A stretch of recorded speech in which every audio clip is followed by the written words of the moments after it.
Awakening from slumber, one discovers oneself transformed into a Pokemon trainer, endowed with the extraordinary ability of Pokemon genetic modification. The time traveler boldly infiltrates the Rocket Team's lair, utilizing a Master Ball treasured by Giovanni to capture Mewtwo, thereby converting the Tokiwa Gym into a sanctuary for legendary Pokemon. As the protagonist employs cloning technology to replicate a legion of Mew, even Arceus peers through the rift of time and space, exclaiming, "You, my friend, are here to dismantle the Pokemon world, aren't you?" Chapter 1.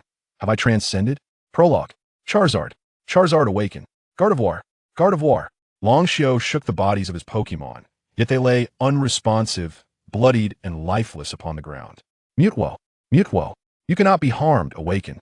Long Xiao navigated through the lifeless forms of his Pokemon to reach Mewtwo's side. Awaken.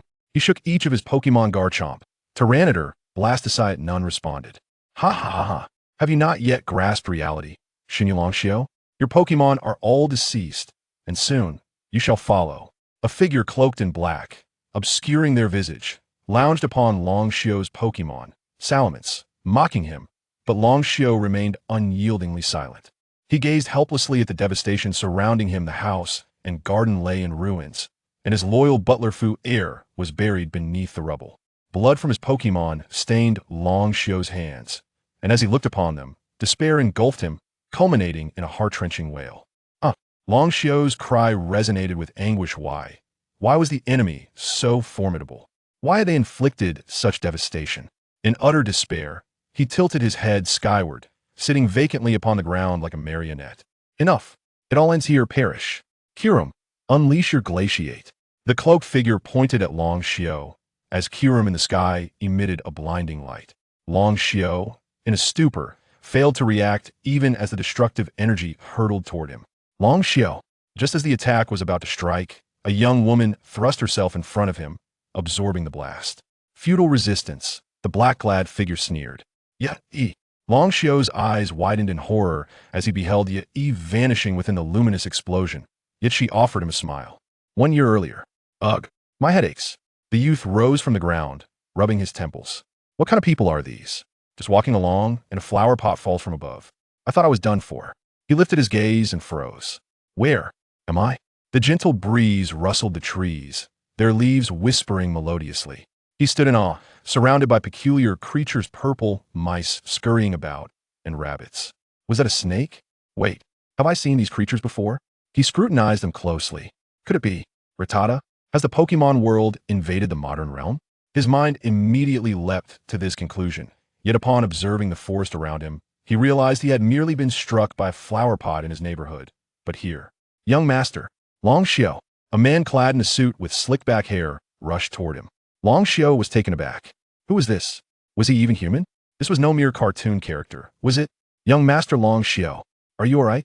How could you be so careless, falling from above on your first day of travel? Let me check on you. The man approached, grasping Longxiao's shoulders and scrutinizing him. Ah, thank goodness you're unscathed. The man exhaled with relief upon noticing Longxiao's lack of injury. Longxiao stared blankly at the man, unable to articulate a single word, his mind racing. He spoke in Japanese. I understood him. Have I transcended? Young master. Young master? The man waved his hand in front of Longxiao, who appeared utterly unresponsive.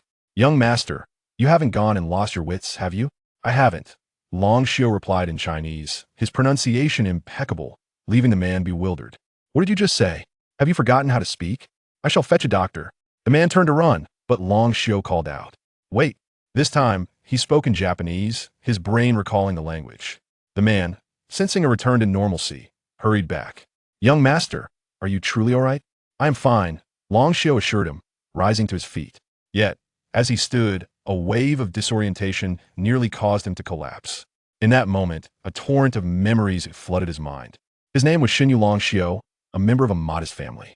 His parents worked abroad, leaving him alone in this world. At merely 15 years of age, today marked the first day of his journey. He had just acquired a Pokemon and set off on his bicycle, only to plummet from a high overpass. Or so he thought. Yet here he stood, having assumed Longxiao's identity. Could it be that this Longxiao and I have exchanged bodies? He pondered. Young master, perhaps we should postpone your journey for today and take a moment to rest? The man approached, introducing himself as Shunyu Fu-er, the family butler who had cared for Long Xiao since childhood. All right, Long Xiao nodded, though uncertainty filled his heart. He had often fantasized about transcending to another world, yet now that it had come to fruition, anxiety consumed him. Luckily, this world appeared relatively safe. He shuddered at the thought of landing in a Jurassic era or a realm of pirates and ninjas, where hundreds of lives would scarcely suffice. Subsequently, Long Xiao followed Fu-er back to their residence, a charming villa indicative of their family's affluence. Fu-er disposed of Long Xiao's damaged bicycle in a tool shed outside. I'll head out shortly to procure a new one that one's beyond repair, he assured, carrying Long Xiao's backpack into the living room and placing it on the sofa, where Long Xiao sat surveying the surroundings. All right, he nodded again, sinking into the plush sofa. Instinctively, he reached into his pockets, only to retrieve a Pokeball. It dawned on him that he was no longer in the modern world. He had grown accustomed to pulling out his phone upon sitting on the sofa, but now it seemed that phones were non-existent. Instead, there existed technology beyond his wildest imagination. Gazing at the Pokeball in his hand, he pressed the central button, causing it to expand into the classic Redandwite sphere. Pokemon, huh? Long Xiao had once been an avid fan of the franchise, having watched 4 series and every theatrical release, played various games, and thus was well acquainted with the Pokemon universe. How do I use this? Here goes Pokeball. Long Xiao contemplated before tossing the Pokeball. To his astonishment, it sprang open, emitting a brilliant white light that coalesced into a figure atop the coffee table. The Pokeball then ricocheted back, striking Long Xiao on the head. Ouch, he murmured, rubbing his forehead while glancing at the Pokeball that had landed on his lap. That hurt quite a bit. Ralu, a petite Pokemon, stood on the table, its body adorned in white. Its form and legs made it appear as though it were draped in an oversized garment. Its blue hair, reminiscent of a bowl cut, was excessively long, obscuring much of its face. 2 flat red horns protruded from the center of its head, one larger and pointing forward, the other smaller and positioned behind. Is it a Ralalos? Long Xiao inquired, recognizing the Pokemon as Ralalos. Ralalos raised a hand to its mouth, tilting its head in curiosity, seemingly intrigued by how this individual managed to get struck by the Pokeball. But why do I recall Ralalos having green hair? Why is this one blue? Could it be a variant? Long Xiao hesitantly extended a hand, wanting to stroke Ralalos, but withdrew halfway, still apprehensive. However, Ralalos grasped his hand and placed it on its head. Long Xiao exhaled in relief. It appeared this creature was quite amiable. Ralalos nuzzled against Long Xiao's hand, relishing the sensation. At that moment, Fu-er approached with a tray bearing a teapot and cups. Young master, would you like some tea? He'll go out and purchase a new bicycle for you. How did this variant Ralalos come be? Long Xiao, curious about the rarity of variant Pokemon, posed a question. Young master, have you truly bumped your head? You just acquired this Pokemon from the dock. It took the master a long time to find it. Don't you remember? Fu-er paused, studying Long Xiao. Of course I remember. I meant to ask how my father obtained it. Long Xiao hastily chuckled, redirecting the conversation. You startled me. As for how the master obtained it, I'm not certain. Perhaps you could call him and inquire, Fu-er suggested, relieved that the young master was unharmed. All right, I understand. You may continue with your tasks, Long Xiao replied, feigning nonchalance as he continued to play with Ralalos. Seeing that Long Xiao was fine, Fu-er departed to procure the new bicycle. Phew! After Fu-er left, Long Xiao released a deep breath, feeling the tension dissipate. His recent memories were indeed hazy, intertwined with remnants from a past life, resulting in a confusing state of recollection. It was clear he needed to rest thoroughly. Ralalos, I hope we can get along well in the future, Long Xiao said, extending a finger, which Ralalos grasped with its tiny hand. Meanwhile, Ralalos thought, didn't you already express this sentiment at the dock? Chapter 2, On the Road. As time passed, Long Xiao and Ralalos grew increasingly familiar with one another. Over an hour later, Fu-er returned with a new bicycle and a mechanic. After inspecting the previous bicycle, he discovered that a problem with the wheel hub had caused Long Xiao to fall from the elevated path. Young master, the earlier bicycle's instability stemmed from a faulty wheel hub. I fear someone may have tampered with it. Many have resorted to underhanded methods against you due to the Shunyu family's business dealings. When you were 10, I advised you against traveling. Now that you are older, I can no longer dissuade you, but you must exercise caution, Fu-er cautioned, standing before Long Xiao. Surely not. It's likely just a quality issue, and I'm fine now, Long Xiao replied, startled by Fu Er's words. How can anyone target a mere child? It seemed he was not as safe as he thought. Well, I've said what I needed to say. If you insist on traveling, please ensure your safety, Fu Er sighed. All right, I understand. He'll give it some thought. Long Xiao nodded, realizing he needed to weigh his options. This family had no worries about food or shelter, and living here for a lifetime seemed appealing.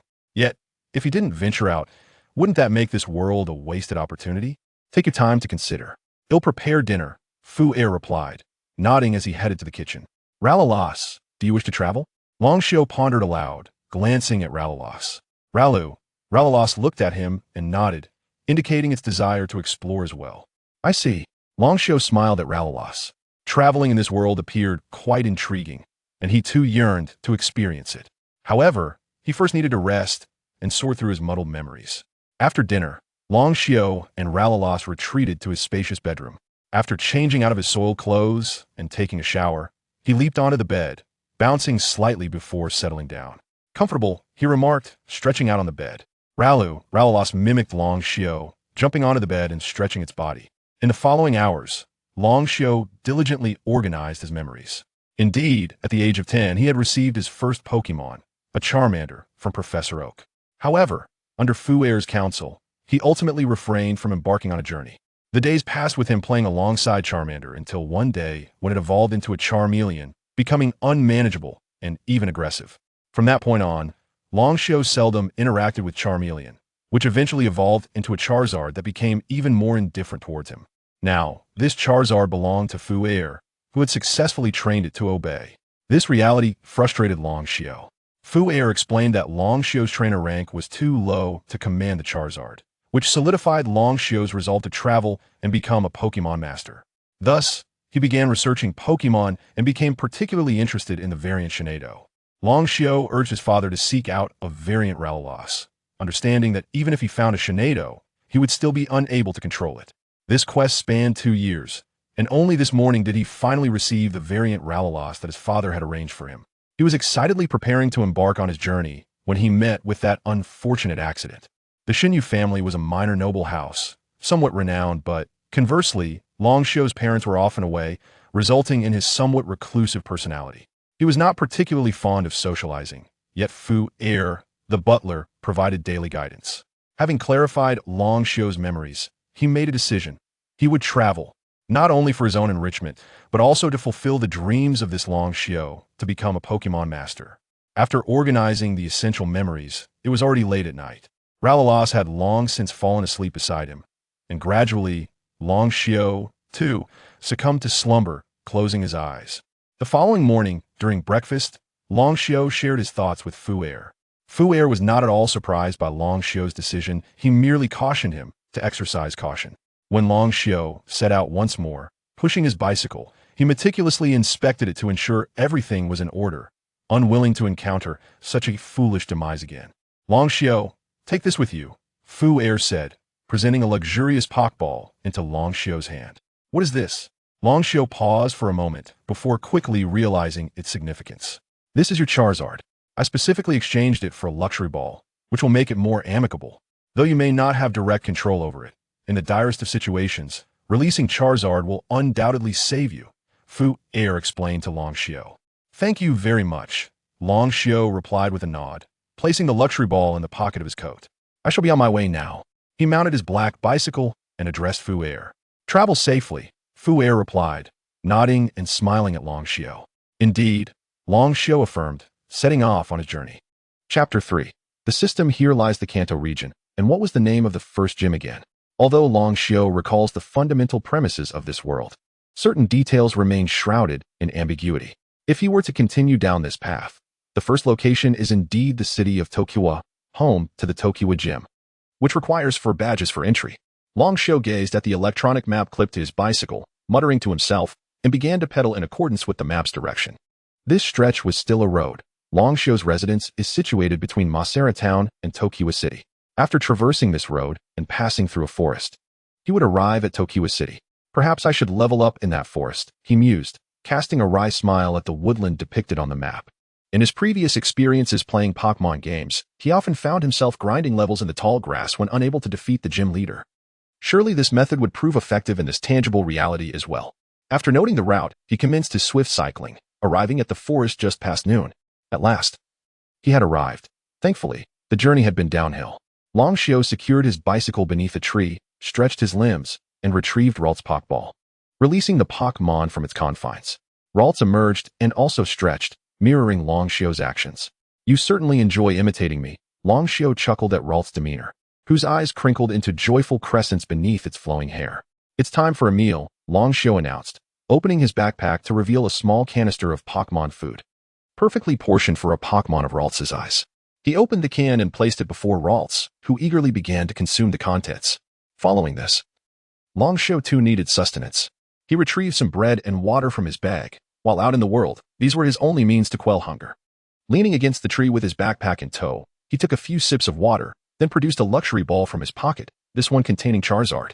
Recalling Charizard's demeanor towards him, Long Xiao resolved to refrain from feeding it for now, deciding to leave its care to Nurse Joy at the Pokemon Center instead. With that thought, he returned Charizard's Pokeball to his pocket. At that moment, a Spearow swooped down from the sky, landing nearby to peck at the grass. Long Xiao's first instinct was to capture it, but upon glancing at Ralts, he realized it may not be a fair match. For now, he could only aim to catch a Pidgey or a Rattata. Eyeing a distant Pidgey, he felt a spark of determination to battle it, when suddenly, a curved screen materialized before him. Target, Pidgey, level 3, Wild, Trainer level 10, Ralts level 7, capture possible. Long Xiao blinked at the screen in confusion, then reached out, only to find his hand passing through empty air. Could this be the legendary system?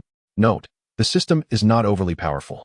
It merely enhances the protagonist's Pokemon training and life skills, occasionally granting a special ability. As Long Xiao conversed with himself, words appeared on the screen, all in Chinese. Ralts, can you see anything on this? Long Xiao inquired of his munching companion. Ralts? Ralts looked up, observing Long Xiao gesticulating at the air like a fool, shaking its head in response. It seems this phenomenon is visible only to me. Long Xiao nodded. What benefits can you offer me? He addressed the screen. You need only think it, and I will hear you. The screen displayed another line of text. It has been clarified that it will not be overly effective. Upon reaching Trainer level 36, the system will provide rewards, and further rewards will be granted every 5 levels. Apart from that, I will only furnish information about Pokemon, opponents, and personal details. That appears rather lackluster, Long Xiao murmured. The system will soon shut down permanently. No. Upon reading this, Long Xiao felt a surge of urgency. Having something is better than nothing, right? After his pleas, the system ultimately refrained from shutting down. Would you like to attempt to capture Pidgey? Yes, Long Xiao affirmed with a nod, and to his astonishment, the Pidgey suddenly charged towards him, as if the system had influenced its actions. Ralts, use telekinesis, Long Xiao commanded, albeit somewhat flustered, as Ralts was still preoccupied with its meal. Hearing her trainer's voice and noticing the approaching Pidgey, Ralts felt a twinge of annoyance.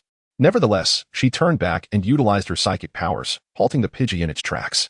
With a gentle yet firm application of telekinesis, Ralts slammed the Pidgey against a nearby tree, though not with excessive force, allowing it to rise once more.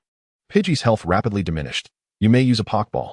The system displayed Pidgey's health, indicating it had only 1/5 remaining. It seemed that Ralts, at level 7, had no trouble dealing with the level 3 Pidgey. Then, go, Pokeball. Long Xiao rummaged through his pocket and threw a Pokeball at the Pidgey, but it merely swatted it away with a flap of its wings, sending it crashing to the ground. This is the real world. Pokemon that are not in a fainted state will resist capture. Indeed, this system has thrown me into disarray. Ralts, use telekinesis to restrain that Pidgey. Long Xiao nodded and directed Ralts accordingly. Ralts complied, once again immobilizing the Pidgey. Now that Pidgey is utterly helpless, Long Xiao smiled, throwing another Pokeball. It struck Pidgey's head, transforming it into a beam of white light, which was drawn into the Pokeball. The ball began to shake on the ground, flashing red lights. After a brief moment, the Pokeball ceased its trembling. Capture successful. Ralts gains experience, trainer gains experience. The system presented this message before Long Xiao. The first opponent he faced was merely a level 3 Pidgey. I wonder if a level 3 Pidgey could hold its own against others. Long Xiao scoffed, approaching to retrieve the Pokeball containing Pidgey and picking up the one that had fallen beneath the tree. Chapter 4. The Journey After Witnessing the Events Unfold. Ralts resumed its meal. Long Xiao, holding Bobo's Pokeball, returned to the base of the tree, observing the Pokeball in his hand. A smile unconsciously graced Long Xiao's lips. He had captured his very first Pokemon, and the sensation was delightful. How might I elevate my trainer level? Long Xiao pondered, and a screen materialized before his eyes. Through continuous battles, not only will Pokémon levels increase, but the trainer level will also rise. Additionally, the system will assist in enhancing your Pokémon trainer level. So that is how it works. Long Xiao nodded, and the screen vanished from sight. Once his meal was finished, Long Xiao began to grind experience in the forest. First, he treated Bobo's wounds with potions to restore its stamina. Then he roamed the woods with Ralts and Bobo. As the afternoon passed, Long Xiao found himself enamored with the sensation of battling Pokémon and began to grasp the functionalities of the system. The system could retrieve information on any Pokémon he wished to learn about, scan their abilities, and when he desired to engage a specific Pokémon in battle, it would provoke that Pokémon's animosity, ensuring he became its target. Thus, the Pokémon that Long Xiao set his sights on would not escape. The fruits of an afternoon's effort were evident. Long Xiao's Pokémon trainer level had reached level 15, while Ralts had attained level 11, and Bobo had progressed to level 9. However, the pace of advancement was somewhat sluggish, as every battle required Long Xiao to heal Bobo and Ralts, depleting his stock of healing items. Ralts and Bobo were quite fatigued. After enduring Long Xiao's relentless training, they even felt an urge to flee from their trainer, for his grinding tactics were rather demanding. All right, let us head to Verdant City and rest at the Pokémon Center, Long Xiao remarked, patting Ralts on the head. Feeling Long Xiao's joyful demeanor, Ralts too felt uplifted, banishing any prior dissatisfaction. Bobo, perched on Long Xiao's shoulder, chirped, and Long Xiao affectionately patted its head, prompting Bobo to squint its eyes in contentment. Subsequently, Long Xiao returned both Pokémon to their Pokeballs. Throughout the journey, Long Xiao found himself quite solitary and wished to release Ralts for companionship. Yet, he was acutely aware of Ralts' rarity as a shiny Pokémon. Should it attract unwanted attention, the consequences could be dire. As Long Xiao cycled into Verdant City, the night had already fallen. Despite the hour, Miss Jusha was stationed at the city's entrance. Upon seeing Long Xiao approach on his bicycle, she exited her post. Long Xiao dutifully halted before her. "Good evening, Miss Jusha." "Good evening," she replied, observing the black-haired boy clad in dark attire, his bicycle matching his ensemble. His polite demeanor suggested he hailed from a well-to-do family. "Recently, there have been reports of a Pokémon theft ring in the area. Please exercise caution and present your identification." "Identification? Oh, right, here it is." Long Xiao retrieved his backpack and produced a sleek black Pokédex, handing it to Junsha. She examined the details within. "So, you are the young master of the Shinyu family. Very well, do take care once you enter." Junsha returned the Pokédex to Long Xiao. "Thank you, Miss Jusha." He nodded, stowing the Pokédex back in his backpack before cycling away. The distance to the Pokémon Center was considerable, yet thankfully it lay along a straight route. And with the aid of his bicycle, Long Xiao arrived swiftly. The Pokémon Center was rather desolate, devoid of patrons. "Miss Joy, I entrust these to you." Long Xiao placed 3 Pokeballs before her. "This is Charizard. It hasn't eaten all day, so I appreciate your help." "Leave it to me," Miss Joy replied, placing the Pokeballs on a tray designated for Pokémon care, which was then taken by Chansey for treatment. "If you wish to eat, there is a dining area in the back, and upstairs are rooms available for Pokémon trainers to rest," Miss Joy added with a smile. "All right, I will return shortly for my Pokeballs." "Thank you, Miss Joy." Long Xiao smiled in return and proceeded to the dining area. Although food was available, there were no chefs. It was a self-service arrangement akin to a buffet. After his meal, Long Xiao ascended to the second floor, found a room, placed his backpack inside, locked the door, and returned downstairs to collect his Pokémon. "Your Charizard appears to have been well raised, yet you currently lack the ability to control it, do you?" Miss Joy remarked as Long Xiao retrieved the luxury ball. He nodded in affirmation. "It was quite obedient when it was still a Charmander. And I believe we will forge a strong bond in time." Long Xiao gazed at the luxury ball, momentarily lost in thought. This sentiment was not solely his own. He was surprised to discover lingering emotions from the original owner of this body, a deep yearning for the Charmander. "I believe in your potential," Miss Joy encouraged with a smile, eyes squinted in warmth. "Yes." Long Xiao nodded and returned to his room, releasing Ralts. Upon emerging, Ralts stretched and joyfully leaped about. "You seem to have recovered well, Ralts," Long Xiao remarked, stroking Ralts' head. Ralts nuzzled against Long Xiao's hand affectionately. Chapter 5. Leveling up. Lying in his room, Long Xiao found himself unable to sleep, so he leaned against his bed and began to explore the system. "Let me check my personal information," he thought. And a screen appeared before him. Shinyu Long Xiao, 15 years old, novice Pokémon trainer, Pokémon training level 15, charm towards Pokémon 60%. Currently possessing Pokémon, Ralts level 11, Pidgey level 9, Charizard level 100, uncontrollable. The system specifically noted that Charizard was uncontrollable. Charm towards Pokemon. 60%. What does that signify? It increases the affection of Pokemon towards you, with a maximum of 100%, currently completed 60%. Ah, I see. What happens when it reaches 100%? You can become very close to any Pokemon, and wild Pokemon will also heed your commands. That sounds quite promising. Is there a game to play within the system? Longshore nodded and continued to gaze at the screen, which then displayed 3 large question marks before transforming into a red exclamation mark, followed by a line of text. I am a system, not a game console. Please refrain from joking. System shutting down. After this message appeared, the system vanished entirely. How dull. Longshore pouted slightly and glanced at Ralts, who had fallen asleep once again. Sighing, he decided he might as well sleep too. When Longshore awoke again, it was already 1 o'clock in the afternoon. The habit of staying up late and rising late, cultivated in his previous life, had not changed. Fortunately, in this place, no one would reprimand him for his sleeping hours. After getting up, he washed up and had a meal. He paid for the healing, food, and lodging at the Pokemon Center before leaving, as nothing at the Pokemon Center was free. After all, how else would they earn money? The Pokemon Center was quite profitable, with establishments in every town and city.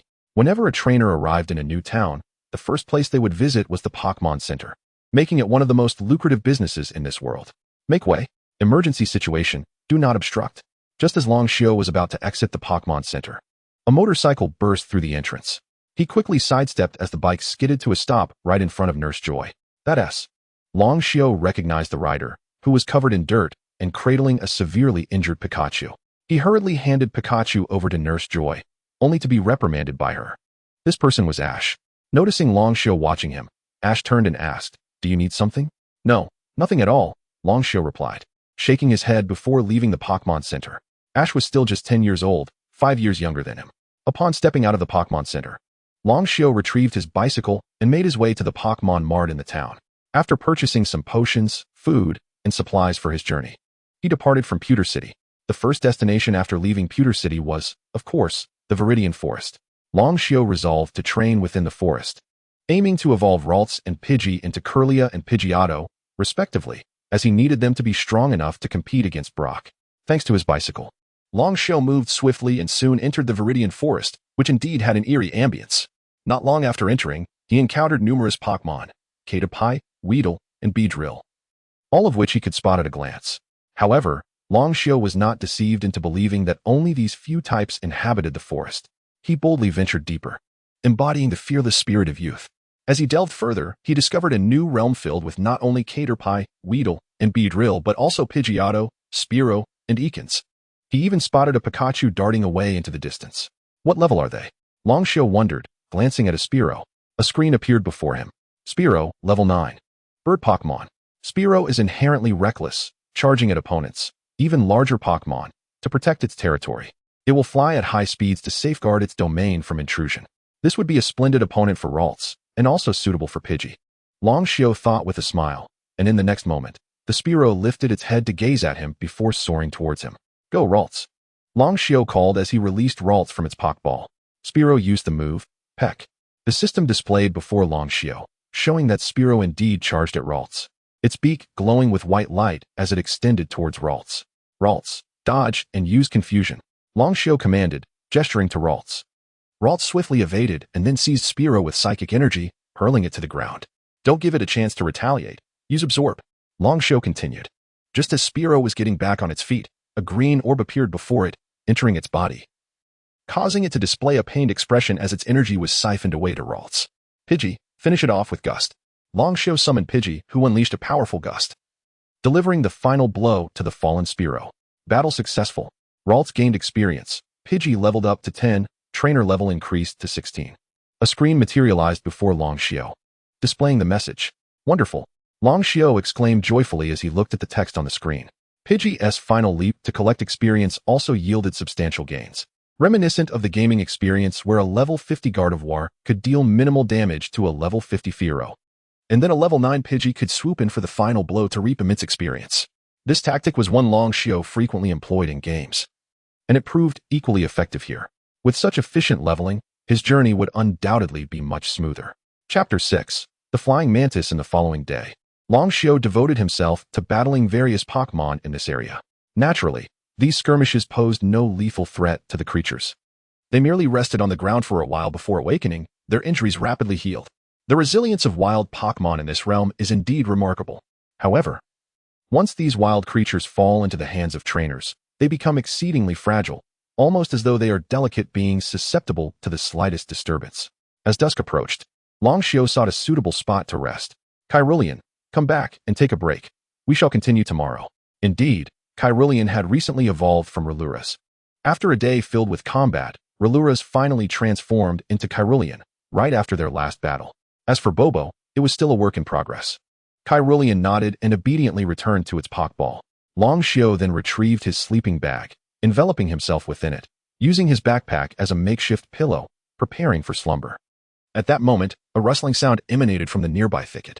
The underbrush trembled slightly, and a Pokémon emerged. It was A. Long Xiao turned to look, his eyes lighting up.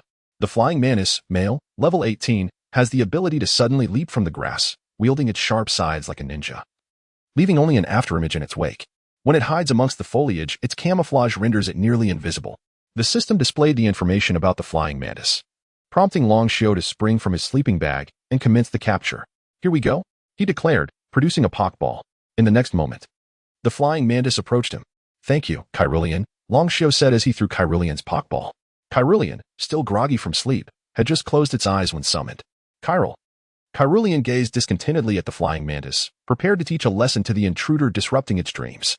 Suddenly, the flying mantis launched an attack with Quick Attack, charging toward Kyrillian. Kyrillian, teleport, Long Xiao commanded promptly. Despite Quick Attack being unavoidable in the game, reality permitted Kyrillian to evade the assault through teleportation. However, the flying mantis reacted swiftly, turning to target Kyrillian, who had reappeared behind it, and unleashed a crosscut, a powerful strike aimed at Kyrillian's head. Kyrillian, teleport again, and then use Shadow Clone, Long Xiao urged. Kyrillian teleported once more, narrowly avoiding the crosscut, while the mantis's side struck the ground, carving a deep cross into the earth. To think it would employ crosscut, quite impressive, Long Xiao remarked, observing the flying mantis. Kyrillian, unleash Illusion Ray. Kyrillian's clones collectively unleashed Illusion Ray, leaving the flying mantis with no means of evasion, and it was struck by the attack. Astonishingly, Long Xiao witnessed the flying mantis's form gradually fading, not disappearing entirely, but becoming increasingly indistinct against the night. A unique Pokémon. Its body color turns black upon sustaining damage, akin to a shiny Pokémon. The system indicated. Such a Pokémon exists. Long Xiao was astounded. He had never encountered anything like it before. Even shiny Pokémon were one thing, but changing to a black hue after sustaining an attack was unprecedented. There is much you are unaware of. The flying mantis's stamina is increasing. The system continued to display. Long Xiao retrieved a flashlight from his backpack, illuminating the area, rendering the mantis's black exterior visible once more. However, the flying mantis was now holding its head and shouting, having collided with a tree. This was the disorienting effect of Illusion Ray. What an opportune moment. Kyrillian, use telekinesis to capture it, Long Xiao exclaimed with delight. The rare occurrence of confusion had manifested. It seemed fortune was favoring him. He was determined to capture this color-changing flying mantis. In the next instant, Kyrillian seized the flying mantis with telekinesis, preventing it from crashing into the tree. Long Xiao threw a Pokeball, enclosing the flying mantis within. The ball landed on the ground, shaking violently for a prolonged moment before finally bursting open. The flying mantis emerged, free from its confusion, but now exhausted and panting. To think it escaped. Kyrillian, use telekinesis again, Long Xiao instructed. Under normal circumstances, a Pokémon on the verge of defeat would have fled, but with the system's presence, the flying mantis bore a grudge against Long Xiao, ensuring it would not escape. Kyrillian once again ensnared the flying mantis, which flailed its arms in the air. Unable to break free from Kyrillian's grip, Long Xiao threw the Pokeball once more, and this time, the flying mantis entered the ball, which only quivered slightly before coming to a halt. Success! Long Xiao exclaimed joyfully as he rushed to retrieve the two Pokeballs from the ground. He had captured another Pokémon. It was splendid news, indeed. Kyrillian sighed, plopping down onto the ground, clearly fatigued from the day's exertions. All right. You may return to rest. I shan't summon you again, Long Xiao said, scratching his head in embarrassment as he returned Kyrillian to its Pokeball. He then gazed at the Pokeball containing the flying mantis and released it. The flying mantis, now restored to its original green hue, looked up at Long Xiao, who towered slightly above it. I look forward to our future endeavors together, flying mantis, Long Xiao addressed the creature.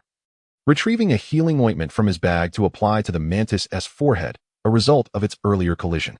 The mantis winced as the ointment was applied, feeling the sting. "It's all right. It will heal soon. Just bear with it." Longshio gently blew on the mantis's wound. The mantis complied, allowing Longshio to tend to its injury. The charm towards Pokemon has increased to 65%. Chapter 7. Evolution today marks the beginning of Bobo's evolution into Pidgey. Early the next morning, Longshio released Bobo and Cerulean, who was joyfully hopping about under the sun, relishing its warmth. Indeed, Cerulean delighted in dancing beneath the morning sunlight. "Let us check the information," Longshio mused, and before him, a screen materialized. Trainer level, 24, charm towards Pokemon, 65, Pokemon owned, Cerulean, 20, Scyther, 18. Bobo, 16, Charizard, 100, uncontrollable. The system displayed the information Longshio sought. If Bobo were to gain 2 more levels, it would evolve into Pidgey. "Let us proceed," Longshio declared as he gathered his belongings. Cerulean promptly leapt into his arms.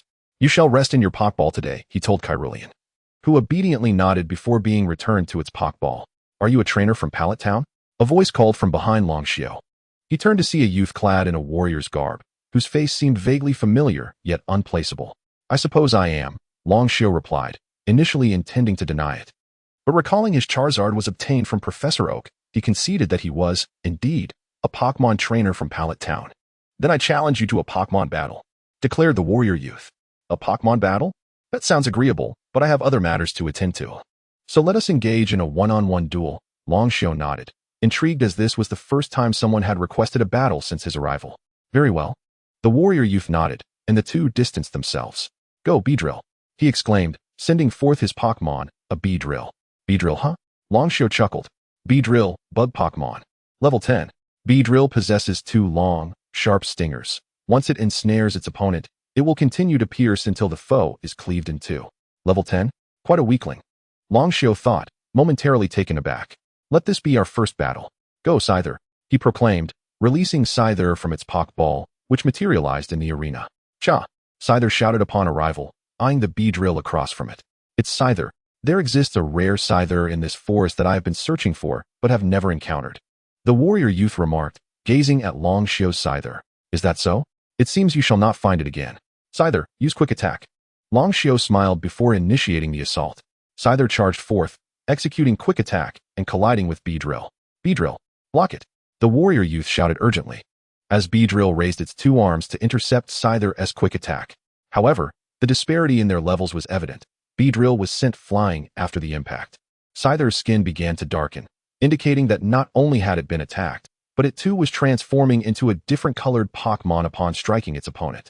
Scyther's HP has increased. The screen indicated a noticeable thickening of Scyther's health bar. "That Scyther is simply magnificent," Longshio exclaimed inwardly. "Black? What? Is that the Scyther?"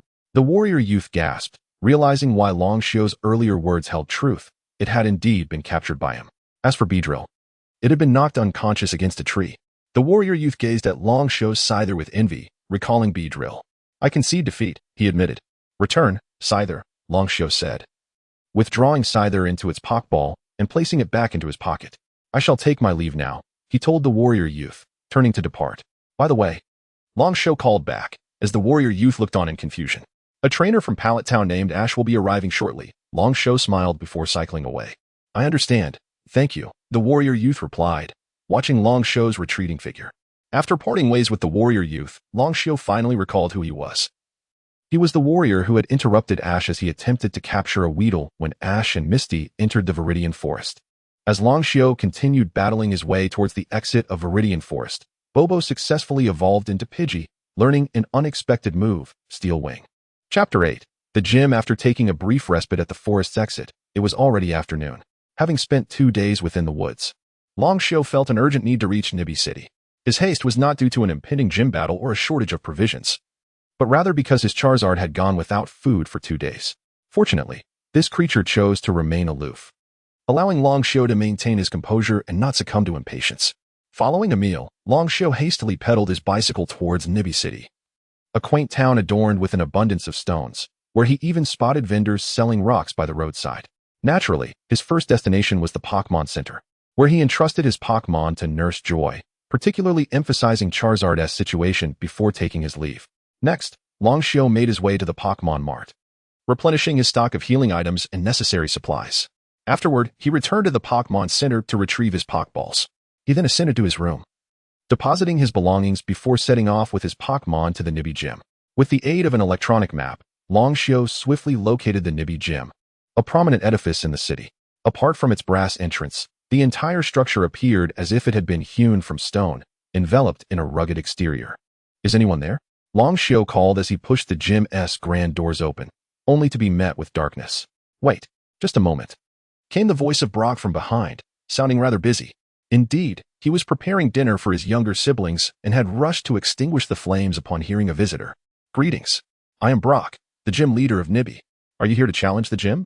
He stepped into the light, illuminating the spacious interior of the gym, which featured an expansive arena flanked by 2 roller doors. "Yes, I am here to challenge the gym," Long Xiao affirmed, nodding as he positioned himself in the challenger's spot. "Very well, the battle rules dictate a 2-on-2 format. Should you emerge victorious, you shall receive the Nibi Gym badge," Brock explained, snapping his fingers to signal the opening of the roller doors, revealing the battleground. The arena was adorned with rocky terrain, setting the stage for the impending duel. "Let the battle commence. Go, Geodude." Brock called forth his first Pokémon, Geodude. "Go, Pidgey," Long Xiao responded, releasing his first Pokémon, which soared into the air, circling before locking its gaze on Geodude. Geodude, a rock-type Pokémon of level 15, is commonly found along mountain paths, often burying half its body underground to observe climbers' movements. "Geodude, use Tackle," Brock commanded, initiating the assault, seemingly eager to conclude the battle swiftly to return to his cooking duties. "Pidgey, gain altitude to evade its attack," Long Xiao shouted to his Pokémon. Pidgey ascended rapidly, dodging Geodude's charge, and with a swift command from Long Xiao, it unleashed Steel Wing. As Pidgey dove towards Geodude, the latter had just landed, only to be struck by the powerful attack. The effectiveness of the Steel-type move inflicted double damage, causing a significant portion of Geodude's health to diminish on Long Xiao's screen. "Geodude, use Rock Throw." Brock, unfazed, instructed his Pokémon to retaliate. A rock materialized above Pidgey, crashing down upon it before Long Xiao could react. "Pidgey," Long Xiao exclaimed in concern as his Pokémon was knocked to the ground. However, Pidgey quickly regained its composure and took to the skies once more. "Are you all right, Pidgey?" he asked, his worry palpable. Pidgey nodded in the air, indicating it was unharmed, though its flight speed had noticeably diminished. Once more, Steel Wing, Long Xiao commanded, and Pidgey's wings glimmered as it dove towards Geodude again. This time, however, Geodude narrowly evaded the attack due to Pidgey's reduced speed. Yet, Pidgey, seasoned from numerous battles, swiftly pivoted and pursued Geodude, successfully landing another Steel Wing attack. Geodude succumbed, unable to continue fighting, while Pidgey settled on a rock to rest. "Return, Geodude," Brock called back his Pokémon. "I didn't expect your Pidgey to have mastered Steel Wing.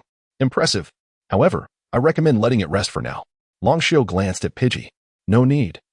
Pidgey is still fit for battle," he replied. "Very well, if you are determined, go Onix." Brock summoned his second Pokémon, Onix. Onix, a rock-type Pokémon of level 18, moves underground with a sturdy, elongated body at a speed of 80 km per hour. "Pidgey, unleash Steel Wing once more," Long Xiao ordered, urging Pidgey to attack without realizing its speed had further diminished. The attack was easily dodged by Onix. "Onix, use Bind," Brock commanded, and Onix extended its lengthy tail, ensnaring Pidgey. Despite Pidgey's attempts to escape, its diminished speed, likely due to the earlier rock throw, rendered it unable to evade. In no time, Pidgey succumbed to Onix's grip and was unable to continue the battle. Onix then released Pidgey. "Return, Pidgey," Long Xiao said, puzzled by how quickly his Pokémon had fallen. "It's your turn, Kirlia," he declared, summoning Kirlia, which caught Brock's attention. A shiny Kirlia. Quite a rare find, Brock remarked, visibly excited, for shiny variants of Kirlia were exceedingly uncommon, even in the Kanto region. "Let us make the most of this rare opportunity. Kirlia, use Confusion," Long Xiao commanded, initiating the next phase of the battle.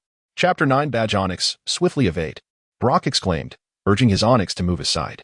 However, due to its massive size and the rapid speed of the illusion ray, Onix was unable to dodge in time and was struck by the attack. Utilized telekinesis to slam it against the ceiling. Long Xiao commanded his cheery Lurian, who promptly obeyed, exerting considerable effort to propel Onix upwards, crashing it into the ceiling. The impact damaged the fire sprinkler, causing a deluge of water to cascade down, reminiscent of the battle between Ash and Brock, where the sprinkler played a pivotal role. With a roar, Onyx was drenched, akin to being hit by a water-type Pokémon's move, resulting in a decrease in its stamina. Chiri Lurian, employ hypnosis. Longxiao instructed. Chiri Lurian complied, casting the spell on the drenched Onyx, which promptly succumbed to slumber. I concede defeat, Brock admitted as he recalled Onyx. I never anticipated you would leverage the fire sprinkler. This is the rock badge. He approached Longxiao, producing a silver badge resembling a rock. Indeed. Longxiao accepted the badge. Although you triumphed, it is imperative to be mindful of your Pokémon's condition.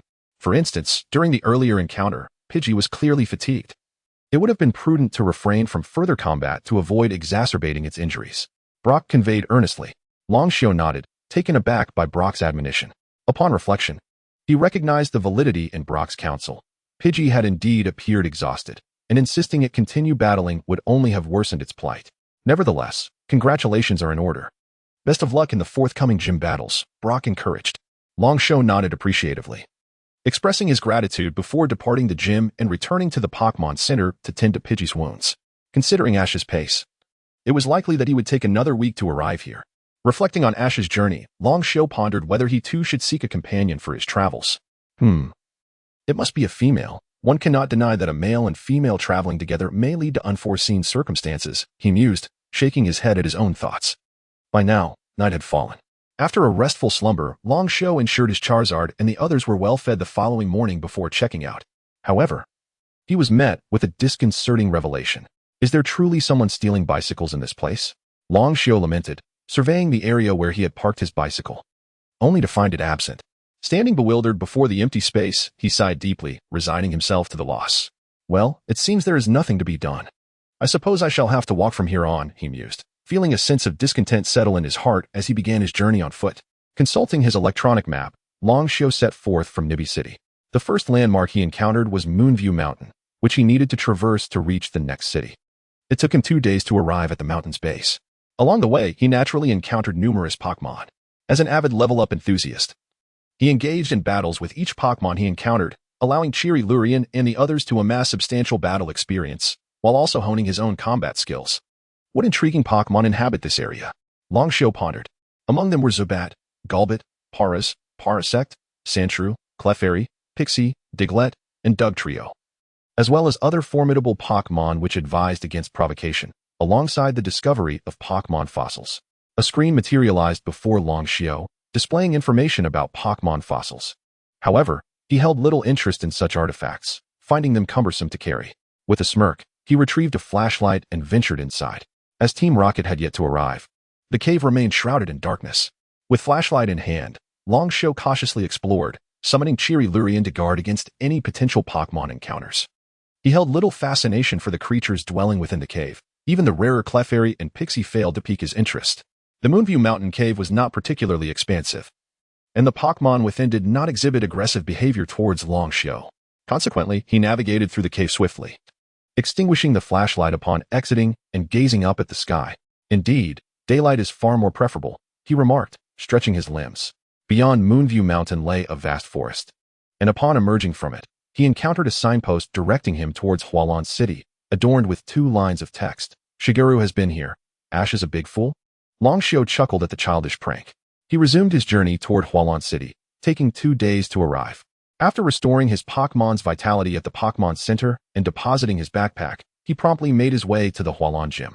Outside the Hualan Gym, a large sign bore the image of a sea lion.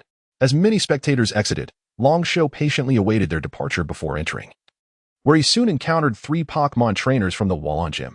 So, you are a trainer from Pallet Town? Sakura inquired. One could say that. Longxiao nodded. His home was situated in the wilderness between Pallet Town and Pewter City, a standalone villa that could be considered within both locales.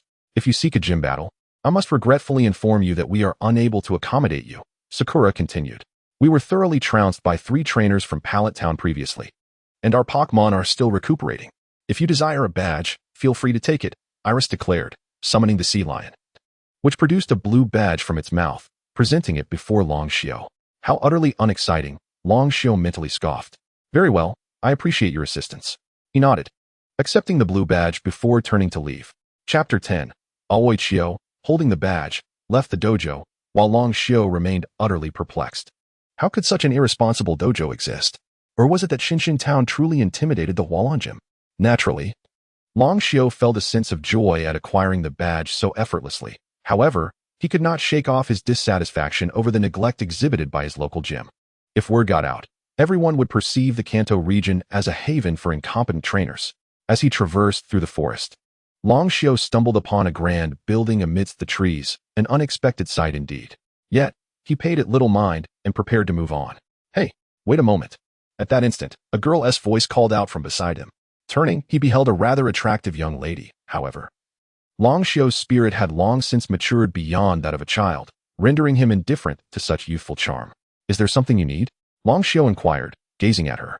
The girl remained silent, retrieving a photograph from her pocket. She glanced at the photo, then at Long Xiao, back to the photo, and again at him, as if confirming something. Finally, she nodded decisively. You are Shinju Long Xiao, correct? Yes. How do you know me? Long Xiao replied, his brow furrowed in confusion. His memories from the past few days were quite clear, and he did not recognize this girl. I am Mewtwo Side-Eye, a student at this Pokémon Academy. There is someone here awaiting your arrival. May I ask you to wait a moment while I fetch her? Upon confirming Long Xiao's identity, Mewtwo Side-Eye explained. Someone is waiting? Who could it be? Given her polite demeanor, she did not seem like an adversary. Long Xiao nodded, and upon seeing his assent, Mewtwo Side-Eye hurriedly dashed into the building. A Pokémon Academy, such a thing exists? Long Xiao pondered, nodding in understanding. Just then, Mewtwo Side-Eye re-emerged from the building, accompanied by another girl who appeared notably more mature. With fair skin, striking beauty, and long legs, her short black hair framed a delicate face. She was undeniably the most enchanting woman Long Xiao had encountered since arriving in this world. How had he not noticed such beauty while watching anime before? Well then, you two can chat. I shall take my leave, Mewtwo Side-Eye said to the girl behind her, then offered Long Xiao a polite smile before departing. Hello? She mentioned you were waiting for me. Long Xiao addressed the girl before him, who kept her gaze lowered, unable to meet his eyes. Ah, yes, she stammered, finally nodding shyly in response. I believe we have not been introduced. I am Aoi Xiao, from the Aoi family. She raised her head to meet Long Xiao's gaze. You may not know, but our families have a cooperative relationship. Our parents are quite good friends. Yet we have never met until now. I see, Long Xiao acknowledged, understanding why he did not recognize her. An awkward silence enveloped them, neither knowing what to say next. Long Xiao remained silent, waiting for Aoi Xiao to initiate conversation. After all, she was the one waiting for him. Did you need something? Long Xiao finally broke the silence, feeling it was more fitting for him to take the initiative, especially in the presence of a beauty. And no, nothing significant. I merely wish to meet you. That is all. Aoi Xiao quickly shook her head. Then, shall I take my leave? Long Xiao gestured toward the path ahead. Yes, yes. Aoi Xiao nodded, before swiftly retreating into the building. Long Xiao was left bewildered, shaking his head in resignation before continuing on his journey. Upon exiting the forest, Long Xiao discovered a Pokémon Center situated within it. It seemed the road to Karayashi City was indeed long, necessitating the establishment of a Pokémon Center along the way, especially since his Charizard had gone 3 days without food. If he delayed any longer, it might very well lead to disaster. With this thought, Long Xiao hastened into the Pokémon Center, handing over his Pokeballs to Nurse Joy. Finally, he could enjoy a proper warm meal after days of subsisting on dry rations. After dining, he replenished essential supplies at the center, including Pokémon food, potions, and some of his own provisions. After a restful slumber, Long Xiao departed the Pokémon Center, eager to continue his journey. As he neared the edge of the forest, a sudden gust of wind swept past Long Xiao, moving with such speed that he scarcely discerned what it was. Fortunately, his system provided him with an advantage. A Meowth. Level 30, with the ability Speed Boost? Long Xiao's eyes sparkled with excitement. Although Meowth was not particularly rare, encountering one with such remarkable speed was indeed uncommon. Turning back, he spotted the Meowth perched on a tree, grooming itself. Without a moment's hesitation, he decided to capture it. He swiftly produced a Pokeball. While the system drew the Meowth's attention, the Meowth glared at Long Xiao with malice. Go, Cerulean. Long Xiao called forth his Pokemon. The Meowth immediately lunged into attack. And before Long Xiao could react, Cerulean was sent crashing into a tree. Cerulean! Long Xiao winced, feeling a pang of sympathy. Since his debut, Cerulean had never endured such damage. Before Cerulean could respond, the Meowth was upon it again, delivering a flurry of vicious scratches, leaving Cerulean defenseless. Now, you Psychic! Long Xiao commanded urgently. While enduring the assault, Cerulean managed to channel its psychic energy, but the Meowth swiftly distanced itself, evading Cerulean's grasp. Cerulean! The Pokemon fumed, glaring fiercely at the Meowth, its body radiating a brilliant white light. Once the light faded, Cerulean had evolved into Shinado, an unexpected delight.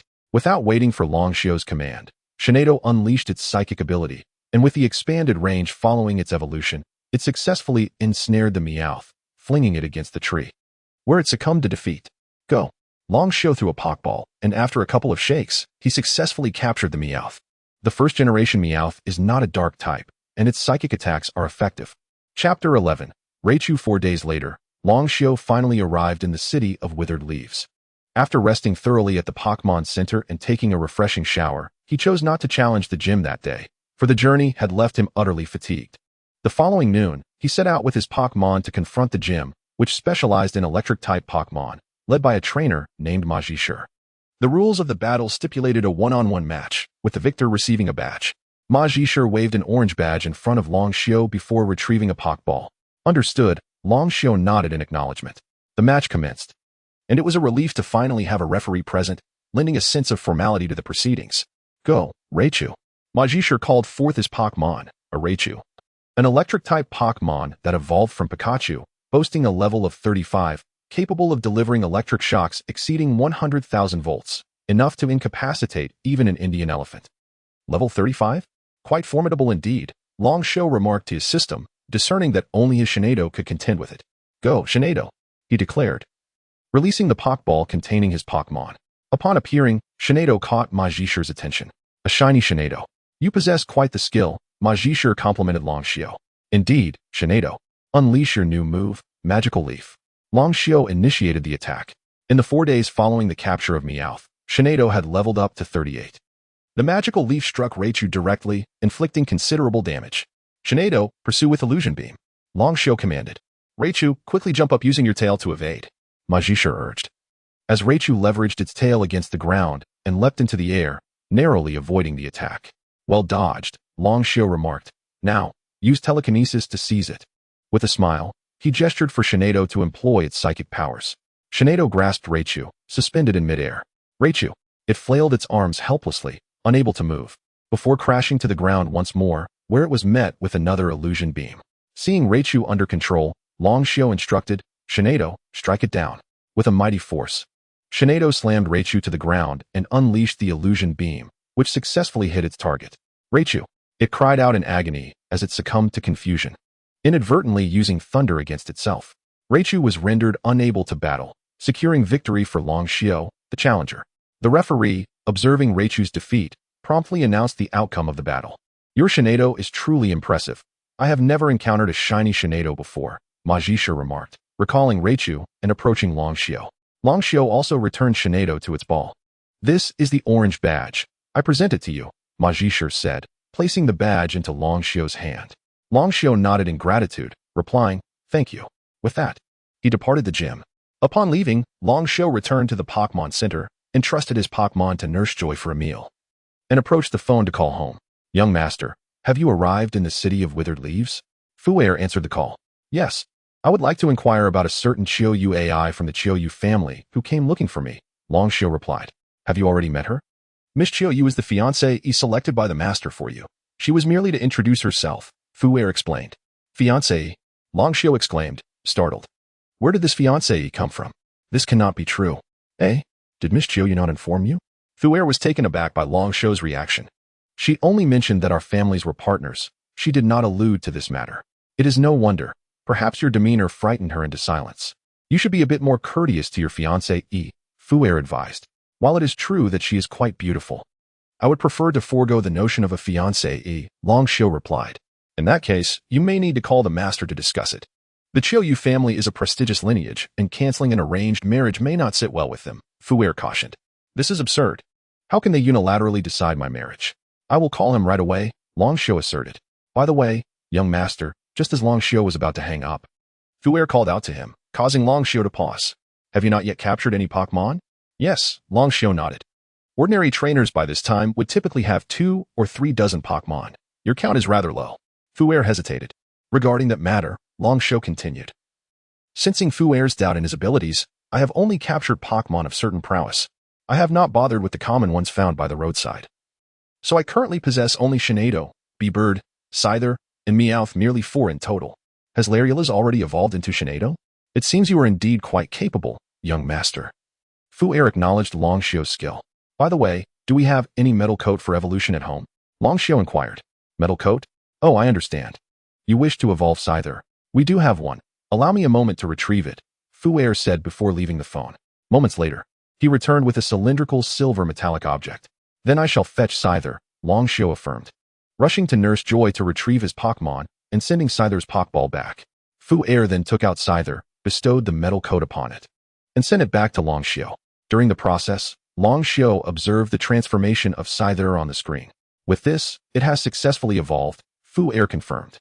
Very well, I shall now call my father, Long Xiao replied, nodding before hanging up the phone. Chapter 12. After hanging up the phone, Long Xiao dialed his father. Xinyuhua. Xinyuhua was relatively affable, despite rarely seeing Long Xiao. Nonetheless, he had ensured that every aspect of Long Xiao's life was well arranged. The call was quickly answered. Oh, it's Long Xiao. What brings you to call? Yuhua, still quite youthful at around 37 or 38.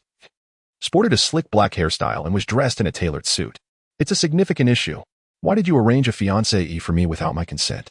Long Xiao addressed Yuhua with respect, as he was still his father, and with the original owner's consciousness residing within him, he felt the weight of paternal emotions. What's the matter? I believe Xiao Ai is a wonderful girl. Are you dissatisfied? Yuhua looked at Long Xiao, genuinely puzzled. She may be attractive, but arranging a fiancée for me at this time is quite inappropriate. Moreover, we have never even met. It's only fitting that I choose my own fiancée. Long Xiao exclaimed. Are you suggesting an annulment? Yuhua's demeanor shifted to seriousness as he regarded Long Xiao. Long Xiao met Yuhua's gaze with equal gravity. Yes. I wish to annul the engagement. How could I marry a girl I have never laid eyes upon? You can gradually get to know her. Xiao Ai is currently nearby. Isn't she? She is not. She never informed me of this engagement, nor did she mention following me. It was Butler Fu Air who broke the news, Long Xiao replied. Shaking his head. This is no trivial matter, Long Xiao. Xiao Ai's family is one of the founders of the Pokemon Center. Apart from the center, they are involved in various enterprises such as the Pokemon Police Department and the Pokemon League, forming a very prominent family. It was I who initiated the engagement. Now to ask for an annulment is out of the question, Yuhua explained. Long Xiao was taken aback by this revelation. He hadn't anticipated that Xiao Yu Ai hailed from such a distinguished lineage. Very well, I shall find a way to annul the engagement. Although startled, Long Xiao remained resolute. Why are you becoming increasingly unreasonable, Long Xiao? Yuhua shouted. Had he been an ordinary child, he would have hung up the phone immediately. But Long Xiao was different. A mature spirit resided within him. I will not make it difficult for you. I will ensure that Xiao Yu Ai herself proposes the annulment. Without jeopardizing the family's business, Long Xiao assured Yuhua. Upon witnessing Long Xiao's determined gaze, Yuhua's mind began to cool. Let him proceed with his own thoughts. Long Xiao is not a child anymore, Yuhua conceded. At that moment, a feminine voice interjected from beside him. A beautiful woman with long brown hair stepped into view. This was Long Xiao's mother, Xinyulan. Mother, Long Xiao called out upon seeing her. All right, we shall heed your wishes, Yuhua relented. Grateful that Yulan had provided him a way to step back from the argument. How are you? Where are you now? How many badges do you have? Yulan inquired with a smile. Long Xiao retrieved a small box from his pocket, which contained his badge collection. Upon opening it, he revealed 3 badges. I've reached Kuyu City and just obtained the badge from the Kuyu Gym. Is that so? You're doing quite well. Yulan praised him. Of course, he is my son. Such speed is to be expected, Yuhua boasted, as if he himself had earned the badge. Honestly, what does your son earning badges have to do with you? Yulan teased Yuhua. All right, we have work to attend to. Keep up the good work. Yuhua smiled and waved at Long Xiao. Okay, Long Xiao nodded. And Yuhua ended the call. Sighing, Long Xiao leaned back after disconnecting, feeling a headache coming on. He still needed to navigate this perplexing engagement. Until he met Xiao Yu Ai, he resolved to avoid the situation as much as possible. Rising from his seat, Long Xiao left the phone and returned to his room to pack his belongings, then proceeded to check out at the Pokemon Center as front desk. Are you leaving already? Joy asked upon seeing Long Xiao. Yes, is there an issue? Long Xiao replied, puzzled. In a week, the SS Anu will host a Pokemon trainer exchange event. Won't you participate? Joy informed him. SS Anu. Long Xiao questioned, intrigued. This one? Joy produced a flyer showcasing a luxurious cruise ship. It looks quite appealing. Perhaps I shall stay and attend this trainer exchange event, Long Xiao considered, deciding to remain. As the event was still some time away. Throughout the following week, Long Xiu remained industrious, venturing out daily from the Pokémon Center. He observed numerous Pokémon being brought in, all trainers defeated by Ma Zhishe, using Pokémon such as Rattata, Pidgey, and Small Rattata, a sight that made it unsurprising to see them so thoroughly beaten. Long Xiu, of course, trained during these outings, battling wild Pokémon while also capturing some to avoid being underestimated. Even if merely for numbers, he would catch whatever he could.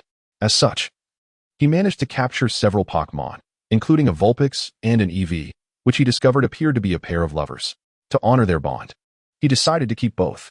Thus, Long Xiu's current Pokémon roster included Shinado, Doduo, Scyther, Meowth, Vulpix, and Eevee. Notably, Doduo was on the verge of evolution into Dodrio. Although Long Xiu had captured only a handful of Pokémon, their evolution rates were promising as they consistently battled and leveled up. Doduo used Hurricane to finish it off. Long Xiu commanded as he battled in the wild. Doduo unleashed a powerful Hurricane, defeating a wild Oddish. Long Xiu seized the opportunity and threw a Pokeball, successfully capturing the Oddish. As Doduo soared in the air, it began to glow with a white light, successfully evolving into Dodrio. Its form significantly larger than that of its previous self. Chapter 13. Coma after the evolution of BB Bird into BB Eagle. Long Xiu glanced at the Pokeball on the ground, which had mysteriously vanished, returning home on its own. All the Pokémon captured by Long Xiu thereafter were sent back home to be cared for by Fu Air. And the garden at Long Xiu's home transformed into a sanctuary for the Pokémon. 2 days later, the activities aboard the St. Anu began, and Long Xiu arrived to purchase a ticket. To his surprise, someone approached him and graciously presented him with a ticket, which he gladly accepted, boarding the ship with delight. Indeed, the ship was bustling with numerous Pokémon trainers, already engaged in battles. However, it suddenly dawned on Long Xiu that this very vessel, the St. Anu, seemed destined to sink. In haste, he searched for Ash's figure and soon spotted him standing before the Pokémon exchange machine, trading Pokémon with others. This was disastrous. Ash's presence signified impending doom for the ship, and Long Xiu felt an urgent need to flee. He dashed out onto the deck. But the ship had already ventured far from the dock, sealing his fate. He stumbled and fell onto the deck, realizing that it was too late for regrets. With a resigned sigh, he sat on the deck, gazing at the tranquil sea, while some trainers fished peacefully. As afternoon approached, Long Xiu entered the cabin for a meal, only to be confronted by Team Rocket, who leapt out with a Pokémon absorption machine, attempting to siphon the trainer's Pokeballs. Long Xiu, with both hands tucked into his pockets, pressed down on all his Pokeballs, bewildered by the trainer's naivety as they watched their Pokeballs being taken away. In response to Ash's resistance, the trainers retaliated, unleashing their Pokémon to teach Team Rocket a lesson. Subsequently, all members of Team Rocket retreated, with Musashi and Kojiro sensing the tide turning and preparing to escape. However, following the skirmish, the ship began to sway violently as a storm erupted outside. Despite the captain's assurances that all was well and the ship would not sink, he promptly exited to prepare a lifeboat for escape, prompting the passengers to rush towards it. "Quick, let's go." Long Xiu followed suit, but on his way, he noticed Ash exchanging Pokémon with someone, intent on reclaiming his Butterfree. That brief distraction caused him to miss the lifeboat, and he was unexpectedly knocked to the ground. By the time he regained his footing, the ship had already sunk. Amidst the tumultuous waters, Long Xiu's head collided with the ship's ceiling, rendering him unconscious. The last thought that crossed his mind was a curse toward Ash. When Long Xiu awoke, it was already the following morning, and the ship had sunk to an unknown depth.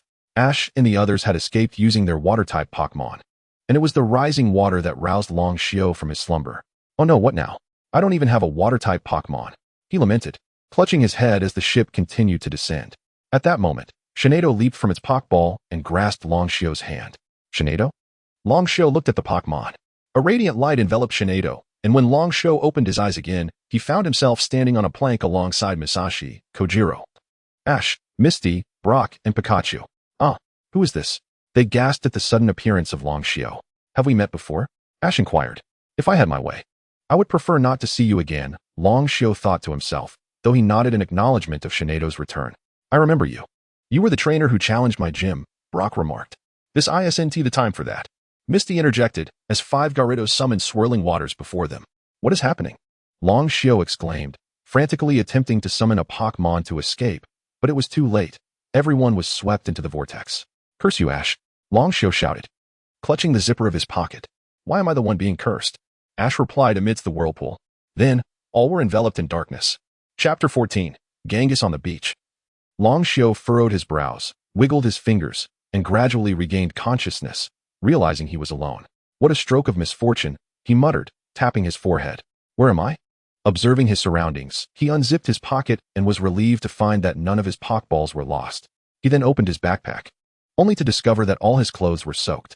Fortunately, his Pokédex was waterproof, though his electronic map had not fared as well and was now rendered useless. It seemed he would need to purchase a new one. Longshio discarded the broken Pokédex. What on earth is this place? He pondered aloud. Pokémon Round. A crucial source of funding for Team Rocket, where all Pokémon are mechanical and several times larger than ordinary ones. Of course, encountering Ash never leads to anything good. Come forth, Shinado. Longshio retrieved Shinado's Pokeball. Shinado, can you teleport me back to Leaf Town? Shinado nodded, grasped Longshio's hand, and together they returned to Leaf Town. Well done, Shinado. Longshio affectionately patted Shinado's head. Even after evolving, Shinado still enjoyed the gentle touch. This would certainly make things more convenient. Let us head to the Pokémon Center first. Longshio called Shinado back, to which it nodded in agreement. Soon, Longshio arrived at the Pokémon Center. Oh, it's you. You're safe. I heard reports that you perished in the sinking of the Saint and Joy exclaimed upon seeing Longshio. Thank goodness I survived. I'll leave my Pokémon in your capable hands, Miss Joy. Longshio entrusted his Pokeballs to Joy. He no longer had Charizard among them, making it easier to care for his Pokémon. Well, there are quite a few calls for you. And some from Rainbow City as well. You should check them out. Joy pointed to a phone in the corner. All right. Longshio nodded and approached the phone. The call logs revealed frantic attempts from Fuer and Yui to reach him after hearing of his predicament. Hello, Longshio. Are you all right? What a relief. Longshio first called Yui, reassuring him of his safety. Yes, I escaped and just arrived at the Pokémon Center in Leaf Town. Longshio conversed with Yui for a while before calling Fuer to provide the same reassurance. He then sought a room to take a bath. After bathing, he washed all his clothes and dried them in the room before stepping out to retrieve his Pokeballs and purchase a new electronic map. His next destination was Rainbow City, the second largest city in the Kanto region. After reviewing the map, Longshio set off towards Rainbow City. Unaware that his stay in Leaf Town would lead to unforeseen troubles, Longshio's current goal was to evolve Eevee into a Sylveon.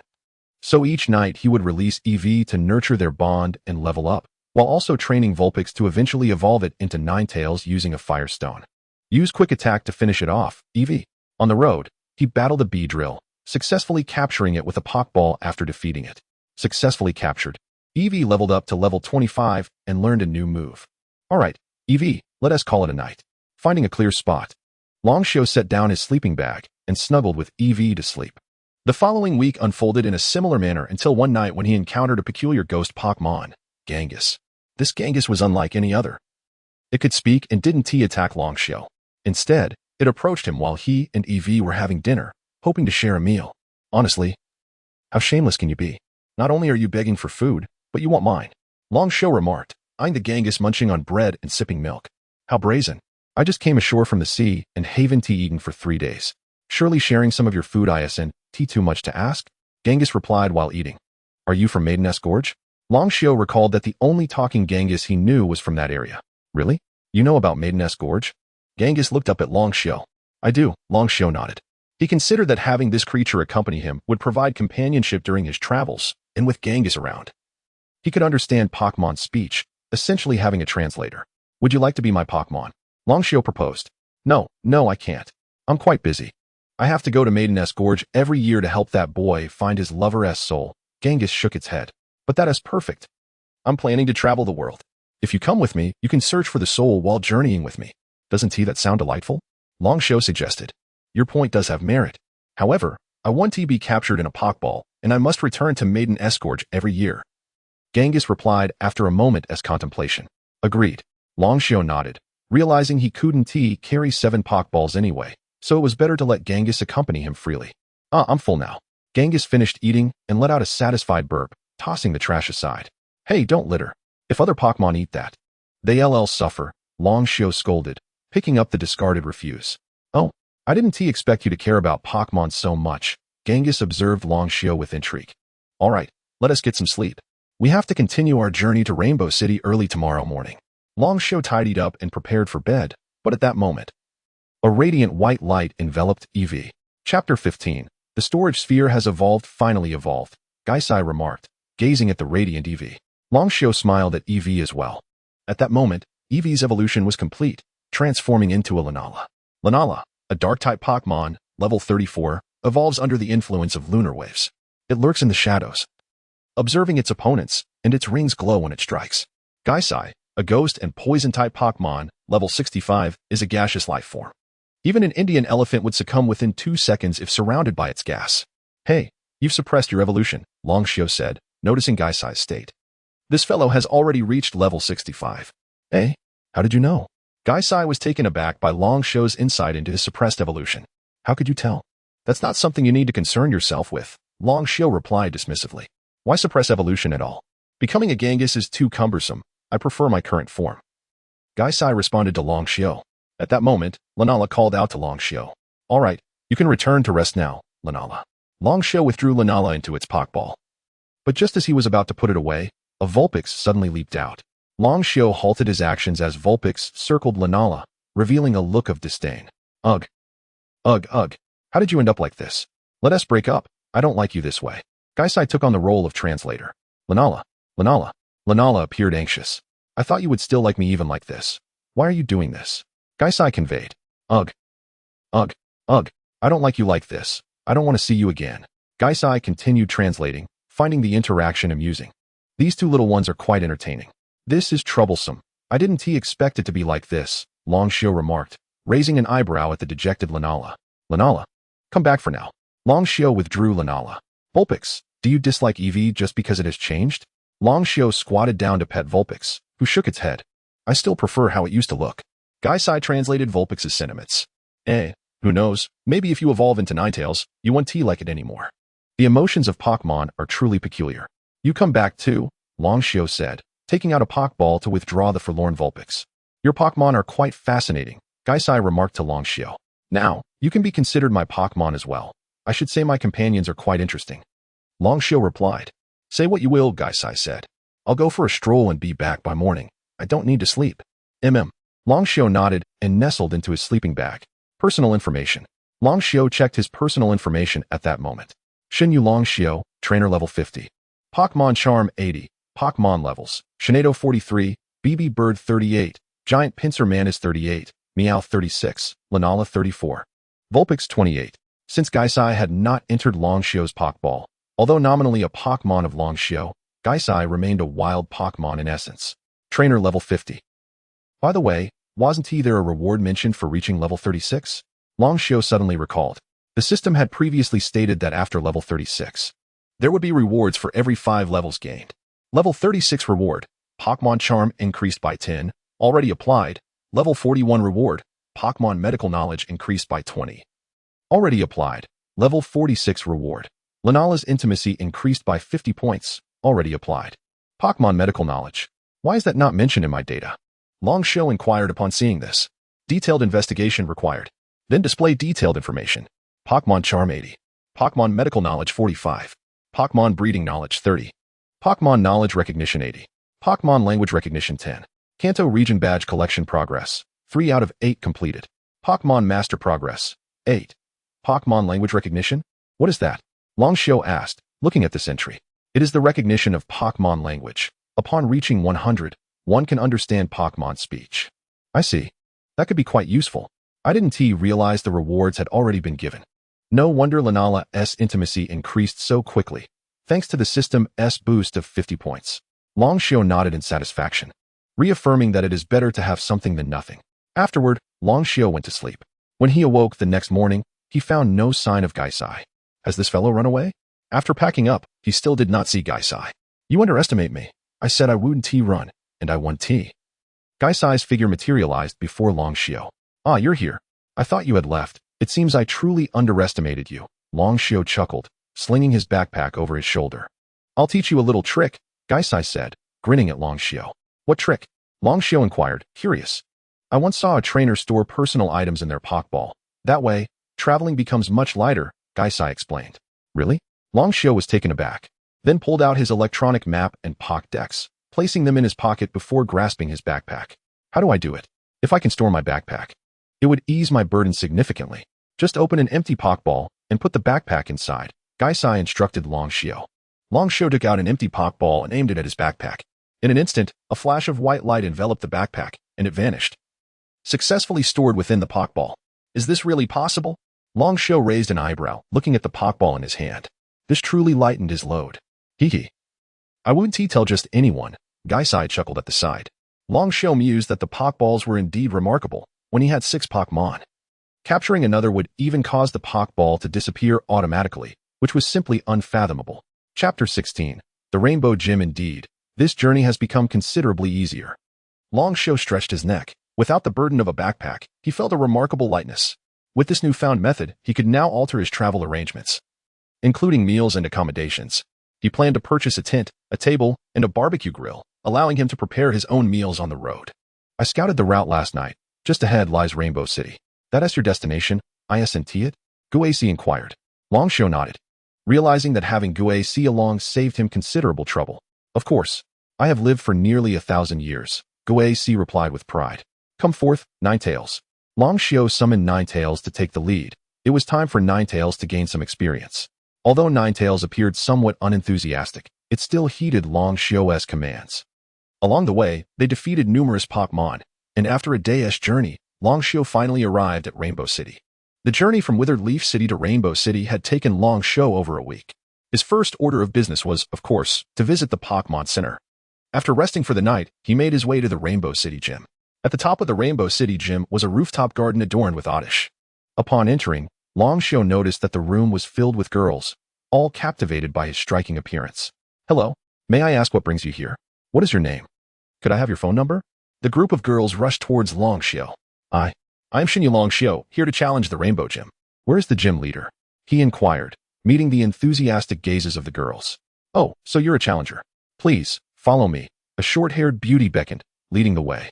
It wasn't that men were barred from entering. Rather, Ash had insulted the city's perfume upon his arrival, provoking the gym, which was why he was denied entry. Soon, Long Xiu encountered the gym leader, Eliga. Hello, are you the challenger? Eliga asked, studying Long Xiu. Long Xiu nodded. Yes, I'm here to challenge the Rainbow Gym. You must be the gym leader. Indeed, I am. The battle rules are 3 against 3. Is that acceptable? Eliga, a beautiful girl with short hair, adored Oddish, the Pokemon that had once saved her. Absolutely, Long Xiu affirmed. The match commenced, with a circle of girls surrounding to watch the contest. The rules dictated that the battle would continue until one side's Pokemon were all rendered incapable of fighting. I'll go first. Go, Vine Whip. Eliga called forth her first Pokemon, a Vine Whip. Vine Whip, Grass type, Vine Pokemon, level 20, entirely covered in vines. Its inner workings completely obscured. Long Xiu glanced at Vine Whip's information before responding. Go, Pidgeot. He released his first Pokemon, Pidgeot. Pidgeot, use Quick Attack. Long Xiu commanded, launching the offensive. Pidgeot's speed was astonishing, far surpassing that of Vine Whip, and it struck with a powerful Quick Attack, sending Vine Whip flying. Vine Whip, are you alright? Quickly use Stun Spore. Eliga urged her Pokemon. Blow the Stun Spore back. Long Xiu instructed Pidgeot, who managed to disperse all the Stun Spore, causing it to fall back upon Vine Whip itself. Steel Wing. Long Xiu commanded, and Pidgeot executed the move, successfully knocking Vine Whip out of the battle. Vine Whip lost its fighting capability, and Pidgeot emerged victorious. The referee promptly announced the result. Impressive. Return, Vine Whip. Eliga praised Long Xiu as she withdrew her first Pokemon and summoned her second.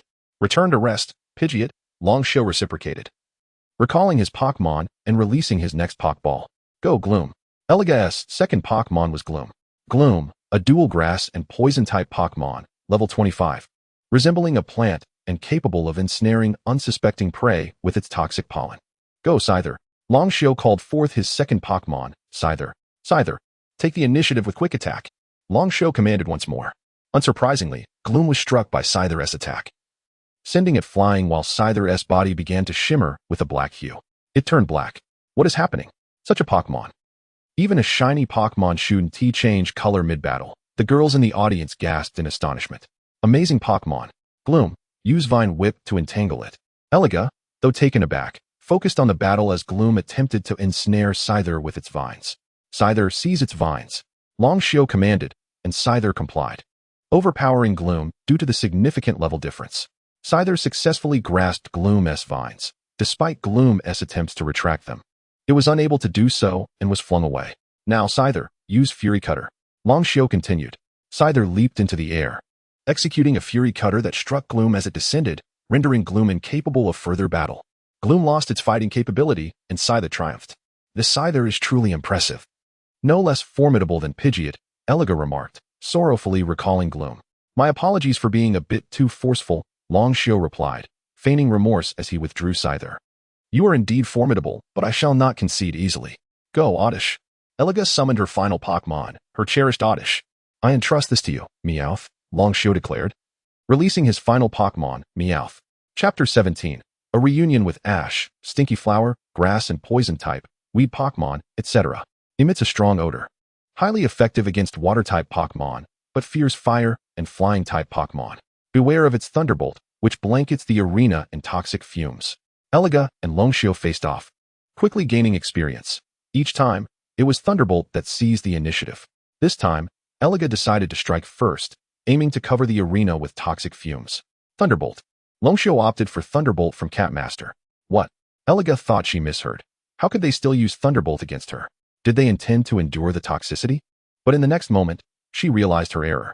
As Longshio called for Thunderbolt, Catmaster had already reached Stinky Flower's position. The toxic fumes emitted by Stinky Flower had barely settled when Catmaster had already overtaken its original spot, gliding past Eliga. Eliga's eyes widened in disbelief. She barely reacted in time to turn around. How could it move so swiftly? After a moment, she finally managed to turn back, witnessing Stinky Flower rising from the ground while Catmaster licked its claws in the arena. Such speed. Each of his Pokémon is extraordinary. I have never encountered a Catmaster with such prowess, nor the earlier Scyther. The girls in the audience began whispering among themselves. The situation in the arena had reached a stalemate. If Stinky Flower re-entered, Catmaster would continue its assault, and with toxic fumes lingering behind it, Catmaster would not return to its original position. Thus, Stinky Flower could not even re-enter the arena. I concede. Stinky Flower, return. Reluctant to see Stinky Flower suffer further, Eliga called it back. Come back, Catmaster.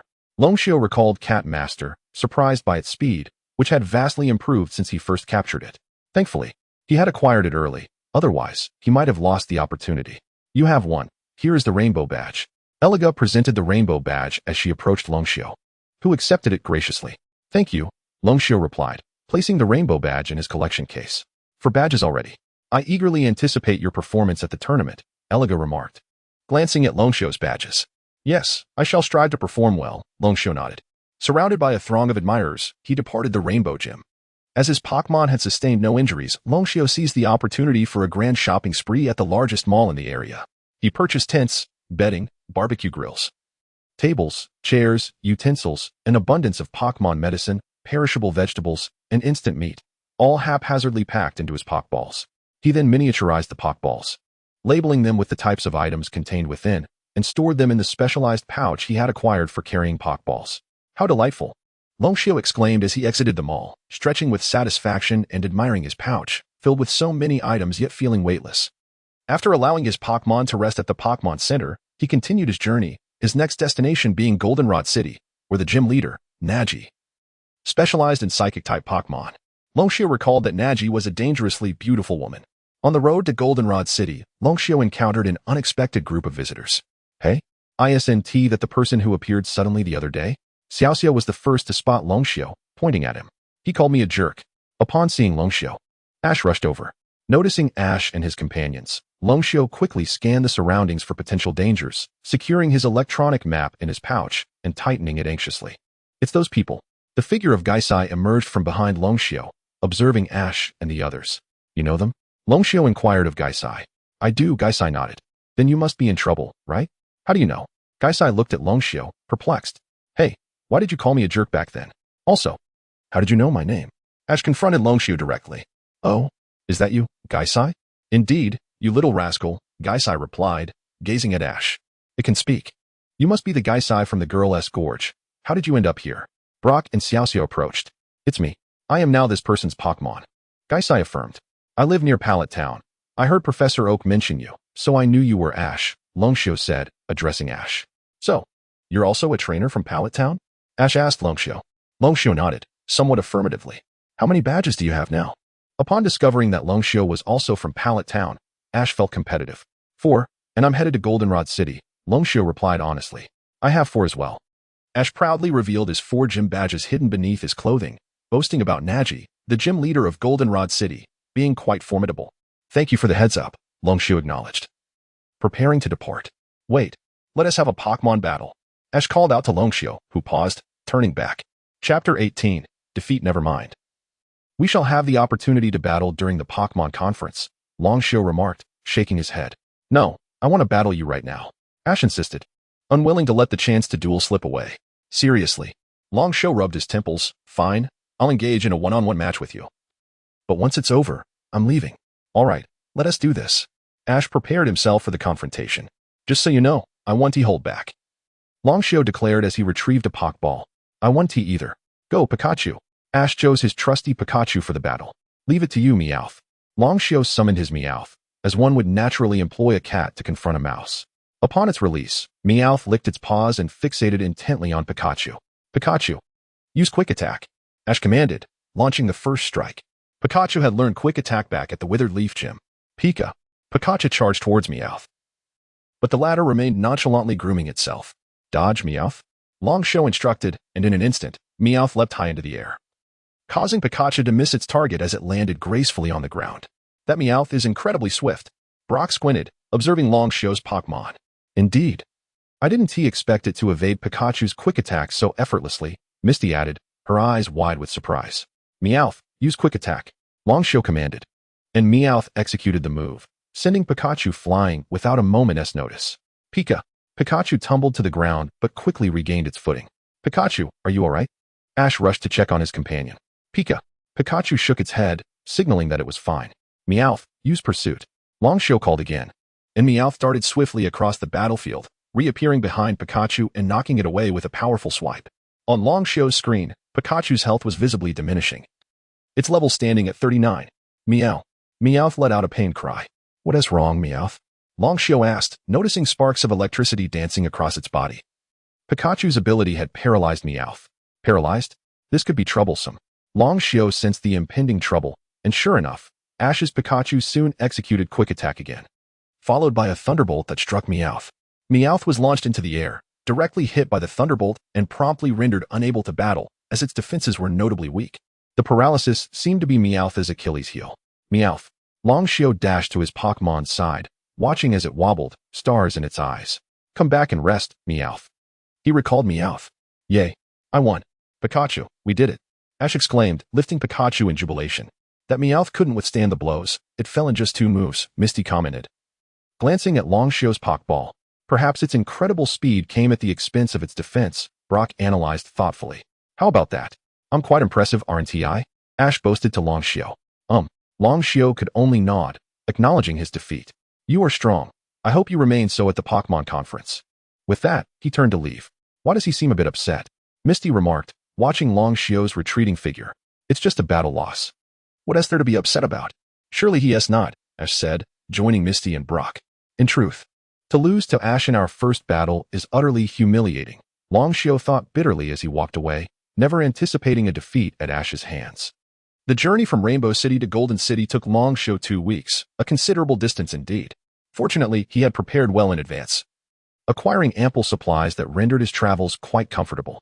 In this world, not only were there Pokemon, but also ordinary animals, chickens, ducks, fish, and such. Longxiu's meals were now plentiful, and he no longer needed to ration water or subsist on dry rations daily. While it may seem odd for both Pokemon and regular animals to coexist in the anime, it has been subtly acknowledged. For instance, there was a mention of a pork chop sandwich that Team Rocket's James enjoyed. Thus, it is reasonable to conclude that ordinary animals exist in this universe. And even Pokemon consume them. In the first season, Ash S. Squirtle, before becoming the leader of the gang, once tied up Team Rocket and stole their food, which included pork chop sandwiches devoured by Squirtle. Hence, one can regard Pokemon and animals as distinct entities, much like how a dog might enjoy chewing on chicken bones. Chapter 19. As in the past 2 weeks, Longxiu's progress with Pokemon has been remarkable. While others engage in battles only with Pokemon they wish to capture, Longxiu battles any Pokemon he encounters. If he does not possess a particular Pokemon, he captures it and later returns it. His Vulpix has reached level 40, yet he is hindered by the absence of a Fire Stone to facilitate its evolution. Upon arriving in Goldenrod City, Longxiu plans to have Fu Air evolve Vulpix into Ninetales using the Fire Stone. Speaking of Fu Air, he was relatively unoccupied before Longxiu began capturing Pokemon, but now, with the numerous Pokemon in their possession, Fu Air has become increasingly busy, transitioning from a mere caretaker to a Pokémon breeder. Since discovering that Pokeballs can serve as storage, Long Xiao has filled them with a substantial supply of healing items. Consequently, he could forego visits to Pokémon centers for a month or two. However, the healing items cannot quite compare to the services of a Pokémon Center, so upon reaching Goldenrod City, his first destination remains the Pokémon Center. After securing a room and restoring his Pokémon, Long Xiao proceeded to the Goldenrod Gym. With Ash having awakened Naz, the gym no longer exuded the same terrifying aura as before. "Hello, I am here to challenge the gym," Long Xiao announced to a man who approached him. "Oh, a challenger. Please, follow me," the man replied, leading Long Xiao into the gym. They entered a room where Naz was instructing others in the art of psychic abilities, maintaining a warm smile that suggested her happiness.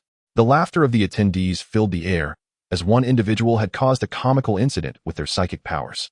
Long Xiao marveled at the scene, pondering whether humans could genuinely master psychic abilities. Yet, the evidence was before him. This world defied conventional logic. "Naz, this person has come to challenge the gym," the man informed her as he joined her side. "I have already mentioned not to call me lady," Naz responded with a nod. I am accustomed to addressing you as Miss Naz," the man replied sheepishly, scratching his head. "Very well," Naz replied, turning her attention to Long Xiao. "You are here to challenge the gym, are you not? Please, follow me." She beckoned him forward, and as Long Xiao observed her, he noted that she appeared to be around 17 or 18 years old, nearly matching his own height. Together, they entered the battle arena, a rather standard battlefield. "The rules are simple, one-on-one. I shall use a psychic-type Pokémon, and should you win, I will award you this goldenrod badge," Naz declared, producing a badge from her possession. "Understood," Long Xiao replied, retrieving a Pokéball. "Go, Moonsprite." The Pokéball floated onto the field, releasing Moonsprite, marking the beginning of the battle with Naz's Pokémon being Alakazam. System displays: Alakazam, Psychic type, level 40, adept at controlling psychic powers. Prefers finesse over brute strength. Given the situation, Long Xiao decided to counter with his Dark-type Moonsprite, which could effectively nullify Alakazam's psychic moves.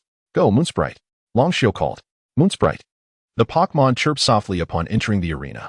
"What an adorable Pokémon!" Naz exclaimed. "What is this creature?"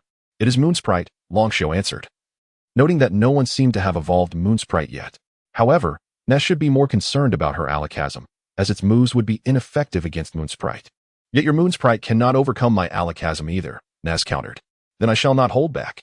Moonsprite, unleash Dark Pulse," Long Xiao commanded. Moonsprite, with a powerful surge, Moonsprite released a beam of dark energy toward Alakazam. Just as the attack was about to connect, Alakazam vanished from Moonsprite's sight, as Naz's eyes glimmered with a blue light. Using Teleport, she successfully evaded the attack. Then, Moonsprite, employ Charm, Long Xiao instructed, prompting Moonsprite to roll playfully on the ground before approaching Alakazam and nuzzling it affectionately. Alakazam found itself quite flustered by Moonsprite's antics. "Now, strike with Dark Pulse." Long Xiao seized the moment. Naz, however, appeared captivated by Moonsprite's charm, her expression brimming with excitement as she watched. Hearing Long Xiao's command, Moonsprite leaped up and unleashed Dark Pulse once more. The attack successfully struck Alakazam, inflicting significant damage. "Oh no, Alakazam. I apologize. I was distracted by this charming Moonsprite." Naz quickly regained her composure, offering her Pokémon an apology. Long Xiao couldn't help but feel a twinge of embarrassment witnessing Naz's reaction.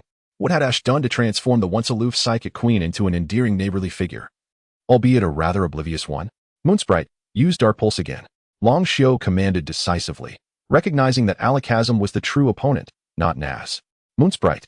The Pokémon executed the move once more, but the anticipated outcome, Alakazam being defeated, did not materialize. "Alakazam, use Protect," Naz quickly responded, summoning a transparent barrier that absorbed the impact of Dark Pulse, rendering it harmless. "Now, Alakazam, unleash Psychic," Naz ordered, and Long Xiao, realizing the gravity of the situation, urgently instructed Moonsprite, "Moonsprite, brace yourself." If Moonsprite could withstand this attack, it would have the opportunity to turn the tide in their favor. A powerful beam of psychic energy surged toward Moonsprite, and there was no escape. The Pokémon bore the full brunt of the attack. Chapter 20. Draw. After a cloud of smoke dissipated, the Moon Spirit struggled to stand, its strength nearly depleted. "Moon Spirit, are you alright?" Long Xiao hurried to check on the Moon Spirit. The Moon Spirit, gritting its teeth, managed to call out as it fixed its gaze upon the opposing hoodie. "Cover the entire field with shadow balls. I refuse to believe it can escape this time. This is our final strike," Long Xiao urged the Moon Spirit. With a resolute effort, The moon spirit gathered a mass of darkness into a sphere and unleashed it into the air, where it fragmented into a dozen dark orbs that rained down upon the battlefield, exhausting the moon spirit in the process. There's no way to evade this, Nashi murmured. Yet she utilized teleport to assist Hoodie in evading, as one must never relinquish even the slightest glimmer of hope. Despite Hoodie's efforts to dodge, it was ultimately in vain. The Shadow Ball struck true, and at that moment, the moon spirit also fell victim to its own assault. Both Pokémon lost the ability to battle simultaneously, leading the referee to declare the match a draw. Come back and rest, Moon Spirit. You've worked hard, Long Shou recalled the Moon Spirit, placing its Pokeball into his satchel, preparing to depart, knowing that without a victory, the badge was unattainable. Wait a moment, Nashi called out, halting Long Shou in his tracks. He turned to see a badge soaring towards him, which he caught with an outstretched hand. Don't forget this, Nashi smiled at him. Can one obtain a badge even with a draw? Long Shou inquired, glancing at the badge in his hand and then at Nashi. As long as you defeat the gym leader's Pokémon, a badge is yours. However, I advise you to refrain from such reckless tactics in the future. They could injure your Pokémon. Wouldn't you agree? Nashi grinned at him with narrowed eyes. Is that so? Long Shou nodded, nearly entranced by Nashi's smile, astonished by how charming the typically aloof psychic queen appeared when she smiled. I understand now, he replied, returning her smile with a squint before turning to leave. Nashi, momentarily taken aback, marveled at how handsome he looked when he smiled. He is surprisingly charming, she whispered to herself. After departing from the Golden Gym, Long Shou immediately took the Moon Spirit to the Pokémon Center, for its injuries were quite severe. Once the Moon Spirit was treated, Long Shou decided to rest for another night in Golden City before heading to his next destination. The next stop would be the Shallow Red City, a place Long Shou eagerly anticipated, not for the Poison-type Pokémon, but for the gym leader, Aju, a candidate for the Elite Four. Moreover, Shallow Red City boasted a wild area where trainers could capture Pokémon and perhaps encounter some rare species as well. Early the following morning, Long Shou departed from the Pokémon Center, finally overcoming his late-night habits to embrace the morning for travel. Trainer level increased to 51, surpassing the halfway mark, and receiving a reward of enhanced medical knowledge, now at 80%. After Long Shou's Shinado defeated the Duduo before him, his Pokémon level also increased. I am quite curious. Having surpassed the halfway mark, my reward has risen from 45% medical knowledge to a direct increase of 35%. What rewards await upon surpassing 100? Long Shou mused, gazing at the screen. A surprise awaits. The system displayed only these 4 words. Chapter 21, Squirtle thus far. Long Shou had acquired 5 badges, leaving only 3 more to secure his eligibility for the Pokémon League. His next destination was the gym located in the town of Vermilion City. It seemed that the gym leader there was a candidate among the Elite Four. The thought of facing the Poison-type gym leader, Aju, made Long Shou feel somewhat troubled, not only due to Aju's formidable personal prowess, but also because of the Poison-type Pokémon he would have to confront. After all, this was a candidate for the Poison-type champion. Surely, he would not be easily overcome. Sighing in resignation, Long Shou acknowledged that what was meant to come would eventually arrive. Evasion was futile. The journey to Vermilion City would take approximately a week, and for a leveling enthusiast like Long Shou, this time would be dedicated to grinding experience. Additionally, Vermilion City boasted a Pokémon hunting park, which piqued Long Shou's anticipation. He mused about the possibility of encountering some of his favorite Pokémon there. With this thought in mind, he quickened his pace, resolving to capture some beloved Pokémon upon his arrival at the park. I suppose you'll handle the Poison-type Pokémon. Then, Long Shou remarked to the empty air beside him. Seriously? I still have to battle. Gaisai, appearing from Yin Xiang's shoulder, complained with a frown. Of course. As my Pokémon, it is your duty to engage in battle, Long Shou retorted, rolling his eyes at Gaisai's reluctance. Besides, you are both a poison and ghost-type Pokémon. You have nothing to fear from toxins. What's the harm in a little skirmish? Ugh. Fine. I'll go. But it's been ages since I last battled another Pokémon, Gaisai conceded, albeit uncertain about what complications might arise. With that, Gaisai vanished from Long Shou's shoulder once again. Such laziness, Long Shou scoffed, raising an eyebrow before retrieving the Pokeball containing Shinado. Next on his agenda was to train Shinado, his primary Pokémon. He was determined to nurture her well, aiming to eventually obtain a Mega Evolution Stone for her transformation. Come on, Shinado, let us commence today's training, he said, patting her shoulder. Shinado responded sweetly, readying herself for battle. Encouraged by her enthusiasm, Long Shou charged into the woods with Shinado, ready for another round of fierce combat. During a moment of leisure, Long Shou settled by the lakeside to review his current status. Dragon Long Shou, trainer level 52, Pokemon Charm 85.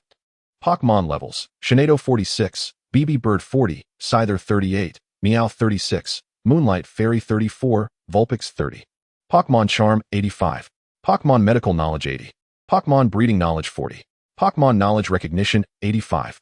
Pokemon Language Recognition 15. Kanto Region Badge Collection Progress 5 out of 8. Pokemon Master Progress 10.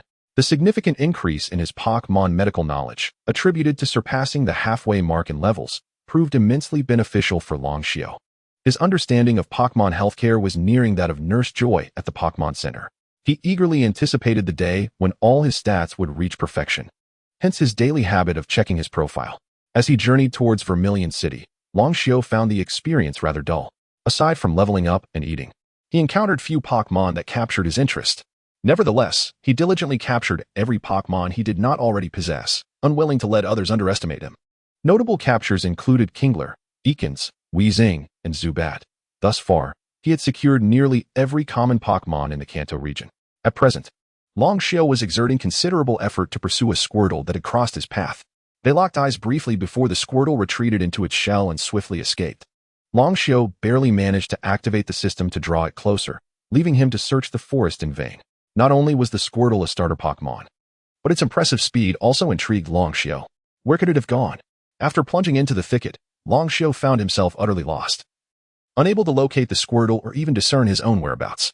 Initiate guidance. The system suddenly appeared before him, displaying a map of the woods along with a green dot and a red indicating the location of the Squirtle.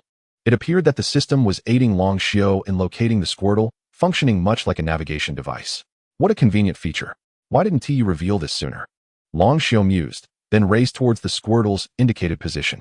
At that moment, the Squirtle remained stationary, seemingly unaware of Longshio's approach. Hey, where are you off to? Gaisai, observing Longshio's sudden sprint, quickly followed, fluttering alongside him. I know where the Squirtle is now. Longshio called back over his shoulder, navigating through another thicket until he arrived at a small river where the Squirtle was drinking. He concealed himself behind a tree, anxious to avoid scaring it away. How did you find it? Gaisai asked, catching up to Longshio and marveling at the sight of the Squirtle. That's not for you to worry about.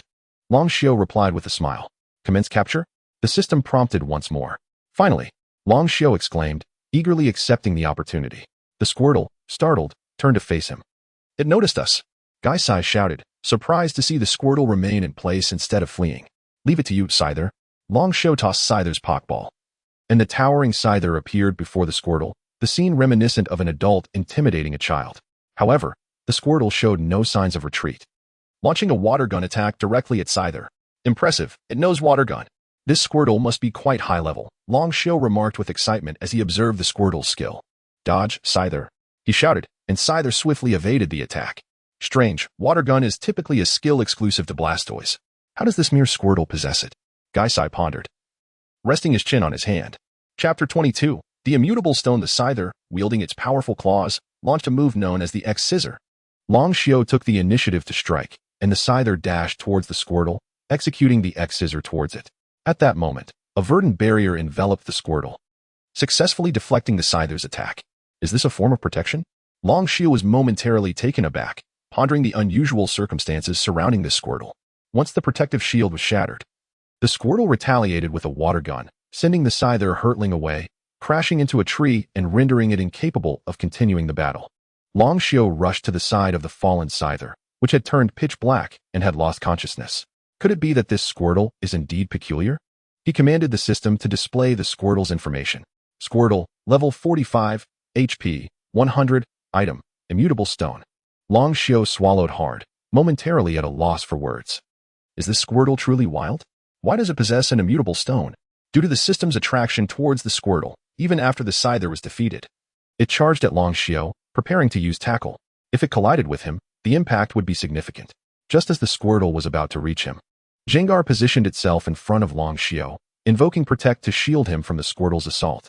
This Squirtle is indeed strange. Such damage is not typical for its kind. Gengar glanced back at Longshio, undeterred by the Squirtle's oddities, as it was confident in its abilities as a level 65 Pokemon. Return, Scyther, Longshio commanded, recalling the Scyther and rising to his feet. I must capture this Squirtle. Step back, Gengar. Understood. Gengar nodded before vanishing from sight. Long Xiao then produced another Pokeball. It's your turn, Shinado. Shauna. Shinado leapt from the Pokeball, stretching before sharpening its gaze upon the Squirtle. Shinado, use Shadow Clone to confuse it, Long Xiao instructed. And Shinado promptly utilized Shadow Clone, surrounding the Squirtle, before employing Teleport. The 5 Shinados moved rapidly around the Squirtle, leaving it disoriented. Use Illusion, Long Xiao commanded. Shauna. Shinado enacted Illusion, causing the Squirtle, in its search for the real opponent, to levitate before crashing down to the ground. Strike again, Shauna. Shinado lifted the Squirtle once more. But this time, the Squirtle retracted its head and limbs into its shell, employing Defense Curl. When Shinado slammed it down, the damage was minimal. After executing 3 consecutive moves, Shinado was visibly fatigued, its clones dissipated, and it stood a short distance from the Squirtle, panting lightly. At that moment, the system indicated that the Squirtle still had 68 HP remaining. This little guy is surprisingly resilient. The Squirtle emerged slowly from its shell, displaying its head and then its full form. Shinado, use Magical Leaf to attack, Long Xiao directed, seizing the opportunity as the Squirtle revealed itself. Shinado immediately unleashed a barrage of magical leaves upon the Squirtle. The attack struck true, dealing substantial damage due to its Grass-type nature. In that instant, Long Xiao realized his current lack of Grass-type Pokemon made encounters with Water types particularly challenging. He resolved that after capturing this Squirtle, he must seek out a Grass-type Pokemon. The Magical Leaf hit, causing the Squirtle to emit a pain cry. Continue using Magical Leaf, Long Xiao commanded emphatically. And Shinado complied, launching another attack. The Squirtle attempted to employ Protect, but failed, resulting in it enduring yet another hit from Shinado, leaving it on the brink of collapse. Go. Seizing the moment, Long Xiao tossed a Pokeball at the Squirtle's head. The ball shook violently for an extended duration, longer than any previous capture. Finally, after what felt like an eternity, the Pokeball stilled, signifying a successful capture. Long Xiao beamed at the sight of the still Pokeball, but it quickly vanished, as he had exceeded the allowable limit of 6 Pokemon. Rest now, Shinado. You've done well. Long Xiao recalled Shinado, eagerly anticipating his next destination to examine the Squirtle adorned with the immutable stone. To think you actually caught it. Your Shinado must be quite powerful, Gengar remarked, floating beside Long Xiao. Their levels were indeed comparable. Long Xiao nodded. Let us proceed to the next town. He opened his map, noting that in pursuit of the Squirtle, he had drifted further from Qianhong City. What initially remained a 2-day journey now stretched to 3. This way, Long Xiao indicated towards the forest on the electronic map, beckoning Gengar to follow closely. Gengar settled atop Long Xiao's head, prompting an eye roll from him, yet he continued on, feeling little burden from Gengar's presence. After traversing the forest for a day and scaling a mountain, Long Xiao finally spotted a structure nestled within the trees. According to his electronic map, this was the so-called Qianhong Gym, resembling a standalone villa amidst the greenery. So this is the Qianhong Gym, Long Xiao remarked, stowing away his map and gazing at the building before him. Not even a soul to welcome us. What a dismal gym. Gengar floated down from Long Xiao's head, hovering beside him. Let us take a look inside. Long Xiao approached the steps leading to the gym, ascending them one by one, and pushed open the grand doors. His eyes immediately fell upon a painting hanging in the center of the hall, yet the place was devoid of any inhabitants. As he passed the painting, he ventured deeper, discovering a back door. Upon opening it, he found a man seated in the corridor outside, looking up to reveal a battleground beyond. Hello. I am here to challenge the gym, Long Xiao announced, approaching the man from behind. Chapter 23. The Pink Badger, a challenger has arrived. Just in time, as I have some leisure now. Aju glanced back at Long Xiao and remarked, rising to his feet and striding toward the opposite end of the battlefield. The rules of engagement dictate a 2-on-2 match, wherein one may only switch Pokemon upon the defeat of one side. Defeat me, and you shall earn this pink badge. As he spoke, Aju produced a badge. Understood, Long Xiao nodded in acknowledgement. I shall officiate the match. At that moment, a woman clothed in a pink ninja outfit sprang forth from the nearby trees. She is Xiang, my daughter. Aju introduced her to Long Xiao, who offered a nod and retrieved his first Pokeball. Let the battle commence. Go, coughing. Aju unleashed his Pokemon, coughing, while Long Xiao had already determined his combatant. Go, Shinado. Shinado leapt from its Pokeball, stretched languidly, and then fixed its sharp gaze upon coughing. Wow, what is that? It looks magnificent. Xiang exclaimed, her eyes sparkling at the sight of Long Xiao's Shinado. It's a shiny Shinado. Aju also appeared somewhat envious. Shinado, use telekinesis. While Aju and Xiang marveled at Shinado, Long Xiao initiated his assault. In battle, there is little time for admiration. Oh no. By the time Aju realized, Coughing had already been ensnared by Shinedo's telekinesis and was hurled away. Long Xiao commanded Shinedo, who effortlessly sent Coughing crashing against a tree. Coughing. Aju shouted in concern for his Pokemon. How can you sneak attack like that? Axiong protested, displeased by the turn of events. You declared the battle had begun. Long Xiao retorted coolly, leaving Axiong momentarily speechless. Coughing, are you alright? Coughing returned to the field, signaling that it was fine. Coughing, unleash Smog. Aju nodded and instructed Coughing to deploy Smog, which enveloped the arena in a toxic haze. Shinedo, summon Rain Dance. Long Xiao had anticipated this move. And as Shinedo invoked Rain Dance, rain began to pour from the heavens, dissipating Coughing's poisonous fog. However, it may have been too late, as Shinedo succumbed to poisoning. Coughing, use Rollout. Coughing spun rapidly, charging toward Shinedo. The latter, hindered by its poisoned state, was struck and sent flying once more. Long Xiao's system panel indicated Shinedo's health was near its limit. Shinedo, utilize Healing Pulse. Shinedo cast Healing Pulse, quickly mending its injuries. Now, deliver the final blow. Use Psychic. Not so fast. Coughing, detonate. Aju seemed to recognize that his Pokemon could no longer withstand the assault and opted to go out with a bang for the sake of his next Pokemon. Coughing drew near to Shinedo, its body radiating a brilliant white light. Shinedo, use Protect. Long Xiao swiftly switched tactics, deploying Protect, which conjured a green barrier before Shinedo, successfully shielding it from Coughing's explosion. Coughing lost its ability to battle. Coughing has lost its battle capability. Shinedo emerges victorious. Axiong announced the outcome. Return, Coughing. Return, Shinedo. The two trainers simultaneously retracted their Pokemon. It seems your Shinedo is not only visually striking, but also quite formidable, Aju remarked with a smile. Of course. Long Xiao nodded, unabashedly confident.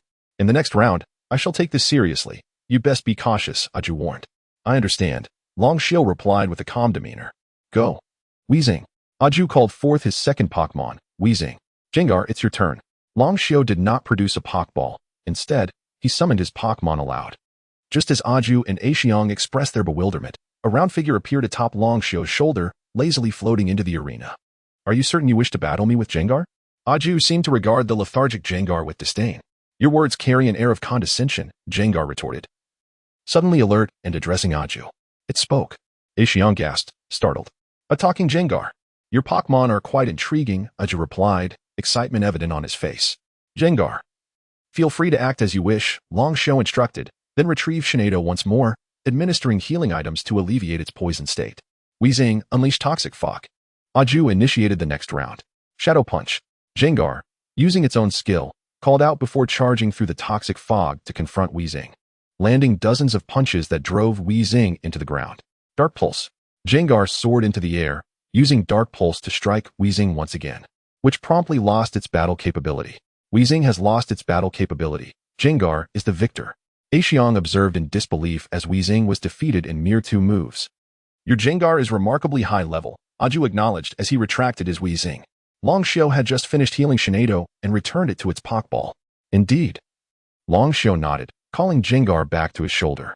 You have triumphed. Here is the pink badge, Aju said, producing the badge and approaching Long Xiao. It's in my possession now, Gengar proclaimed, shaking the pink badge in triumph on Long Xiao's shoulder. Aju raised an eyebrow at the sight of Gengar's prize. You rascal. Long Xiao sighed, accepting the pink badge from Gengar. Thank you for the lesson, he said to Aju before turning to depart. That young man has boundless potential, Aju murmured, watching Long Xiao's retreating figure. But why hasn't he that Gengar evolved, despite its evident high level? Axiong inquired. Gazing at Gengar. Perhaps it is utilizing an Everstone or a similar item, Aju speculated. Chapter 24, The Wilderness Area after acquiring the pink badge. Long Xiao hurriedly made his way to the Pokemon Center. He first restored his Shinedo and Gengar's, then approached the communication device. Young master, how may I assist you? Fuer promptly answered the call. I returned to Squirtle. You saw it, right? Indeed, Fuer nodded. Please transfer it to me. Certainly. But who would you like to send back? Shinedo, Pidgeot, Scyther, Meowth, Espurr, Vulpix. I shall send Vulpix back first. You can use a Firestone to evolve it. Long Xiao contemplated before retrieving Vulpix's Pokeball. Understood. Fuer nodded and took out Squirtle's Pokeball. And the two exchanged their Pokemon. Take good care of Vulpix, Long Xiao instructed.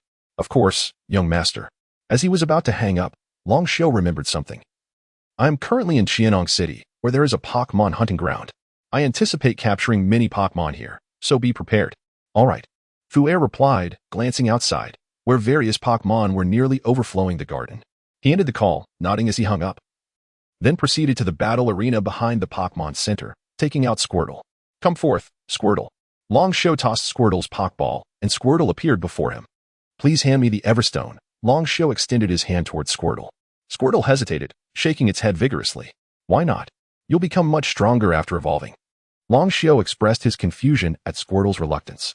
Squirtle protested, if I evolve, my gliding technique, which I rely on for survival, will become cumbersome. At this moment, Jengars appeared to translate. I see, but your gliding ability was a necessity when you were a wild Pokémon. Now that you are my Pokémon, you need not hide anymore, Long Show reassured Squirtle. Hearing this, Squirtle lowered its head in contemplation, then slowly retrieved an Everstone from its shell. Does this mean it's for me? Long Show inquired tentatively. Squirtle nodded affirmatively. Long Show accepted the Everstone, and a radiant light enveloped Squirtle, transforming it first into a medium-sized form, and then, without the glow dissipating, into the large Blastoise. Blastoise's glow faded, revealing its enlarged form as it let out a roar, seemingly in exuberance. How magnificent! You look so much stronger. Long Show admired the now gigantic Blastoise. Let us head to the Pokémon Park. With a smile, Long Show returned Blastoise to its Pokeball and tucked the Everstone into his pocket. Upon arriving at the Pokémon Park, Long Show was greeted by a white-haired elder at the front desk, who stood up upon his entrance and turned to organize some items. You are here to capture Pokémon, correct? Yes, Long Show affirmed, approaching the desk. In the wilderness area, you may only use the specialized Pokeballs and fishing rods designated for this region, the elder informed him. Understood. Can all Pokémon within the park be captured? Indeed, Long Show nodded, paid the fee, and entered the park. He held no high hopes for the strength of the Pokémon inhabiting this area, as they lived a comfortable life. He merely wished to explore and capture some Pokémon he did not possess. Upon entering the park, he found himself surrounded by thickets and woods. Diving into the forest, he began his capture techniques, soon discovering that the Pokémon here often did not require battling. One could simply throw a Pokeball at them when they were distracted, and they would willingly follow. As he traversed, Long Show captured various Pokémon, including Tauros, Rhydon, Tyranitar, and Farfetch'd, eventually making his way to the water's edge. Water-type Pokémon. I believe I only have Blastoise. I should catch some water types, he mused, sitting by the water and casting his fishing rod. Before long, he felt a tug on the line. It's a big one. Jengars, lend me a hand, he shouted, pulling with all his strength, while Jengars promptly assisted him. Splash. Water sprayed all over Long Show as he fell onto the ground, revealing a massive figure before him. Dragonite, level 30. Would you like to attempt capture? The system's voice chimed in, and Long Show stood up, declaring, capture, while pondering whether this creature required a battle for capture. Come forth, Blastoise. Long Show threw Blastoise's Pokeball into the fray, and Blastoise let out a mighty roar upon landing on the ground. Use Hydro Pump, Long Show commanded, pointing at Dragonite. Blastoise immediately unleashed a Hydro Pump, striking Dragonite directly. Dragonite roared in fury and retaliated with Hyper Beam. Use Protect. Long Show quickly directed Blastoise to shield itself, successfully blocking Dragonite's Hyper Beam. Quite impressive. It seems suitable for battle, Long Show remarked, observing the power of the attack before throwing a Pokeball. Seizing the opportunity as Dragonite was momentarily immobilized from its attack, Dragonite was successfully captured within the Pokeball, not even shaking before it turned into a white light. Jengars dutifully retrieved the Pokeball from the water and handed it to Long Show. Thank you, Long Show replied as he accepted the Pokeball. Blastoise, please wait here. We may need to battle again soon. Long Show cast his fishing rod once more, and Blastoise nodded, sitting beside him. Long Show waited for an extended period without further bites, growing weary as he began to yawn. It seemed the nearby Pokémon had fled due to the presence of Dragonite. Perhaps it was time to change locations. Jengars, sitting beside him, yawned as well. Oh, let's move on, Long Show sighed resignedly, packing up his belongings. Chapter 25. Red Lotus Island. Upon changing locations, the situation undoubtedly improved significantly. Various aquatic Pokémon sprang forth in a delightful procession, all captured by Long Show, Psyduck, Starmie, Goldfish, and Kingler, among others. Additionally, several Pokémon occasionally passed by Long Show, leading to the rapid consumption of nearly 30 Pokeballs, while Blastoise was compelled to level up several times. Let us go, Long Show declared, tidying his belongings and storing Blastoise before departing the wilderness. This journey had proven fruitful. The 30 Pokeballs he would return with would certainly give Fu Er a considerable headache for some time. By the time Long Show exited the park, night had already fallen. After dining, he settled in at the Pokemon Center, simultaneously reviewing his route for the following day. As he perused the information, Longxiao mused. Xinyu Longxiao, trainer level 55, possessing Pokemon levels, Shaman 50, Pidgeot 43, Scyther 40, Meowth 40, Umbreon 38, Blastoise 49. Charm with Pokemon, 85. Knowledge of Pokemon medicine, 85. Knowledge of Pokemon breeding, 50. Understanding of Pokemon, 85. Pokemon language recognition, 30. Kanto region badge collection progress, 6 out of 8. Pokemon master progress, 12. Upon reaching the next trainer level, a reward awaited him.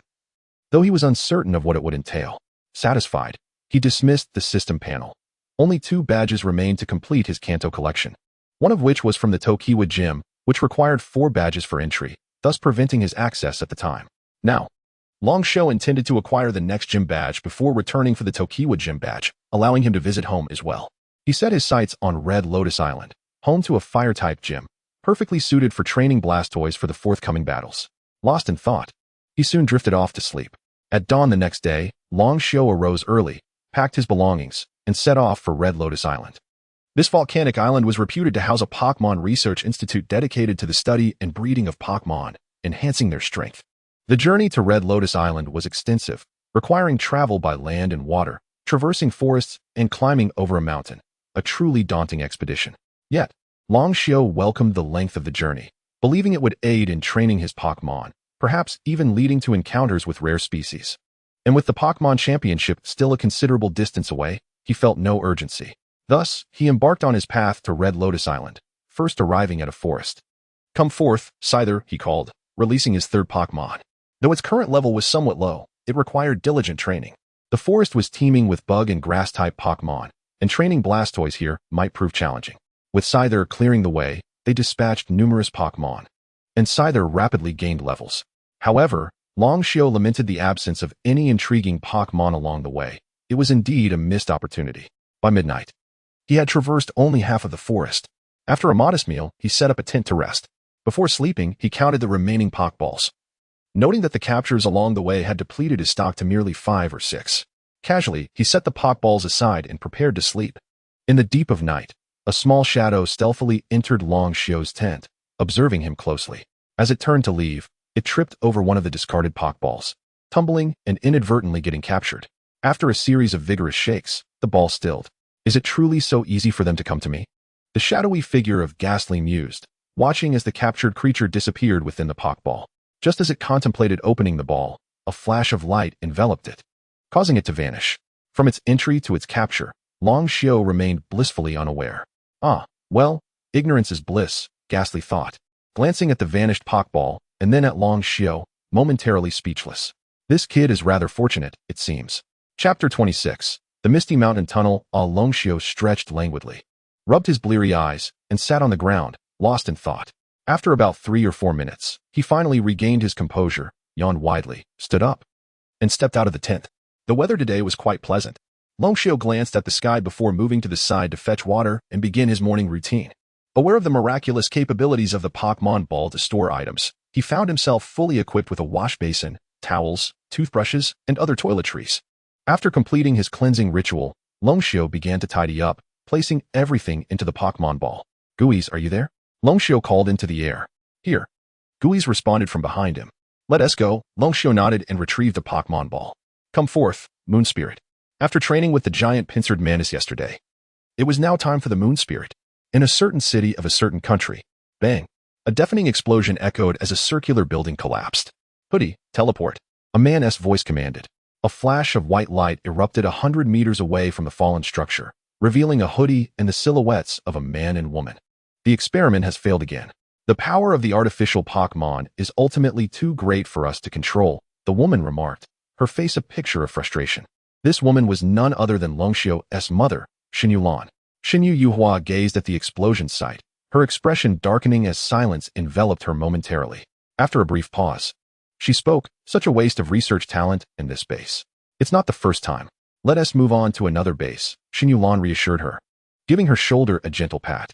Sometimes I wonder if we should continue this research. We have invested so much time, manpower, and financial resources without a hint of success. Xinyu Yuhua sighed. In truth, the Xinyu family was not merely a small clan as it appeared. Their financial resources were vast. Though they had all been funneled into this research endeavor, the expenses were exorbitant, and if this continued, the Xinyu family might truly dwindle to a mere minor house. I wonder how Longxiu is faring these days. About Longxiu, Xinyu Lan sighed as well. That young lady from the Qiuyu family. I heard she has been quite despondent since Longxiu rejected her, causing quite the stir among the Qiuyu clan, who have begun to obstruct our collaborations. Perhaps you should counsel him again. He is becoming increasingly unresponsive to my guidance, Xinyu Yuhua suggested. Understood, Xinyu Lan nodded. Hoodie, let us go. Hoodie nodded. Utilizing teleportation once more, and the three arrived at a room, which was the branch base of Xinyu Yuhua. I shall contact the Qiuyu family. Xinyu Lan announced upon reaching the branch base, and Xinyu Yuhua nodded, watching her depart. Xinyu Lan promptly dialed the Qiuyu family. The call was answered by their steward. Is Qiuyu Guizhong available? Xinyu Lan inquired. Yes, please hold on, the steward replied, hastily seeking Guizhong. Moments later, Qiuyu Guizhong ambled over. Did you need something? Guizhong's demeanor was less than cordial, still irked by the incident involving the young lady. Mr. Qiuyu, how is Xiao Ai faring recently? Xinyu Lan inquired. Knowing her son had erred, and thus, she adopted a more courteous tone. Xiao Ai is doing well. No need for Madame Xinyu to worry, Guizhong replied. My son has indeed been somewhat thoughtless, but I have already admonished him. Is this Madame Xinyu? Before Xinyu Lan could finish her sentence, a woman's voice interrupted from Guizhong's end. A flustered woman rushed to the phone. It was Qiuyu Guizhong's wife, Qiuyu Xiang. Madame Qiuyu. It's me, Xinyu Lan acknowledged. Madame Qiuyu, Xiao Ai ran away from home a couple of days ago, stating she was going to find your young master. We have been unable to reach her since. Can you contact your young master? Qiuyu Xiang's tone was urgent. At Qiuyu Xiang's words. Xinyu Lan was taken aback. After a moment of pause, she quickly replied, Longxiu just left Qianhong City. He is likely en route to Honglian Island now. As she spoke, she checked the map, realizing that it would take about a week to reach Honglian Island. So you were also unable to reach him? Qiuyu Xiang's anxiety deepened. Indeed. Xinyu Lan nodded helplessly. Fine. What were you telling her? Qiuyu Guizhong was now displeased. He had just informed her that Xiao Ai was doing well, only to be met with the revelation that she had run away. I'm worried about Xiao Ai, Qiuyu Xiang exclaimed. Seeing the two arguing, Xinyu Lan wisely ended the phone call. Meanwhile, Longxiu was completely oblivious to the unfolding drama, happily training the moon spirit as he emerged from the forest. At the forest's edge stood a rather rudimentary Pokémon Center, a wise decision given the dangers of the surrounding area. Longxiu entered the Pokémon Center, entrusted his Pokémon to Nurse Joy for care, and took a seat nearby. The interior of this Pokémon Center was as unadorned as its exterior. Devoid of telephones or a dining area, it featured only a large open space. Were it not for Nurse Joy's presence, Longxiu might have doubted the authenticity of this Pokémon Center. Before long, Longxiu's Pokémon had been well fed and tended to. He collected them and made his way to the entrance of the Pokémon Center. As it was still early in the day, he decided against staying the night there. Having traversed the forest, the next challenge was to scale a great mountain. After walking a short distance, he spotted a cave, marked by a sign, Misty Mountain Tunnel, caution, danger inside. Crossing this tunnel should allow him to exit the mountain. Longxiu retrieved a flashlight from his bag and ventured into the cave, which was enveloped in darkness. Without his flashlight, he would have found it quite disorienting. Within the cave, Longxiu encountered many Pokémon he had previously seen, such as Zubat and Tyranitar, as well as some he had not yet captured, like Sandshrew. Naturally, he sought to catch these new Pokémon through battle, successfully acquiring quite a number along the way. However, the most vexing predicament for Longxiu was that he had become lost. Chapter 27. The Danger Zone. What shall we do now? Longxiu sat on the ground, scratching his head. The moon spirit gently called out from beside him. Hungry? Longxiu glanced at the moon spirit, retrieved a can of Pokémon food from his bag, and fed a few morsels to the moon spirit. Once finished, we shall continue our search for a path. This mountain appears quite vast, and we may need to walk for some time. The moon spirit nodded while munching. Pulling out the map, Longxiu suddenly remembered that the system possessed a panoramic map, which was indeed a valuable asset. The system promptly displayed a map, revealing the entire cave's layout.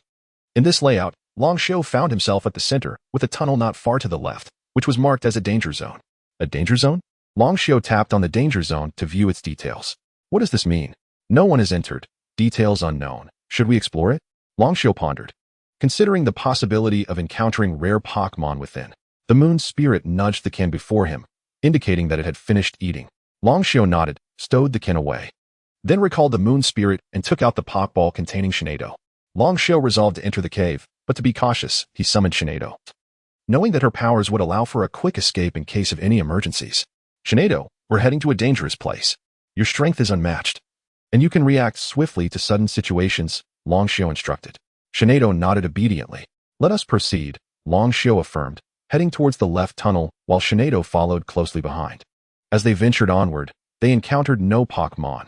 It seemed all creatures had distanced themselves from this cave, which only heightened Longshio's unease. Shauna. Huh. Longshio was taken aback by Shinado's voice.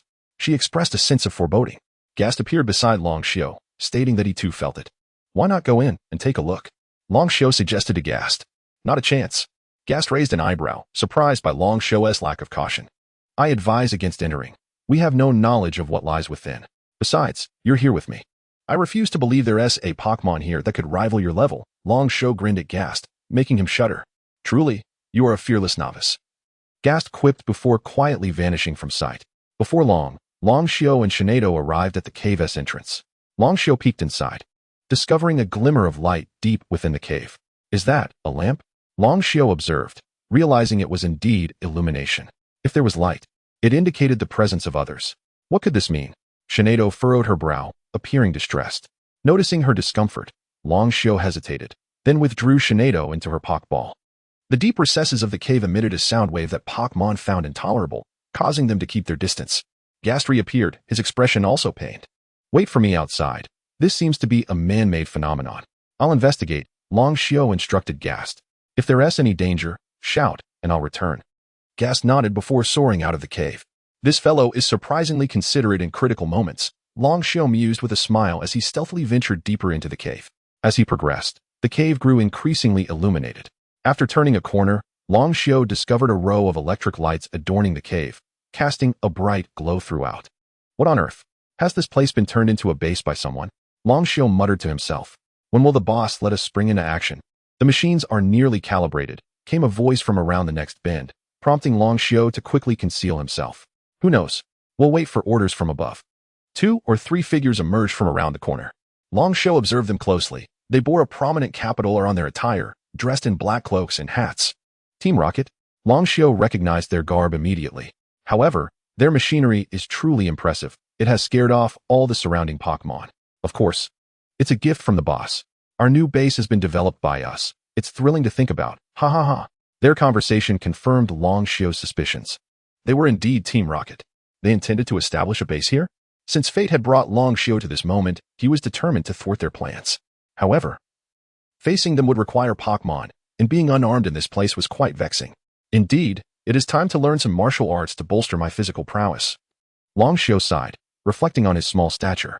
Yet now, since a direct confrontation was unfeasible, he would have to employ cunning to dismantle their scheme. He needed to locate that machine, which he surmised was hidden deep within the cave as recesses. Using the strategy of drawing the snake from its hole, he resolved to take them down one by one. With this thought, Longshio boldly stepped out from his hiding spot, yawning dramatically. Ah, good morning. Esteemed members of Team Rocket. Who goes there? The three turned to face Longshio, exchanging glances upon realizing he was merely a child. Little boy. This ISNTA place for you. Run along. They dismissed him, clearly underestimating Longshio. Well, I overheard you discussing some machines. What are you up to? Longshio inquired. Seize him. Upon hearing Longshio mention machines, their leader immediately commanded, and the other two advanced towards him. Seeing their approach, Longshio turned on his heel and fled, thinking to himself, they've taken the bait. Chapter 28. Kidnapped by Team Rocket in a swift motion. Longshio dashed out of the cave, closely followed by two individuals who were equally quick on their feet. Gooies, take care of him. Longshio shouted as he exited. The two Team Rocket members had barely stepped out when Gooey's hypnosis spell rendered them unconscious. Observing this, Longshio halted, approached the fallen Team Rocket agents, and exclaimed, I told you not to pursue. He delivered a swift kick to their sides and subsequently retrieved 2 ropes to bind them to a nearby stone pillar. Now you cannot escape, he remarked with satisfaction before re-entering the cave. Gooeys, if I call for you, make sure to come in quickly, he added, peering back into the cave to ensure that Gooeys would be ready for any unforeseen circumstances. Understood, Gooeys replied. Though he felt a twinge of discomfort at the thought of re-entering the cave, Longshio ventured deeper inside, picking up a shovel along the way. Upon returning to the previous location, he noticed that one of the men had vanished, evidently having ventured further inside. Longshio cautiously wielded the shovel as he approached the final corner, turning to raise it. only to find no one there, just a colossal machine pulsating with erratic red and green lights. Just as he considered examining it further, a sudden pain shot through his head, and he collapsed. Damn it, a figure emerged from behind, revealing himself to be the man from earlier. Boss, we captured him, he reported, kneeling before the machine. Take him to headquarters. Increase the machine's power to maximum and prepare to excavate the cave, a voice from a screen commanded. The figure obscured from view, but a cat perched beside him, receiving gentle strokes. Yes, sir, the man acknowledged, and the call ended. He stood, bound Long Xiao, confiscated all his Pokeballs, and approached the machine, which roared to life. Ugh. Outside the cave, Guiz clutched his head in agony, even bleeding from his nose. Struggling to look towards the cave, he was soon overwhelmed and hastily fled the misty mountain tunnel. Accompanying him were numerous ghost-type Pokémon, all escaping the tunnel, which erupted with various Pokémon, both large and small. The man carried Long Xiao over his shoulder as they exited the cave. What a couple of useless fools, he remarked, glancing at the other two Team Rocket members bound by Long Xiao. He tossed Long Xiao onto the ground and released their bindings, slapping them awake. Be boss. The two murmured, unable to meet his gaze. Carry him back to headquarters. You stay here and keep watch, he commanded. One of them stepped forward to hoist Long Xiao onto his shoulder while the other returned to the cave. They exited the tunnel from the opposite side, where a helicopter awaited in the thicket, departing from the misty mountain tunnel. What do we do now? Guiz lamented, watching the helicopter ascend. It was far beyond his ability to pursue, and by the time he spotted it, it had already flown too far away. Frustrated, he paced in circles, realizing he was isolated in a desolate area, unfamiliar with anyone nearby and unaware of the helicopter's destination. Meanwhile, Long Xiao remained unconscious aboard the helicopter. Boss, why not just toss him out? The underling who had been flying the helicopter suggested. That's the boss's orders, he replied curtly, and no further discussion ensued. From the moment Long Xiao entered the cave, his entire being had been scanned, and they were already aware of his information. A scion of the Shinyu family. This should yield a significant profit, mused Sakamoto, observing Long Xiao's details on the screen at Team Rocket's headquarters in Tokiwa City. The blue Shinado and the color-changing Scyther seemed promising. Let us hold on to them, he decided. Beneath Long Xiao's information lay details of his Pokémon. Soon, Long Xiao was transported to the Tokiwa gym, though he remained oblivious to his surroundings. He was unceremoniously placed into a cage presumably intended for confining Pokémon. In truth, Long Xiao had awakened during the flight, discreetly checked his pockets, and discovered he had lost all his Pokeballs. Thus, he decided to feign unconsciousness until he was securely locked in the cage. Once the two guards departed, Long Xiao began to rise from the ground. Bound and unable to move, he felt utterly vulnerable. This was his first experience of being kidnapped in either life, and anxiety coursed through him. At that moment, a singular thought occupied his mind. He would no longer interfere in matters that did not concern him. Having watched numerous detective films in the past, Long Xiao instinctively began to observe his surroundings, searching for something to aid in loosening his bonds. Unfortunately, disappointment awaited him, surrounded by emptiness. Not even an ant was in sight. Gritting his teeth, he began to rub his wrists against the cage bars, hoping to fray the ropes binding him. What are you doing? Watching too many movies? A girl's voice interrupted. Startled, Long Xiao turned to the source of the voice, a girl clad in Team Rocket attire, seemingly youthful with light yellow hair. You won't be able to wear through those ropes. It would take days, she remarked, observing him with a hint of pity. Why did Team Rocket capture me? Long Xiao questioned, his mind racing with embarrassment at being seen in such a compromising position. Team Rocket? The girl blinked, glancing at her outfit. Oh, I'm not actually part of Team Rocket. I stole this uniform. Really? Then will you help me untie these ropes? Long Xiao inquired, momentarily taken aback. Why would I help you? Even if I did, you wouldn't be able to open the cage, she replied matter-of-factly. Just loosen them a bit. I have a plan. Long Xiao insisted, a glimmer of strategy igniting in his eyes. Chapter 29. Escape. What benefits do you provide? If you refuse to assist me, I shall call for help. Long Xiao remarked, gazing at the girl. You. The girl was momentarily taken aback. How shameless can you be? As she spoke, she reached inside and began to untie the ropes binding Long Xiao's hands and feet. Although not completely undone, a little effort was enough to free him.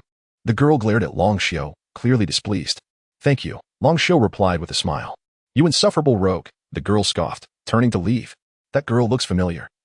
Long Xiao thought to himself as he observed her retreating figure, as if he had seen her somewhere before, yet could not place her. Meanwhile, Sakaki had received news of Long Xiao's return. A smile crept onto his face as he promptly dialed Long Xiao's father.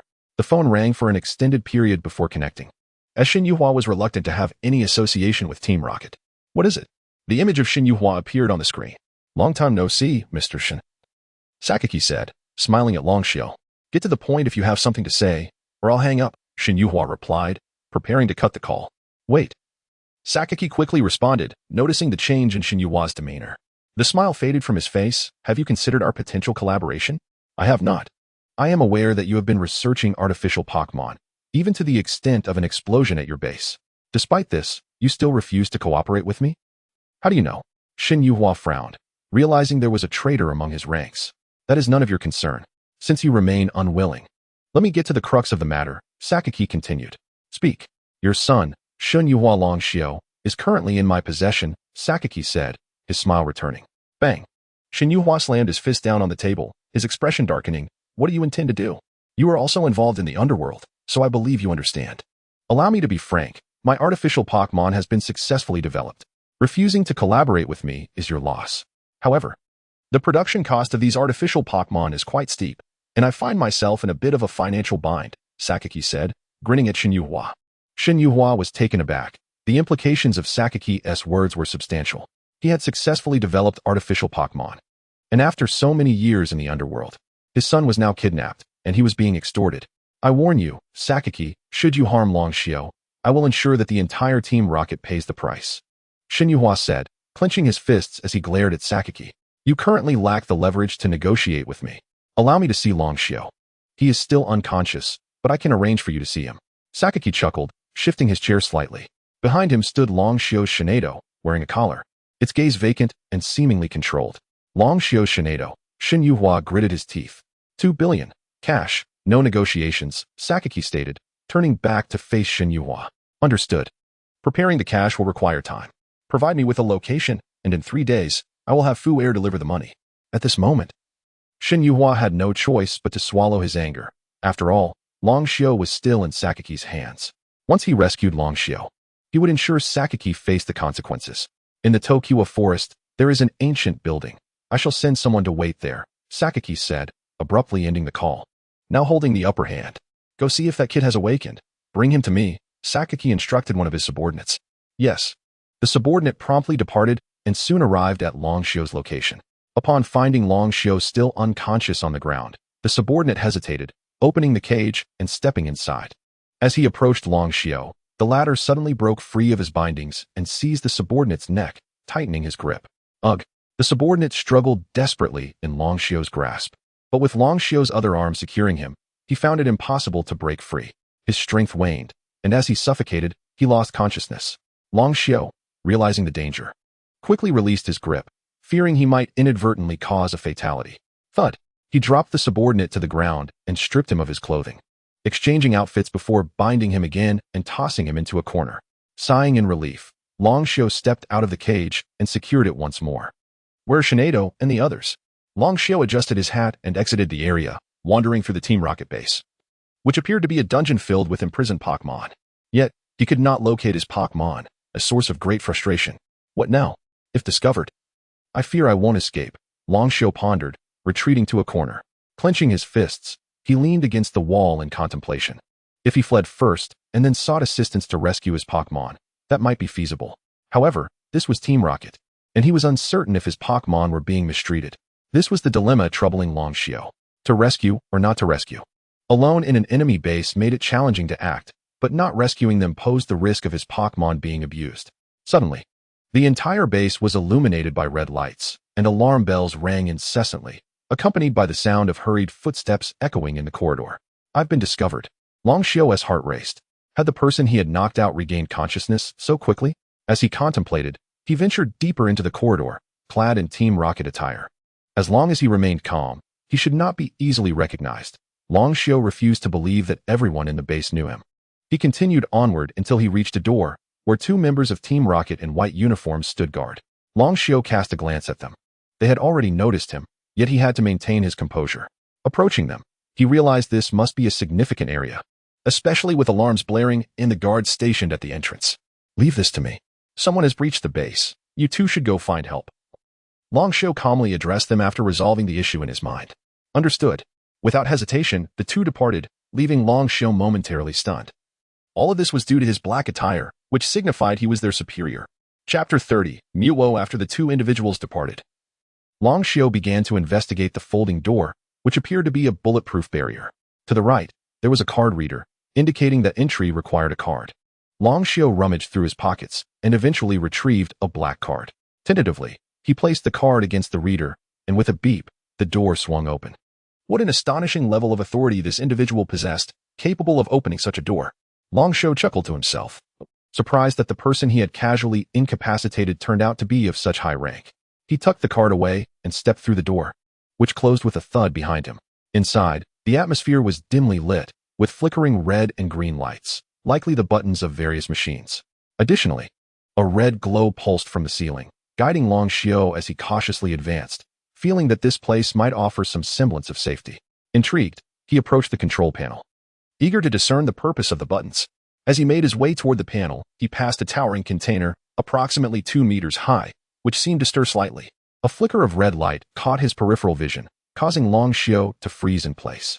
Slowly, he turned his head and locked eyes with the creature inside the container, Mewtwo.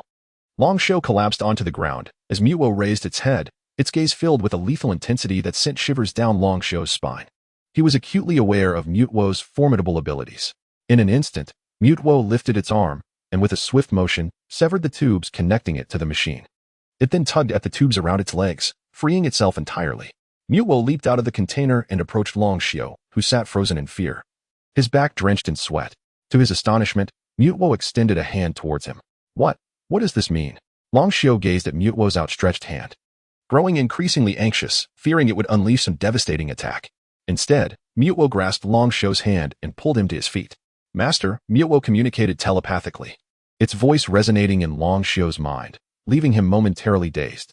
Master, what is happening? Am I dreaming, or has Mewtwo truly chosen me? Long Xiao stammered, still in disbelief. Mewtwo nodded affirmatively. Why am I the master? Long Xiao inquired. Unknown, but sensed, Mewtwo replied, shaking its head and nodding as if affirming its own conclusion. Such an extraordinary stroke of fortune. Long Xiao maintained an outward calm while internally brimming with excitement over having acquired Mewtwo so fortuitously, something he had never dared to imagine. Then, can you teleport us from here? Long Xiao tentatively asked. Mewtwo placed a hand on his shoulder, and, in the next moment, they materialized at the entrance of the Tokiwa Gym, where the night had already fallen. We are truly at the Tokiwa Gym, Long Xiao murmured, gazing at the grand entrance. They are on the 3rd floor, in Sakiki's room. Mewtwo's voice echoed again in Long Xiao's mind. Stunned, Long Xiao was about to question how Mewtwo knew his intentions when Mewtwo interjected, I can read your thoughts. I see. Shall we rescue them? Long Xiao asked, still trying to comprehend the situation. Mewtwo replied with a decisive yes. Although Long Xiao had phrased it as a question, Mewtwo's response was assertive and unwavering. In the next instant, Mewtwo transported them to the 3rd floor, to Sakiki's room. Inside, Sakiki was absorbed in monitoring the electronic screen, scanning for intruders. The electronic map displayed only dots, failing to reveal individual figures, which had allowed Long Xiao to remain undetected while subduing the assailant. Tsunaido. Long Xiao's eyes immediately fell upon his beloved Pokemon, who appeared cold and distant, her once cheerful demeanor replaced by a vacant stare. Alongside her were his Scyther and Meowth, both exhibiting a similar icy demeanor, adorned with strange collars around their necks. Who goes there?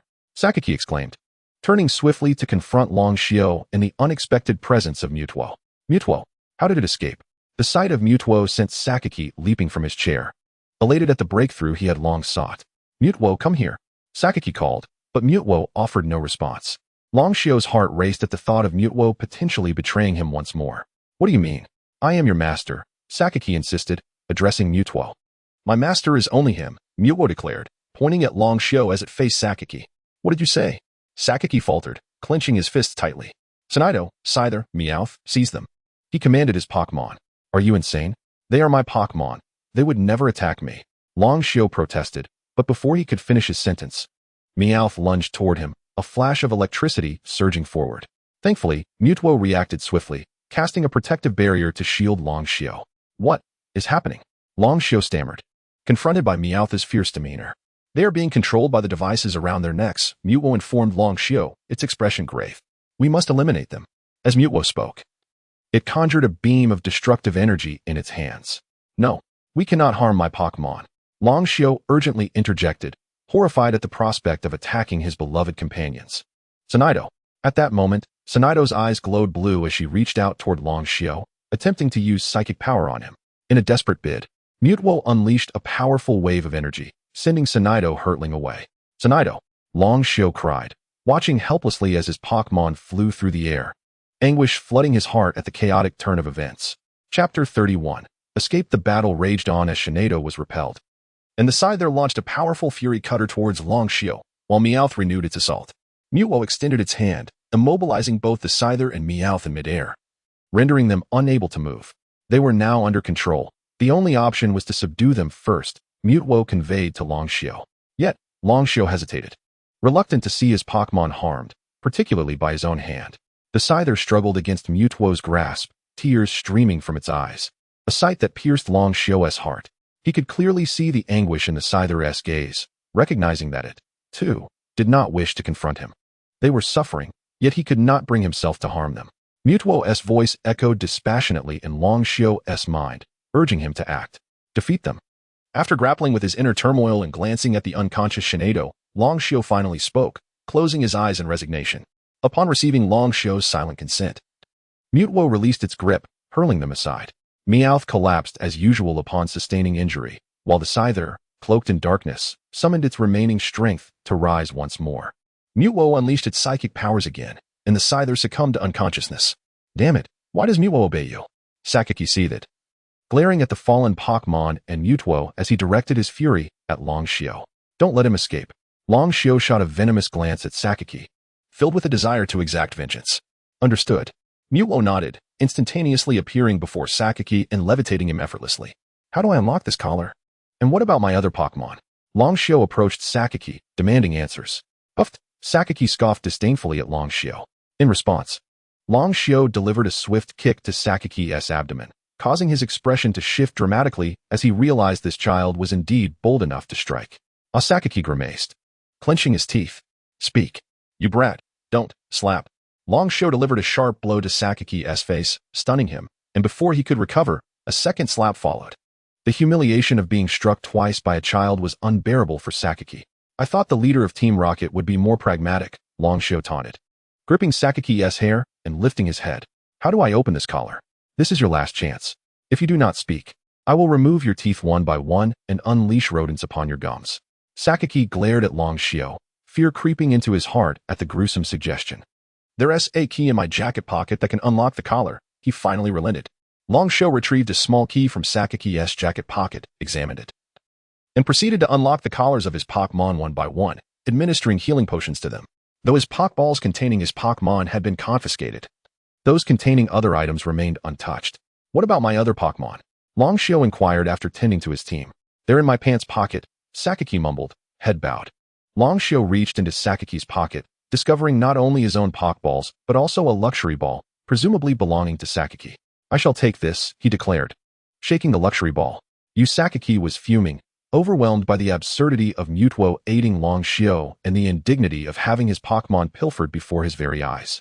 Long Xiu collected his Pokémon into their respective balls and continued his search, uncovering a box of badges from the Tokiwa gym. Perfect, having defeated you. I shall take one, he said, extracting a badge and carelessly tossing the others to the ground. He rummaged through another pocket, unearthing 3 miniature Master Balls, which were indeed valuable, though empty. I will take these as compensation for your abduction of me without alerting the authorities. Long Xiu unceremoniously stashed the Master Balls in his pocket, finding nothing more of interest. Sakaki, now silent, silently vowed to one day exact revenge on this insolent child. All right. We can leave, Long Xiu declared, feeling quite pleased with his haul. As he prepared to depart, he glanced at the screen, noticing several green dots pursuing a red dot at a rapid pace. The alarm had not been triggered due to his actions. Who could it be? Was it the girl from earlier? With this thought, Long Xiu felt compelled to assist her. After all, she had saved him. Mewtwo, look over there. Teleport us to that location, he instructed, pointing at the screen. Mewtwo glanced at the screen, then released Sakaki, who fell unceremoniously to the ground. Mewtwo swiftly transported Long Xiu away. Damn it! Sakaki shouted in frustration from his position on the ground, but in the next moment, Long Xiu reappeared before him. I remember now, when I set out on my journey, someone tampered with my bicycle, causing it to plunge off a bridge. That was you, wasn't it?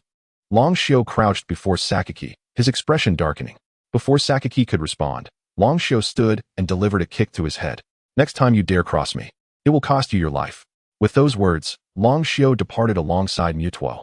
Together, they materialized behind the girl, as the pursuing foes were suspended in midair by Mewtwo. Don't run, don't run, Long Xiao called out to the girl. I've dealt with them all. Upon hearing this, the girl halted and turned to face Long Xiao. Oh, it's you. Let South leave this place first, Long Xiao urged. Grasping her arm as Mewtwo again teleported them away, leaving the defeated pursuers in a heap on the ground. Chapter 32. New companions under the guidance of Mewtwo. The two departed from the Tokiwa gym. Is this truly a Pokémon? To be able to teleport humans in an instant is astonishing, the girl exclaimed, her eyes widening in disbelief as she found herself in a different location, sprinting towards Mewtwo. Many psychic Pokémon possess the ability to teleport people. However, Long Xiao glanced at Mewtwo. It is not my Pokémon. No sooner had Long Xiao uttered these words than Mewtwo's eyes emitted a brilliant blue light. An empty Pokéball soared from Long Xiao's pocket to Mewtwo, who then pressed a button and entered the ball. Subsequently, the Pokéball returned to Long Xiao's hand. Long Xiao was left utterly astonished. What just transpired? Is this Mewtwo, and it willingly allowed itself to be captured? The girl, witnessing this scene, was equally speechless. What kind of Pokémon willingly walks into a trap? Did you trigger the alarm earlier? Long Xiao, somewhat helpless, placed the Pokéball into his pocket and inquired of the girl. Yes, she admitted without hesitation. How did you end up at the headquarters of Team Rocket? My Pokémon was captured by Team Rocket, and I managed to infiltrate with a member of theirs. Fortunately, I was able to rescue my Pokémon. Long Xiao nodded in understanding. And you? Why were you confined in that cage? She queried, gazing intently at Long Xiao. Long Xiao scratched his head, uncertain. Was it because I discovered their plan? Why did they not just eliminate me on the spot instead of bringing me back to their base? They intended to extort your family. They have already made contact with them. Mewtwo's voice resonated in Long Xiao's mind, startling him. He had not anticipated that telepathy could be utilized even from within a Pokéball. Extorted? Long Xiao was taken aback. He needed to inform his family immediately. They are seeking to extort money from my family, Long Xiao confessed awkwardly to the girl. Oh, it seems your family is quite wealthy. The girl's eyes sparkled with intrigue. I adore befriending affluent individuals. My name is Mei. In homage to the previous protagonist, rectifying the regrets of many. Mei? Long Xiao hesitated. The name sounded remarkably familiar. He recalled encountering a character with that name while watching Pokémon. Ah, I'm Long Xiao, Shinya Long Xiao. He finally responded. Very well, then we shall consider ourselves friends, Mei declared, removing her hat to reveal cascading hair that flowed like a waterfall to her waist. As she tossed her hair, Long Xiao beheld her striking visage, momentarily mesmerized. Mei gracefully gathered her hair into twin ponytails, transforming into a girl with vibrant energy standing before him. Hey, hey, Mei waved her hand in front of Long Xiao's face. It jolted him back to reality, realizing he had been staring for quite some time. My apologies, Long Xiao sheepishly scratched his head. System, for those unaware of Mei, allow me to introduce her. In the original storyline, Mei was once a subordinate of Team Plasma but has since departed, though she still harbors deep affections for N, due to her unique background. She displays a cautious and timid exterior, often feeling uncomfortable and shy in front of others. However, when alone, she occasionally reveals her genuine, carefree side. Here, we erase her original backstory, establishing her anew. Important to reiterate thrice to avoid any backlash. I will take my leave now. Perhaps fate will reunite us, Mei said. Noticing Long Xiao had regained his composure. Fate will reunite us. If you are also participating in the Indigo Conference, we shall see each other again soon. Besides, we could travel together. Ah, I am not from the Kanto region. I hail from the Unova region, having pursued my Pokémon all the way here. Once I recover them, I will be departing, Mei explained to Long Xiao. I see. Long Xiao nodded, casting a furtive glance at Mei, with his head lowered. He could not see her face, only catching glimpses of her alluring figure and long legs, along with her twin ponytails swaying in the breeze. Surely, she would make the perfect travel companion. I cannot let her slip away easily, Long Xiao mused, contemplating ways to persuade Mei to stay. Why are you dazed again? Mei asked, waving her hand in front of him once more. Huh. Oh, nothing's wrong. Long Xiao quickly raised his head. Do you have any matters to attend to in Unova? Matters? What a peculiar question, Mei replied, taken aback by his inquiry. After all, her home was there. Why wouldn't she return once her business here was concluded? I mean, if you have no pressing matters in Unova, perhaps you could travel with me here, Long Xiao suggested. Absolutely. Mei agreed without hesitation. I knew you would be reluctant, huh? Long Xiao had mentally prepared for her to decline his invitation, yet to his surprise, She readily accepted. You truly agree? Indeed, Mei affirmed, nodding. I have no obligations in Unova and do not know anyone there, so traveling with you sounds delightful. Great. Let us be off. Longxiao beamed, his outward composure betraying the exhilaration within. Mei was undoubtedly the most captivating girl he had encountered since arriving in this world, surpassing even the inexplicable fiancé, Xiaoyuai. Together, Longxiao and Mei made their way to the Pokémon Center, where he entrusted his Pokémon to nurse Joy for healing and nourishment. Meanwhile, Longxiao approached the phone and dialed Xinyu Yuhi. The call was promptly answered. Hello? The voice of Xinyu Yuhi resonated, sounding rather perturbed. Longxiao quickly adjusted his display. Father, it's me, he said, gazing at Xinyu Yuhi. Chapter 33, Frozen Longxiao. Upon seeing Longxiao, Xinyuya stood up from her seat, excitement coursing through her. You escaped? Noticing Longxiao's condition, Xinyuya, no fool, quickly deduced that he had indeed managed to flee. Yes, I am fine now. I heard that Sakamaki extorted you? Longxiao nodded in response. Do not worry, the important thing is you are safe. I shall not let Sakamaki go unpunished, rest assured. Xinyuya sat back down, regaining her usual composure. It seemed that Longxiao was her Achilles heel. Longxiao nodded again, choosing not to elaborate further. In truth, he felt little affection for his parents, having never truly seen them in person. His call was merely to assure Xinyuya of his safety. Where are you now? I will send Fu Air to pick you up. You must refrain from wandering about. Xinyuya looked at Longxiao earnestly. At this, Longxiao furrowed his brow. Why? Why must I stay indoors? You cannot even guarantee your own safety. I nearly lost 20 billion while saving you. It would be best if you did not venture outside. Xinyuya's tone turned serious as she gazed intently at Longxiao. Longxiao clenched his fists, realizing that he had indeed been careless this time. He had been caught through his own meddling. It was his fault. However, he had managed to escape through his own means and assured Xinyuya that it would not happen again. Is that a promise you can keep? Do you know what Team Rocket is capable of? Are you so certain that they will not come for your life? Xinyuya implored, her voice rising in urgency. Stop this nonsense, Longxiao. Return home at once. Longxiao listened to Xinyuya's admonishment, at a loss for words. He had already acquired Team Rocket's secret weapon. And with Sakamaki in such a state, what threat could he possibly pose? Moreover, possessing Mewtwo made him feel invulnerable. Furthermore, Miss Chiouyu AI from the Chiouyu family has been searching for you for days. The entire Chiouyu household is frantic. You must return immediately. And once she is found, you shall marry. I will not go back. Longxiao refrained from mentioning his acquisition of Mewtwo or the beating he had dealt to Sakamaki. He was still in a rebellious phase, and the more Xinyuya insisted, the less inclined he felt to comply. The matter of Chiouyu AI was also a source of great irritation for him. If you persist in this manner, I will freeze your bank accounts. Let us see how you will wander about then, Xinyuya declared, promptly ending the call.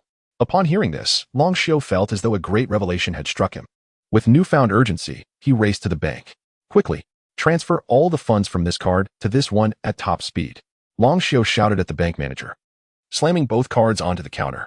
Given his experience, Longxiao was confident that Xinyuya would act swiftly to freeze his accounts. Survival necessitated funds. Done. The bank manager was remarkably efficient, swiftly placing both cards before Longxiao, showing a total of 34,378,600. Well done. Longxiao nodded in satisfaction. Thankfully, his previous life had taught him the value of being prepared. Before embarking on his journey, he had opened a new bank account and deposited 20 million, resulting in a balance of approximately 54 million now. Ensuring customer satisfaction is our priority, the bank manager said with a bow. Your service is commendable. I shall deposit all my future earnings with your bank. Longxiao praised, giving the manager a thumbs up. Much appreciated. The manager bowed again in gratitude. Having successfully transferred his assets, Longxiao left the bank in high spirits. He stopped by an ATM to check the balance on his previous card, confirming it had indeed been frozen. He then checked the balance on his other card, feeling quite pleased. Upon returning to the Pokémon Center, he spotted Yi sitting by the window, with a plate before her, holding Longxiao's Pokeballs. He approached her and took a seat across from her, retrieving the Pokeballs and placing them in his bag. If it weren't for your Pokeballs still being here, I would have thought you had left, Yi remarked. Looking at Longxiao, I had to attend to a pressing matter, Longxiao replied with a smile. Realizing he was accumulating quite the assortment of gear, it seemed he should prepare a dedicated bag for his Pokeballs. All right, Yi nodded.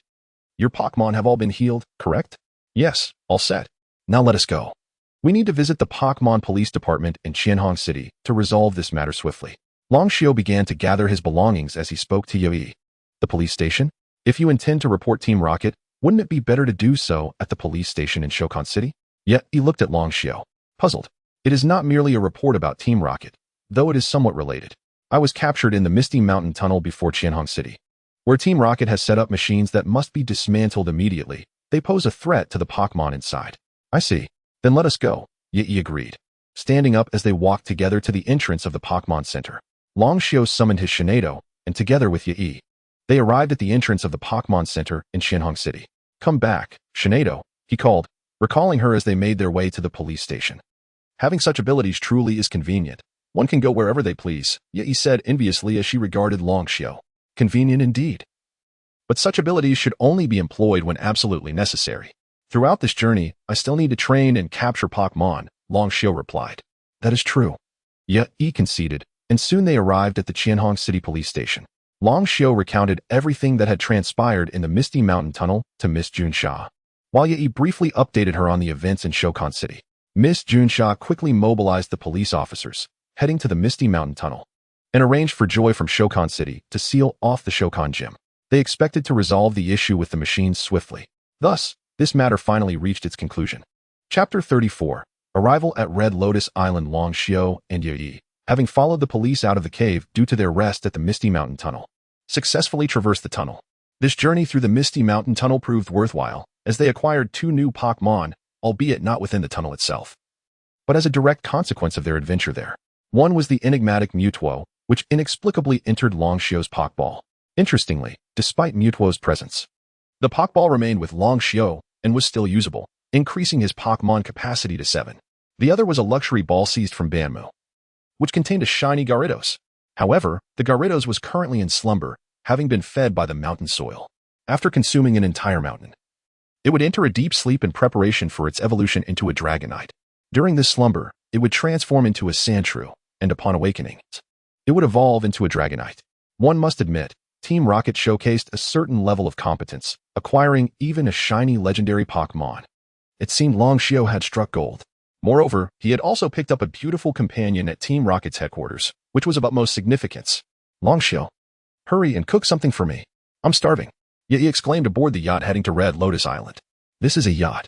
We could simply dine at the restaurant, Long Xiao replied, reclining in a chair at the bow of the boat. I've already been there. It's not mealtime yet. And the food isn't ready. The grill is all we have up here, so you have to cook, Yi insisted, placing a basket of skewered meat before Long Xiao, which included his share. Can you not cook? Long Xiao looked up at her. I'm hungry and too lazy to grill it myself. You do it, she said, tugging at Long Xiao and dragging him out of the lounge chair. Fine, he relented, rising and taking the basket to the grill by the railing. This leisurely life was quite pleasant, sailing on a yacht, grilling skewers, with a charming young lady gazing at him expectantly. It was simply idyllic. Here, it's ready, Long Xiao said, handing the grilled meat to Yi, who eagerly took it and began to munch. Delicious. Not bad at all, she remarked, blowing on the skewers as she devoured them. Long Xiao chuckled, remaining silent. Having a chatty companion on this journey was truly delightful. Yet, there were other matters to contemplate. Although he currently had over 50 million in his bank account, which should suffice for a lifetime, Long Xiao was not one to be content with the status quo. With this wealth, he could invest in ventures that would generate even more income. He had no fear of incurring losses. After all, he hailed from a more advanced reality. Well, there were indeed many areas where this world surpassed his own, yet in terms of technology such as smartphones and computers, they were undoubtedly lucrative. Oh, it's burning, Yi shouted, snapping Long Xiao out of his reverie. Ah, he exclaimed, quickly lifting the skewers that had caught fire. He hurriedly extinguished the flames, though the meat had already charred. Look at you. Why do you keep zoning out? Yi jumped up in a panic, realizing the food was ruined. I'll go get some more. No, it's fine, Long Xiao stopped her, grabbing a knife to scrape off the burnt parts and then reheating the skewers. Here you go. He handed the improved skewers to Yi and took a few for himself. Why do you always seem to be lost in thought? She asked, accepting the food and looking at him. I'm just thinking about some things, Long Xiao replied with an awkward smile. His earlier daydreams had been about Yi. Now, he was pondering ways to earn more money. At your age, what could possibly trouble you? She remarked, glancing at him before continuing to enjoy her skewers. After they had feasted, the yacht approached the shore, and Long Xiao and Yi disembarked onto Red Lotus Island. At last, we've arrived at Red Lotus Island. Long Xiao stretched, easing his bones. The journey had indeed been fraught with challenges. Their first destination on the island was naturally the Pokémon Center.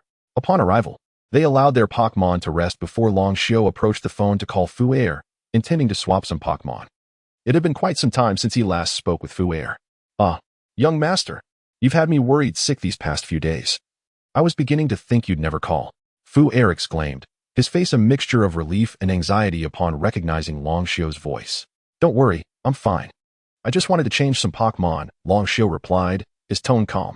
"By the way, speaking of Pokémon," Fu Air began, then dashed off. Returning with a Pokeball.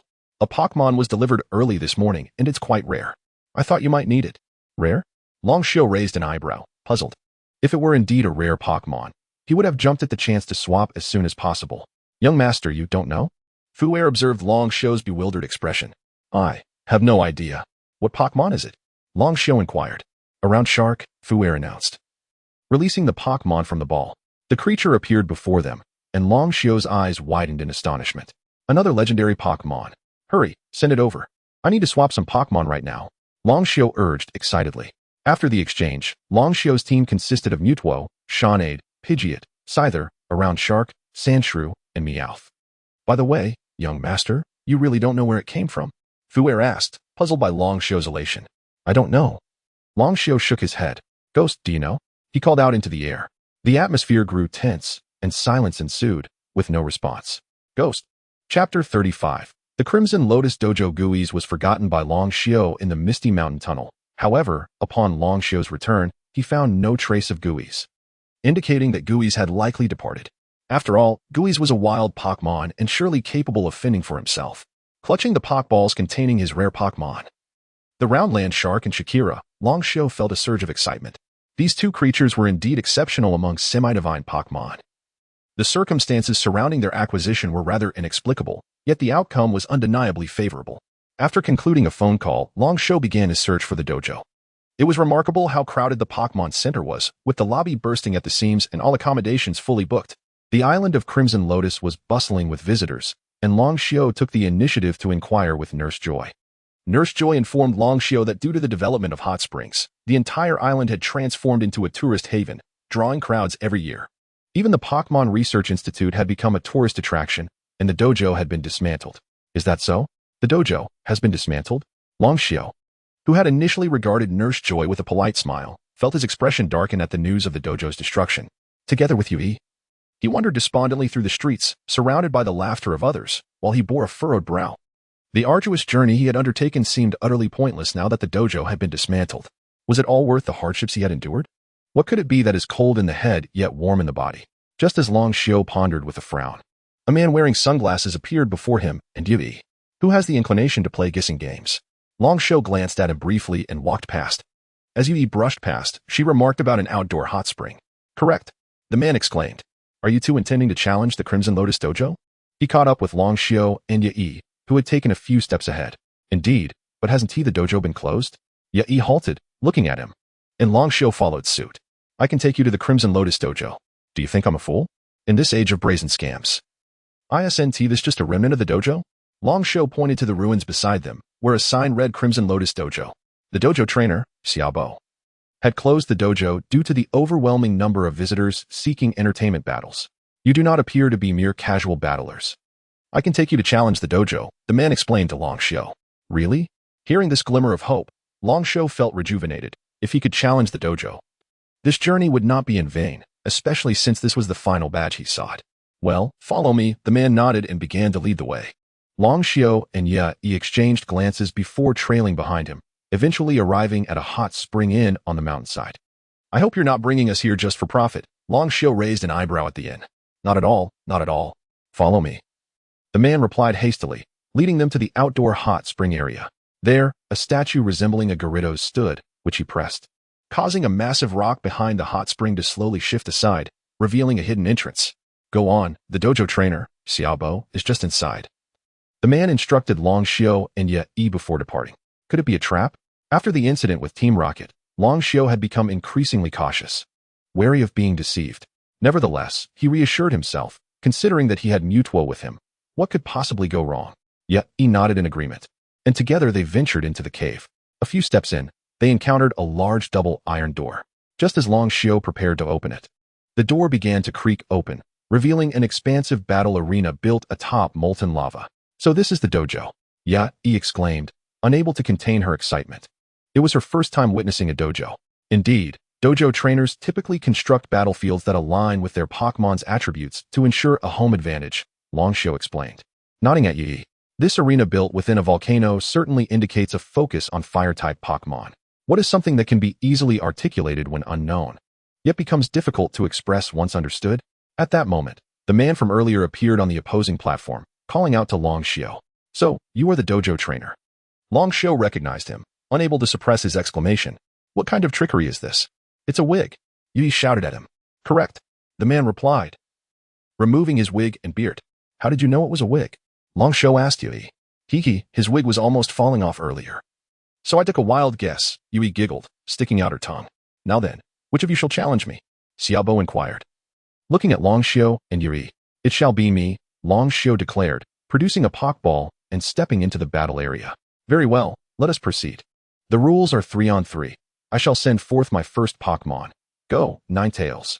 Xiaobo announced, releasing his Ninetales, with no referee in sight. Then my first Pokemon shall be him. Go, Pidgeot. Chapter 36. The Crimson Badge. The 9 elongated tails of the nine-tailed fox each harbor distinct secrets of power. It possesses the ability to manipulate flames at will through its mystical prowess, can emit flickering flames from its mouth to induce a state of hypnosis in its prey, and is capable of projecting peculiar beams of light from its crimson eyes to sway the minds of its adversaries. Legends say it can live for a millennium. Upon reviewing the information on the nine-tailed fox displayed by the system, Longshio immediately launched an assault. Beedrill, use Thunderbolt and Steel Wing, he commanded. And Beedrill darted forward with remarkable speed. Quick, use Flamethrower to stop it. Xiaobo urged the nine-tailed fox, which promptly unleashed a torrent of flames. Beedrill skillfully evaded the attack in midair, but the combined Thunderbolt and Steel Wing struck the nine-tailed fox, sending it reeling a considerable distance away.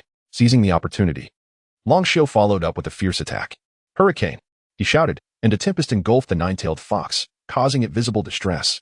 Ninetales, Xiaobo exclaimed, apprehensive. That Beedrill is formidable. Wing attack. Longshio relentlessly pressed on, as Beedrill's wings struck the nine-tailed fox once more, knocking it over. Finish it with Thunderbolt, he commanded. Beedrill spiraled in the air and unleashed another Thunderbolt, hitting the nine-tailed fox, which had just regained its footing, rendering it incapable of battle. Impressive.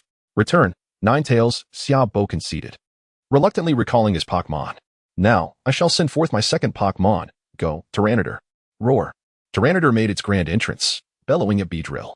Return, Beedrill, Longshio said, retrieving his Pokemon and sending out his second one. Go, Meowth. Tyranitar, a steel rock-type Pokemon, capable of shattering diamonds with a gentle turn of its horn and demolishing buildings with a sweep of its tail. It is a powerhouse. Level 42. Meowth? It stands no chance against my Tyranitar, Xiaobo boasted confidently. That is an ordinary Meowth, not mine. Go, Meowth, Thunderbolt, Longshio called out. And before Xiaobo could issue a command, Tyranitar had already lunged forward. Xiaobo's expression froze in astonishment. What speed is this? It's incredible.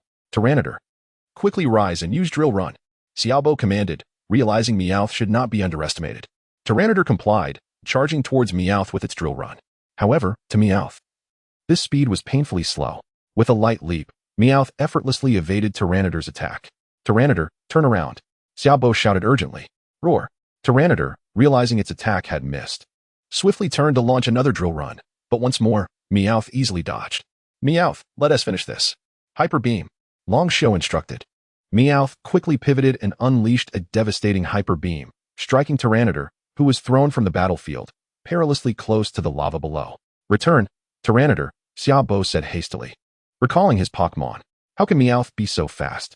It seems you are not an ordinary Pokemon trainer. You're too kind, Longshio replied with a smile as he returned Meowth. Next, I shall unleash my final Pokemon. Come forth, Charizard, Xiaobo called out, empty-handed, not even holding a Pokeball. Just as Longshio thought Xiaobo had lost his mind, a Pokemon leaped from the lava and landed in the arena. It was Charizard. Charizard, I haven't seen one of those before, Longshio remarked, retrieving his last Pokemon. Charizard, a fire-type Pokemon born at a volcano, its body ablaze, resembling a fireball. In battle, it spews scorching flames from its body to intimidate foes, generating heat waves that can ignite surrounding vegetation. Level 43. Go, Gardevoir, Long Xiao summoned his final Pokémon, naturally Gardevoir. Oh, the sight of Gardevoir, its azure hue, is mesmerizing. How did you acquire such a rare specimen?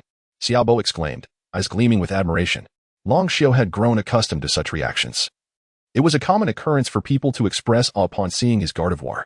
All right, let us focus on the battle, Long Xiao urged.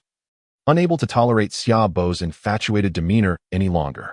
Gardevoir, use Psychic to control it. Gardevoir. Gardevoir immediately complied, its eyes glowing blue as it seized control of Charizard, which began to writhe in agony. Charizard, use Flamethrower. Xiaobo commanded. Shut its mouth. Long Xiao countered, instructing Gardevoir to firmly block Charizard's mouth with Psychic. At that moment, Charizard's attack backfired, engulfing itself in its own Flamethrower, severely injuring its internal organs. Fortunately, being a Fire-type Pokémon, it was able to endure the damage. Throw it out. Long Xiao directed Gardevoir, who used Psychic to hurl Charizard against the wall behind Xiaobo, rendering it unable to continue fighting. This is indeed a formidable opponent. Here is the Crimson Badge. You have earned it, Xiaobo said, sheepishly scratching his head. Initially, he had underestimated his opponent, but was now left defenseless. Long Xiao, delighted, obtained the Crimson Badge. At Mei Yi's request, the two spent an additional night at the inn, indulging in a luxurious hot spring experience. Chapter 37. Homecoming at last. All 8 badges have been collected.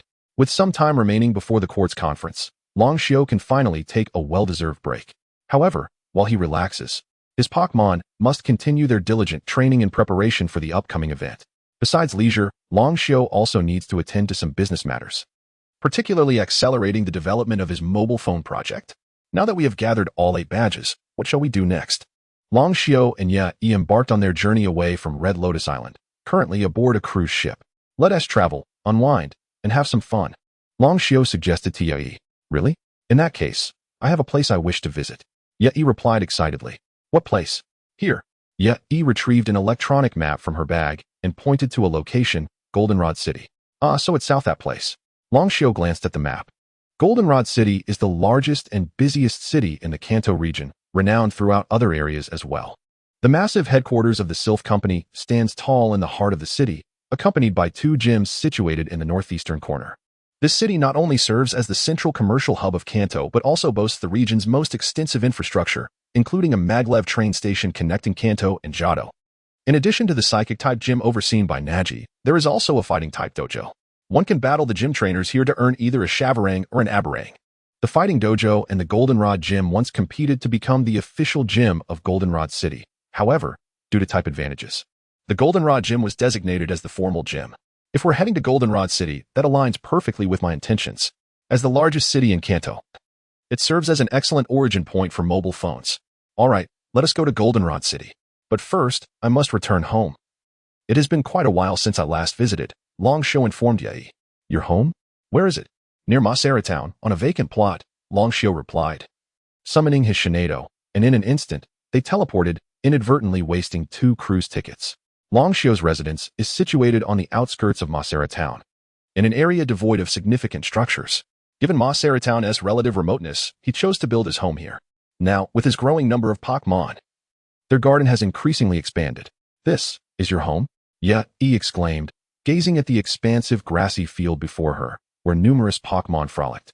Some soaring through the air, while others lounged lazily, sleeping. The entire scene resembled a Pokémon wilderness area, leading Yi to believe Long Xiao lived in the wild. Over there, look, Long Xiao pointed in a direction. Following his gesture, Yi spotted a villa. Are all these Pokémon yours? She asked, observing the creatures surrounding them. Indeed, I caught most of them along the way. They have hardly battled with me. Now that I'm back, I can take a good look at them and train a select few, Long Xiao remarked, realizing how many Pokémon he had inadvertently captured. However, the Pokémon merely glanced at Long Xiao, indicating a lack of emotional connection with him. Roar! At that moment, a Charizard descended from the sky, landing before Long Xiao and Yi. Master has returned. A figure leaped down from the Charizard's back, Fu Air, Long Xiao's assistant. With so many Pokémon, it was impossible for Fu Air to keep track of them all. Thus, he had set up a barrier around the home to sense any visitors. As soon as Long Xiao and Yi entered, Fu Air rushed over with Charizard in tow. At that point, Yu Jingling and Jiawei approached, affectionately rubbing against Long Xiao's legs. Finally, you have returned. A Pokémon appeared suddenly before Long Xiao. Ah, Yi gasped, startled, and instinctively leaped onto Long Xiu, clinging tightly to him. "Oh, it's you, Gaisai," Long Xiu remarked, looking up to see the ghostly figure before him. Gaisai had come to Long Xiu's home after failing to locate him, knowing that Long Xiu would eventually return. "Do you take me for someone else? I am Gaisai, and I never go back on my word," Gaisai replied with a haughty expression. "Oh, so it's Gaisai," Yi said, feeling somewhat embarrassed as she descended from Long Xiu's grasp and adjusted her hair. "Master, who is this?" "I am Yi, a traveling companion of Long Xiu. It's a pleasure to meet you," Yi introduced herself, having inferred Fu Er's identity from his address to Long Xiu. "Ah, I see. Miss Yi, it is a pleasure to meet you. I am Fu Er, the butler of Master Long Xiu. Let us head inside," Long Xiu suggested, making his way toward the villa, with Yi following closely and Fu Er trailing behind. After a short walk, they arrived at the entrance. "Wow, your home is quite grand," Yi exclaimed as she stepped inside the villa, the vastness of the hall overwhelming her. "Master, Miss Yi, I will prepare lunch for you both," Fu Er announced, placing 2 cups of tea on the coffee table before departing. "Thank you for your efforts." Long Xiu nodded in appreciation as Fu Er left. Shinyu Long Xiu? Trainer level 70, Pokemon levels, Shinado 66, BB 64, Jukian Mantis 65, Mew 62, Yuan Lux Shark 26, Shaquilla 52 Mewtwo? Unknown. Charm with Pokemon. 90 Pokemon Medical Knowledge, 100 Pokemon Breeding Knowledge, 65 Understanding of Pokemon, 95 Pokemon Language Recognition, 50 Kanto Region Badge Collection Progress, 100 Pokemon Master Progress, 20 in his leisure. Long Xiu reviewed his profile, noting that his level had indeed reached 70, primarily due to his recent battle at the judo gym, which significantly enhanced his abilities. "What about my level rewards?" Long Xiu pondered as he perused his profile, finally realizing that he had yet to receive his rewards. Chapter 38, A Fortuitous Discovery, Level 56 Reward, Pokemon Garchomp, Level 61 Reward, Pokemon Medical Expertise Enhanced to 100. Level 66 Reward, Pokemon Language Recognition Function Enhanced to 50. The system displayed the text, indicating that all rewards had been distributed. So this is how Garchomp came to be. The system not only revealed the nature of the rewards, but also showcased a scene of Garchomp entering Long Xiu's Pokeball, thus validating its legitimacy. Soon, at level 71, the next reward would be available, and Long Xiu could already foresee that upon reaching level 100, his Pokemon language recognition, as well as his understanding of Pokemon allure and nurturing abilities, would all attain a perfect score of 100. The system had previously stated that it would only enhance his knowledge-related capabilities and would not augment his Pokemon's abilities. However, at level 56, it had bestowed upon him a Garchomp. Seizing the moment while Uncle Fu went to prepare dinner, Yi suggested, "Let's take a look at your Pokemon. I can help you select some outstanding ones." Observing Long Xiu lost in thought once again, she waved her hand and spoke to him. "All right," Long Xiu nodded, responding swiftly this time as he was merely observing the system screen. The two then proceeded to the grassy field. "Blastoise, gather the Pokemon," Long Xiu commanded. Blastoise nodded and let out a mighty roar, summoning all the creatures from the skies and ground to present themselves before Long Xiu, while those swimming made their way through the waterway beside the house. The gathering included Charizard, Pidgeot, Zubat, Butterfree, Beedrill, Mothim, Weezing, Magnemite, Farfetch'd, Rattata, Abra, Pikachu, Sandslash, Nidoking, Nidoqueen, Paras, Dugtrio, Oddish, Geodude, Onix, Graveler, Rhydon, Tyranitar, Gyarados, Golduck, Starmie, Goldeen, Kingler, Seadra, and Blastoise. This also encompassed Long Xiu's current Pokemon: Mewtwo, Shiny Gardevoir, Pidgeot, Scyther, Garchomp, Shuckle, and the unresponsive Charizard, who had disregarded Blastoise's summons. This was the entirety of Long Xiu's Pokemon. "Some of these I haven't seen before," Long Xiu remarked, gazing at the array of Pokemon with a puzzled expression, sensing that certain creatures were not ones he had captured himself. "Your butler has also been training Pokemon regularly. Many of them have already evolved," Mewtwo conveyed within Long Xiu's mind, having accessed the memories of the Pokemon. "Oh, I see," Long Xiu nodded in realization. "So many. Now that he could see them all," Yi exclaimed. "Most of the Pokemon from the Kanto region are here, aren't they? You seem less like a trainer and more like a collector." After a quick assessment, Long Xiu selected 6 Pokemon that appeared promising, particularly noting Gyarados, which he had captured in the Pokemon wilderness, leaving a deep impression on him. "Isn't this Golduck one of those lethargic Pokemon we just saw?" Yi observed, pointing at the Golduck Long Xiu had chosen, recalling how it had been lazily napping in a tree. "Really?" Long Xiu questioned, beginning to doubt his judgment. He quickly accessed the system to review Golduck's information. Golduck, Golduck slices through water with its palms, swimming at remarkable speeds, even in tumultuous seas. When the red part atop its head glows, its power is released to 100. It can learn potent psychic and water-type moves. Golduck is quite intelligent, having trained alongside competitive swimmers and often rescuing those in perilous situations. Level 70. Additionally, this Golduck is a shiny variant, possessing a unique ability. The standard Golduck is blue in color. What a treasure! Long Xiao stared at Golduck's profile, astonished at how he had managed to capture such a formidable Pokémon. He recalled the moment he had ensnared Golduck with his fishing rod, initially expecting a confrontation, only for it to leap a few steps and resume its slumber atop a tree. Had Long Xiao not tossed a Pokeball on a whim, he would have missed the opportunity. Astonishingly, Golduck had offered no resistance as the ball struck, vanishing without a tremor. What is its special ability? Long Xiao inquired of the system. System, Golduck's special ability, laziness. This ability causes the Pokémon to be exceedingly lethargic, preferring to sit rather than stand, to lie down rather than sit, and to sleep rather than awaken. However, due to this laziness, in battle, the Pokémon gains enhancements in strength, speed, and stamina, driven by the desire to rest sooner. Goodness, Long Xiao raised an eyebrow at the description of this unique ability, finding it rather exaggerated. Has it reached a level of laziness beyond normal? What goodness? Yi questioned, noting Long Xiao's mixed expressions of joy and astonishment, followed by his exclamation. She was perplexed by his demeanor. This Golduck is extraordinarily powerful, Long Xiao exclaimed excitedly to Yi. I never would have guessed, she replied, observing the seemingly unremarkable Golduck sprawled on the ground. Well, I plan to take him to the court's conference. Then you will witness his true prowess, Long Xiao declared joyfully, then proceeded to examine the next Pokémon. When Long Xiao had nearly completed his evaluations, Uncle Fu emerged to call them for dinner. This return home had truly proven to be remarkably rewarding.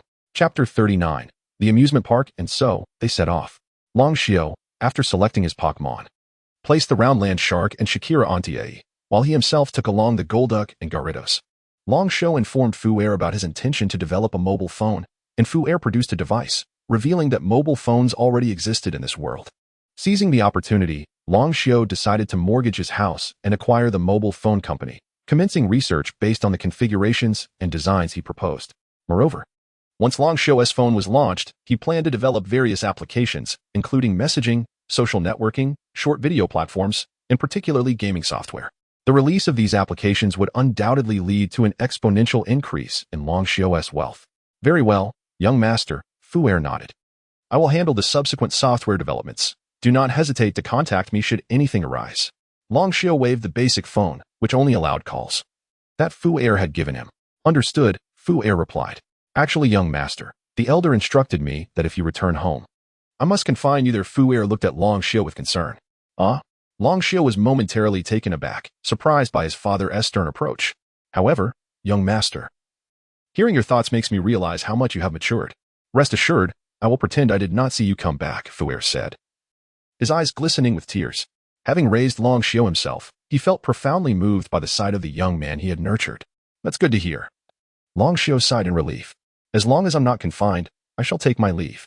Impatiently, Long Xiao took Yi's hand and, together with Shinado, vanished in an instant. Their destination was, of course, Golden City. Upon arriving, Yi dashed around exuberantly, gathering an array of delectable treats in no time. Once under the dominion of Naz, Golden City had been eerily deserted. Now, however, Naz had become lively and cheerful, resembling a natural airhead.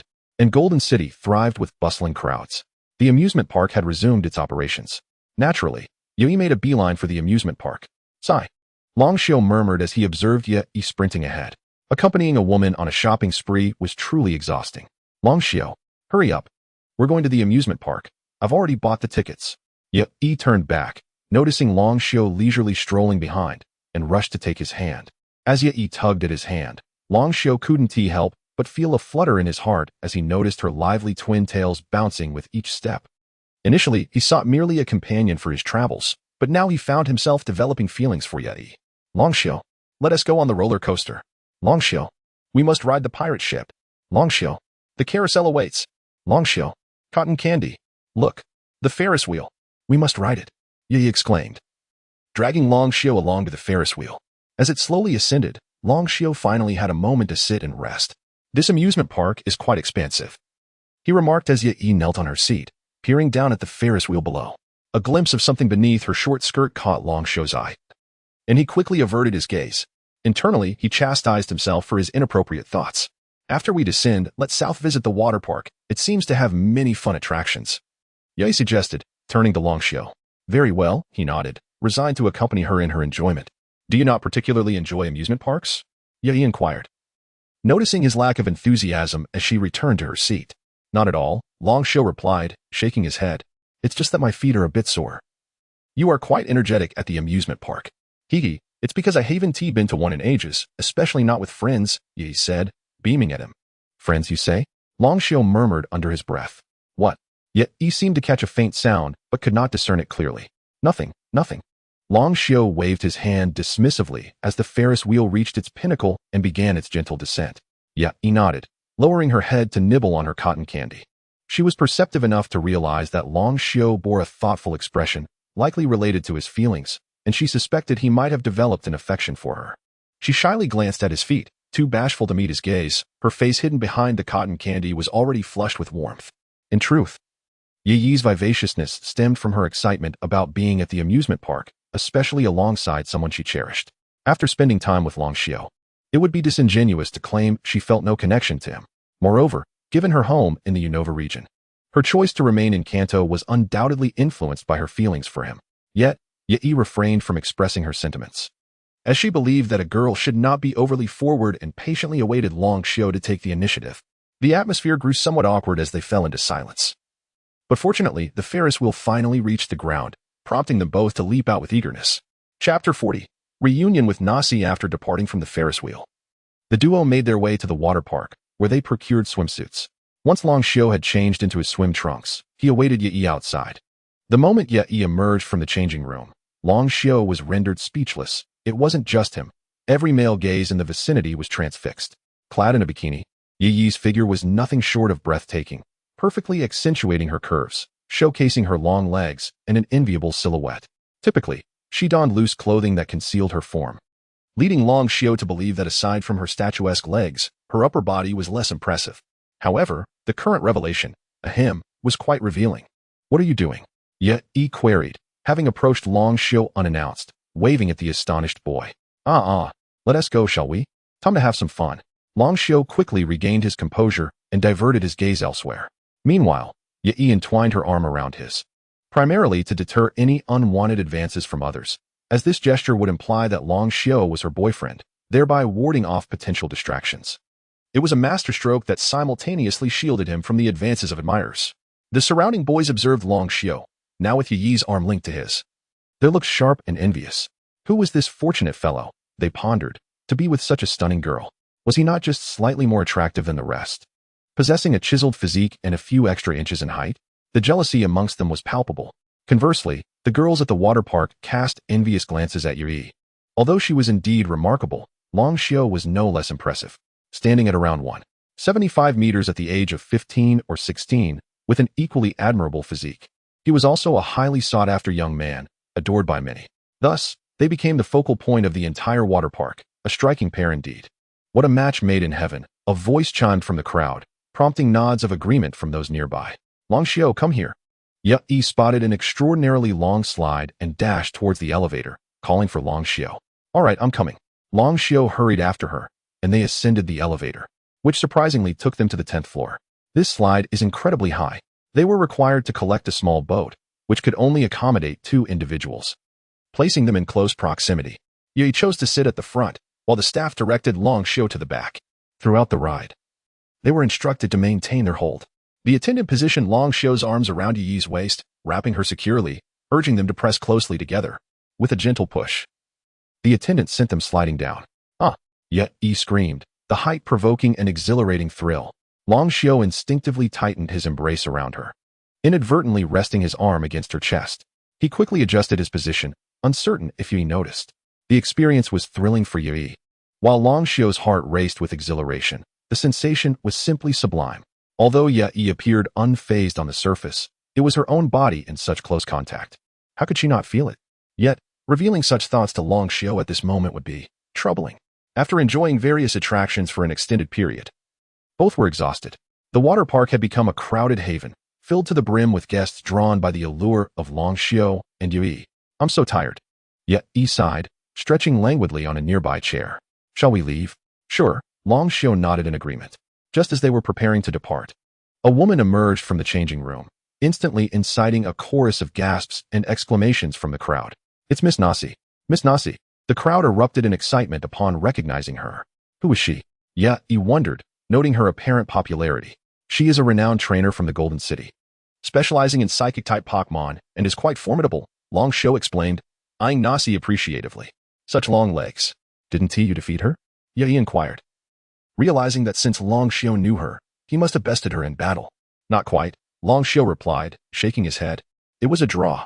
I used a moon Pokémon, and she was so captivated by it that she became distracted during the battle, allowing me to seize the opportunity. Nasi was indeed the strongest gym leader Long Xiu had encountered thus far.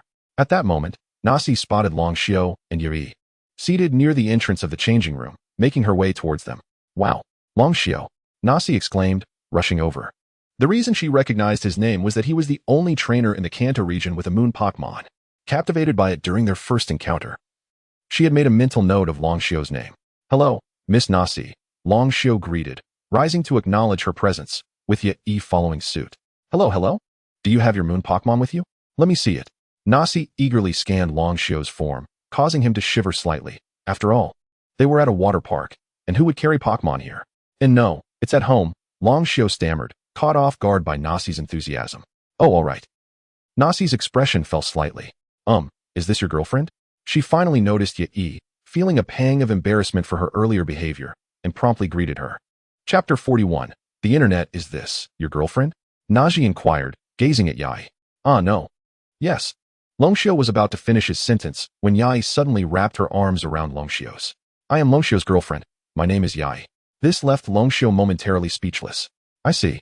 Hello, Miss Yai. I am Naji, a gym trainer from the Golden City Gym. Naji extended her hand toward Yai, who politely shook it in return. Long Xiu, could you please go to the Pokémon Center and swap for my Lunatone? I haven't seen it in ages, and when we last battled, I didn't even have a chance to take a picture, Naji said, looking at Long Xiu with a pleading expression. Faced with the request from such a stunning beauty, Long Xiu found it hard to refuse. He nodded. We're about to leave, so you can come with us. Great. Naji responded without hesitation, despite having just arrived and not having played at all. Then let's go, Long Xiu said, nodding as he and Yai headed towards the changing room, with Naji following closely behind. The onlookers were astonished, never expecting that the esteemed Naji would accompany that young man. What charm does he possess? The three of them changed in their respective changing rooms before heading to the Pokémon Center. Along the way, Naji was filled with anticipation. Long Xiu retrieved the Pokéball containing Lunatone and entrusted it to Yai, sparing himself the need to return one of his Pokémon. Well, as soon as Yai released Lunatone, Naji could hardly contain herself and immediately scooped it up. Lunatone? Lunatone looked bewildered. It had just been released, expecting a battle. But what was happening? Who was this woman? She seems somewhat familiar. It's been a while, Lunatone. Do you remember me? Naji held Lunatone close to her face, smiling. Lunatone shook its head, looking at Naji with a hint of fear. I am the gym trainer from the Golden City, the one who trained the Alakazam back then. Upon hearing the name Alakazam, Lunatone finally recognized her, recalling who Naji was. Now that it remembered, Lunatone decided to play coy, not realizing that this tactic had an overwhelming effect on Naji, causing her face to flush and her heart to race, nearly overwhelming her. It's so adorable. Can you give Lunatone to me? Naji clutched Lunatone tightly, pleading with Long Xiu. Of course not. Long Xiu replied, sweating slightly. How about this? If you catch an EV, I will teach you how to evolve it into a Lunatone. Is it evolved from an EV? Naji looked at Lunatone in her arms, puzzled, as she had never heard of EV evolving into such a form. This revelation struck Long Xiu. Current trainers were unaware of how to evolve EV into Lunatone. Thus, his Lunatone was indeed the first of its kind in this world. Yes, here is how it works. Train your EV every night to increase its affection, and when its level and affection are sufficient, it will evolve into Lunatone. I see. Thank you. Naji expressed her gratitude, visibly pleased. By the way, what are you two up to? After her moment of joy, Naji turned to Long Xiu and Yai, curious about their reason for returning to Golden City after Long Xiu had already obtained the badge. I brought Yai here for some fun and to handle a few business matters. Business? Naji was intrigued, finding it hard to believe that someone so young could be involved in business. I've had enough of a smartphone development company and am preparing to launch a new phone along with some related software. Coincidentally, that company is also located in Golden City. Longxiu shared, feeling no need to hide such details from Naji. Naji was taken aback. So, you are from the Shinyu family? Huh, how do you know? The smartphone development company you acquired is mine, Naji admitted sheepishly, scratching her head. Really? Both Yai and Longxiu exclaimed simultaneously. Hiki, Naji chuckled. My smartphone development was not very successful. Although it could make calls and send texts, it lacked any additional functionalities, and many people treated it like a walkie-talkie. But it was even more expensive than a walkie-talkie, leading to dismal sales. I see. You selling your company has actually alleviated my urgent situation, Naji admitted candidly. Rest assured, I will ensure your smartphone company thrives. Miss Naji, would you be interested in investing? Longxiu, currently short on funds, would not have sought out an investor otherwise. Naji hesitated, aware of the dire state of the company from her previous experience as its owner, having just managed to sell it to minimize losses. She was reluctant to invest again. Let's find a place to sit and talk. Standing here is not practical. Allow me to explain in detail, Longxiu suggested. As the three of them stood near the phone at the Pokémon Center. All right, Naji nodded, and the three proceeded to a small private room in a nearby CAF. Throughout the journey, Yai had remained closely attached to Longxiu, now sitting beside him and leaning against him, while Naji continued to cradle Lunatone. Once the coffee arrived, Longxiu began his persuasive pitch. Listen, your smartphone struggles to generate revenue primarily due to its limited functionalities and high price. Most people would choose a walkie-talkie over your phone. The device I am developing will offer more than just calls and texts. Longxiu explained as he called for a piece of paper. Firstly, here is the prototype of the phone. Longxiu sketched the front and back of the mobile device. If a modern person were present, they would immediately recognize it as an iPhone 6 Plus. My phone will include functions such as calling, texting, photography, video recording, social networking, news, and much more. However, the development of these features requires initial funding. Once the phone is fully launched, it will create an enormous network, of which we will be the masters. This network is called the Internet. The Internet? Naji was bewildered, having never heard of such a thing before. Chapter 42. Special training commences under the influence of Longxiu's persuasive rhetoric. Yi found herself filled with anticipation for the forthcoming Internet era he described. Nazi, too, was utterly captivated by Longxiu. She regarded him as a paragon of commercial acumen and promptly invested a staggering 100 million yuan into his venture, thereby significantly enriching his coffers. In return, Longxiu generously allocated 20% of the shares to her, a sum that promised to burgeon into hundreds of billions in the future. After finalizing the contract with Nazi and ensuring all matters at the company were in order, darkness enveloped the sky.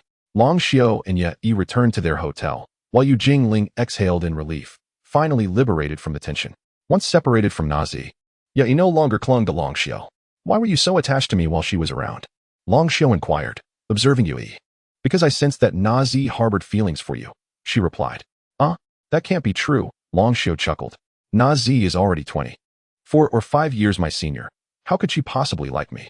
Indeed, Yi asserted with conviction. Moreover, after hearing your account of the Internet today, I believe she is even more enamored with you. Her affection for Yu Jingling is merely a pretext. That is impossible. She liked Yu Jingling during our first gym challenge, and we've only met for the second time today. Longxiu found it hard to believe. Regardless, that's the impression I have, Yi pouted, asserting that only a girl could truly understand another girl's sentiments. Wait, that's not what I was asking. I meant, why do you keep clinging to me? Even if she likes me, what is it to you, claiming to be my girlfriend? Longxiu quickly realized he was almost misled by Yi. You, none of your business, Yi stammered. After her impulsive retort, she dashed back to her room. That little rascal. Longxiu chuckled, shaking his head at Yi's retreating figure. He was no fool. He could clearly see that Yi had feelings for him. Furthermore, Nazi had appeared in a swimsuit, showcasing a physique that overshadowed Yi's, and had approached him directly. This elicited an unprecedented sense of urgency within Yi, prompting her to assert that she was his girlfriend to deter Nazi's advances. Longxiu, being a young man of the 21st century, understood this all too well. After Yi returned to her room, he made his way to his own adjacent quarters. At last, the day had come to an end. Although the amusement park had been exhausting, the acquisition of Nazi's investment was immensely gratifying. Upon waking the next morning, Longxiu's training was about to commence. He located a suitable area on the system's map for effective level grinding and, accompanied by Shanai Duo, they teleported to the chosen site.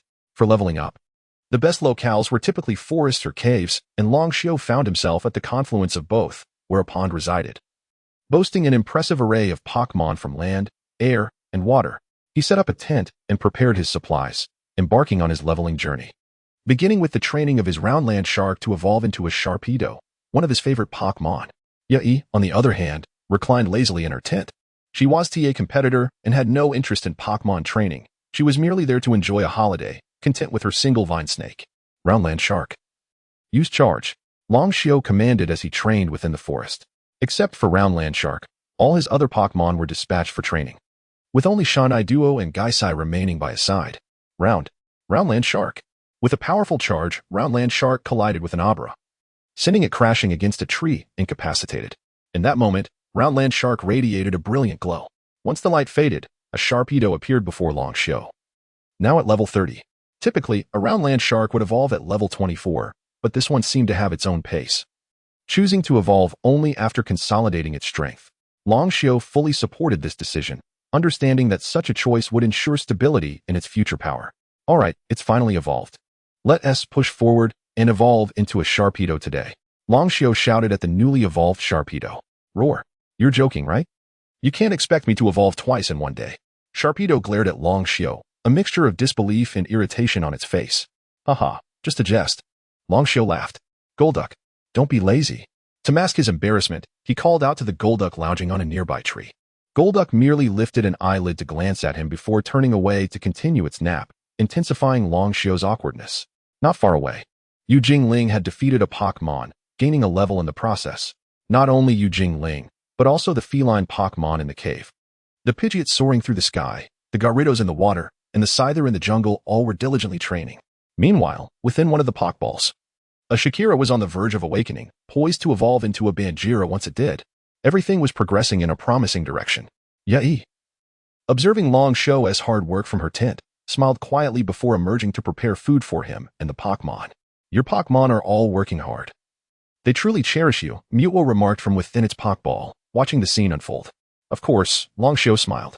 He still hadn't quite grasped why Mewtwo referred to him as its master, but he decided to embrace it, confident that the reason would reveal itself in due time. Gaisai, you should train too. They've all surpassed you. Long Xiao called to the specter floating in the air. Who would have thought you'd progress so quickly? Gaisai sighed as it materialized, lamenting its current wild state. Lacking a proper Pokeball, it seemed best to let Gaisai accompany him freely. Xinyu Long Xiao. Trainer level 75, possesses Pokémon levels. Shanai Duo 68, Pidgeot 66, Scyther 66, Feline King 64, Roundland Shark 30, Shakira 54, Awakening Soon, Gaisai 65, Gyarados 37. Golduck 70, Yu Jingling 60 Mewtwo? Unknown. Chapter 43. Time flies, don't rush. Wait until the court's conference to show you what true extravagance is. Long Xiao. It's time for dinner.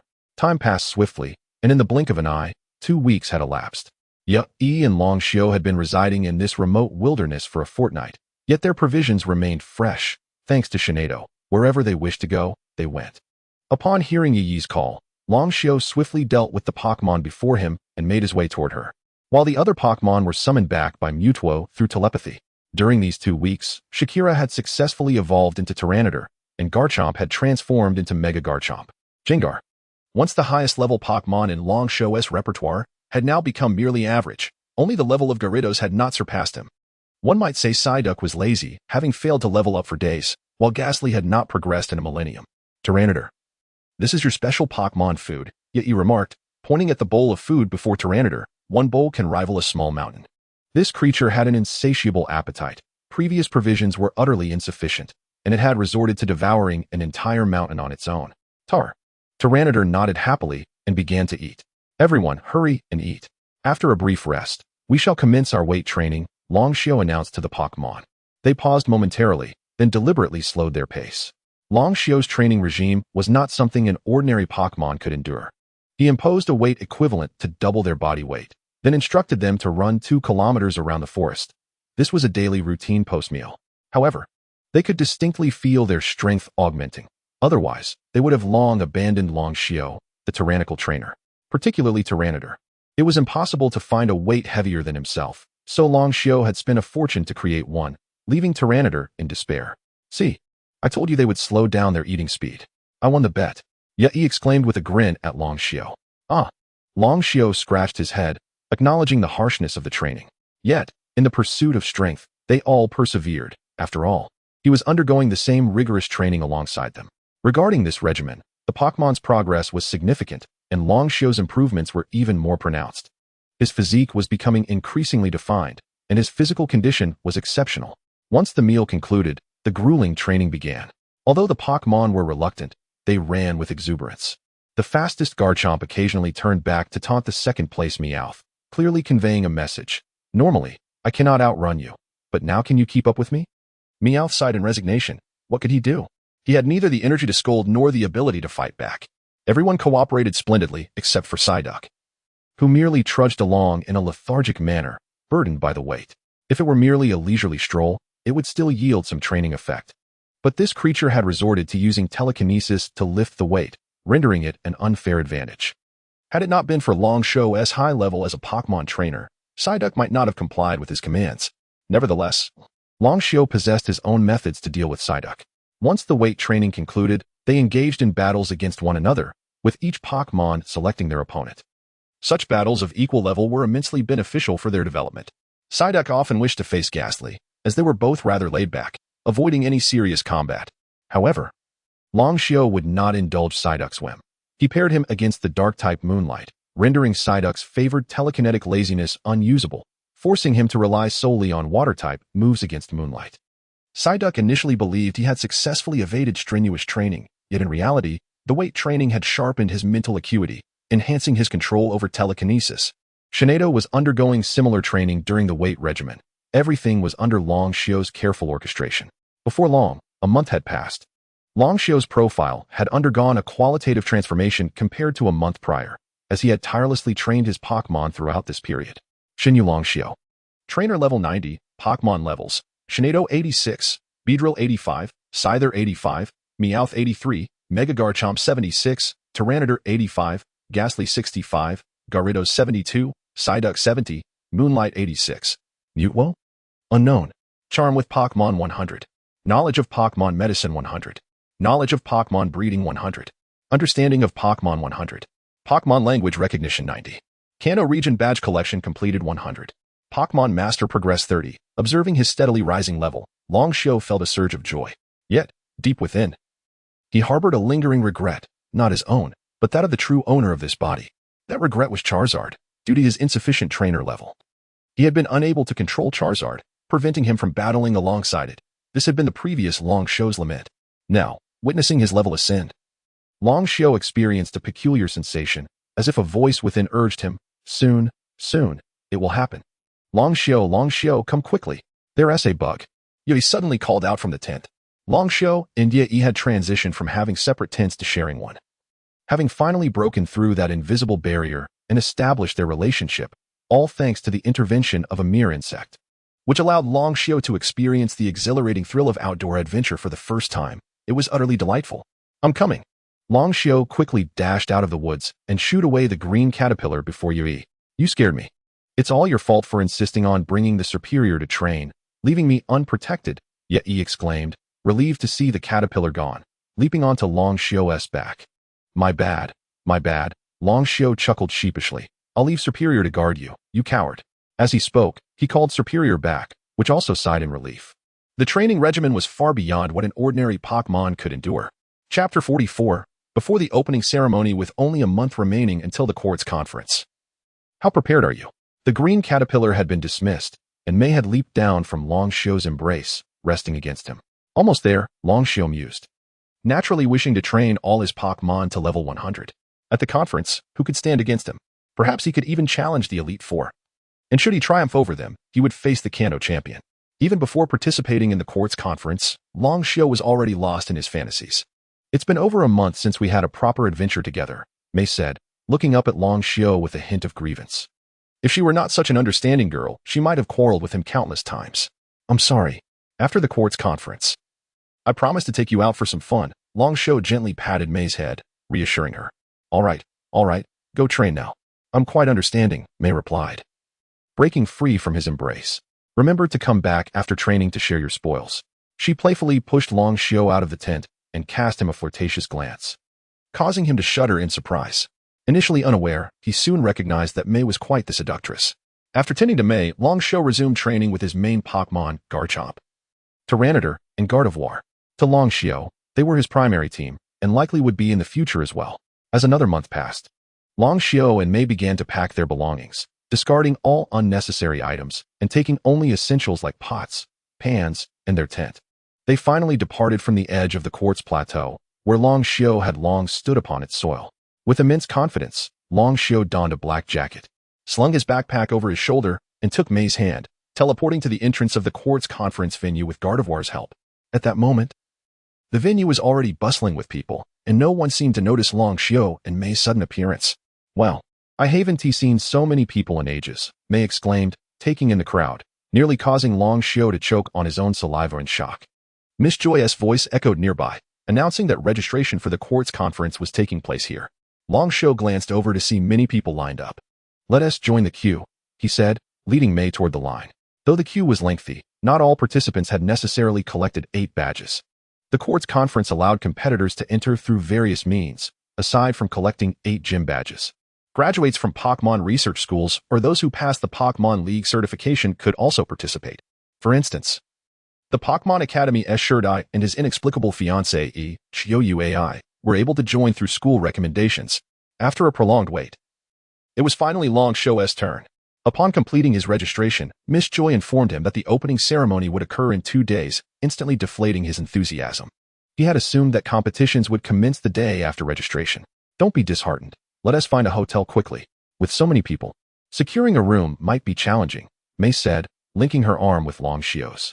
"True," he agreed, nodding, and together they headed to a hotel. By fortune or willingness to spend, they managed to secure a room at the first hotel they visited, a presidential suite costing over 3,000 for the night. Most individuals would hesitate to spend such an amount, but Long Xiu was generous. He was now quite affluent. 2 months had passed, and Long Xiu's company had successfully developed a mobile phone, with subsequent software soon to follow. With Nashi as the spokesperson, the phone's sales quickly flourished in Jinwang City. As more residents began using the device, the mobile phone market became vibrant, with nearly everyone owning one. In this world, children embark on journeys upon turning 10, prompting eager parents to prepare phones for their children for convenient communication. Consequently, the supply of phones struggled to meet the overwhelming demand. Fortunately, Long Xiu acted swiftly, commissioning the construction of 2 manufacturing plants and hiring workers for assembly lines at high wages, successfully replenishing stock. Coupled with chat applications, social networking software, and especially gaming apps, Long Xiu amassed substantial profits. Many, envious of his success, sought partnerships but found it impossible to contact him. After learning that Nashi was one of the shareholders, her dojo became perpetually crowded, causing her considerable distress. Nashi found herself unable to make decisions independently, instead frequently contacting Long Xiu for authorization, signing on his behalf for deals not originally included in her contract. Although this income had no bearing on her, Long Xiu could not allow her to toil without compensation, sharing a portion of each deal with her. As Long Xiu watched his account balance swell daily, he felt immense joy while secretly ridiculing Shun Yuhua for freezing his bank card, wondering if it would be effective. Meanwhile, Long Xiu had successfully found a hotel, and the streets were abuzz with excitement as the opening ceremony approached, featuring a torch relay. Rumor had it that the flame they carried was from the legendary Pokémon Moltres. The torch relay had commenced, with throngs of people lining the streets, and Miss Junsha escorting the procession in her vehicle. Ahead, a torchbearer sprinted forward, and if Long Xiu were present, he would undoubtedly widen his eyes in astonishment. This torchbearer was none other than Ash. Unbeknownst to the circumstances, Ash had somehow joined the ranks of the torchbearers, accompanied by his traveling companions Brock and Misty, who took turns raising the flame toward the venue. The quartz conference is imminent, and Long Xiu is poised to rise. Chapter 45. The Arena of Ice at last. The opening ceremony of the quartz conference commenced. With fireworks illuminating the sky and doves soaring high above, the venue was already filled with spectators, eagerly awaiting the event. The opening ceremony of the Pokémon League was finally underway, showcasing exceptional Pokémon trainers and their remarkable Pokémon. As they prepared for a grand competition where the champions would not only earn the esteem of Pokémon trainers, but also face a crucial trial on their journey to becoming Pokémon masters. The host, microphone in hand, announced the proceedings. As the participants gradually made their way to the center of the arena, Long Xiu was among them. The Pokémon trainers, all possessing 8 badges, entered the arena in an orderly fashion, forming distinct formations. The sacred flame was en route to the altar, having been passed through the hands of hundreds. At that moment, a girl rushed past the trainers, holding the sacred flame and heading towards the altar. Upon her arrival, 2 figures stood before her. How astonishing! It appears a woman is to ignite the flame, the host remarked upon seeing the 2 figures. Long Xiao turned his gaze towards the altar, raising an eyebrow as he recognized the duo Jesse and James. What atrocious makeup skills they possessed. Wait, you cannot hand over the sacred flame to them, Ash exclaimed, surprisingly recognizing them and dashing towards the altar. You are too slow. Jesse snatched the sacred flame, discarding their disguises as Ash finally reached them. You people never give up. The path of evil is the path of diligence. Meowth chimed in. The flames of the legendary molters will belong to Team Rocket, Jesse declared. Not if I can help it, Ash retorted, charging once more towards Jesse and James. Go, Weezing. James quickly unleashed his Weezing, enveloping Ash and Pikachu in a thick smoke. The sacred flame is ours, Jesse proclaimed, preparing to ignite the altar. Just then, the sacred flame inexplicably soared into the air. My sacred flame, Jesse cried, leaping to grasp it. However, it ascended even higher, ultimately descending into Long Xiao's hands, held by a Ghastly. Hey kid, give me back the sacred flame, Jesse shouted at Long Xiao. Ghastly, send them flying, Long Xiao commanded. And Ghastly unleashed a shadow ball, propelling Team Rocket away. Long Xiao. Ash turned to him, astonished. Fantastic. The thieves have been vanquished, the host exclaimed, witnessing the scene. Next, Long Xiao approached the altar with the sacred flame and ignited it without hesitation. The farce orchestrated by Team Rocket concluded with Long Xiao's intervention, allowing the opening ceremony of the Quartz Conference to resume. Long Xiao sighed quietly, reflecting that if not for Ash, this incident could have been avoided. It seemed Ash was indeed a magnet for trouble. Now, let us begin anew with the Pokémon League's opening ceremony, starting with a speech from our esteemed president, Damaranch, announced the host. A diminutive elder stepped before the competitors, grasping a pre-prepared microphone to deliver his address. The Pokémon League is a sanctuary for those who truly cherish Pokémon, a place for mutual combat and camaraderie. The sacred flame, the fire of molters, guards us. Pokémon trainers engage in battles that leave no room for regret. Damaranch's words were succinct, yet resonated deeply, eliciting cheers from the audience and trainers alike. Following this, the trainers proceeded to register for the competition and select their battle arenas. Long Xiao and Mei arrived at the registration desk, presenting their Pokédex for entry. Once registered, the selection of battle terrains commenced. The Quartz Conference featured 4 types of battle arenas: rock, grass, water, and ice. Triumphing in these 4 would lead to a 5th round where the main arena would be contested. The selection was not left to chance. A button at the front desk awaited Long Xiao's press. Upon activating it, the screen began to flash, and he pressed it again to halt the display, revealing that he would battle in the ice arena. The matches commence at 2 o'clock. Please do not be late, the receptionist advised Long Xiao. He glanced at the time, approximately 11 o'clock. The matches would unfold simultaneously across 4 arenas, and competitors were already engaged in battles. Long Xiao queued until noon, feeling somewhat disheartened. He and Mei returned to their hotel, dined, and awaited the time to approach the venue, leaving around 1:30. A total of 256 competitors would participate, with the first 4 rounds employing a 3-on-3 format, gradually eliminating numerous trainers. The 5th round would also feature 3 Pokémon battles, but opponents would be drawn by lottery. It wasn't until the 6th round that 6-on-6 battles would commence, marking the quarterfinals. Are you the contestant from Pallet Town, Long Xiao? A staff member approached him. Yes. Long Xiao nodded. Follow me. Your match is about to begin, the staff member instructed.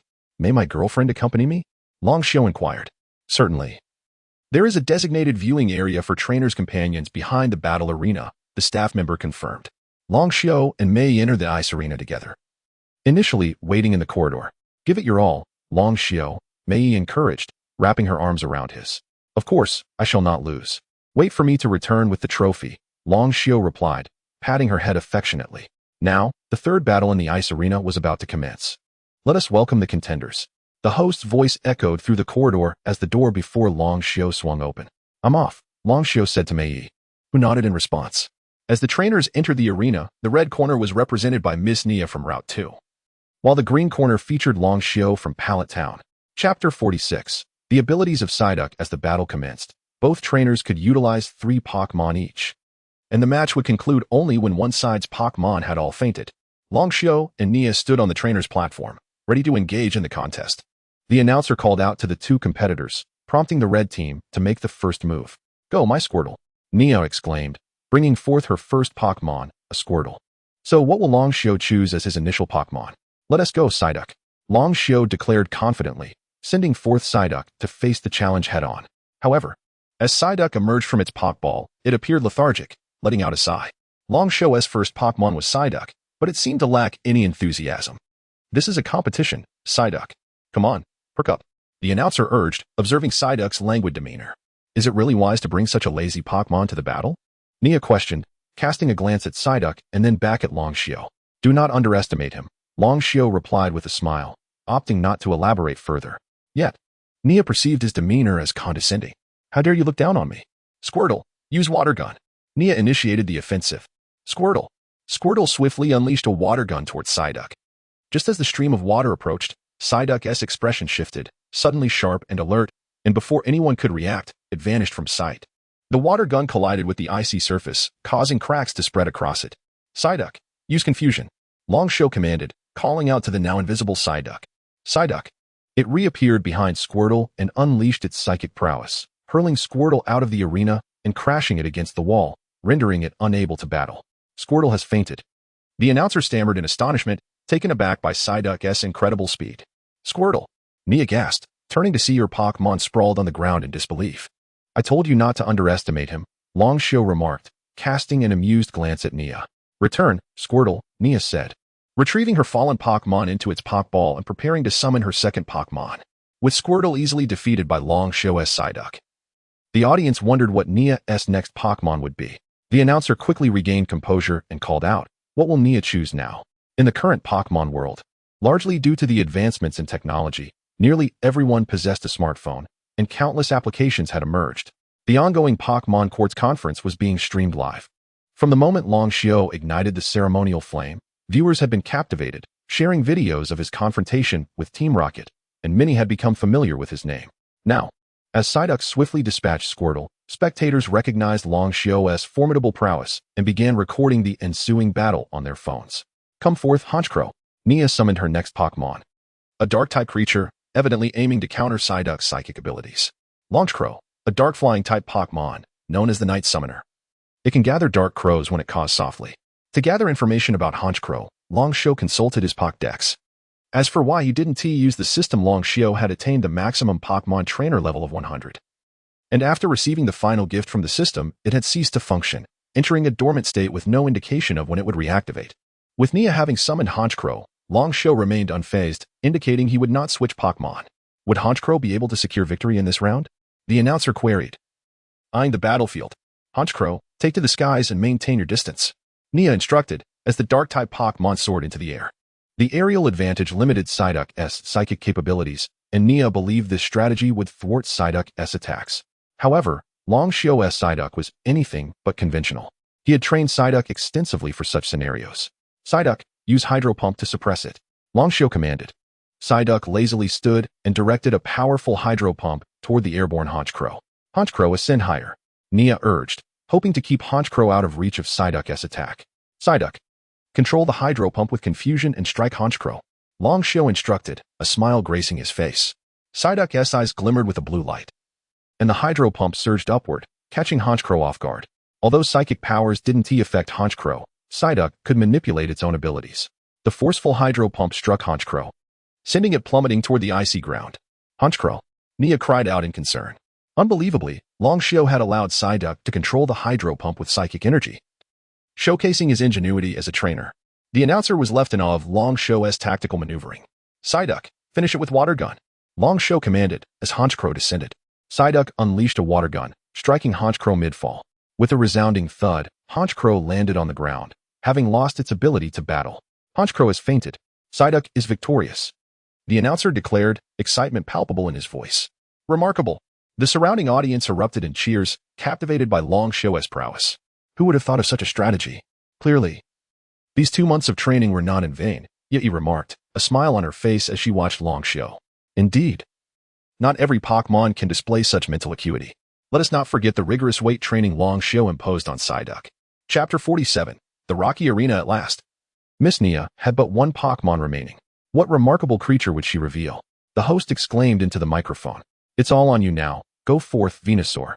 Nia called upon Venusaur, one of the esteemed starters from the Kanto region, which appeared to be her strongest Pokémon. However, Long Xiao could not ascertain its level, as he no longer possessed the system.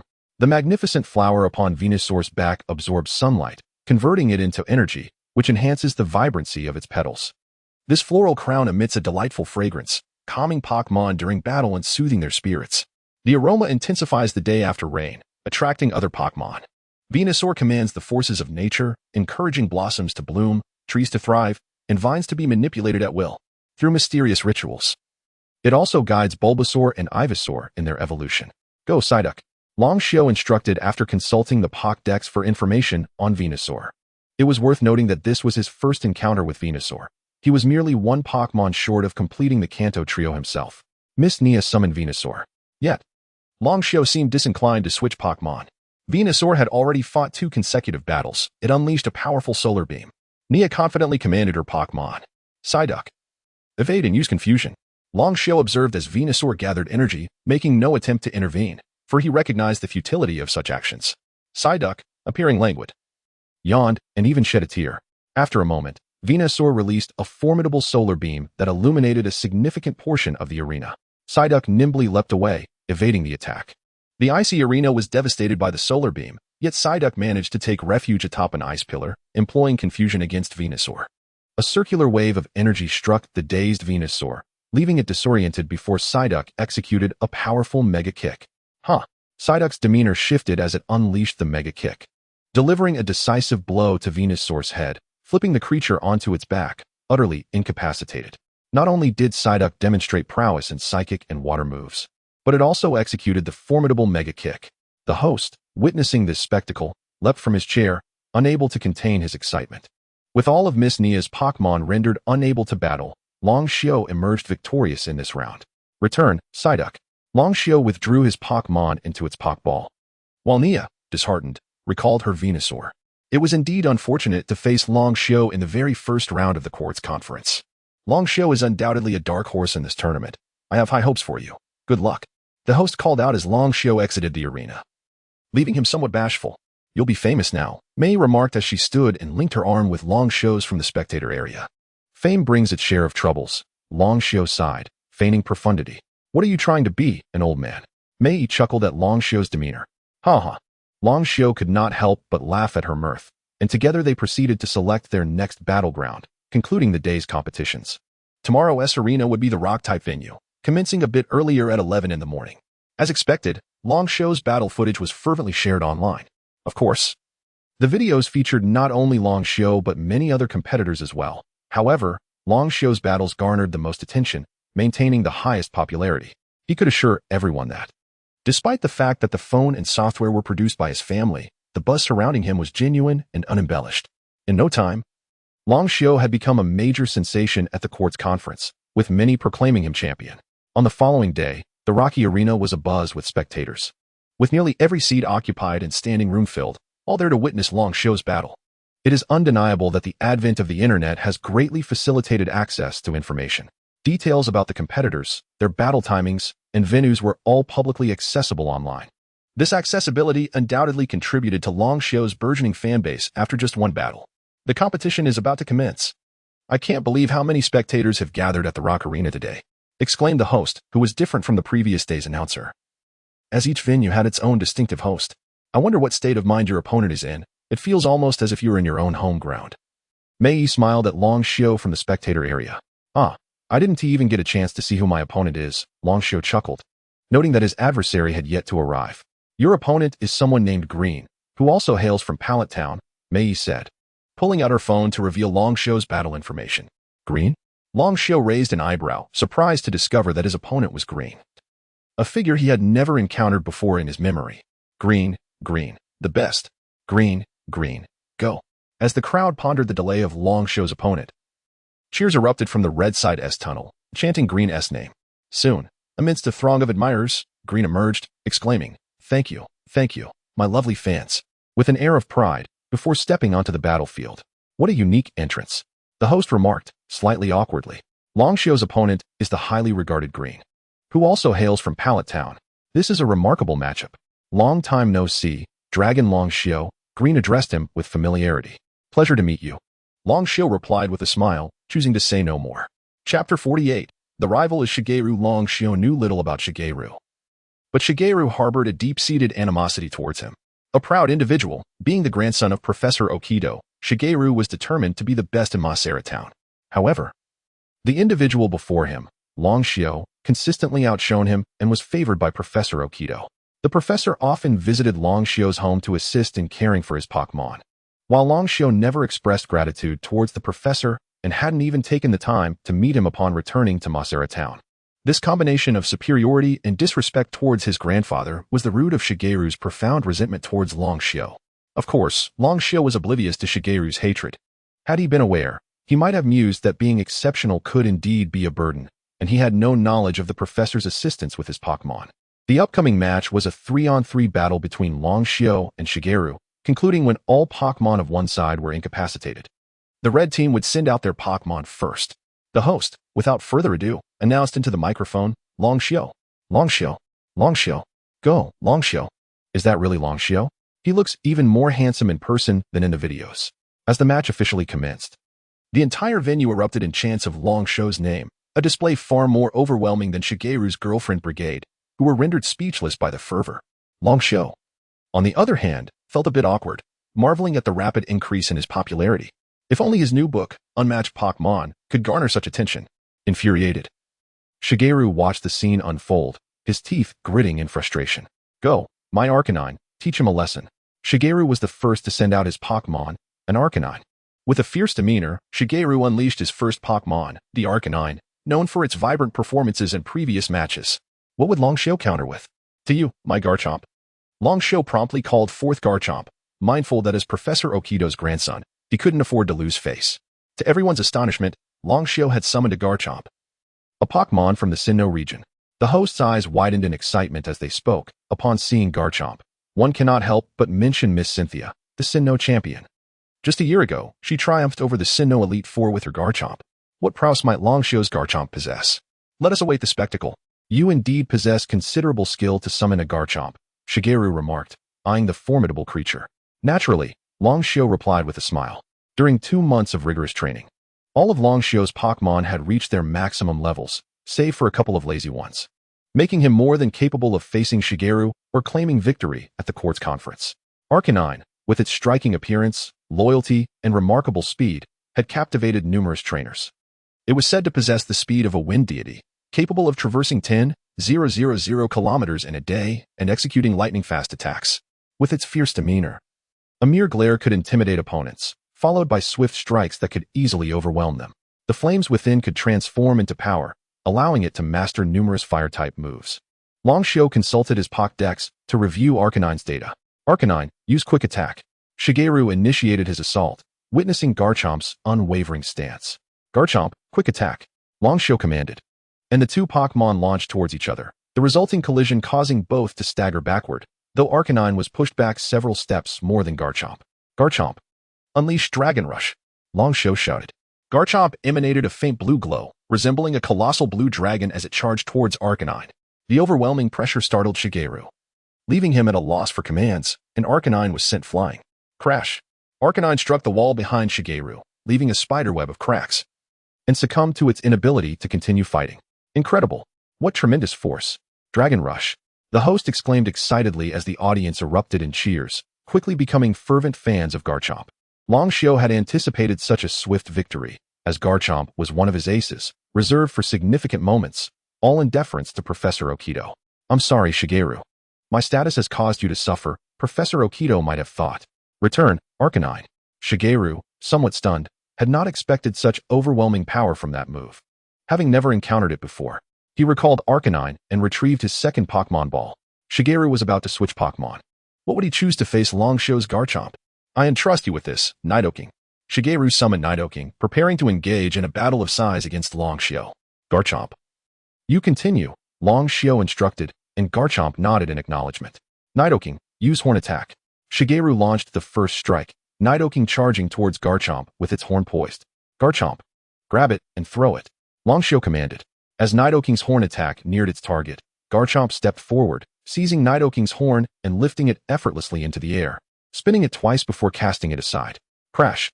Nidoking crashed into the same wall as Arcanine, causing the cracks to widen further, prompting the audience behind to retreat. Wary of debris. Their concerns were warranted, as Nidoking did not immediately lose its fighting ability upon being thrown. Longshio, however, would not let such an opportunity slip by. Garchomp. Finish him with Giga Impact. Chapter 49. Victory Bang. The devastating beam of destruction struck down on Shigeru's Nidoking, and as the smoke cleared, Nidoking was rendered incapable of battle. With Nidoking out of the fight, Ryosuke's Garchomp emerged victorious. Observing Nidoking's defeat, the commentator exclaimed, "An exceptional interception, a magnificent beam of destruction." Shigeru's Pokémon were utterly defenseless. Is this the true power of Ryosuke? How infuriating. How could he be this strong? Shigeru clenched his fist as he gazed at Ryosuke's Garchomp. You must think losing to the champion is not shameful. Had you not encountered me, you would surely have reached the semifinals. Ryosuke noticed Shigeru's frustration and intended to offer words of encouragement, but his statement inadvertently came off as mockery in Shigeru's ears. How dare he speak to me from such a height?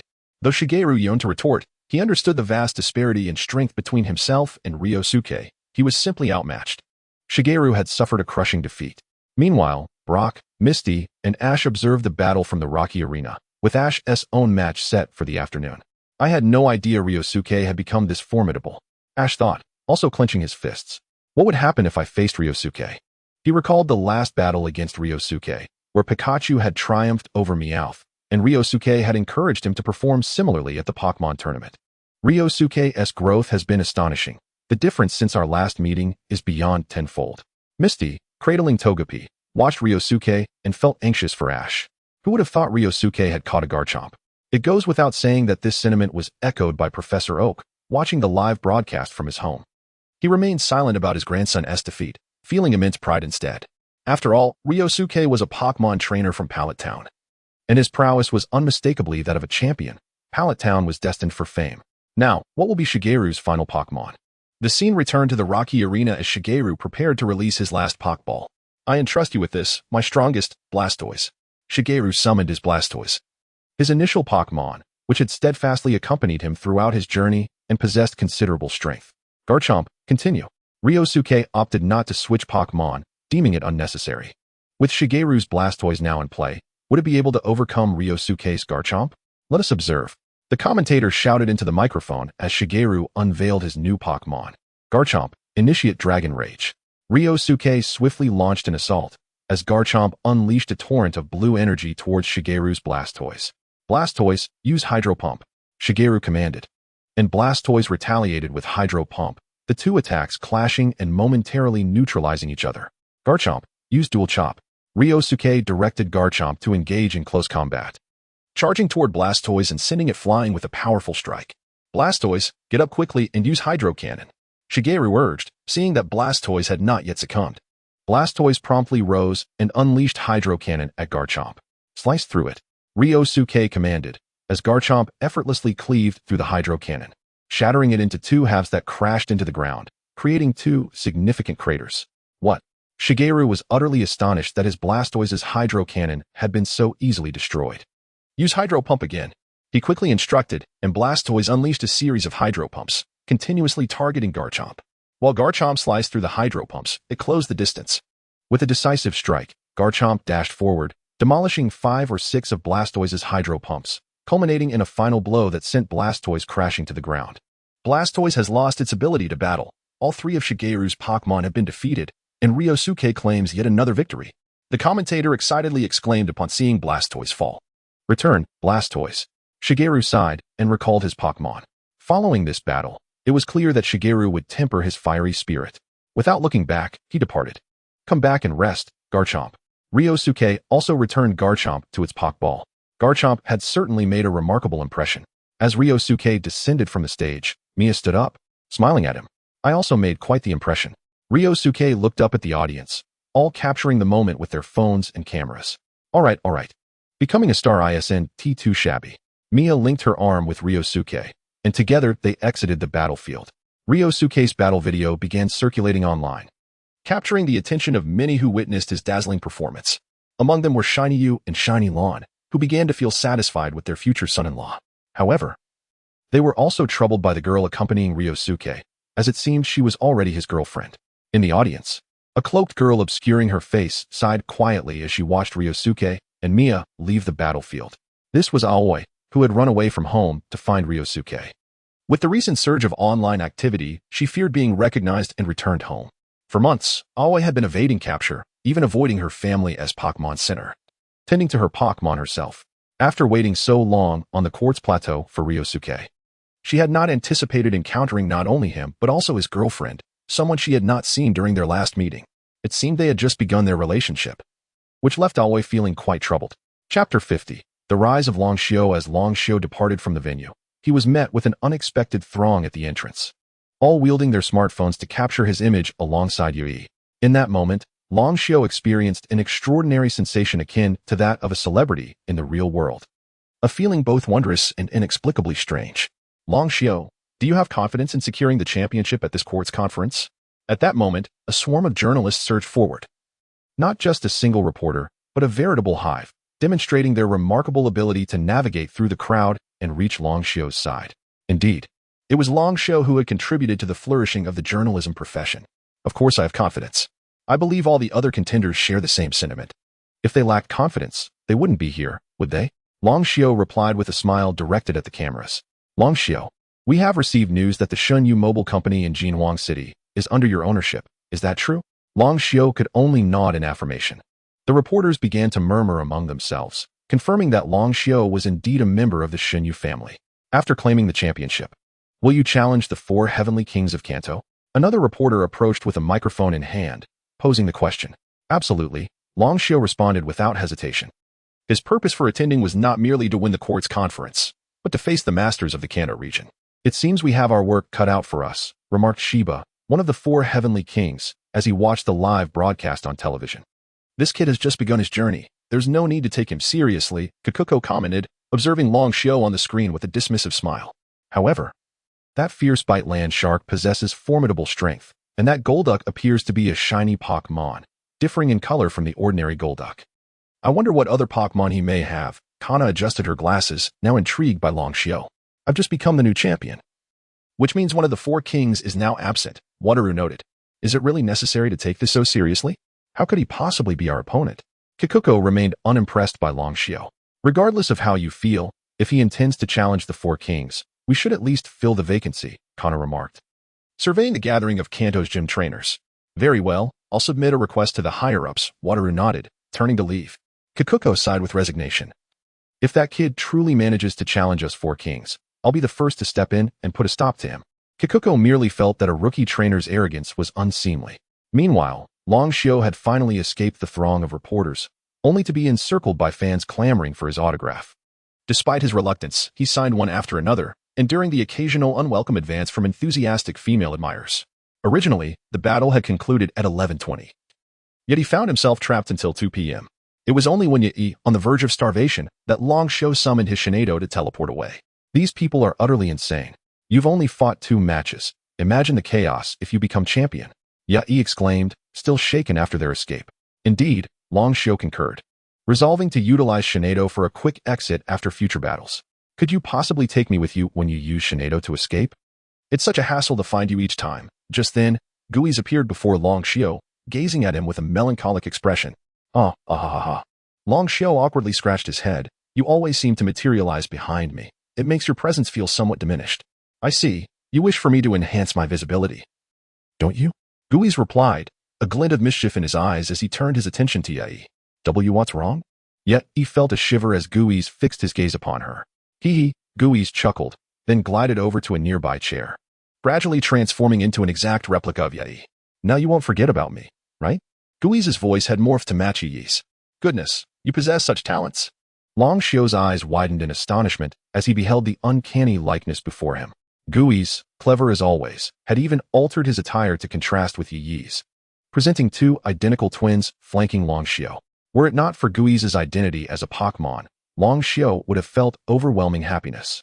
However, the onlookers, unaware of Guiz's true nature, would surely envy him for the extraordinary pair of twins at his side. Not every ghost-type Pokémon can do this. It is a result of my millennia of training, Guiz proclaimed with pride. This feels rather peculiar, Yi remarked, shuddering as goosebumps crept over her. Please refrain from engaging in any strange antics while impersonating me. The proportions are identical. You truly have a gift, Long Xiao noted, comparing the two during their conversation. Of course, Gui's beamed with pride. From now on, accompany me in this form, Long Xiao suggested, patting Gui's on the shoulder in satisfaction. Honestly, you two are behaving like children, Yi sighed in exasperation. The trio then returned to their quarters, where Long Xiao and Yi entered the bedroom while Gui's resigned himself to the couch. Within the bedroom, they retrieved their phones to observe the battles of other competitors, preparing for any formidable challengers that might arise. One contender named Ahong caught Long Xiao's attention. His choice of Pokémon and fashion bore a striking resemblance to Ash, often seen with a Pikachu, along with a Charizard and a Blastoise, essentially a second-generation Ash. No other competitors particularly piqued Long Xiao's interest. It was Ahong's similarity to Ash that stood out. It seems the championship at this court's conference is assured, Long Xiao declared, setting his phone aside and stretching leisurely. Don't be overly confident. What if someone unexpectedly outshines you? Yi cautioned, her gaze fixed on Long Xiao. I'll catch you off guard first, Long Xiao exclaimed, pulling Yi into an embrace and pinning her onto the bed. Ah, here we go again. Gui's lamented from the couch, covering his ears in resignation. Chapter 51. The retreat. The sixth battle at the water arena has finally commenced. The host, brimming with excitement, expressed his enthusiasm with repeated exclamations of finally starting. Contestant Long Xiao has taken his position in the water arena, while his opponent, Miss Bai He, appears quite anxious. Bai He, one of the top 4 contenders in the original work. Miss Bai He is indeed a dark horse in this competition, having achieved remarkable results. But now facing Long Xiao, her journey may come to an abrupt halt. The host does not conceal his admiration for Long Xiao, clearly favoring him. Good luck, Long Xiao, Bai He said, glancing at him. Thanks, Long Xiao nodded, standing in the red corner, ready to unleash his Pokémon. Go Meowth. As Meowth emerged, it landed gracefully on a floating platform, licking its paw. Long Xiao has chosen Meowth. Is that truly a wise decision in the water arena? The host expressed his confusion regarding Long Xiao's choice. With only a few floating platforms to stand on, if Bai He summoned a water-type Pokémon, Long Xiao could find himself at a disadvantage. Long Xiao, you seem rather overconfident, Bai He remarked, raising an eyebrow at Meowth. How dismissive can one be? Go Starmie. In an instant, Bai He summoned her water-type Pokémon, Starmie, which landed on a floating platform. With Starmie in play, Long Xiao is indeed at a disadvantage. The battle begins. The host lamented before announcing the start of the match. Starmie, dive into the water. In a flash of light. As soon as Bai He commanded Starmie to submerge, it leaped off the platform, only to be struck by a sudden burst of white light, sending it crashing into the wall and rendering it unable to battle. What? Bai He gasped, her eyes wide in disbelief. Meowth had already taken Starmie's previous position. What an extraordinary speed. Unbelievable. The host finally managed to exclaim, marveling at the sheer swiftness of Long Xiao's Meowth, akin to a train barreling forward, knocking Starmie aside. How dare anyone underestimate Long Xiao's Meowth? Humph. Startled, are we? Yi, watching from the spectator area, remarked proudly. This creature's speed surpasses even that of a Pokémon's vision, let alone that of a human. One wonders where it derives such velocity, added Yi's Jengar. Perched beside her. Return, Starmie. Bai He, still in shock, could hardly comprehend that the outcome had hinged on a mere moment. Meowth, return, Long Xiao called. Not to withdraw Meowth, but rather to have it return to its previous platform, leaving a space for the next Pokémon. Please, Golduck. Bai He produced Golduck, placing it directly in the water. Quite clever, Long Xiao chuckled. Golduck, use Psychic to catch him. Meowth, employ Quick Attack for rapid movement. Long Xiao swiftly commanded. Meowth darted between the floating platforms at high speed, evading Golduck's attempts to catch it. The swiftness of Meowth increased, transforming from a mere flash of light to a point where even that was no longer visible, making it seem as though only Golduck remained in the arena. Golduck. Use Hydro Pump to attack all the platforms. Bai He, not one to be outsmarted, realized that as long as she swept across all the platforms, she could hit Meowth. Now Meowth, attack Golduck. At the moment Golduck surfaced, before it could unleash its Hydro Pump, it was sent flying as Meowth, employing Quick Attack, struck its head. For the next few months, Golduck would likely be confined to a hospital bed. Golduck. Bai He clearly witnessed Meowth's strike on Golduck's head, at a speed reminiscent of a high-speed aircraft colliding. I forfeit. Bai He declared immediately, scooping up Golduck and departing the battlefield, heading straight to the Pokémon Center. A wise decision, Long Xiao observed Bai He's retreating figure before retrieving Meowth into its Pokeball. Bai He has chosen to forfeit, granting victory to Long Xiao. The host announced.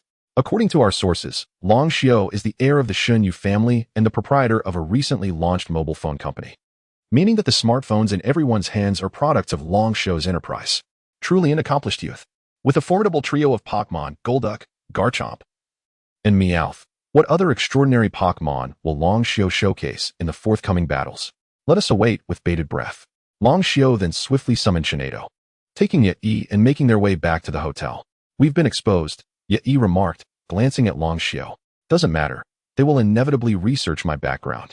The information available online is accessible to all, Long Xiao stretched, likening himself to prominent figures like Ma Weiding and Yun Yun, as anyone could easily find detailed information about him online. However, most of this was merely what Long Xiao wished to reveal, as he had complete control over the internet, allowing him to dictate the narrative as he pleased. Before long, the internet was flooded with articles about Long Xiao, everything from being the sole heir of the Shunyu group to the top trainer from Shinshin Town. Some even shared photographs of him training Pokémon in the mountains behind the Quartz Plateau, propelling Long Xiao's fame to unprecedented heights. Such intense training. No wonder his Pokémon are so formidable. What kind of training is this? I want to train my Pokémon too. When I took those photos, I thought it was some wild man living in the mountains. I had no idea it was Master Long Xiao. I feel incredibly fortunate. Where's this place? Tell me. I want to train there too. In an instant, news about Long Xiao inundated the internet, rendering him a household name. Chapter 52. A reunion with Chiyue AI Quartz CAF. Come alone, now. While Long Xiao and Yi were sifting through the documents, Long Xiao received a text message from an unknown sender. Frowning slightly, he chose not to show it to Yi and contemplated for a moment before deciding to go. I'll step out for a bit. Wait for me at the hotel. He donned his coat and spoke to Yi. Oh, all right, Yi replied obediently, nodding her head. Long Xiao made his way to the Quartz CAF, which was enveloped in a serene silence, save for a solitary server at the front desk and a cloaked figure in the far corner. The cloak obscured her face, making it impossible for Long Xiao to discern her identity. GIs, stay alert, Long Xiao said over his shoulder, only to remember that GIs had transformed into Yi and was not accompanying him. Realizing he had forgotten, he quietly grasped a Pokeball in his hand and approached, taking a seat opposite her. You were the one looking for me, weren't you? Who are you? Long Xiao inquired, gazing at her. At that moment, the figure removed her cloak, revealing herself as Chiyue AI. Long Xiao's eyes widened in surprise. He anticipated seeing her. Yes, Chiyue AI nodded, having reserved the entire CAF to avoid detection. She had donned the cloak to prevent Long Xiao from recognizing her and declining to meet. Now that he was seated before her, it was unlikely he would simply leave. How did you end up here? Long Xiao asked, relieved to see Chiyue AI, putting away his Pokeball and sipping his coffee. I came to find you, Chiyue AI replied, locking her gaze with Long Xiao. Miss Chiyue, I have already informed my family that I will be breaking off our engagement, and I have a girlfriend now. Please, do not pursue me any further, Long Xiao stated, setting down his coffee. I know you have a girlfriend, but I am indifferent to that, Chiyue AI responded, eyeing his cup. I have always liked you. Everything I desire has always belonged to me. Her tone bore an undercurrent of resentment. Your indifference does not change my feelings, Long Xiao sighed, taken aback by her disregard for his relationship. We have an engagement, yet you sought out a girlfriend. I have forgiven you for that. But why are you still unwilling to let go? This time, Chiyue AI's demeanor was devoid of her previous shyness, perhaps fueled by her frustrations regarding his new girlfriend. This Long Xiao was at a loss for words. Chiyue AI's statement contradicted their engagement, implying he could not pursue another relationship, lest it be deemed infidelity, especially since they had not yet become husband and wife. It will be soon, Chiyue AI remarked, a joyful smile gracing her face. What do you mean? Long Xiao frowned, struggling to comprehend her words, but suddenly felt a wave of dizziness and widened his eyes at Chiyue AI before losing consciousness. I told you, everything I have ever liked belongs to me, Chiyue AI said, observing Long Xiao's unconscious form. When Long Xiao awoke again, it was already past midnight. Blurrily opening his eyes, he found himself in an unfamiliar room, lying on a bed.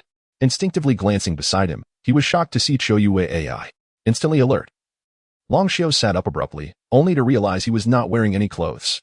Damn, he muttered under his breath, realizing he had been drugged by a woman. Where could he possibly voice his grievances?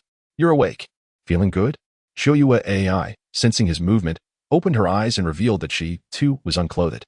Have you lost your mind? Long Xiao exclaimed at Chiyue AI's boldness, inadvertently catching sight of a crimson hue nearby, evidence of her innocence. Now we are rightfully husband and wife, are we not? Chiyue AI declared, positioning herself atop Long Xiao. Long Xiao swallowed hard. Chiyue AI was undeniably stunning. Her slender waist and long legs, fair skin, and exquisite features made it exceedingly difficult for any man to maintain composure. He covered his eyes to avoid looking at her, but the sensations coursing through his body were undeniable. At this point, was doing nothing even an option? Having already crossed this threshold, Long Xiao resolved to embrace the situation when he awoke once more. He reached for his phone only to discover an abundance of missed calls from Yi, all from the previous night. There were also numerous text messages. With the last one reading, "I have something to attend to tonight. I will return tomorrow morning." This message had been sent by Chiyue AI to Yi while Long Xiao was still unconscious, leading Yi to cease her attempts to reach him. The next morning, Long Xiao reflected on the evidence of Chiyue AI's plan. The earlier encounter had been a ruse, while his current predicament was unmistakably genuine. This time, he had taken the initiative. Upon realizing this, Long Xiao felt a wave of regret wash over him as he tugged at his hair in frustration. Gazing at the peacefully sleeping Chiyue AI, what cunning scheme she possessed. Was this the nature of those raised in prominent families? Yet, what good was regret now? It was far too late. After a shower, Long Xiao resolved to return to find Yi, as there was a competition looming ahead. Until Long Xiao departed, Chiyue AI remained in slumber, evidently exhausted from the previous night's events. Chapter 53. The grass arena. Where were you last night? As Long Xiao returned, Yi immediately approached him while seated on the sofa. Nothing much, just went home to handle some matters, Long Xiao replied vaguely, avoiding Yi's gaze. Acutely aware of his infidelity. Have you packed? The match is about to start. He quickly changed the subject. I've been ready for ages, just waiting for your return. Yi said, her gaze fixed on Long Xiao, sensing something amiss. Then let us proceed, Long Xiao nodded, opening the door. Yi followed suit with a slight pout. And Guici trailed behind, shutting the door. The three of them made their way to the battlefield. Today, Long Xiao was set to compete in the grass arena against an opponent named Ji Hang. At last, our contestant Long Xiao has arrived at the grass arena. The host exclaimed excitedly upon seeing Long Xiao enter. The arena was already packed to capacity, and Ji Hang, Long Xiao's opponent, was visibly tense as he stood on the battlefield. The young man facing Long Xiao was drenched in sweat, clutching his pokeball tightly, unable to fathom that he would be battling Long Xiao. For him, this was truly the end. Go, Long Xiao. We believe in you. Long Xiao, I love you. The cacophony of voices slowly coalesced into a singular chant. Long Xiao. Long Xiao. Long Xiao. The entire venue erupted in support for him. The enthusiasm is palpable. Yi remarked from her seat in the spectator area. Long Xiao merely nodded, his expression unreadable as he absorbed the cheers. Still haunted by memories of last night with Qiuyu. The battle commenced as it was a 3-on-3 format, with Long Xiao, representing the red team, taking the lead in summoning his Pokémon. The host, microphone in hand, announced, but Long Xiao remained lost in thought, oblivious. Long Xiao. Long Xiao. Yi called out from behind him, snapping him back to reality. Huh? Oh, what's up? He responded, still dazed. Bring out your Pokémon. Yi urged him. Oh, right. Long Xiao quickly nodded, retrieving a Pokeball from his pocket. Honestly, how absent-minded can you be? Yi sighed, exasperated. It seemed that Long Xiao was not in his best form today. Would he still emerge victorious? The host, noticing Long Xiao's distraction, pondered the same. Go, Charizard. Long Xiao summoned his fiery companion, recognizing Charizard as his true first partner, though this was their inaugural battle together. Oh, Long Xiao has released the fire-type Charizard. It appears the grass arena is in jeopardy, the host declared, astonished by the sight of Charizard. Please, I beg you, Nidoking. Ji Hang sent forth his first Pokémon. Nidoking. Charizard, launch Flamethrower and charge at Nidoking. Without hesitation, Long Xiao initiated the attack as Nidoking barely had time to react. Nidoking, use Protect. Ji Hang commanded, attempting to shield his Pokémon from Charizard's onslaught. However, Charizard was already upon him. Now, use Earthquake. Long Xiao instructed, and Charizard ceased its fiery assault, swiftly grappling Nidoking from behind and soaring into the sky. After soaring several loops, Charizard dove down, slamming Nidoking into the ground with tremendous force. With a thunderous crash and a cloud of dust, Charizard yawned nonchalantly while Nidoking lay incapacitated, unable to move. Such a powerful earthquake! The host exclaimed as Nidoking was rendered unable to battle, marking Charizard's triumph. It appeared that Long Xiao's lack of focus did not hinder his performance. The host, excessively verbose, felt the need to repeatedly emphasize Long Xiao's subpar condition, fearing that Yi might overlook it. Come back, Nidoking. Ji Hang, astonished, recalled his Pokémon, realizing the strength of Long Xiao only when faced with him directly. Please, I entrust you, Raichu. Zhihang summoned his next Pokémon. With Raichu now in play, would Long Xiao choose to switch Pokémon? Let us continue the battle. Charizard, Long Xiao decided, and Charizard nodded in agreement. Once again, Long Xiao has opted not to switch Pokémon, just as in the previous match, the host noted. Raichu, use Quick Attack. Zhihang launched his assault, hoping to seize the upper hand. Block him, Long Xiao commanded, standing confidently behind Charizard, arms crossed, as Charizard remained unfazed. As Raichu closed in, Charizard extended a claw, effortlessly halting Raichu's advance, leaving Zhihang in shock at how easily his attack was intercepted. Throw him, Long Xiao ordered. With a swift motion, Charizard seized Raichu's head, akin to grasping a basketball, and hurled him aside. Raichu executed a full 360-degree flip in midair before landing with a thud. It appears Raichu has some tricks up his sleeve, Long Xiao mused. The host marveled at Charizard's strength, exclaiming, Long Xiao's Charizard has effortlessly intercepted Raichu's quick attack. The audience erupted in cheers. Charizard, unleash Flamethrower and set the arena ablaze. Long Xiao commanded with a smile. With a roar, Charizard released a torrent of flames, igniting the entire grass arena. Raichu scrambled to evade, but could not abandon the battlefield, leaving would signify surrender. Charizard, relentless like Long Xiao, pursued Raichu with Flamethrower. And soon the entire arena was engulfed in flames, leaving Raichu with nowhere to escape. Chapter 54. The Deception of Long Xiao due to the actions of the Charizard. The entire grassy arena transformed into a sea of flames. Charizard stood amidst the inferno, casting a disdainful glance at Raichu as the flames surrounding Raichu began to encircle it, threatening to engulf it entirely. Come back, Raichu. At this moment, Zhihang chose to recall Raichu, opting not to immediately summon the next Pokémon. He awaited the dissipation of the flames. In this match, it was permissible to switch Pokémon. Thus, Zhihang's action was not in violation of any rules. As the fire subsided, the grassy arena vanished, leaving only a field of ashes, with Charizard standing in the center, unscathed. Please, come forth, Pidgeot. The final Pokémon Zhihang summoned was Pidgeot, which appeared to be his trump card. Continue fighting, Charizard. Long Xiao decided to let Charizard persist in battle, as it had sustained no damage throughout the two previous encounters, to which Charizard nodded in agreement. Flap your wings and blind it with the ashes. Long Xiao commanded Charizard, which swept its wings, sending the ashes swirling towards Pidgeot. Pidgeot, having just entered the arena, was overwhelmed by the ashes before it could react. Charizard, Steel Wing. Oh no. Pidgeot, dodge quickly. Zhihang exclaimed as he saw Charizard charging forward, but Pidgeot was unable to open its eyes, caught entirely off guard by Charizard's attack, and was struck directly by the Steel Wing. His Pokémon are all of high caliber. At this moment, Shiba, one of the Elite Four, remarked upon observing Charizard.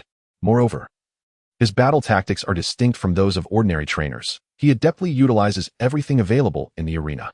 Kona adjusted his glasses, his elegant figure leaning against the windowsill, watching Long Xiao below. He is indeed a formidable opponent. The initial disdain in Jacuzzi's eyes had vanished. It is rare for Master Jacuzzi to express such sentiments. Just then, a figure entered from the observation room, prompting everyone to turn around. It was Aju. I have battled against him. He is someone who never lets his guard down for even a second. It's Aju. Dewey exclaimed with a smile upon seeing Aju. Thus, you shall be the one to take the place of the Elite Four? Shiba inquired, looking towards Aju. Indeed, I had anticipated needing more time. But due to Shinyu Long Xiao's emergence, I have arrived ahead of schedule. Aju let out a wry smile, signaling the end of his leisurely ninja life. Charizard, unleash Flamethrower at close range. Long Xiao's battle continued. After Charizard's Steel Wing struck Pidgeot, he commanded Charizard to unleash Flamethrower at point-blank range. The potent blast hit Pidgeot squarely, igniting its feathers in flames. Pidgeot, observing his Pokémon ablaze and flailing blindly due to its impaired vision. Zhihang felt a deep pang of sorrow, hastily recalling Pidgeot to its Pokeball before turning to flee, presumably to the Pokémon Center, as Pidgeot had sustained significant injuries. Oh dear, Zhihang has withdrawn from the match. He must be taking his Pokémon for treatment. Long Xiao, without surprise, has secured victory in this match, advancing successfully to the top 16. Let us anticipate Long Xiao's subsequent battles. The host announced as Zhihang exited. Wow, Long Xiao, Master Long Xiao is incredible. The arena erupted in cheers for Long Xiao, the battle having unfolded as a lopsided victory, lacking the anticipated excitement. Nevertheless, the audience bore witness to Long Xiao's formidable prowess and left thoroughly satisfied. Come back, Charizard. Long Xiao contentedly recalled Charizard, exhilarated by their initial battle together. This thrill was something he had never experienced since arriving in this world, likely because it represented one of his long-held aspirations to tame Charizard. Another effortless victory. Mei remarked as she stood up to address Long Xiu, while another version of herself appeared less enthusiastic. Are you the real Mei? Long Xiu inquired of the standing Mei. Oh, quite impressive that you recognized me, Mei replied, her expression one of disbelief. Enough. Long Xiu waved his hand dismissively.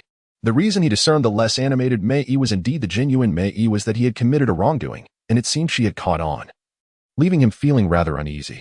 Let us depart, otherwise we shall be surrounded again. Long Xiu patted the shoulder of the seated Mei, who nodded in agreement. Let us go, Shinado. Long Xiu summoned Shinado and instantly transported them back to the hotel. It's sweltering outside. What on earth is this weather? Upon returning, Long Xiu plopped down on the sofa, stretching lazily. Meanwhile, the ghostly form reverted to its original shape, lounging beside him. What on earth did you do last night?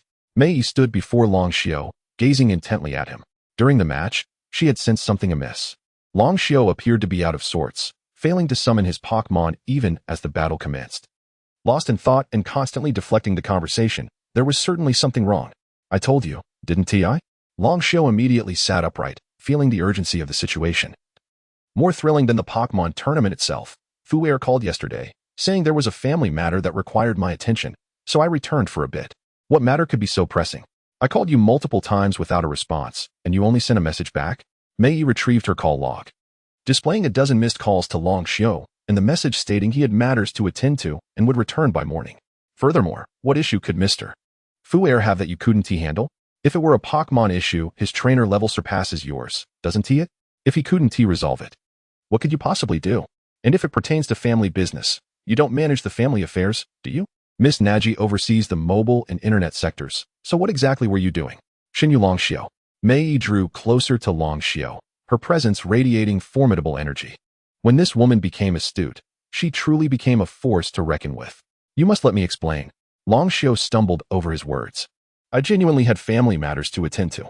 You see, I have a fiancé named Xiu AI, and of course, this engagement was arranged by my family without my knowledge. I went back yesterday to call off the engagement. It dragged on until the wee hours, and it got so late that I simply stayed the night. Chapter 55, Professor Oak's fiancé. Upon hearing about the fiancé, Yai immediately became agitated, which was entirely within Long Xiu's expectations, which is precisely why he had refrained from informing Yai about it. Indeed, I was genuinely unaware. I had clearly communicated my intention to call off the engagement, I swear. Yet, given the events of last night, Long Xiu found himself at a loss regarding how to navigate the situation if Xiu AI and Yai were to cross paths in the future. He still had a responsibility towards Xiu AI, while his heart remained steadfastly with Yai, unwilling to relinquish her. He could only take things one step at a time. Is that true? Yai fixed her gaze on Long Xiu. Indeed. Long Xiu nodded firmly. Then I shall tentatively place my trust in you, Yai sighed. For she was somewhat aware of the complexities surrounding Long Xiu's family affairs. It was quite common for children from such families to be utilized for strategic marriages. Thus, Long Xiu was left with little choice. Ding dong. Ding dong. At that moment, the doorbell rang, sending a jolt of anxiety through Long Xiu. Could it be that scoundrel Xiu AI? Coming, Yai said as she walked over to open the door. Long Xiu sat on the sofa, swallowing hard. And as Yai opened the door, he peered towards the entrance. Professor Oak? Long Xiu recognized the visitor and felt a wave of relief wash over him. He stood up from the sofa. What brings you here, Professor? Please, come in. Long Xiu, it has been quite some time. Professor Oak waved at him with a smile. After Yai stepped aside to allow the professor to enter and close the door, Long Xiu nodded in acknowledgement. Their last encounter had been ages ago, during Long Xiu's childhood. I came here to accompany Ash's mother to watch Ash's match. He has successfully advanced to the top 16, Professor Oak exclaimed, beaming with joy. After all, who wouldn't be thrilled with a talented trainer like Long Xiu emerging from Pallet Town? Is that so? Ash is quite impressive. Long Xiu remarked as he sat down beside Professor Oak. But this also means that Ash might face me in the upcoming matches, and it could end quite badly for him. Long Xiu was confident in his abilities. Haha, Ash still has much to learn, Professor Oak chuckled. Your Pokémon are exceptionally well trained. I visited your home and saw your other Pokémon, all nurtured splendidly by Butler Fu. Really, Professor? I was unaware you had visited my home, Long Xiu replied with a cheerful grin, though internally he thought that Professor must have his eyes on my Pokémon.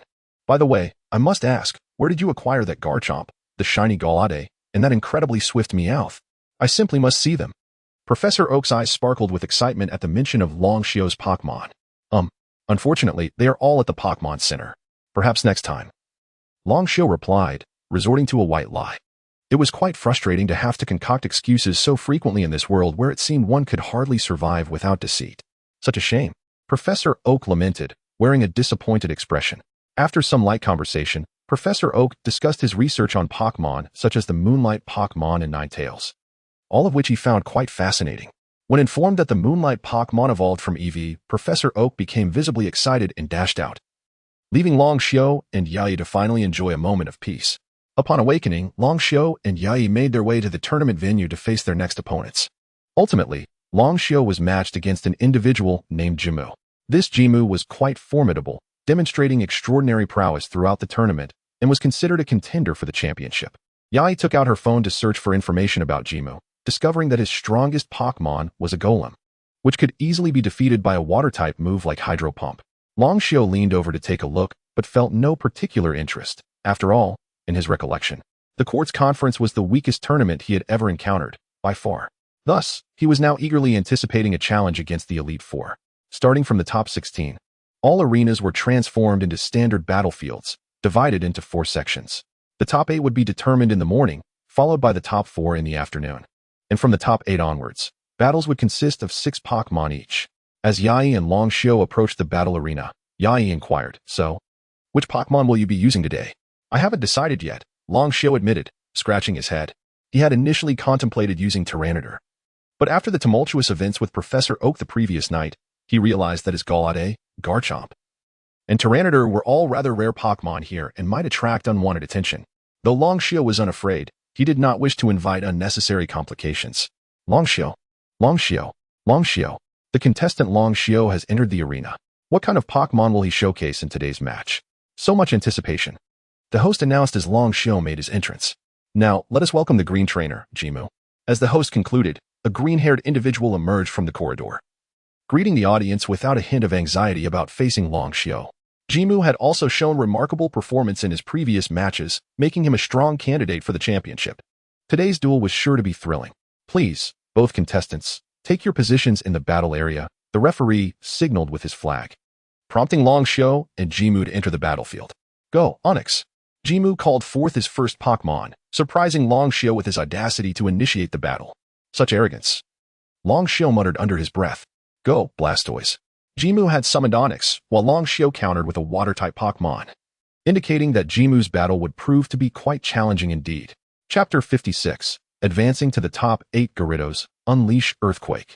Jimu commanded Gyarados to execute the move, believing that the massive size of Blastoise would hinder its ability to maneuver freely. Gyarados began to strike the ground with its tail, attempting to initiate an earthquake. Blastoise glided forward, launching a tackle. Long Xiao issued a direct command to Blastoise. Despite its evolution into Blastoise, its gliding speed remained impressively swift, with astonishing velocity. Blastoise surged before Gyarados, using its momentum to deliver a powerful tackle that sent Gyarados crashing out of the arena and into the wall. Blastoise now unleashed Hydro Pump. Long Xiao provided no respite, as Blastoise fired a Hydro Pump that struck Gyarados squarely, rendering it unable to continue the battle. Gyarados is unable to battle. Blastoise emerges victorious. After assessing Gyarados' condition, the referee announced, though Long Xiao's Blastoise is large, its gliding speed is remarkably quick, truly a testament to its prowess. The referee, seemingly desensitized to the strength of Long Xiao's Pokemon, spoke with less excitement than before. Return, Gyarados. Jimu recalled Gyarados, visibly frustrated, having not anticipated Blastoise's capabilities. I entrust you with the task, Executor. Jimu sent forth Executor, a grass and psychic type, seemingly aiming to gain an advantage through type matchup. Long Xiao consulted his Pokédex on Executor's data. Executor, a grass and psychic type Pokemon, is known as the walking tropical rainforest. Each of its fruits possesses a face and distinct consciousness, seemingly indifferent to matters beyond itself. The 3 heads think of different things, and if their thoughts diverge, the body becomes immobile. 3 heads with differing thoughts? This could be intriguing. A playful smile crossed Long Xiao's face as he prepared to engage with Executor. Executor. Use Leaf Tornado. Jimu took the initiative once more, while Long Xiao showed no inclination to switch Pokemon. Defend. Long Xiao commanded. Blastoise withdrew into its shell, a green barrier materializing in front to deflect the Leaf Tornado. Executor. Charge in and use Wood Hammer. Seeing this, Jimu ordered Executor to close the distance for a melee confrontation. Blastoise unleashed Water Gun at the left head, Hydro Pump at the right head, and Water Cannon at the middle head. Long Xiao rapidly issued commands, leaving even himself bewildered at the complexity of his instructions. Executor, evidently hearing the commands, responded with its 3 heads dodging in different directions, resulting in an amusing spectacle as the body became immobilized, the heads swaying in confusion. Executor, don't be affected, Jimu exclaimed, now anxious. Now's the time. Blastoise, use Hydro Headbutt. With that, Blastoise leapt from the ground, delivering a powerful headbutt to Executor, a move that proved overwhelmingly effective, compounded by level advantage, causing all 3 of Executor's heads to lose consciousness. Despicable! Jimu, witnessing Long Xiao's tactics to disrupt his Executor, exclaimed in anger. What? I was merely issuing commands to my Blastoise. Your Executor chose to heed my instructions, making it the one at fault, Long Xiao retorted with a smirk. Executor, so I'm the scapegoat? How infuriating. Without waiting for the referee's assessment, Jimu recalled Executor, resigning to the fact that his remaining Pokémon was likely Onix. Observing the exuberant Blastoise in the arena, he chose to forfeit and exit the match. Jimu has conceded. It seems he realizes he cannot compete with Long Xiao. Without a doubt, Long Xiao successfully advances to the top 8. The referee announced as Jimu left the arena, eliciting cheers from the crowd, a reaction entirely anticipated. Upon entering the top 8, a 6-on-6 Pokémon showdown awaits. The matches are set for the afternoon, and we eagerly await more from Long Xiao's impressive Pokémon. Hooray! Long Xiao is so cool. Long Xiao is incredibly strong. I adore him. Long Xiao, marry me. The arena erupted with cheers, many expressing their admiration for Long Xiao, proclaiming their affection fervently, wishing to marry him without remorse. This incited jealousy in Yi, who approached and grasped Long Xiao's arm to lead him away, while Gaisai, feeling playful, mirrored her actions by linking his other arm. Hey, Gaisai, what are you doing? Long Xiao's face twitched in irritation as he regarded Gaisai's mischievous expression. Such news would spread rapidly across the internet. The rising star of the Pokémon Quartz League. Long Xiao, surrounded by twin sisters. This scandal would surely contravene ethical standards and require clarification. I've decided, you will battle this afternoon. Long Xiao commanded Gaisai. What? Gaisai, upon hearing this, lost interest in the charade, releasing Long Xiao's arm, appearing deflated. Once in the passage, Long Xiao resumed his usual demeanor, returning to the hotel with Shinado to avoid unnecessary trouble. Where did he go? News reporters, waiting for Long Xiao's appearance, rushed into the contestant passage. Finding it empty, he has escaped again. I swear, next time I will catch him. If I can't, I'll eat my words. A reporter silently vowed, the outcome of that promise resting solely on him. Back at the hotel, Long Xiao settled on the sofa, engrossed in his phone. Blastoise had sustained no injuries, and thus did not require a visit to the Pokémon Center. As anticipated, his recent battle had been recorded and uploaded online. He also stumbled upon videos of other contestants' battles, noticing Ash's match, where the comments ridiculed him for using a disobedient Pokémon. Why would he bring out a Pokémon that refuses to listen? If he can't even train his own Pokémon, how can he compete? This trainer is simply too weak. It seems he lacks the necessary skills. That Charizard appeared quite formidable, well trained indeed. Long Xiao observed the video featuring Ash battling a trainer named Ahong. Even his Pikachu fell, forcing Ash to resort to the unruly Charizard, encountering a similarly typed Charmander. Charizard, still playful, attempted to teach the little one how to be a dragon with Flamethrower, yet when faced with the subsequent small Pokémon, Pikachu, Charizard simply ignored it, opting to lie down and sleep. Chapter 57. Before the quarterfinals, this very action was deemed a loss of fighting spirit, ultimately leading to Ash's defeat. Oh, Ash. Had you merely summoned other Pokémon, you would not have been eliminated in the top 16.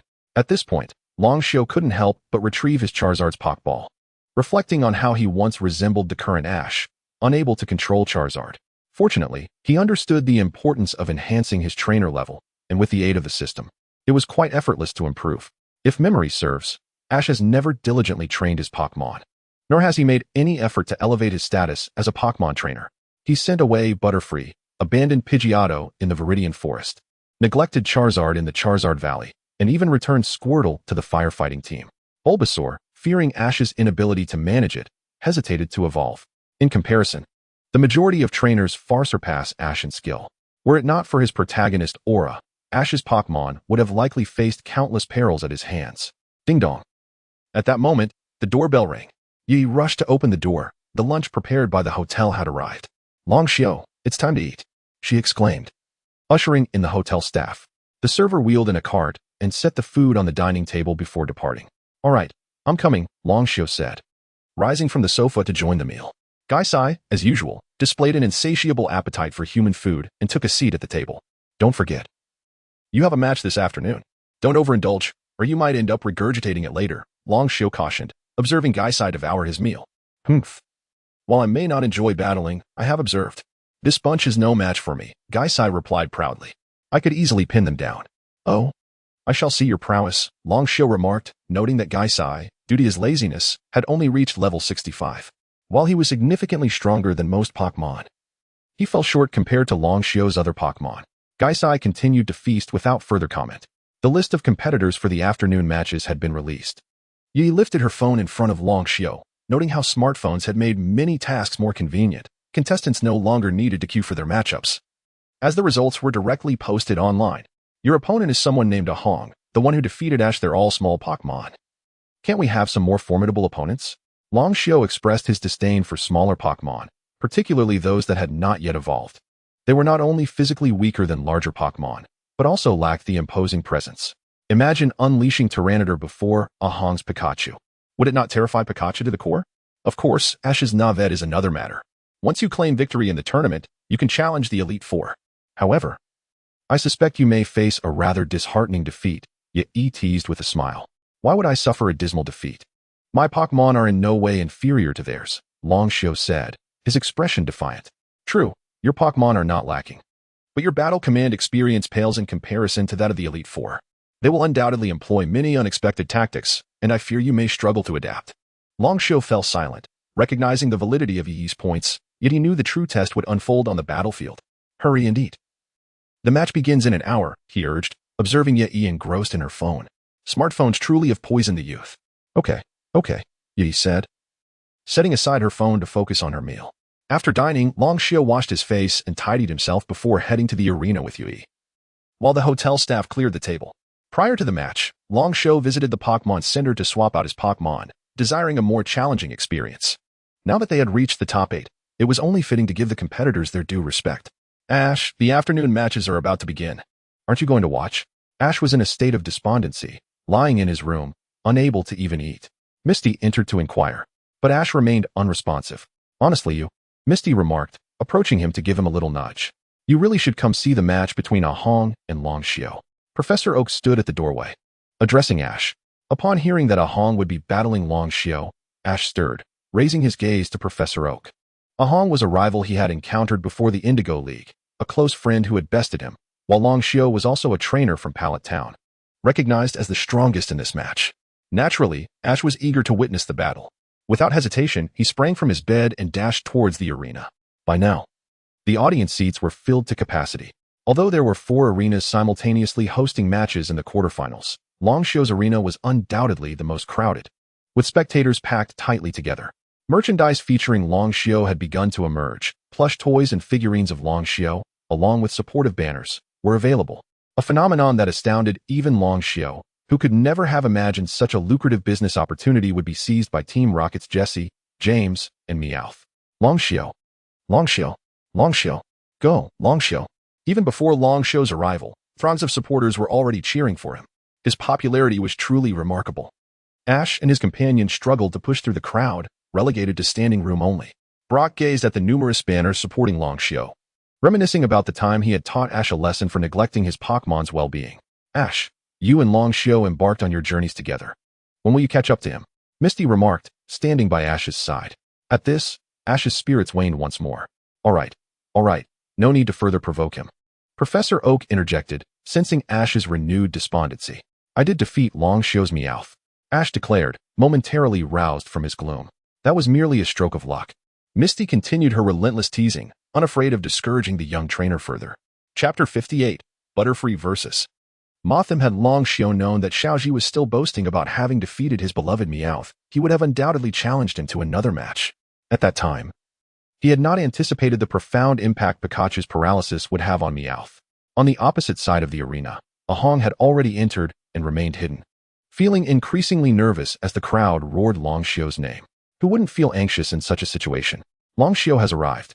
someone in the crowd shouted, and all eyes turned towards the contestant passage where Long Xiao was gracefully walking in, accompanied by Yi.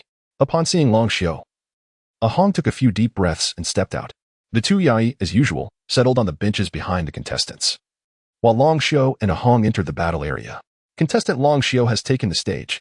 The referee announced, seizing the microphone, and the entire venue erupted in cheers. Completely oblivious to Ahong, who was trembling with anxiety. And here comes contestant Ahong. Our match is about to commence. After the top 8, we enter the 6-on-6 Pokémon showdown. In previous matches, Long Xiao had always completed the entire battle with just one Pokémon. Will we see a variety of Pokémon from him in today as comprehensive battle? Let us wait and see. Please both contestants, step onto the platform. The referee instructed Long Xiao and Ahong. The two ascended to the platform, which began to rise. The battle begins. Please, Bobby. Ahong swiftly sent out his Pokémon, a Butterfree, whom he had named. Upon its appearance, Bobby Butterfree chirped joyfully. Your turn, Mothim. Long Xiao summoned Mothim, a Pokémon he had never battled with before, caught during his journey. He chose to bring Mothim into battle for the sake of variety. Mothim, a rather ordinary Pokémon, Professor Oak remarked, seemingly disappointed, as he had anticipated Long Xiao would showcase his rare Pokémon, Butterfree, a bug and flying-type Pokémon. The final evolution of Caterpie, renowned for its exceptional ability to seek out delicious nectar. It travels great distances to explore blooming flowers, relying solely on a hint of pollen to locate gardens. It can gather nectar from flowers 10 kilometers away and fiercely competes with other Pokémon over territory. The scales covering Butterfree's wings are highly toxic. Mothim, a bug and flying-type Pokémon. The evolved form of Combi, Mothim is nocturnal, active at night, and enjoys preying on small insects drawn to streetlights. Its wings are covered in scales that release toxic powder with every flap. I want to hold back, Bobby. Use string shot to ensnare him. Ahong commanded as Butterfree soared into the sky, launching a string shot in an attempt to entangle Mothim. Mothim, use telekinesis to control the string shot. Long Xiao directed, but Mothim's psychic strength was nowhere near that of Gardevoir or Psyduck, rendering it incapable of controlling the strings and ultimately becoming ensnared. With its wings restricted, Mothim could no longer fly and fell to the ground. This is bad. Long Xiao's Mothim is now caught. The referee began his lively commentary. Bobby, now's your chance. Use sleep powder. Ahong sought to put Mothim to sleep. In this arena, a Pokémon entering slumber would be deemed to have lost its fighting spirit, resulting in a defeat. Mothim quickly used Bug Buzz. Bug Buzz, typically employed to lower the opponent's Pokémon's defenses, was now one of the few moves Mothim could utilize while ensnared. It was intended to disrupt Butterfree, preventing it from using sleep powder. The resonant Bug Buzz echoed throughout the arena, causing the audience to cover their ears, pained by the sound. Butterfree was indeed affected, its expression reflecting discomfort. While the attack did not inflict damage, it hindered Butterfree's movement. Now, use Poison Fang to bite through the strings. Long Xiao commanded. Mothim utilized Poison Fang to sever the encumbering strings. Charge. With no time for other tactics, Mothim swiftly rushed toward Butterfree, colliding with it and sending it crashing to the ground. However, Butterfree quickly regained its composure and took to the skies once more. That Mothim of his is not at a high level. From the elevated stands, the Elite Four observed Long Xiao and Ahong's match. It seems he is using a lower-level Pokémon to seek enjoyment in the battle, honing his command skills, Kona remarked, discerning Long Xiao's intentions. We did the same once. Ha ha ha, Shiba chuckled heartily. Mothim, use Disable. Just then, Long Xiao consulted his Pokédex, realizing Mothim had the move Disable. By using it, the opponent's Pokémon would be rendered immobile for one turn, ensuring it would endure Mothim's next attack. Disable? What is that? Ahong, lacking knowledge, failed to distance Butterfree in time. Mothim successfully executed Disable, leaving Butterfree suspended in midair, unable to move. Finish it with Sleep Powder. Long Xiao skillfully turned the tables. Mothim flapped its wings, releasing a cloud of sleep powder as it advanced toward Butterfree. There's no way I'll let you have your way, Bobby. Use Gust to blow the sleep powder back. Ahong shouted, desperate to regain control. Bobby. Butterfree attempted to flap its wings, but was utterly immobilized. Ahong finally realized something was amiss with Butterfree. Bobby, what's wrong? Ahong cried out anxiously, but Butterfree remained unable to move. The sleep powder completely enveloped it, and it promptly succumbed to sleep, collapsing to the ground. Butterfree lost its fighting spirit, and Mothim claimed victory. The referee immediately announced the result of the match, confirming that Long Xiao, through his battle experience and understanding of skills, had triumphed. It was anticipated that the upcoming match against the Elite Four would mirror this scenario. Indeed, A trainer's battle experience is of paramount importance. Come back and rest, Bobby, Ahong recalled Butterfree. Was it that skill called Disable? Thank you for your efforts. Bobby. Chapter 59, Jengar, Return. Jengar was already panting heavily, indicating that the stamina of Pokémon unaccustomed to Dragon's grueling training was insufficient to sustain them through 3 consecutive battles. You're next, Dragon turned to Yae and said. Reluctantly, she stepped into the battle arena. Is this the girlfriend of Dragon participating in the battle? The commentators were astounded, for humans were not permitted to engage in combat. Ahong, equally bewildered, found himself frozen with the Pokeball in hand, unsure whether to throw it or not. Jengar, instead of reverting to its original form, made Dragon experience a rather embarrassing moment, as if he were unaware of the rules. Transform back. Dragon shouted at Yi. All right. She nodded, and Jengar transformed back into its original form. So it was Jengar all along. It seems the rumors about Dragon having twins were unfounded. The other was indeed Jengar. The commentators sighed in relief, realizing that Dragon's claims had circulated widely. Please, I beg of you, Rain, Ahong said. Noticing that the opposing Pokémon was a ghost type, he put away his Pokeball, speaking to Pikachu at his feet, this one, like Ash. Lets his Pokémon run rampant. Pika. Pikachu nodded and jumped into the arena. Let the battle commence. The referee signaled as both Pokémon entered the field. Jengar. Use Shadow Punch. Dragon commanded, taking the initiative. Jengar charged at Pikachu. Shadow Punch. Jengar cried, unleashing several black fists towards Pikachu. Remarkably articulate. Ahong was taken aback by Jengar's declaration, momentarily stunned. Even Pikachu, upon hearing Jengar speak, was momentarily dazed, forgetting to dodge as the Shadow Punch struck, sending him flying. That Jengar can actually talk. The commentators, capturing every moment, were equally astonished, exclaiming excitedly into their microphones. While Jengar was common, one that could speak was entirely unheard of. That boy's Jengar can talk and employ high-level Shadow Punch. It's not an ordinary Jengar, Shiba noted. How fascinating. I would love to have that Jengar. Kikuko, a connoisseur of ghost-type Pokémon, expressed her admiration upon witnessing the talking Jengar. Hello everyone. I'm Jengar. Please take care of me. Jengar, noticing the audience's interest, floated into the air to greet them, and the crowd responded enthusiastically, engaging with Jengar. Enough of that. Dragon admonished Jengar, who promptly descended. Rain. I apologize for causing you harm. Ahong finally regained his composure and addressed Pikachu, who had just risen from the ground. Pika. Pikachu shook his head, pointing at Jengar and then at himself, displaying a look of disbelief, as if to say that Jengar can talk. I was startled too. It's not your fault. Get your head back in the game. I'm about to strike. Jengar shouted at Pikachu, who immediately turned to see Jengar right before him. Using Lick to sweep from head to toe, Pikachu trembled in fear from the lick. Sleep Powder. Jengar swiftly cast Sleep Powder, sending Pikachu into slumber. Throughout the ordeal, Dragon had given no commands. Jengar fought independently, clearly eager to conclude the battle. Pikachu, having lost the will to fight, succumbed to defeat.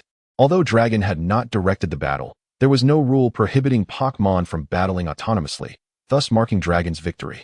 Return to your side, Dragon commanded Jengar, unable to bear its antics any longer. All right. Jengar, satisfied with its trickery, transformed back into Yi's form and returned to her side. Indeed. What an unexpected approach to battle. This Jengar is truly intriguing. It truly lives up to being Dragon's Pokémon. The commentator struggled to find words for Jengar's antics, which were far from conventional. Dragon shot Jengar a reproachful glance, knowing it would face consequences upon its return, then turned to Ahong. My apologies. Jengar just loves to play pranks. Please don't take it to heart. And no worries. Ahong, clearly unprepared for Dragon's apology, retrieved his Pokeball, returning Rain to rest. Now, let us continue. Dragon produced his next Pokeball. Go, Rhydon. Rhydon, a ground rock-type Pokemon, the evolved form of Rhyhorn, capable of standing on its hind legs, freeing its forelegs. Its powerful tail can demolish buildings.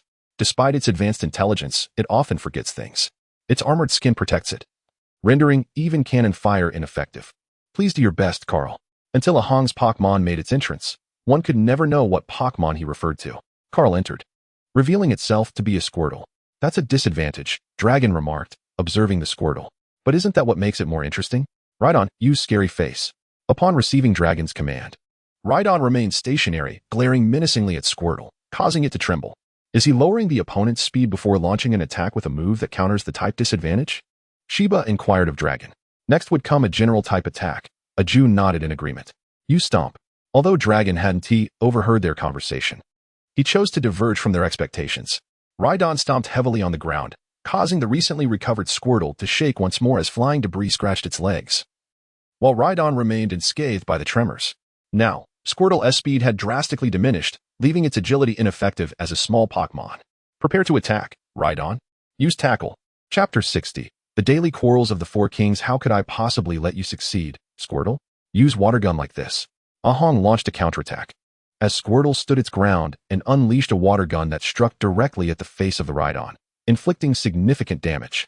However, Squirtle was also sent flying by the Rhydon's powerful charge. With a resounding crash, Squirtle was knocked down before Ahong's feet on the battlefield. Squirtle, are you all right?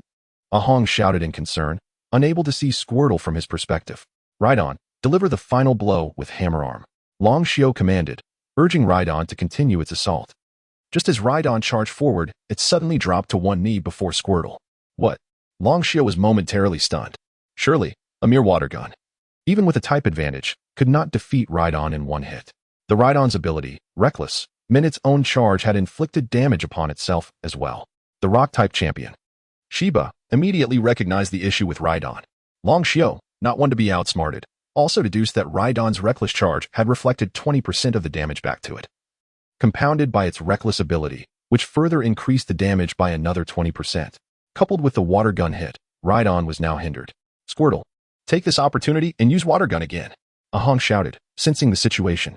Although he could not see Squirtle, the referee had not declared Squirtle unable to battle, indicating it still had fight left. Squirt. Squirtle leaped forth, unleashing its mightiest water gun at Rhydon. Not so fast. Throughout the entire court's conference, my Pokémon shall not fall. Long Xiao silently urged Mewtwo, calling upon its protective ability. True to its nature, Mewtwo did not need to leave its Pokeball to cast Protect right before Rhydon. The water gun attack was completely absorbed by the protective barrier. That was close. Long Xiao's Rhydon almost faced defeat, unexpectedly employing the Protect move. The referee exclaimed with excitement upon witnessing this turn of events. Rhydon, Hammer Arm. Long Xiao commanded again. Although he was unsure where this Protect had come from, Rhydon hesitated for a moment, but ultimately followed Long Xiao's orders, swinging its powerful fist towards Squirtle. With a mighty blow, Rhydon's arm struck Squirtle on the head, rendering it unable to continue fighting. Squirtle has lost its fighting spirit, and Rhydon is declared the victor. The referee announced promptly. Come back, Squirtle. Ahong retrieved his Pokémon in disappointment, having believed this battle could be won. However, just after he returned Squirtle, Rhydon also collapsed, losing consciousness in the arena. This reckless ability is truly troublesome. Even a single Hammer Arm reflects damage back, Long Xiao muttered, recalling Rhydon. Although the reckless ability increased the damage of its moves, the backlash was undeniably a burden. Please, come forth, Fire Falcon. Ahong sent out his next Pokémon. A Fire Falcon. Against such a creature, Long Xiao naturally chose his Pidgeot, as these two were natural adversaries. Then it's your turn. Go, Pidgeot. Long Xiao called forth Pidgeot, which soared gracefully through the air before landing elegantly before Fire Falcon. Its feathers shimmered with a golden hue, and its size exceeded that of an average Pidgeot. This Pidgeot has been raised exceptionally well, Xiao Gang exclaimed, admiring Long Xiao's Pokémon. Yet it was not merely excellent training. This Pidgeot was, in fact, a shiny Pokémon, its feathers glistening with a golden light. Professor Oak, ever observant, noted the details. Each shiny Pokémon possesses unique abilities, he remarked excitedly, pondering what special ability Long Xiao's Pidgeot might hold. Ahong. Xiaoji expressed concern for Ahong, who had seen 3 Pokémon fall to Long Xiao. Pikachu had not even had the chance to use its skills, and Ahong must have been feeling immense pressure. Long Xiao had discovered during the rigorous training that Pidgeot was indeed a shiny Pokémon, and its special ability was astounding, allowing it to use electric-type moves, making it resemble a Zapdos in capability. Fire Falcon, use Heat Wave. Ahong commanded, instructing Fire Falcon to unleash a swirling vortex of flames towards Pidgeot. Pidgeot, show him what a heat wave truly is. Long Xiao responded confidently. Pidgeot also flapped its wings, executing a heat wave that was twice the size of Fire Falcon's. The two swirling blasts collided, with Pidgeot's heat wave overpowering Fire Falcon's, driving it back.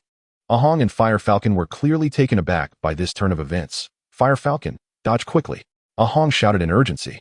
Fire Falcon ascended rapidly, soaring above the oncoming vortex. Thunderbolt.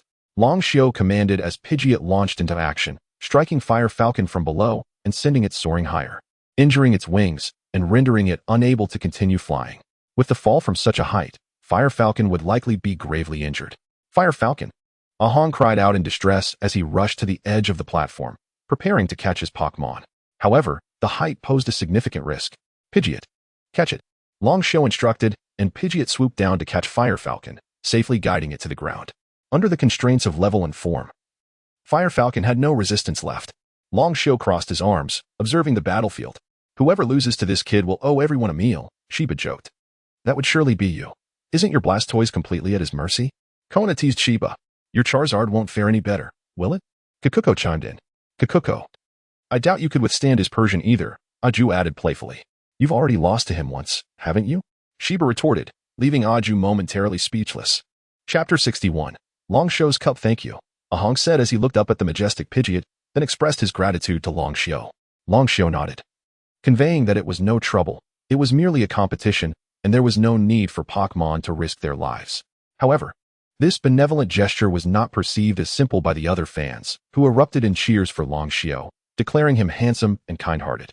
Not only was he proficient in nurturing Pokémon, but he also exhibited tenderness toward them.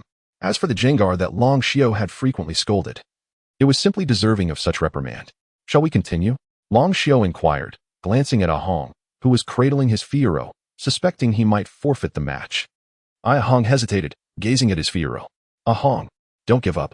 As shouted from the stands, catching sight of Ahong's uncertainty. Both Ahong and Longshio turned to look at him. Ash. Ahong murmured upon seeing him. You defeated me. How can you give up so easily? Ash urged. You must fight till the last moment for my sake. Understood, Ash. Ahong resolved, inspired by Ash's words. He stood up, embracing his Fiero. Unsure of what had encouraged him, he withdrew Fiero into its Pokeball and rushed back to his designated area, declaring, I will battle you until the very end. Very well, Longshio nodded, showing no intention of recalling his Pidgeot. Please, I entrust you with this, Larvitar, Ahong announced, revealing his next Pokemon. To Longshio's astonishment, the Pokemon he referred to was indeed a Larvitar. To possess such a rare Pokemon indicates that Ahong is not merely a trainer from the Kanto region. The commentator excitedly remarked on the rarity of Larvitar, explaining that it is a ground rock-type Pokemon that hatches deep underground, nourished by the soil. As it consumes dirt, it progresses towards the surface where the light is blinding, making it hard for them to adapt. Once it has ingested enough earth, it will undergo metamorphosis and enter a slumber to grow. Its ultimate form is the formidable Tyranitar. Regrettably, it has yet to evolve, and thus we cannot witness it at its full potential. Perhaps we will have the opportunity to see it, Longshio interjected, recalling his Pidgeot. Maya, give me that one. Longshio called out to his companion, Maya, who had been entrusted with his frequently used Pokémon, including Shiny Gardevoir, prior to their arrival. Understood. Maya promptly responded, tossing the Tyranitar's Pokeball to Longshio. He caught it and hurled it into the arena. Roar. Tyranitar made its grand entrance, letting out a thunderous roar, filled with excitement as it prepared for its first battle against an opponent.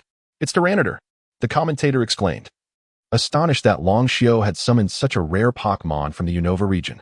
Moreover, Longshio's Tyranitar was a rare black variant, a magnificent sight to behold. The crowd erupted with enthusiasm as they witnessed this extraordinary Pokémon. How could this be? Ahong's eyes widened in disbelief at the sight of Tyranitar. He had researched Longshio prior to their battle and knew he had never left the Kanto region, where Larvitar could not be found, let alone Tyranitar. It was a mystery he could not fathom, having been stolen from the notorious Team Rocket leader, Giovanni. Larvitar gazed at the immense creature before it, trembling in fear, knowing this was its final evolutionary form, and felt utterly outmatched. Now, there is no turning back. You just declared your intent to fight until the end. Show me your resolve, Tyranitar. Use Stone Edge, Longshio commanded. Roar. Tyranitar roared, summoning countless sharp stones that rained down upon Larvitar. Larvitar, dodge quickly, Ahong shouted, as Larvitar struggled to evade the barrage of stones, already drenched in sweat from the effort. Ice Fang, Longshio ordered, and Tyranitar lunged toward Larvitar, revealing its glistening fangs. The moment it bit down, Larvitar's left arm was instantly frozen, the frost spreading rapidly until it encased Larvitar entirely. This is a fully evolved Tyranitar, Longshio remarked with pride. An instant knockout. Is this the power of the semi-divine Pokémon from Unova? The commentator exclaimed, rising from his seat. Just like Longshio's previous Garchomp, also regarded as a semi-divine Pokémon from Sinnoh, it is evident that Longshio's Pokémon are extraordinary. Longshio grew puzzled as the referee had yet to declare the battle's outcome. Did Larvitar not lose its fighting capability? Referee, why is there no judgment? Longshio inquired. The opponent's Pokemon has lost its ability to battle. The referee shook his head in response. Very well, Tyranitar, use Stone Edge once more. Longshio sighed. Resigned to the outcome. Wait, I forfeit my Larvitar. Ahong quickly recalled Larvitar, deeming it cruel to allow it to suffer more harm while frozen. Wise decision. Longshio nodded, recalling his Tyranitar as well. At this juncture, Ahong had no chance of victory. None of Longshio's Pokemon had fallen. Even his Garchomp had only succumbed when the referee declared the match over and still had the capability to battle. The current situation stood at 6 versus 1. There is no need for your Pokemon to endure unnecessary injuries, Longshio advised Ahong. Even if he summoned another Pokemon, it would merely be subjected to further defeat. Presumably, he was left with only a Charmeleon, and when Longshio unleashed his Charizard, the result would mirror this battle. Ahong hesitated, glancing at Ash in the audience. You need not heed his words. His self-doubt led him to become a loser. He is attempting to manipulate you. Be true to yourself. If you wish to forfeit, then do so. No one will fault you for it. Longshio, ironically, failed to recognize that he himself was engaging in the same manipulation. Chapter 62, the championship contest begins. I forfeit. After a heartfelt persuasion from Longshio, Ahong ultimately chose to withdraw, swiftly exiting the venue, presumably heading to the Pokemon Center. Although Longshio had not been overly aggressive in any of his matches, the disparities in strength among the Pokemon were significant, and even the simplest of moves could pose a serious threat to their lives. With Ahong's withdrawal, Longshio advanced to the semifinals, heightening anticipation for the upcoming matches. As Ahong departed, the commentators shouted into the microphone, and the crowd erupted in cheers for Longshio. Even Xiaoxia, Xiaojing, and Professor Oak, who had witnessed Longshio's battle, were visibly excited. Only Ash appeared despondent once more. The competitor who had defeated him, Ahong, had so easily surrendered to Longshio. Was the gap in their abilities truly so vast? What had he gained from his extensive journey? Ash was engulfed in profound self-doubt. Yet, at that moment, no one paid heed to his emotions. Everyone was immersed in their adulation for Longshio, as the founder of the internet and the first to rise to fame in the global digital age. As long as Longshio did not deliberately conceal himself, he would forever remain a top figure in the world. Master Longshio, I wish to interview you. A throng of reporters surged through the contestant passage, led by the journalist who had famously vowed to perform a handstand and eat feces if he did not meet Longshio. Upon witnessing the influx of reporters, Longshio felt a wave of anxiety wash over him. Grabbing two Mewtwo, he swiftly teleported away with his Shinado. It turned out he had always escaped in this manner. But why was his Shinado blue? Oh my, they had uncovered Longshio's hidden Pokemon. The reporters instinctively snapped photographs of the blue Shinado, which vanished almost immediately after. Soon, images of the Shinado circulated online, with many marveling at its beauty. Some speculated that the Shinado was Longshio's very first Pokemon. Yet the veil of the internet obscured its true identity. Longshio noticed numerous comments in the thread expressing a desire for the Shinado, igniting a sense of urgency within him. In this digital age, information spreads at an alarming speed. If his adversaries were the Rocket Team, confronting them with Mewtwo would be a trivial matter. However, if he faced unknown challengers from other regions, it could spell danger. Longshio began to regret creating the internet. While it had brought him immense wealth, it had also unleashed various harms. Online loans, cyberbullying, the spread of pornography, and online gambling quietly poisoned the youth. He sensed that it would not be long before he himself experienced the wrath of online harassment. With one more day of competition remaining, the Quartz League would soon conclude. Yai leaned on Longshio's shoulder and said, Look, the matchups for tomorrow have been released. Your opponent is someone named Daifu. As she spoke, she accessed Daifu's profile, revealing that he had used 7 Pokemon throughout the tournament: Scyther, Onix, Blastoise, Venusaur, Charmeleon, Nidoking, and Weezing. You seem to favor larger Pokemon, and his strength is commendable. He should make for a satisfying opponent, she noted, as Longshio nodded, finally seeing a worthy contender. Wait. Yai returned to the previous screen only to find Daifu's avatar grayed out, indicating his forfeit. Longshio was speechless. Just when he felt some motivation, Daifu withdrew. Yet, upon reflection, he understood. The remaining 4 semi-finalists likely recognized their inferiority to him and aimed merely for 2nd or 3rd place, leaving them to their misfortune. Tomorrow, I can enjoy a good night's sleep. The championship contest is in the afternoon, and you will battle the winner, either the formidable Ibaraki or the capable Xiaocheng. Don't be too disappointed, Yai encouraged, patting Longshio on the shoulder. Since I can rest well tomorrow, why not indulge in a proper battle with me tonight? Longshio declared, swiftly sweeping Yai into his arms and dashing into the bedroom. Not again. How shameless, Gaisai lamented as he covered his ears from the noise. The two always created quite a ruckus when retreating to their room, showing no regard for those around them. After a night of exertion, the pair awoke the following afternoon, roused by the hotel room service. Gaisai, who had opened the door, watched them emerge and began to scold them. "Are you too serious? Am I your maid?" he exclaimed. Exasperation etched across his face. "Don't mind us." Long Shio waved off Gaisai's complaints, turning his attention elsewhere. "The match results are out. Your opponent is Ibaraki," Yai stated, her mouth full of sandwich. "Let us eat first. Don't choke," Long Shio replied, placing Yai's phone on the table. He was indifferent to who his opponent was. After all, he wouldn't lose. This was the final match before he would challenge the Elite Four. Indeed, the prospect of battling the Elite Four was exhilarating. After their meal, the duo teleported to the contestant passage using Shinado, saving time and effort. Long Shio noticed a hint of grievance on Shinado's face, realizing he had reduced her to a mere tool. Understanding Shinado's feelings, he decided to let her battle today. As her identity was now public, it was time to unleash her full potential. Championship contest. Let the battle commence. The commentator exclaimed with fervor. Our court's conference is reaching its conclusion. After numerous rounds of selection, we have finally identified the two strongest competitors, Ibaraki. As the commentator introduced Ibaraki, a young man with green hair and casual attire stepped forward, greeting the audience with enthusiasm. And now, the highly anticipated competitor, Long Shio. The commentator announced again. Long Shio made his entrance to thunderous applause. Although the venue was the largest, it could not accommodate all the spectators, forcing many to watch from outside via live stream.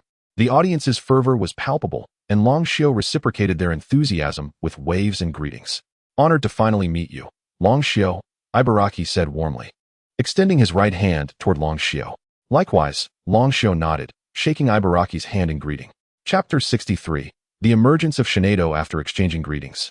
The two competitors returned to their respective sides of the battlefield, where the stage began to rise slowly, signaling the imminent commencement of the championship battle. The referee, standing beside the arena, waved a flag and announced, "Let the participants prepare. The competitor from the green team shall be the first to summon their Pokémon. Then I shall not hold back. Go, Abakai." The bookie commanded, unleashing his Pokémon, a well-trained Abakai, whose strength was formidable when properly cultivated. Abakai, a poison-type Pokémon known for its stubbornness. Once it sets its sights on a target, it relentlessly pursues it. It displays a terrifying facial pattern on its abdomen, causing weaker foes to flee in fear. When it intimidates opponents with its chest, it emits a chilling sound from its mouth to further frighten them. "Shinado, I entrust you with this battle," Long Shio declared without hesitation as he released Shinado. The elegant Pokémon let out a gentle cry, capturing the hearts of many young spectators. It was indeed Shinado, Long Shio's exquisite variant. Its beauty was undeniable, exciting all who beheld it, including the commentators.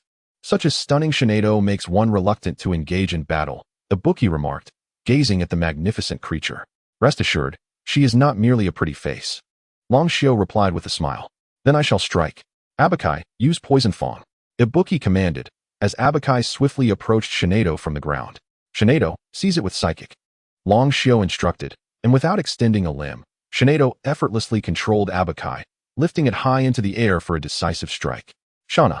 Shinado finally extended a hand, manipulating Abakai to soar upwards until it fell beyond the reach of its psychic grasp, crashing down with a thud, incapacitated. Abakai is unable to continue. Shinado wins, the referee promptly announced. Such strength?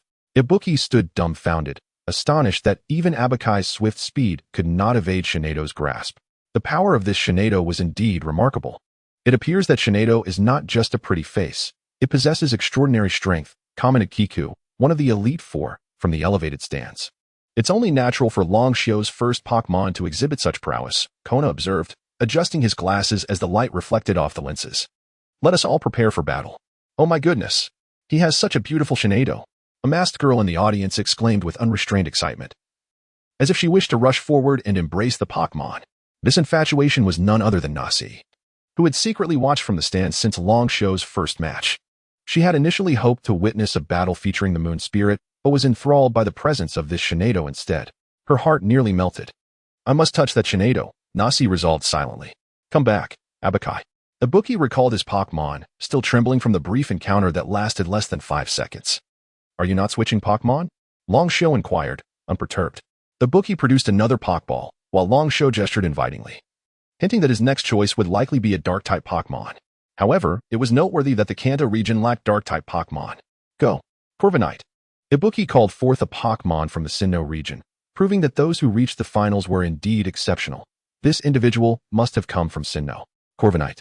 The commentator momentarily faltered upon seeing this unfamiliar Pokémon, but thanks to modern technology, he quickly accessed information about it. Corviknight, a dark and flying-type Pokémon from Sinnoh, is nocturnal and becomes active at night. Known for leading flocks of Darkrai, a single call can summon over 100 to its side, enveloping the area in darkness and earning it the title of Nightcaller. Clearly, Ibuki's Corviknight was no ordinary Pokémon. Moreover, Psychic-type moves were ineffective against Dark-type Pokémon, leaving Longshio to ponder his next course of action. Shinado used Mystical Fire to disrupt the opponent. Longshio decided against switching Pokémon. After all, it was merely a Dark-type. Shauna. Shinado unleashed flames that surged towards Corviknight, which swiftly ascended to evade the attack.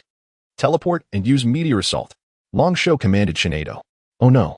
Ibuki hastily attempted to instruct Corviknight, but upon looking up, he found that Shinado had already appeared behind it, moving with astonishing speed, honed through daily practice. Shauna. Shinado executed a flawless 360-degree spin in midair, delivering a powerful kick to Corviknight's head, sending it plummeting towards the ground. But wait, there's more. Thunder Punch. Longshio ordered, as Shinado descended with electrified fists, striking the earth. When the dust settled, only the charred Corviknight remained, alongside a relaxed Shinado. Did you specifically learn those moves to counter Dark-type Pokémon? Shiba remarked. Isekai with admiration at Shinado's impressive display of fighting techniques. Such foresight. It seems that Shinado is truly Longshio's most formidable Pokémon. This is indeed troublesome. Aji had faced Longshio's Shinado before, and at that time, it was far from its current strength. Come back, Corviknight. Ibuki recalled his Pokémon. Unable to contend with Shinado, even with a dark type. Was it possible that this Shinado had no weaknesses? Remarkable. I never anticipated that Longshio's Shinado would possess such prowess not only in psychic abilities, but also in combat techniques. I would love to have one of my own, the commentator expressed enviously. Your Shinado must be quite fatigued now, even if it's just to defeat your Shinado. I'll bring out my next Pokémon, Ibuki declared, producing another Pokeball. Longshio glanced at Shinado, who appeared utterly untroubled, even somewhat exhilarated, showing no signs of fatigue whatsoever. Chapter 64. Charizard vs. Shinado. It is entrusted to you, Gung Ghost. This time, Jimu summoned the Ghost-type Gung Ghost. In truth, Ghost-type Pokémon and Psychic-type Pokémon do not possess a superiority over one another. Rather, these two attributes counterbalance each other. Gung Ghost, use Shadow Ball. As soon as Gung Ghost appeared, Jimu issued his command, seemingly aiming to catch Longshio off guard. However, despite looking somewhat lethargic, Longshio remained focused during the battle. Shinado, use Psybeam. Longshio followed suit with his own command, and the Shadow Ball and Psybeam collided, both vanishing simultaneously. Shadow Clone Technique. Longshio continued to direct, and Shinado immediately created 5 illusory copies to surround Gung Ghost. Gung Ghost, bewildered, struggled to discern which Shinado was real. Magical Flame. Gung Ghost, quickly dive underground to evade. Jimu promptly commanded. Gung Ghost etherealized its form and burrowed underground, causing Shinado's Magical Flame to miss entirely. Now, use Heavy Slam. Longshio shouted to Shinado. The 5 Shinados simultaneously executed Heavy Slam, and upon landing, only one remained. With a resounding crash, the ground fractured like a spider's web, and Gung Ghost was jolted from its hiding place, collapsing onto the ground, evidently sustaining considerable damage. Shinado, finish him with Psychic. Shauna. Shinado placed its hands upon its head, emitting a wave of psychic energy invisible to the human eye. This wave penetrated Gung Ghost's mind, causing it to roll on the ground in agony, ultimately losing its ability to continue fighting. Gung Ghost has lost its fighting capability, and Shinado emerges victorious. The referee announced. Is this a deception? How can it respond so swiftly? Isn't the Shinado tired? Jimu recalled Gung Ghost, marveling at Shinado. At that moment, Shinado was indeed panting. Yet the joy on its face could not be concealed, for it had not fought with such vigor in quite some time. Are you still all right, Shinado? Longshio inquired. Shinado cheerfully nodded, beaming a sweet smile at Longshio, embodying the essence of a Pokémon that could easily captivate him. Are you not going to switch out? Jimu was on the verge of despair. Though he had long heard of Longshio's formidable prowess, he never anticipated it would be so astonishing. Nonetheless, Jimu was resolute. His goal had shifted from defeating Longshio to overcoming the Shinado before him. Since embarking on his journey at the age of 14 in the Sinnoh region, Jimu had now traversed 4 years without bringing along his previous Pokémon. Save for his trusty Honchkrow, he had assumed that his battle experience would guarantee him victory in the Kanto region. but he had not anticipated encountering Long Xiao, an undeniable powerhouse. Go Charizard! Jimu summoned Charizard, his first Pokémon acquired in Kanto, boasting the strongest power in his team. Jimu felt confident that Charizard could certainly prevail over Shinado. The battle commenced. Charizard, unleash Flamethrower. Jimu commanded, and Charizard launched a torrent of searing flames toward Shinado. Shinado, use Teleport to ascend. Long Xiao ordered, and Shinado executed Teleport, soaring into the air to evade Charizard's Flamethrower, subsequently employing Heal Pulse. After all, having fought 3 consecutive battles, it needed to recuperate some energy. Not on my watch. Charizard, interrupt him with Flamethrower. Jimu urgently shouted. Charizard leapt into the sky, directing Flamethrower at Shinado. Shinado, defend. Shinado's psychic prowess was formidable. While using Heal Pulse, it simultaneously activated Protect, blocking the Flamethrower while restoring its energy. What?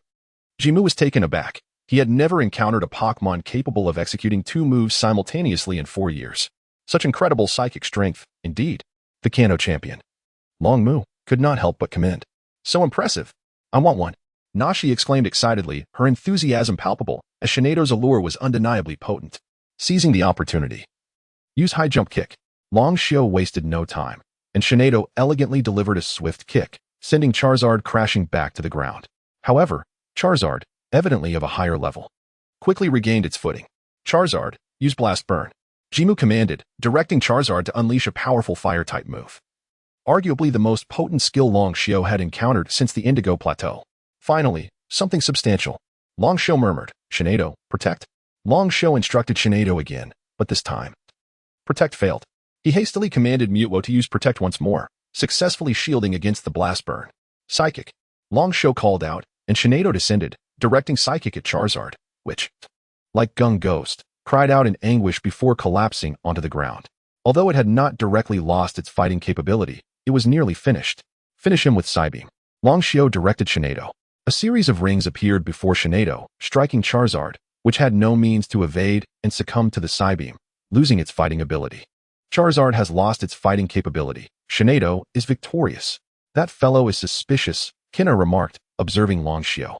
Shinado's Protect clearly failed, yet in an instant, another Protect shielded Shinado. That Shinado responds with remarkable speed, Shiba added, reflecting on Kina's words. Even so, it cannot be that extraordinary. That Protect was likely employed by the divine Mewtwo, Mu mused. Casting a profound glance at Long Xiao. How could a human possibly utilize Pokémon skills? Aji questioned. It is indeed possible. Nashi, the psychic trainer from Kanto, is one such individual capable of harnessing psychic abilities. There are many others like her in this world, Kikuko noted sagely. Isn't that tantamount to cheating? No one possesses evidence. And even if he did not use Protect, Shinado would not have lost its fighting capability. He simply did not wish for his Pokémon to be harmed. Chapter 65. Champion of the Quartz Conference. A master-disciple relationship with Ibaraki.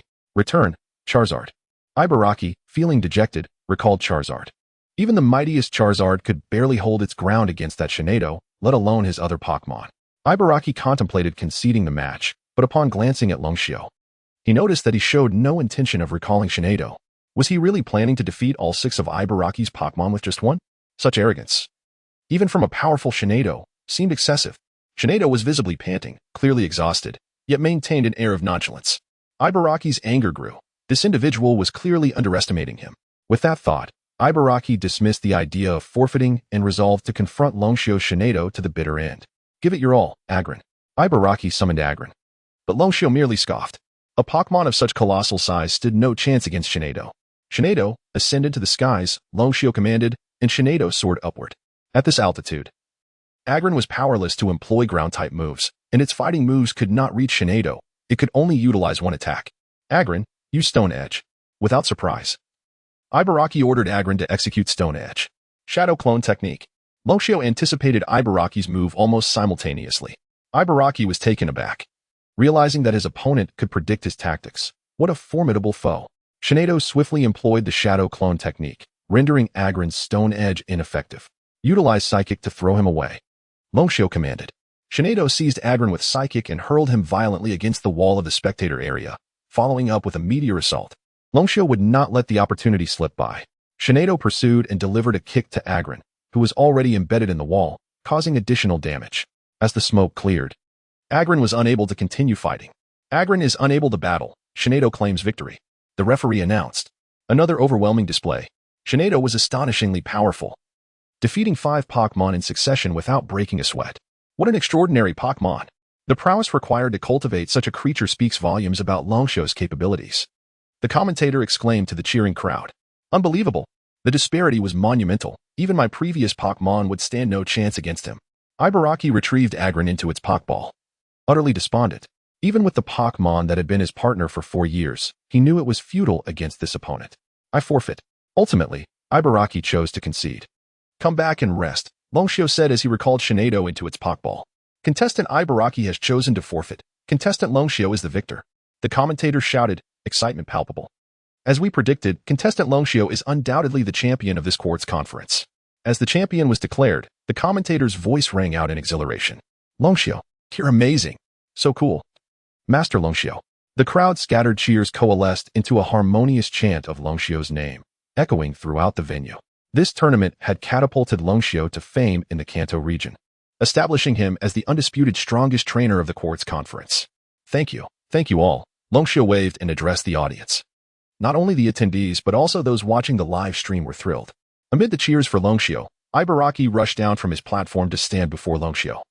Gazing up at him, Master Longsho, Ibaraki called out, his voice amplified by the microphone worn by all competitors, silencing the crowd as they awaited his next move. What is it? Longsho inquired, looking down at Ibaraki.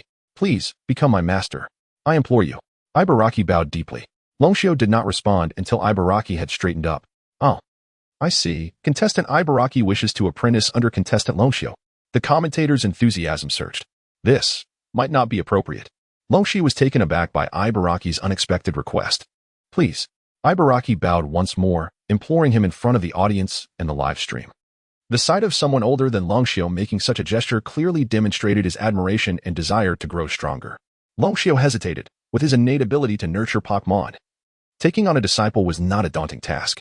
However, the thought of the potential hassle deterred him. Yet, gazing into Ibaraki's earnest eyes, he sighed and nodded. Very well. But I must warn you, I am not a responsible master. Wonderful. Upon hearing Longsho's consent, Ibaraki straightened up, his face alight with uncontainable joy. The contestant Longsho has agreed to accept contestant Ibaraki as his disciple, the commentator announced. With Longsho's prowess, he is more than capable of taking on a student. How enviable. Master Longsho, please take me as your disciple too. I wish to become your pupil. The audience, witnessing Ibaraki's successful plea, looked on with envy, eager to rush forward and cling to Longsho's leg. Cough, cough. At that moment, a cough echoed through the commentator's microphone. Ladies and gentlemen, please be quiet, please. An elderly voice resonated. The large screen in the venue shifted to display the commentary booth. It was President Damalanki.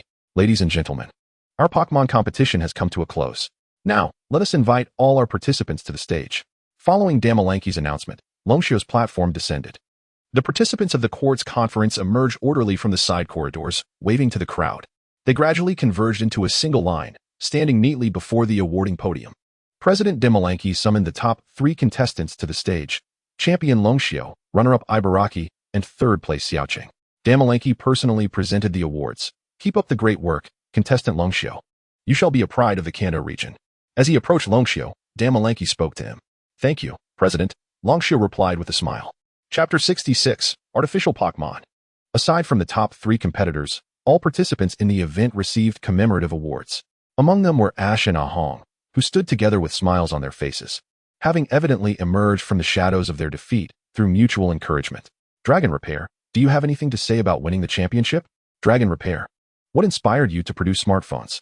I've heard you have investments in gaming companies and various social apps. Is that true? Dragon Repair, will you challenge the Elite Four of Kanto next? At this point, the eager journalist seized the opportunity, converging on Dragon Repair, thrusting microphones towards him as if they were about to explode from the pressure. I will challenge the Elite Four of Kanto. Dragon Repair finally responded to one of the questions. Returning to the subject, a challenge to the Elite Four requires an application to the Pokémon League, specifically to badge holder Damalanki. After making this statement, Dragon Repair turned his gaze towards Damalanki. Damalanki, understanding Dragon Repair's intent, approached the journalists. I have already signed off on Dragon Repair's application to challenge the Elite Four of Kanto. The match will take place in 2 days at this venue.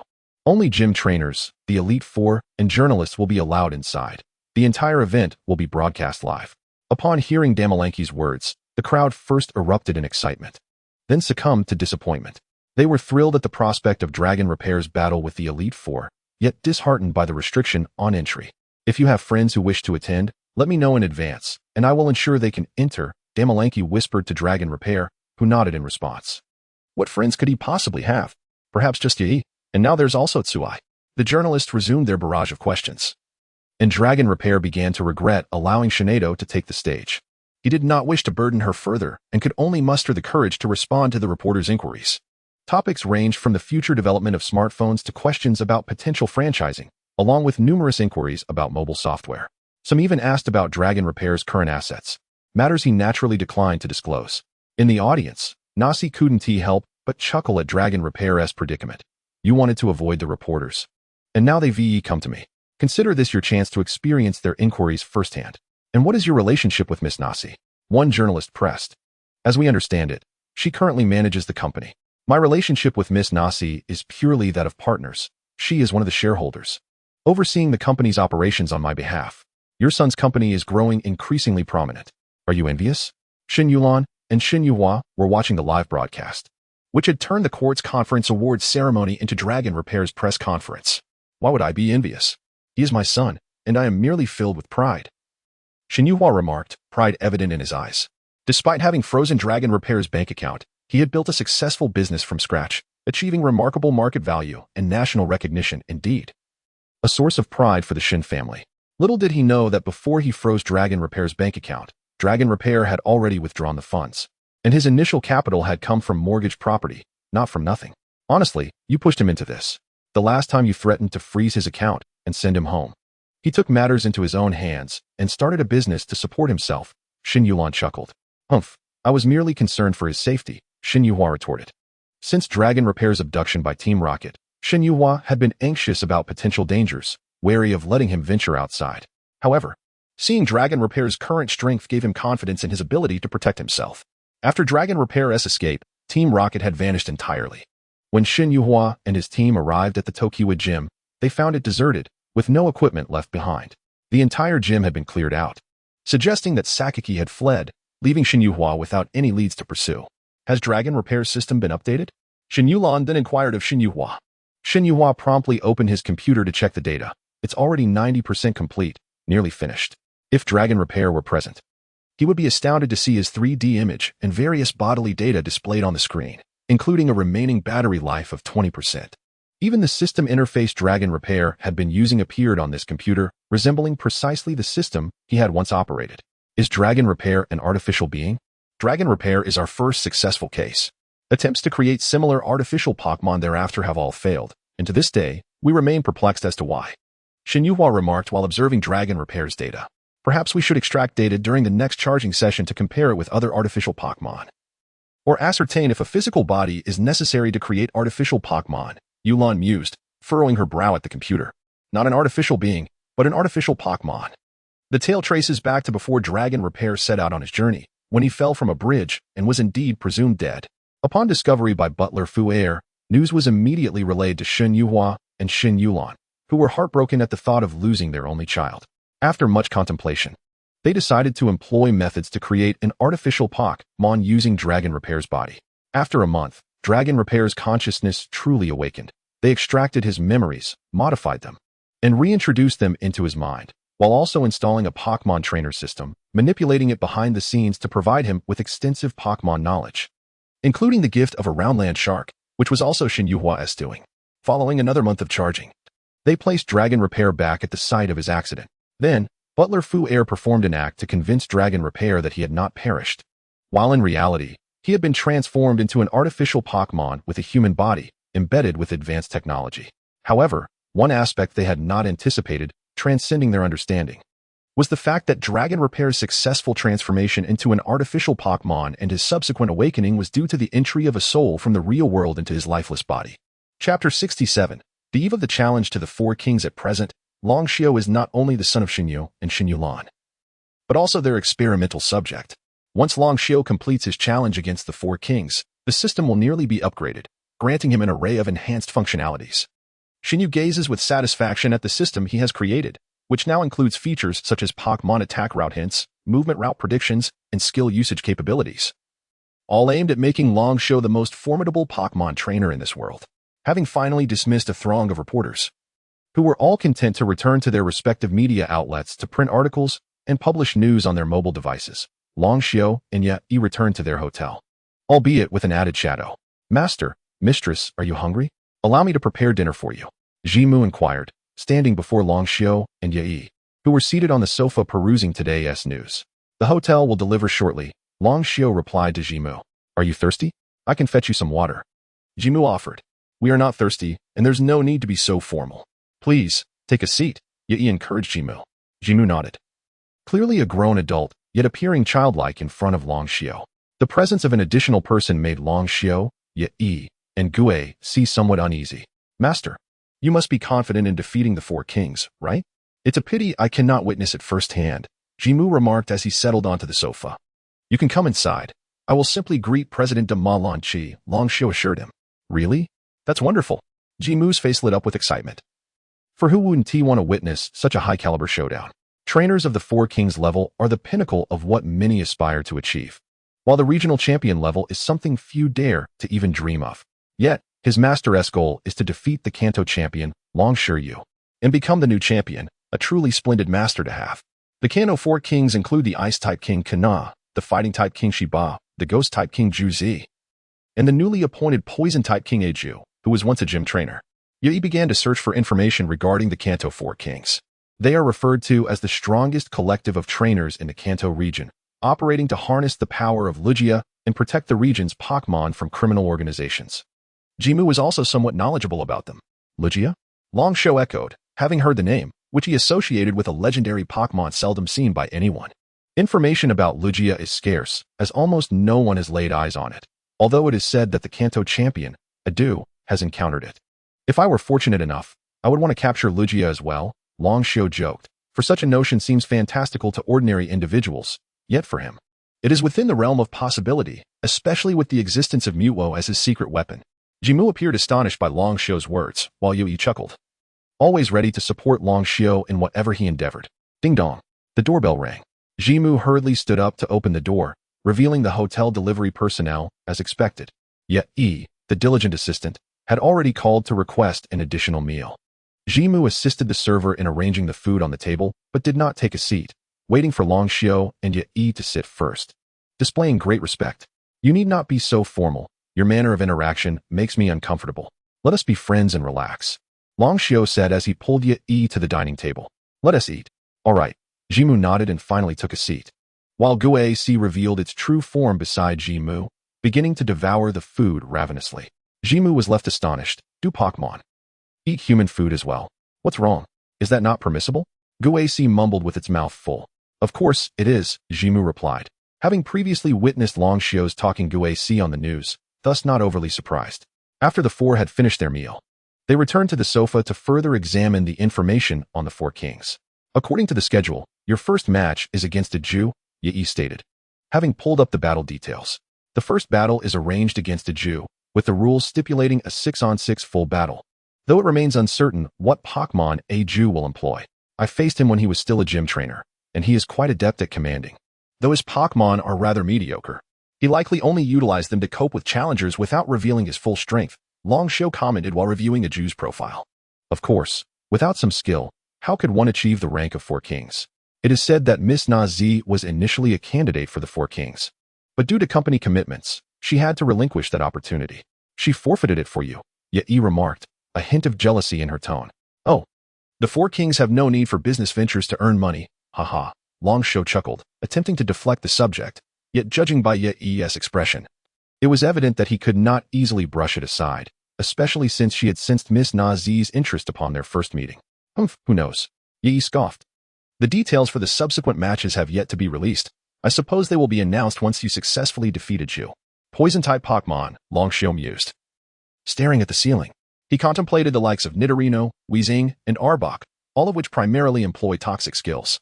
To counter a Jew, he could utilize a Pokémon like Pidgeot, capable of using flying-type moves to effectively negate his poisonous gas, while also gaining altitude to avoid any toxic damage. Pidgeot, Charizard, and Gardevoir will definitely make the cut.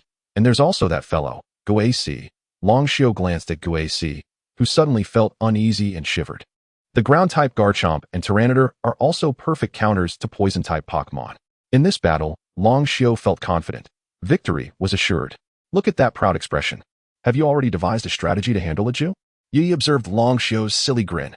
Realizing he had unconsciously smiled, Long Xiao replied, "Ah. The prospect of battling the four kings has me a bit exhilarated. But I have already formulated a plan for a Ju.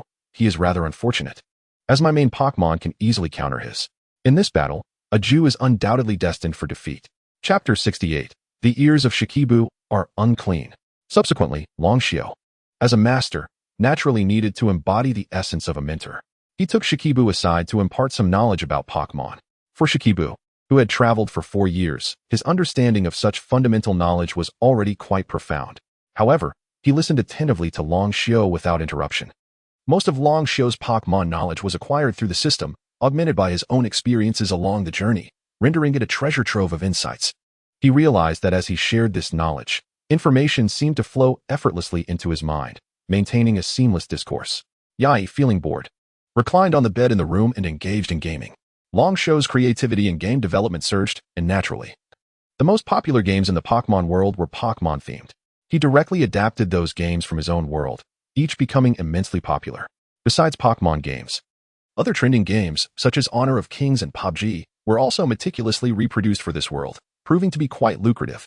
When reporters inquired about Long Xiao's net worth, he merely refrained from disclosing it, implying that it was merely a sum that combined various assets. In this lifetime, no matter how extravagantly Long Xiao spent, it was impossible to deplete his wealth. Naz was also reaping considerable rewards alongside Long Xiao, earning abundantly. Regardless of Long Xiao's striking appearance, even if he were less attractive, it would still be difficult for Naz to remain indifferent to such an impressive figure. After all, he possessed her favorite Pokémon, acquired her struggling mobile company, and guided her to substantial financial gains, alongside his undeniable talent. What woman could resist? After Long Xiao had imparted a plethora of knowledge to Shikibu, nightfall had descended. Shikibu had diligently recorded every word spoken by Long Xiao on his phone. Long Xiao learned that Shikibu hailed from the Sinnoh region and had been traveling for some time, seemingly from a well-off family. As night deepened, Shikibu prepared to take his leave. "You can stay here. There's another room over there," Long Xiao offered, considering that it was a suite and he had no need for the other room. "Is that convenient?" Shikibu tentatively inquired, glancing at Yai's room and then back at Long Xiao, his thoughts betraying a desire to stay, yet uncertain about any evening activities planned by his master and mistress. "It's perfectly fine. You can rest easy," Long Xiao reassured him. The hotel had excellent soundproofing, ensuring that even if there were activities later, Shikibu would remain blissfully unaware. Long Xiao, however, underestimated both Yai and himself, as this was a lesson he would soon learn. "All right," Shikibu nodded in agreement. "Sleep early." Long Xiao patted Shikibu on the shoulder. Shikibu was half a head taller, making their master-disciple relationship appear somewhat peculiar. Yet, apart from their physical disparity, Shikibu sensed a remarkable maturity in Long Xiao, who bore no resemblance to a typical 15-year-old, but rather resembled a man in his mid-20s. As Shikibu watched Long Xiao retreat into the bedroom, he found himself momentarily entranced. Through Long Xiao's teachings, he had gained significant insights, now viewing the figure before him. Slightly shorter, as grand indeed. This must be what they referred to as a built-in filter. Upon returning to the room, Long Xiao found Yai already refreshed, snuggled under the covers, looking bashful as she gazed at him. Unable to restrain himself, Long Xiao dashed towards her without even washing up. That night, Shikibu's ears were far from clean. Feigning ignorance, Shikibu exited the bedroom, where hotel staff had already prepared breakfast on the table. Gaisai had already begun to eat. "Good morning, little Shikibu," Gaisai waved at him. Gaisai was nearly 1,000 years older than Shikibu, so addressing him as little Shikibu was hardly inappropriate. "Good morning. Aren't master and mistress eating?" Shikibu inquired, pointing towards Long Xiao's room. "Oh, they usually sleep until noon if they have nothing planned for the next day and skip straight to lunch. No need to worry about them. We can eat," Gaisai replied, glancing back before continuing his meal. "All right," Shikibu nodded and seated himself to eat. After breakfast, he settled on the sofa to review the knowledge imparted by Long Xiao the previous day. Had Long Xiao witnessed Shikibu's earnestness, he would surely have felt gratified. In truth, Long Xiao had another intention in accepting Shikibu as a disciple, to prepare him to become one of the gym leaders in the Kanto region. Currently, the Kanto gyms were disgracefully weak. Anyone could earn a badge at the water-type Cerulean gym, and with the destruction of the Viridian Gym, its leader was lost.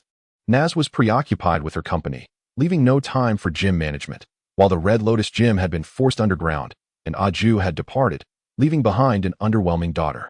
This situation led to many weaker challengers obtaining badges and performing poorly in competitions, resulting in a general decline in the strength of Pokémon trainers in Kanto. As a resident of Kanto, Long Xiao was disheartened to witness the decline of his region's gyms and sought to cultivate someone capable of restoring their prestige. Initially, he had hoped for Yai, but she would never agree to leave his side. Just then, Shikibu appeared, presenting an ideal opportunity. The remainder would depend on Shikibu's willingness to accept the challenge, as becoming a gym leader was also a form of training, as Gaisai had mentioned. By the time Long Xiao and Yai awoke, it was already noon, and hotel breakfast had just arrived. They seemed to rise at precisely the right moment, groggily moving to the dining table to eat. Only after finishing their meal did they feel somewhat awake. "Master, we are facing the Elite Four tomorrow. Aren't you anxious?" Shikibu couldn't help but ask, observing Long Xiao's laid-back demeanor. "Oh, what's there to be anxious about? Winning or losing is a natural part of competition. One should maintain a calm mindset," Long Xiao replied nonchalantly. "Winning or losing is a natural part of competition. That's a wise saying," Shikibu exclaimed, promptly taking out his notebook to jot down Long Xiao's words. "Let's go out and have some fun today," Yai suggested while eating. "Go out? The entire Indigo Plateau is a competition venue. Where can we go?" Long Xiao responded with a hint of helplessness. Since the month leading up to the tournament, he had not taken Yai out for entertainment, and it seemed she was quite restless. "Let us take Shinedo to Golden City for some fun. You can also check on your company. As the person in charge, you don't even know what your company looks like." "Isn't that absurd?" Yai insisted. Chapter 69. Dismissing two employees upon arrival. Long Xiao found merit in what Yi had said. Since the establishment of the company, he had never taken a keen glance at it. He nodded in agreement. "Let us go take a look. I suppose you want to be joining us, Ibaraki? I would want to intrude on Master and Mistress's rendezvous." Ibaraki hastily waved his hands, asserting that he could not possibly be the third wheel on such a rare occasion. "Then you may remain at the hotel with Gaisai," Long Xiao replied with a nod. "Thank you ever so much," Gaisai exclaimed, bowing in gratitude. Long Xiao could not help but deliver a playful punch to Gaisai's head, pondering why this fellow was so insufferable. After their meal, Long Xiao and Yui donned disguises, complete with masks, and altered their usual attire. Given Long Xiao's rising fame, it was prudent to avoid being followed by throngs of reporters while enjoying their outing.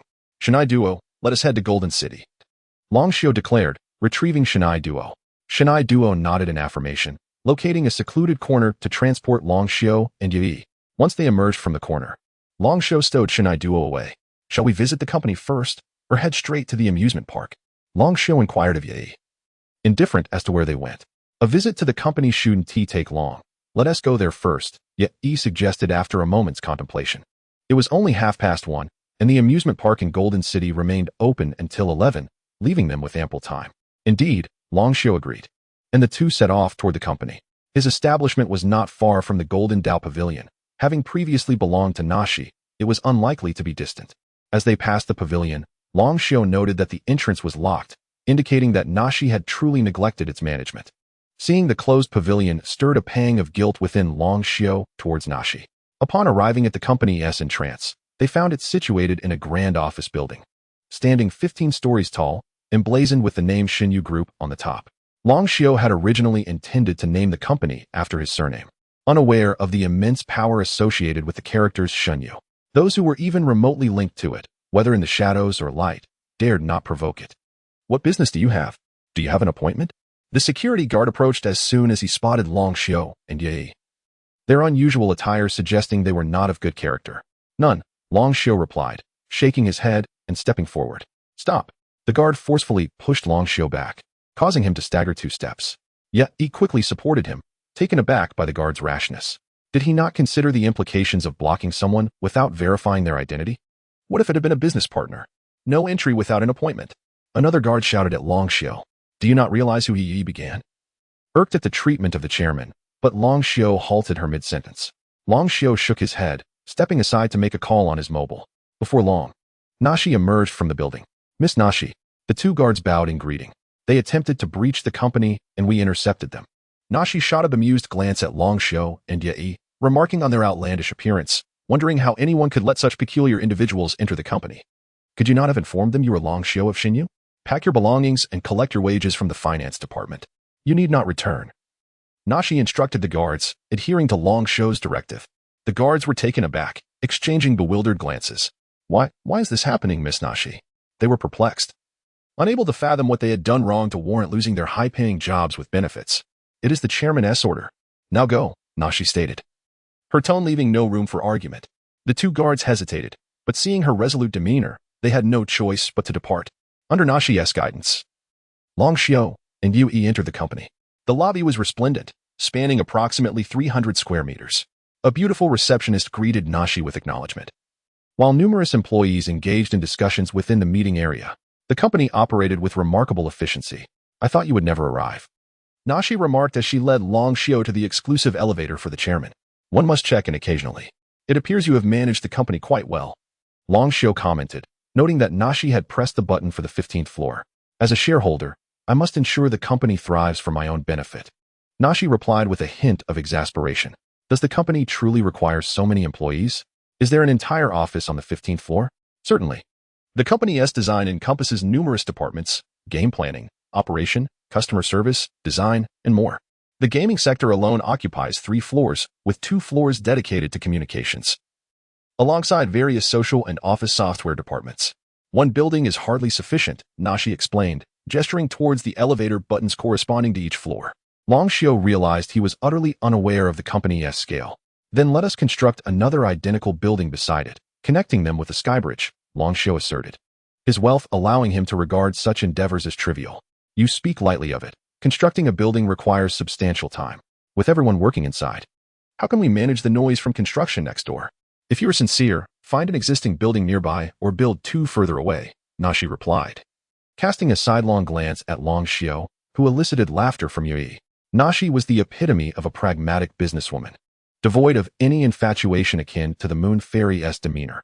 Ah, my ignorance. Let us find a plot to erect 3 interconnected buildings for a spacious and comfortable working environment.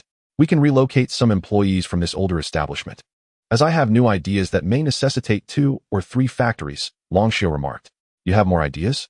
Are you intent on amassing all the wealth in the world? Nashi frowned at Long Shio, astounded by his propensity for profit. At that moment, the elevator doors opened to reveal a spacious reception area, designed as a 4-room suite. It featured a grand floor-to-ceiling window, with a U-shaped sofa integrated into the flooring, oriented towards the window. As per your request, the 15th floor is your domain, maintained by daily cleaning services, so it should remain quite tidy. I have temporarily appropriated that room for late-night work sessions. Nashi indicated a room in the upper right corner. Chapter 70. New Energy Vehicles. So, you have a hidden home here. After seeing the entire view, Yue exclaimed at Long Shio, who was completely unaware of this matter. How can this be considered hidden? I simply forgot about it, as my Pokémon have been in Jinshin Town, which has become a sanctuary for nurturing them. I thought it would be nice to decorate a room on the top floor of the company. With such a grand villa, aren't you satisfied? How many houses do you want? If possible, I would like to purchase a house in every corner of the world. Long Shio's desire for extravagant spending stemmed from a past life, where he could not even afford a toilet. Now that he had wealth, he felt compelled to indulge. Money is merely paper, after all. Quickly, bring out the Shinado. Once they were in a secluded area, Nazi transformed into a lovesick figure, eagerly exploring Long Shio's presence. Impatient to meet Shinado, oblivious to the jealous expression on Yi's face. Here you go, but please, don't touch recklessly. Long Shio panicked. As Yi was still nearby, Nazi was overly excited, completely disregarding Yi's feelings. Hastily, Long Shio produced Shinado's Pokeball, releasing her. Shinado emerged, stretching lazily, and instinctively prepared to use teleport, only to suddenly have Nazi leap onto her, leaving Shinado utterly bewildered. Shauna? Shinado? Shinado looked at Nazi, terrified. Yet she did not push her away, for Shinado was inherently gentle. Who is this? What is happening? Long Shio, having mastered Pokemon language comprehension, understood Shinado's words. Shinado, this is Nazi. She adores you, so please play with her for a while. Long Shio explained to Shinado. Shinado seemed to comprehend, nodding in a somewhat confused manner. Indeed, she is stunning. Seeing her up close is simply breathtaking. You must give Shinado to me, Long Shio, Nazi remarked, pinching Shinado's face, finding her both beautiful and adorable, a perfect blend of charm. You must be joking. How could I possibly give Shinado to you? Long Shio rolled his eyes at Nazi. Humph, I think it's not impossible. Yui huffed, turning her head away, clearly upset. I knew it. Long Xiao sighed internally. What has gotten into my dear Yi? He feigned ignorance, pulling Yi to sit on the sofa, deciding it would be best to keep some distance from Nazi for now. You've let her stay in your new home. And now she is even asking for your Shinado. She manages the company for you, has closed her gym for you, and has sacrificed so much of her personal time. You should compensate her. You ought to be with Nazi, Long Xiao. Yet, he muttered softly, not wanting to raise her voice with Nazi around. Nazi was too absorbed in playing with Shinado to notice the tension between Long Xiao and Yi. As the queen of psychic-type Pokémon, she intuitively knew what Shinado enjoyed and quickly bonded with her. Look at you, saying things in anger. I'm with you, so how could I be with anyone else? Long Xiao, feeling helpless, tried to soothe Yi. Then I shall leave, returning to my Unova, to fulfill your wishes. Wherever you go, I will follow. I am yours for life.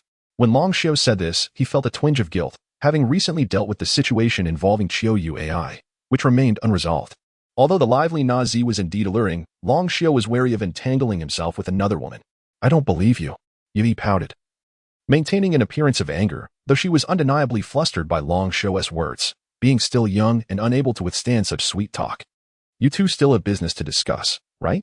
Go ahead, I'll take a stroll. Ultimately, Yi decided that ignorance was bliss. Long Xiao could not sever ties with Nazi at this point, as their business dealings were unavoidable. Moreover, yet he was not so unreasonable as to hinder Long Xiao's ability to make money. After stating her intent, Yi stood and took the elevator away. Where is she going? Nazi turned to Long Xiao after Yi left. She mentioned wanting to look around. You should stop playing with Shinado, as I have an idea to discuss with you. Nazi felt a bit disheartened. She was only 20 this year, yet the pressure from Long Xiao was overwhelming. He was like a money-making machine. Resigned, Nazi sat down with Shinado opposite Long Xiao. Please share your thoughts. I need to structure an appropriate department and recruit relevant staff based on your ideas. New energy vehicles. In a world where even the development of fuel vehicles has not stabilized, Long Xiao introduced the concept of new energy vehicles, elaborating eloquently, which left Nazi both astonished and apprehensive, perceiving it as an unattainable task. Yet, according to Long Xiao, it seemed quite feasible. After hearing his entire explanation, Nazi agreed that the project was viable, but the workload was overwhelming for her alone. Dealing with reports from various department heads was already taxing enough. Do you have any trustworthy individuals? You should invite others to the company to assist, as I truly cannot handle all of this by myself. Nazi said to Long Xiao. There are a few. When considering trustworthy individuals, Long Xiao immediately thought of Butler Fuer. But he was usually occupied with his own Pokémon, making it unlikely for him to be available. Then there was Ji-Mu, having just met him a day ago. Long Xiao was hesitant to bring him into the company. Yi and Nazi were like oil and water. Outwardly they appeared fine, but in reality, Yi harbored deep resentment towards Nazi. Beyond that, Long Xiao did not know many others, as he was not one to cultivate friendships. Perhaps we could outsource some projects to other companies for operation and take a share of the profits. That is a viable approach. Nazi nodded. Gaming projects were certainly off the table, as they were the company's most lucrative venture. Mobile phone development, however, was feasible, as we essentially dominate the global market for phones we have developed, yielding substantial returns. Additionally, social media software, which is free to use, incurs significant server maintenance costs. And no one is willing to take that on. Let us outsource your new energy concept vehicle and mobile phone development. Chapter 71. Restraint after a thorough discussion. Naji directly sought assistance to implement their plan, and she felt a sense of relief. It had lightened her burdens considerably. In truth, she had long desired to take such action, but without Long Xiao's initiation, she could not proceed with such matters unilaterally. About your dojo. After addressing the main business, Long Xiao expressed concern for Naji's dojo. I simply lack the time to manage it. My parents are off traveling, and the others at the dojo do not possess the strength to assume the role of master. For now, it must remain temporarily closed, Naji sighed, filled with a sense of regret, as she genuinely cherished her role as a dojo trainer. My apologies, Long Xiao said, feeling somewhat embarrassed. Naji, however, shook her head. There is no need for apologies. If you had not taken over my company, our family would have faced bankruptcy long ago. She then recounted the history of the company, which had originally been run by her parents. During that tumultuous period, she had inadvertently transformed her parents into puppets, leaving the company neglected and in a state of panic. The entire Golden City was thrown into chaos due to her actions. After Ash liberated her, the already struggling company was unable to sustain itself and sought to divest. However, the dire situation was apparent to all, and no one was willing to invest significantly. It was then that Long Xiao emerged, not only taking over the company, but also introducing fresh ideas. Upon hearing Long Xiu's proposals, Naji found them exceedingly plausible and thus mortgaged her property, borrowing funds to gather $1 billion for investment in Long Xiu.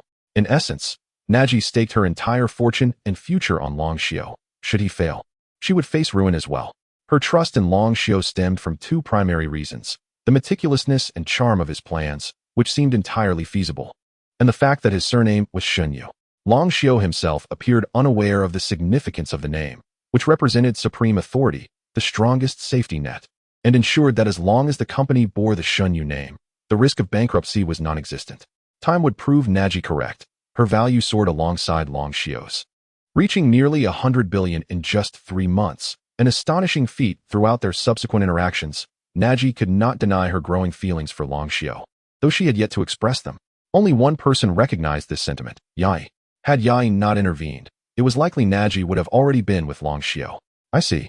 Then I truly appreciate your trust, Long Xiu exclaimed, surprised to learn that Naji had borrowed money for the investment. He had initially assumed she was significantly wealthy. Moreover, without your investment, the mobile phone would not have been developed. We have both contributed to each other's success. There is no need for gratitude, Long Xiu assured her, to which Naji nodded and smiled. The atmosphere grew somewhat intimate. Shanai, tilting her head, observed the two, both wearing tender smiles. Had she been older, she might have stood up to leave, not wanting to act as a third wheel. Naji seemed to sense the shift in ambience, clearing her throat and blushing slightly. Well, if there is nothing else, I shall return to my tasks. Yes, thank you for your hard work, Long Xiu nodded. I will promptly seek assistance for you and will keep an eye on the outsourcing matters. All right, Naji replied, hastily stepping into the elevator without bidding farewell to Shanai. By the way, good luck in tomorrow's Elite Four challenge. I am certain you can defeat them. I will not let your expectations down, Long Xiu smiled, watching Naji depart. Sighing, Long Xiu reflected that, had polygamy not been prohibited, he would have seized the opportunity. This encounter had solidified his understanding of Naji's feelings, and it would be disingenuous to claim he felt no regret. Yet the order of appearances in one's life is indeed paramount.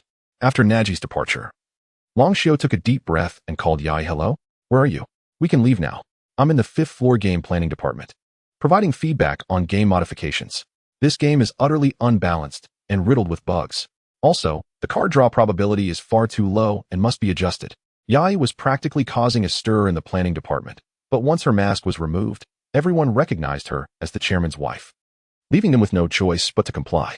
You should refrain from causing them too much trouble, Long Xiu said, bemused as he listened to the chaos in the planning department. I've wrapped up here. We can head to the amusement park. I'll wait for you on the 1st floor, he informed her. All right, I'll be right there. Just remember, that card draw probability must be adjusted. And as for the equipment, how can it possibly enhance combat power? Isn't that just a way to exploit players? It absolutely must be revised, Yai insisted, addressing both Long Xiu and the planning department head. Yes, we will definitely make those changes. Long Xiu hung up, smiling wryly at her enthusiasm. Such a silly girl, how do we profit without spending? He returned Shanai to her Pokeball and took the elevator back to the 1st floor. After waiting a while, Yai finally descended, her expression radiating satisfaction. Let us go, Yai exclaimed, wrapping her arms around Long Xiu's, and together they exited the company to the amusement park. This time, Yai thoroughly enjoyed herself. However, Long Xiu found it difficult to share her enthusiasm, his mind preoccupied with thoughts of Naji, her delicate demeanor lingering in his thoughts. He shook his head, attempting to banish Naji from his mind, but to no avail. Of course, he maintained a facade of enjoyment, accompanying Yai throughout their time together until around 10 o'clock in the evening, when she was content enough to leave. Had it not been for Long Xiu's impending competition, Yai would have likely continued until closing time. Upon returning to the hotel at Quartz Plateau, Jimmu awaited their arrival in the living room. Master and mistress, you have returned, Jimmu greeted, standing from the sofa as Long Xiu and Yai entered. You're still awake? Long Xiu asked, removing his shoes. I was waiting for your return before going to sleep, Jimmu replied, having become less reserved under Long Xiu's guidance, significantly improved from when he first arrived. Then make sure to rest early. We will head to the venue together in the morning, and we will retire for the night, Long Xiu nodded. Understood. Chapter 72, The Elite Four Challenge begins. The much-anticipated Elite Four Challenge has commenced. Early the next morning, Long Xiu and his companions arrived at the competition venue, where they found themselves amidst a sea of spectators, including President Damalanki, Champion Adu, the Elite Four, gym leaders, a throng of reporters, and Professor Okito alongside Ash and his friends, Brock, Misty, and Ahong. Their presence here can undoubtedly be credited to Professor Okito, whose esteemed reputation in the Pokémon world facilitated their entry. Even without his presence, Brock, as the gym leader of Nibi, could have likely gained them access. Although the venue was devoid of an audience, commentary was still present, having relocated from the commentary booth to the spectator area, with cameras broadcasting the event live. Go! Longshio, Ash, ever the enthusiastic one, shouted, inadvertently drawing the attention of everyone present. The atmosphere was markedly subdued, with only the commentators breaking the silence. "Ah, it's you, little brother," and the small fry, greeted Majishir from the Kure Leaf Gym upon spotting Ash. He recalled Ash's earlier challenge at his gym, where Pikachu had been thoroughly bested by his Raichu, and only after much effort did Ash claim his badge. "Misty, you're here too," the three sisters from the Hualan Gym exclaimed as they approached Misty, engaging her in conversation. Meanwhile, Brock excitedly conversed with his father, bombarding him with questions about his siblings, leaving his father somewhat flustered. How thrilling it is to witness both the Elite Four and the champion in one place. Professor Okito murmured, his gaze fixed on the Elite Four and Adu, while observing Longshio, who remained remarkably composed amidst the tension. In contrast, Ash, a fellow trainer from Masera Town, seemed even more exuberant than Longshio. "Those are the Elite Four of Kanto," Longshio mused, smiling as he regarded the 5 individuals seated nearby, who appeared remarkably unassuming apart from their age, with Kona being slightly taller than the average person. "It seems our competitor, Longshio, is eager to begin. Let us welcome the Kanto Elite Four, starting with the Poison-type Master, Aju," the commentator announced, directing the camera towards Aju, who dramatically summoned his Metapod, making a grand entrance on the battlefield. "Long time no see," Aju greeted Longshio warmly. "Indeed, it's been a while. This time, you can unleash your full power in battle," Longshio replied with a knowing smile. "The match has commenced. How I envy those fortunate enough to witness this live," exclaimed the commentator. Concurrently, millions tuned in to watch the live broadcast. Challenging the Elite Four is a rare spectacle, and each endeavor draws significant attention, especially when a challenger succeeds, as the Elite Four epitomize the strongest trainers of their region. The audience comprised not only Longshio's fans but also gym trainers from various locales, renowned trainers, and even the Elite Four and champions from other regions, including the newly crowned champion Cynthia from the Sinnoh region. "I shall serve as the referee for this battle," President Damalanki announced, having appeared in the referee area. The Elite Four challenge officially begins. Each side may use 6 Pokémon, and substitutions are not permitted during the match. "Let the battle commence. Let us go, Metapod," Aju commanded, pointing towards the battlefield as his Metapod took flight. "Metapod, you will lead the charge." "Go, Garchomp," Longshio responded, releasing his Garchomp, which let out a fierce roar, its razor-sharp fangs gleaming ominously. "Dragon Rush." Longshio boldly initiated the attack, showing no signs of hesitation. Garchomp emanated a blue glow, a spectral dragon materializing around it, surging towards Metapod with a fierce roar. "What an impressive move," shouted Ibaraki, watching in awe. "Metapod, evade," Aju commanded, and the swift Metapod maneuvered gracefully into the air. "Chase after it," Longshio urged Garchomp, which pursued Metapod closely, poised to strike. "Metapod, use Protect," Aju ordered, and a barrier emerged before Metapod, successfully deflecting Garchomp's Dragon Rush. "Now unleash Poison Fang." Metapod's fangs turned a dark purple as it lunged at Garchomp. With the distance too short to evade, Longshio resolved to act decisively, endure the Poison Fang, and seize its wings. With a mighty roar, Garchomp extended its left arm, thrusting it into Metapod's mouth, allowing the attack to land. Garchomp, lacking hands, struggled to grip Metapod's wings with its right wing.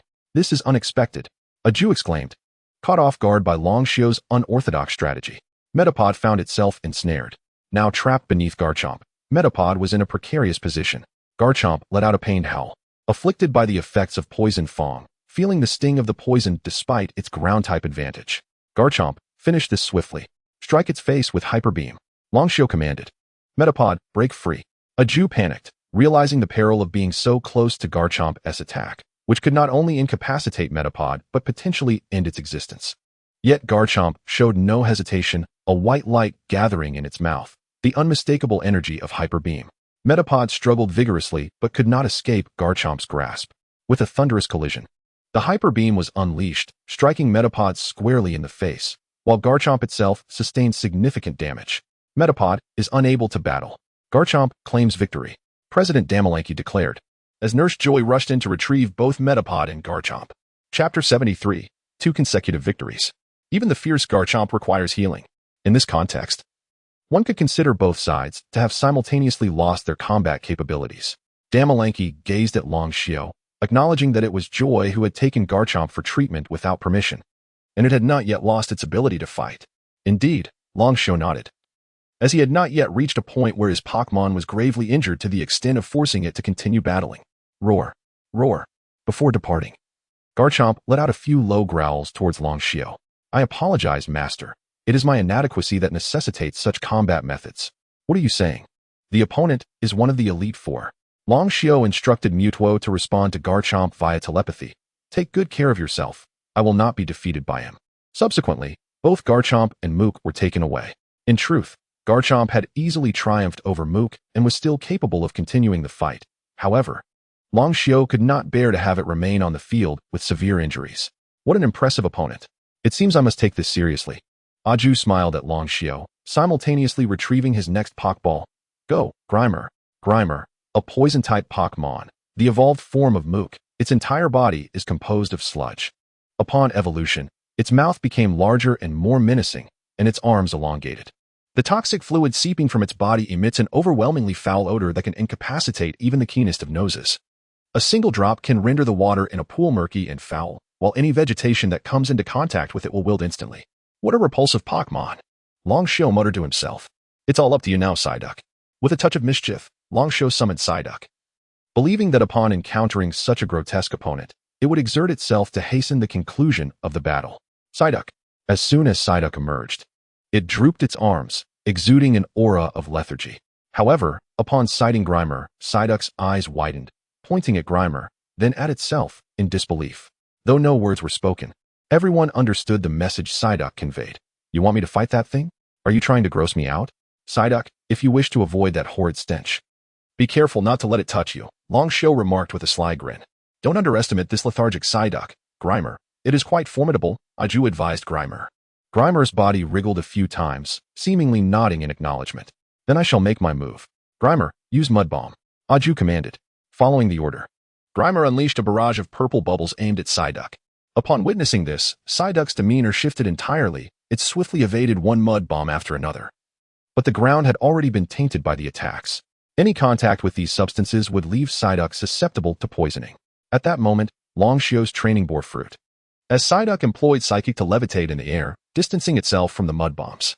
Oh, Psyduck can do that? Aju, having never witnessed Psyduck levitating using Psychic, was taken aback. Grimer, charge in and use Body Slam. Aju's move was rather malicious. Should Grimer land a Body Slam, Psyduck would either be crushed or suffocated by the stench. Moreover, in Aju's view, Psyduck using Psychic would preclude it from executing any other attacks. Unfortunately for Aju, he was mistaken. Psyduck, use Water Gun, Long Xiao instructed, leaving everyone astounded that Psyduck, apart from Shinado, could simultaneously utilize 2 techniques. Psyduck, the Water Gun struck Grimer, which was airborne, rendering it unable to evade. Its massive form became a sitting target, sent flying by Psyduck's Water Gun. Coupled with Psyduck's ability, Damp, it amplified its attributes to expedite the battle's conclusion. The damage inflicted by that Water Gun was substantial. Now use Hydro Pump to wash it clean. Long Xiao commanded once more. Psyduck landed on a spot free of mud bombs and unleashed a Hydro Pump upon Grimer, the water emerging blackish purple. Once the Hydro Pump concluded, the ground was littered with muck, and it seemed, whether by illusion or reality, that Grimer appeared to be considerably cleaner. Grimer lost its combat capability, and Psyduck emerged victorious. Damalanki looked at Grimer, who had just received a thorough wash from Psyduck, likely having fainted from its own stench. What a disastrous defeat, Aju chuckled awkwardly, retrieving Grimer into its Pokeball. Well done. Come back. Long Xiao also recalled Psyduck, who did not forget to cast a disdainful glance back at Long Xiao. Impressive indeed. This young man, Aju thought to himself, pondering if he would suffer such a loss in his first match as an Elite Four member. The embarrassment was palpable. Long Xiao. No, Master Long Xiao has now consecutively defeated 2 of Master Aju's Pokémon. It seems Master Long Xiao possesses the potential to ascend to the ranks of the Elite Four. The commentator seized the moment to shift the narrative, now referring to Long Xiao as a master. The comment section was ablaze, and the live stream reached a staggering 3 million concurrent viewers, solidifying Long Xiao's renown in this world. Perhaps you ought to showcase your true strength now, Aju. Jeezy seemed unable to bear the sight any longer, calling out to Aju. If this continued, they would lose face as members of the Elite Four. All right. Aju nodded repeatedly, retrieving another Pokeball. Go, Toxicroak. The Pokemon Aju released was unfamiliar to Long Xiao, seemingly not from the Kanto region. It's Toxicroak. I am quite familiar with Toxicroak. It is a Pokemon from the Sinnoh region, a dual-type poison and fighting Pokemon, the final evolution of Krogok. Toxicroak's throat contains a venom sac, and when it emits sounds, the stored toxins are refined to become even more potent.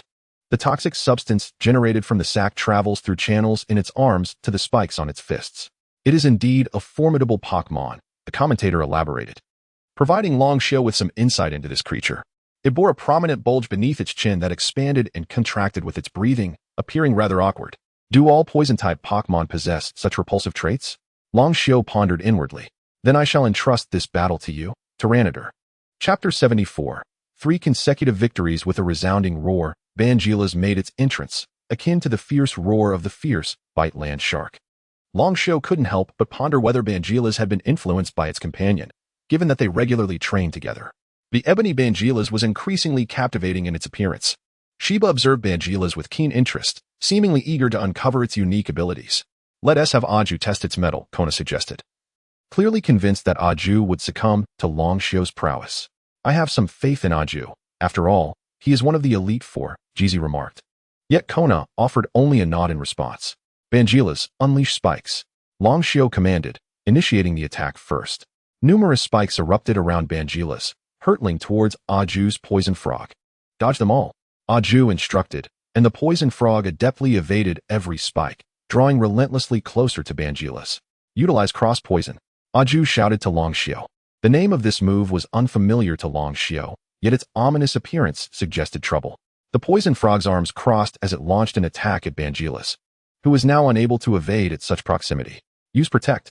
Long Xiao called to Bangila's, but it was too late, before the barrier could form. The cross poison struck Bangila's squarely in the chest. The attack cleaved in a cross shape, shimmering with dark purple light. And the probability of Bangila's succumbing to poison was high. Indeed, the next moment saw Bangila's displaying signs of distress, evidently afflicted with poisoning. Bangila's, we must finish this swiftly. Use Earthquake, Long Xiao commanded. With a fierce roar, Bangila's unleashed Earthquake, causing the entire arena to tremble violently, leaving no time for the poison frog to counter. The shockwave inflicted tremendous damage, leaving the poison frog reeling, as if its very insides were about to spill out. Poison frog, execute poison jab. Aju shouted once the ground stabilized, knowing that this move would double in power against an already poisoned Pokemon. Although poison-type moves typically dealt less damage to ground types, one could not afford to be careless against an Elite Four member. Use Hyper Beam to halt him, Long Xiao directed confidently at Bangila's. Hyper Beam? That requires charging. What can it possibly accomplish? Ash questioned, bewildered by Long Xiao's command. Yet, in an instant, Bangila's discharged Hyper Beam, sending the poison frog flying away, compounded by the earlier earthquake, rendering it unable to battle. What? Aju was taken aback, his thoughts mirroring those of Ash. It seemed everyone shared the same sentiment. I understand now. Kona's eyes glimmered with insight. Indeed, my Bangila's possesses the ability Intimidate, allowing it to execute powerful moves without the need for charging. And it does not enter a state of vulnerability, Long Xiao explained, recognizing that the others had likely deduced the truth. Additionally, Earthquake generally requires the Pokemon to initiate it, which takes time. Yet, it was executed instantly, Brock noted, nodding in understanding. Impressive. Aju could only utter those 2 words in disbelief as he recalled his poison frog, feeling as though Long Xiao was operating on a different level. Return, Bangila's. Long Xiao called back his Pokemon, who was now afflicted by poison and would soon be unable to fight. Rather than prolong its suffering, he opted to hand it over to Nurse Joy for treatment. As Long Xiao presented Bangila's Pokeball to Nurse Joy, it signified that, following the fierce Bite Land shark, Bangila's would also be hospitalized, a true tale of unfortunate comradeship. Now, having achieved 3 consecutive victories, the situation mirrored Long Xiao's pre-match expectations. His Pokemon were a natural counter to Aju's team. No matter how formidable Aju was, he could not overcome Long Xiao, as both their Pokemon were at their maximum level. The ensuing battle would hinge on base stats, type advantages, and the trainer's tactical acumen. It seems you were quite confident in your victory, Aju observed as Long Xiao returned another Pokemon to his side, having already defeated 3 of Aju's Pokemon. The battle stood at 6-3, yet Long Xiao had now withdrawn 2, altering the count to 4-3. Did he not fear that one of Aju's Pokemon could succeed in a one-on-two scenario? Truthfully, yes, Long Xiao replied without hesitation, recognizing that Aju's bold words indicated a lack of concern for embarrassment. This fellow. Aju felt the sting of defeat, no longer in the mood for banter. Letting his smile fade. Then let us proceed. Experience the essence of ninjutsu. The terror of poison-type Pokemon. Let us go, Poison Frog. Aju summoned yet another Poison Frog. This one noticeably larger than the previous, signifying rigorous training. Aju's subsequent 3 Pokemon were likely to be formidable challengers. Then allow me to experience this firsthand. Go forth. Scyther. Long Xiao, now fully engaged, called forth his Scyther. As Long Xiao revealed his Bug and Steel-type Scyther, the announcer noted, Poison-type moves are utterly ineffective against Steel types. It appears Long Xiao is thoroughly prepared. Scyther, a Pokemon not previously seen in earlier matches, it seems he still has some tricks up his sleeve. Shiba remarked with a smile. This posed a significant challenge for Aju. Jeezy nodded in agreement. Concern etched on her face as she looked at Aju. Indeed, such confidence is warranted. However, the Poison Frog is more than just a poison type. Let us go, Poison Frog, use Bounce. Aju commanded, and the Poison Frog crouched low, gathering energy before launching itself high into the air, cracking the ground beneath it. As it descended rapidly towards Scyther, the speed was astonishing. It appears to be a flying-type move, Long Xiao contemplated, recognizing that flying-type moves were exceptionally effective against bug types, though their impact on steel types was notably diminished. Chapter 75. The Hope of Turning Defeat into Victory? Block it. After much contemplation, Long Xiao shouted at the Scyther. What? You can't withstand that. Upon hearing Long Xiao's command, Professor Oki hastily cautioned him. At that height, taking it head-on could shatter bones. Crash. With a resounding thud. The arms of the toxic frog slammed against the crossed arms of Scyther, causing the ground beneath to crack rapidly, yet Scyther remained steadfast. How is this possible? Seeing Scyther block the toxic frog's leap was unbelievable to Aju, who believed his toxic frog to be one of his strongest Pokemon. Incapable of losing in terms of strength. At this moment, Scyther not only withstood the toxic frog's attack, but its expression barely shifted, revealing no signs of strain. While its body gradually darkened from the arms outward. This is its ability, Shell Armor, which turns its body black when enduring or initiating an attack, significantly boosting its stamina and strength. Long Xiao had no intention of concealing this, he informed Aju. Such an ability, shiny Pokemon are already exceedingly rare, let alone one that changes color mid-battle. It's truly unprecedented. Aju exclaimed in astonishment. Another shiny Pokemon, with a shiny Gardevoir, Psyduck, Tyranitar, and Pidgeot. How many would go a lifetime without encountering even one? Yet he possesses so many. Kinna remarked, truly enviable. Hiba nodded in agreement, his eyes brimming with envy. Scyther, use Metal Claw immediately. While Scyther was still engaged with the toxic frog, it suddenly released its grip, causing the toxic frog to stumble. In that instant, Scyther struck the toxic frog squarely in the face with its Metal Claw, delivering a powerful blow. The toxic frog staggered backward in pain. Pursue it, use Headbutt.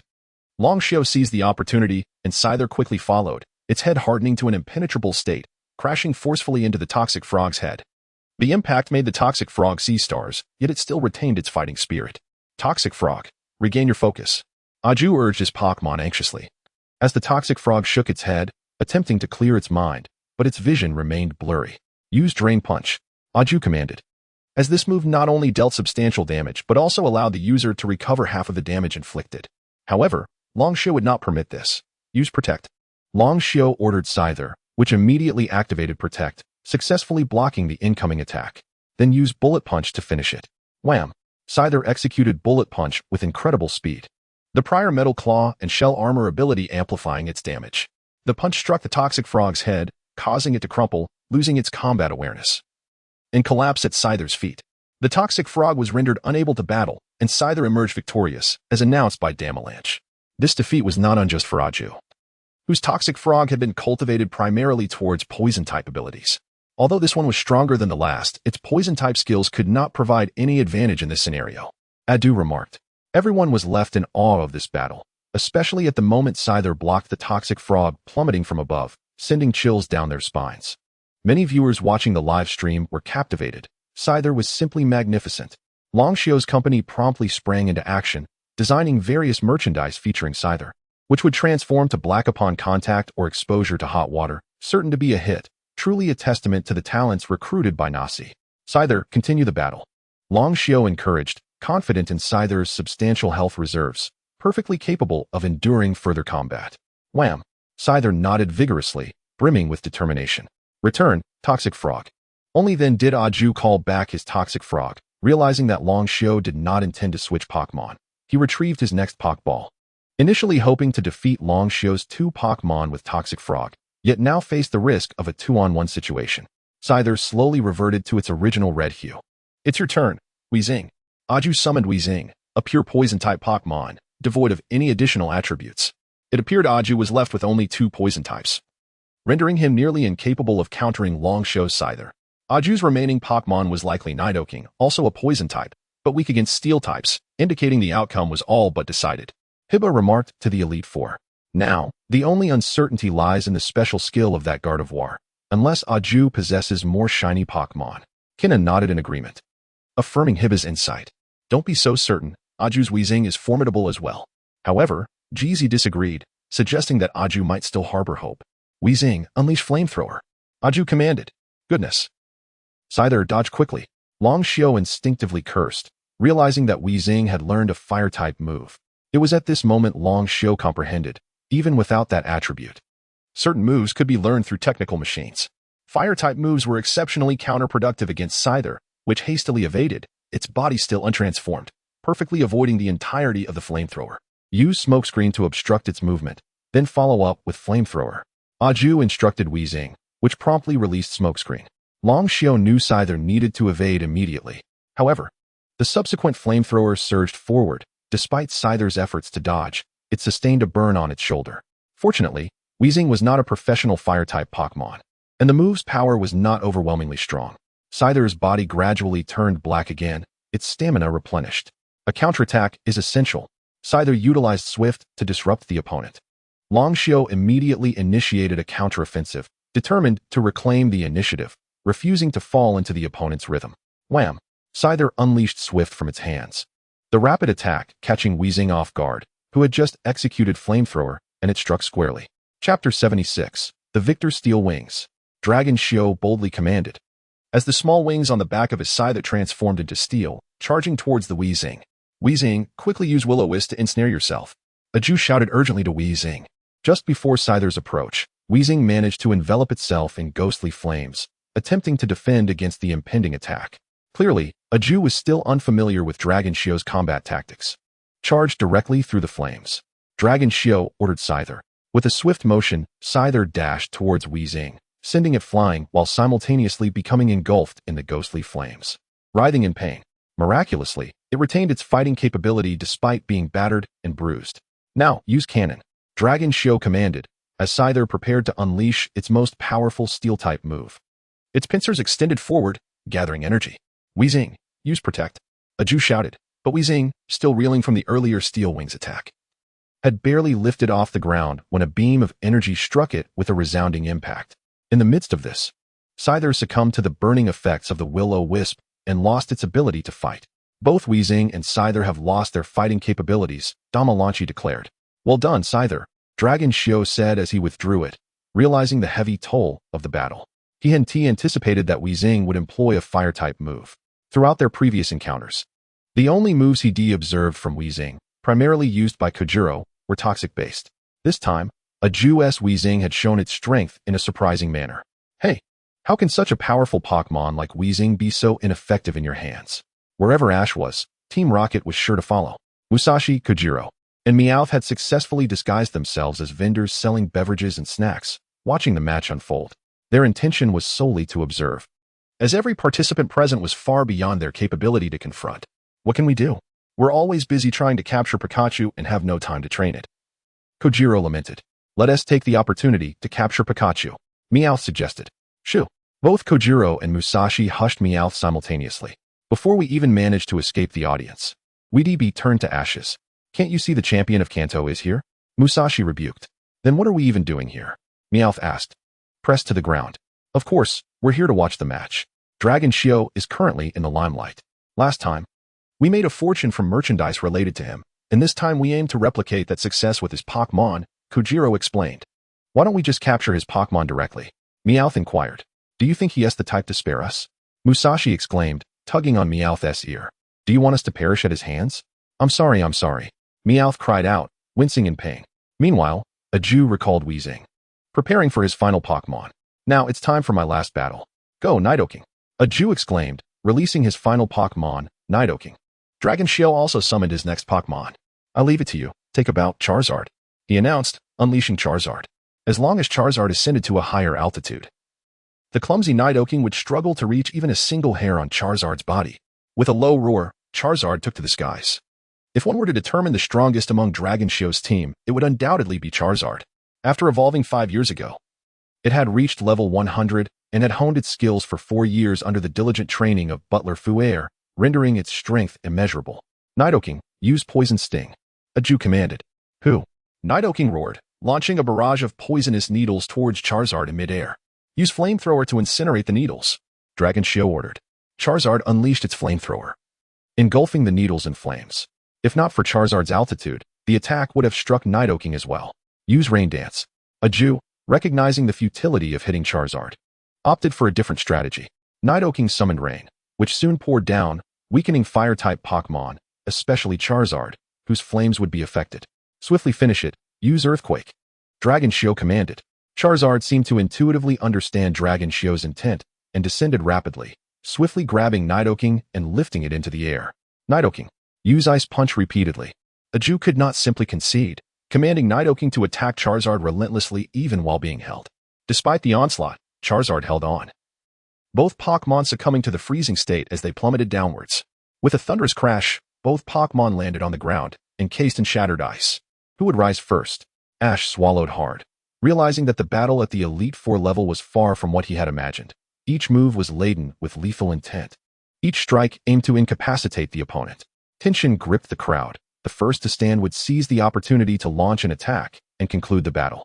As it was a Jew's final Pokémon, the Elite Four eagerly anticipated Nidoking's recovery. With a low growl, Charizard was the first to rise from the ground. It's up. Charizard is up. The commentator exclaimed, igniting excitement among the spectators. They all understood the implications. Dragon Shio was on the verge of defeating the Elite Four. Charizard Fire Blast. Dragon Shio commanded decisively. Charizard summoned all its strength, unleashing a relentless fire blast that struck Nidoking, who lay struggling on the ground. With that, Nidoking lost its fighting capability, and Charizard emerged victorious. Thus, the victor of this encounter was none other than the illustrious Dragon Shio. Chapter 77. The First Battle, Victory. Yae leaped joyfully as she witnessed the triumph, and countless spectators erupted in cheers before their screens. Journalists hurriedly snapped photographs to immortalize this moment, while Long Shio's face radiated happiness. Never had the court's conference been so jubilant. He had truly vanquished the Elite Four. Impressive, Long Shio, Ash remarked, gripping the railing of the spectator stands tightly. It was only natural to lose to someone of such caliber. Ahong, observing Long Shio, felt a wave of exhilaration wash over him, dispelling his earlier disappointment from being overwhelmed. After all, this individual had already bested the Elite Four. Fantastic. You won, Yae exclaimed, rushing to the stage and joyfully embracing Long Shio, her heart brimming with happiness. Regardless of whether Long Shio could defeat the subsequent Elite Four, everyone now recognized his prowess equivalent to theirs. Except for Aju and the Elite Four, everyone else was elated. Yet, amidst the crowd, a pair of eyes watched Long Shio with tears streaming down her cheeks, uncertain whether they were born of joy or sorrow. This person was Nasi. She longed to rush forward and embrace him like Yae, but felt unworthy of such a gesture. Congratulations, Long Shio, Aju said as he descended from the opposing stage. And Long Shio reciprocated by shaking hands with him in the center of the battlefield. Master Long Shio had successfully defeated the Poison-type Elite Four member, Aju. The second match of the Elite Four Challenge would commence at 3 in the afternoon, Long Shio versus Master Shiba. It promised to be a spectacle, and everyone was urged to return at 3 o'clock. As the commentary concluded, the live broadcast was abruptly cut off. Journalists immediately surrounded Long Shio, but he swiftly took out Shinado and departed with Yae and Gaisai, leaving the reporters empty-handed. I didn't get a ride. I'm left out. Yet, Long Shio still struggled to adapt to the presence of a companion like Shimu. He was entirely reliant on himself. He made his way directly to the Pokémon Center, handing over his Pokémon to Nurse Joy, intending to retrieve them later in the afternoon. Upon returning to the hotel, Jimu awaited them eagerly at the door. Master. His excitement was palpable, nearly bringing him to tears. Jimu, looking disheveled, had clearly suffered under the relentless pursuit of the reporters. As Long Shou's disciple, he too had become a target for the press. "Ah, my apologies. I completely forgot about you," Long Shou said, scratching his head awkwardly. "Ha ha ha, I used to be the one in trouble. Now it's your turn." Gaisai mercilessly mocked Jimu, relishing in the irony of the situation. "Those reporters are utterly relentless. They wouldn't let me leave without digging for more," Jimu exclaimed to Long Shou. "I never want to go through that again. Rest assured, I won't leave you behind next time," Long Shou replied, patting Jimu's shoulder as he opened the door to their room. Once inside, Long Shou and Yai began to discuss Shiba. As the fighting-type Elite Four member, Shiba typically used Pokémon such as Abalong, Shavalin, Machoke, and Onyx. Few had seen the rest of his Pokémon. "We'll have to wait until the match to gauge the situation," Long Shou nodded, acknowledging that the Elite Four would likely hold back their true strength and might not be as straightforward as they appeared. It was also uncertain whether Shiba could summon Pokémon from other regions like Aju had done. After enjoying lunch, Long Shou took a short nap. Yai and Jimu were astonished at his ability to remain calm enough to rest, but in truth, Long Shou was simply worn out from the intense battle with Aju that morning. Around 2:30, Yai roused Long Shou, and the three made their way to the Pokémon Center to retrieve their Pokéballs and head to the competition venue. The injured Garchomp had fully recovered. Upon arriving at the venue, with only 10 minutes remaining until the match began, the audience was already seated, and preparations for the live broadcast and commentary were underway. Shiba sat cross-legged on the opposing stage, eyes closed, either meditating or perhaps asleep. Long Shou ascended to the stage, leaning against it while browsing videos on his phone. The short videos released by his company had gone viral, yielding immense profits. It could be said that any software related to mobile devices had some connection to him, as he had amassed great wealth. He also planned to launch delivery and e-commerce applications in the future, but would wait until after the release of electric vehicles to focus on restructuring his company, ensuring Nasi wouldn't be overburdened. 10 minutes swiftly passed, and viewers waiting on their phones and computers finally received a live feed. "Dear viewers, thank you for your patience. The match is about to commence." And we can see both competitors standing on the stage, ready to engage in battle. The commentator's voice broke through, transitioning the camera to Long Shou and Shiba, both now standing face to face. "I have witnessed the formidable power of your Pokémon. I am Shiba, and I will not hold back," Shiba declared, fixing his gaze on Long Shou. "Thank you," Long Shou replied, appreciating Shiba's honesty. The absence of restraint would only serve to enhance his own strength. "What an intriguing young man," Shiba chuckled in response. "I will officiate as the referee," the announcer proclaimed, and now, the match officially begins. Elite Four member Shiba will send out his first Pokémon. "Here I come. Go Onyx." Shiba called forth his first Pokémon, Onyx, with a mighty roar. Onyx made its entrance, shimmering with a certain brilliance. It was not a shiny Pokémon, but rather the result of exceptional nurturing, giving its rocky body a lustrous sheen. Long Shou had never seen such a colossal Onyx before. "Blastoise," Long Shou declared, summoning his Blastoise, for his objective was to challenge the champion. Employing a strategy that defied conventional norms, Master Long Shou has indeed chosen Blastoise to face this battle. "The odds do not favor Onyx," the commentator remarked, as most spectators anticipated Long Shou's selection of Blastoise, recognizing that victory necessitated leveraging type advantages.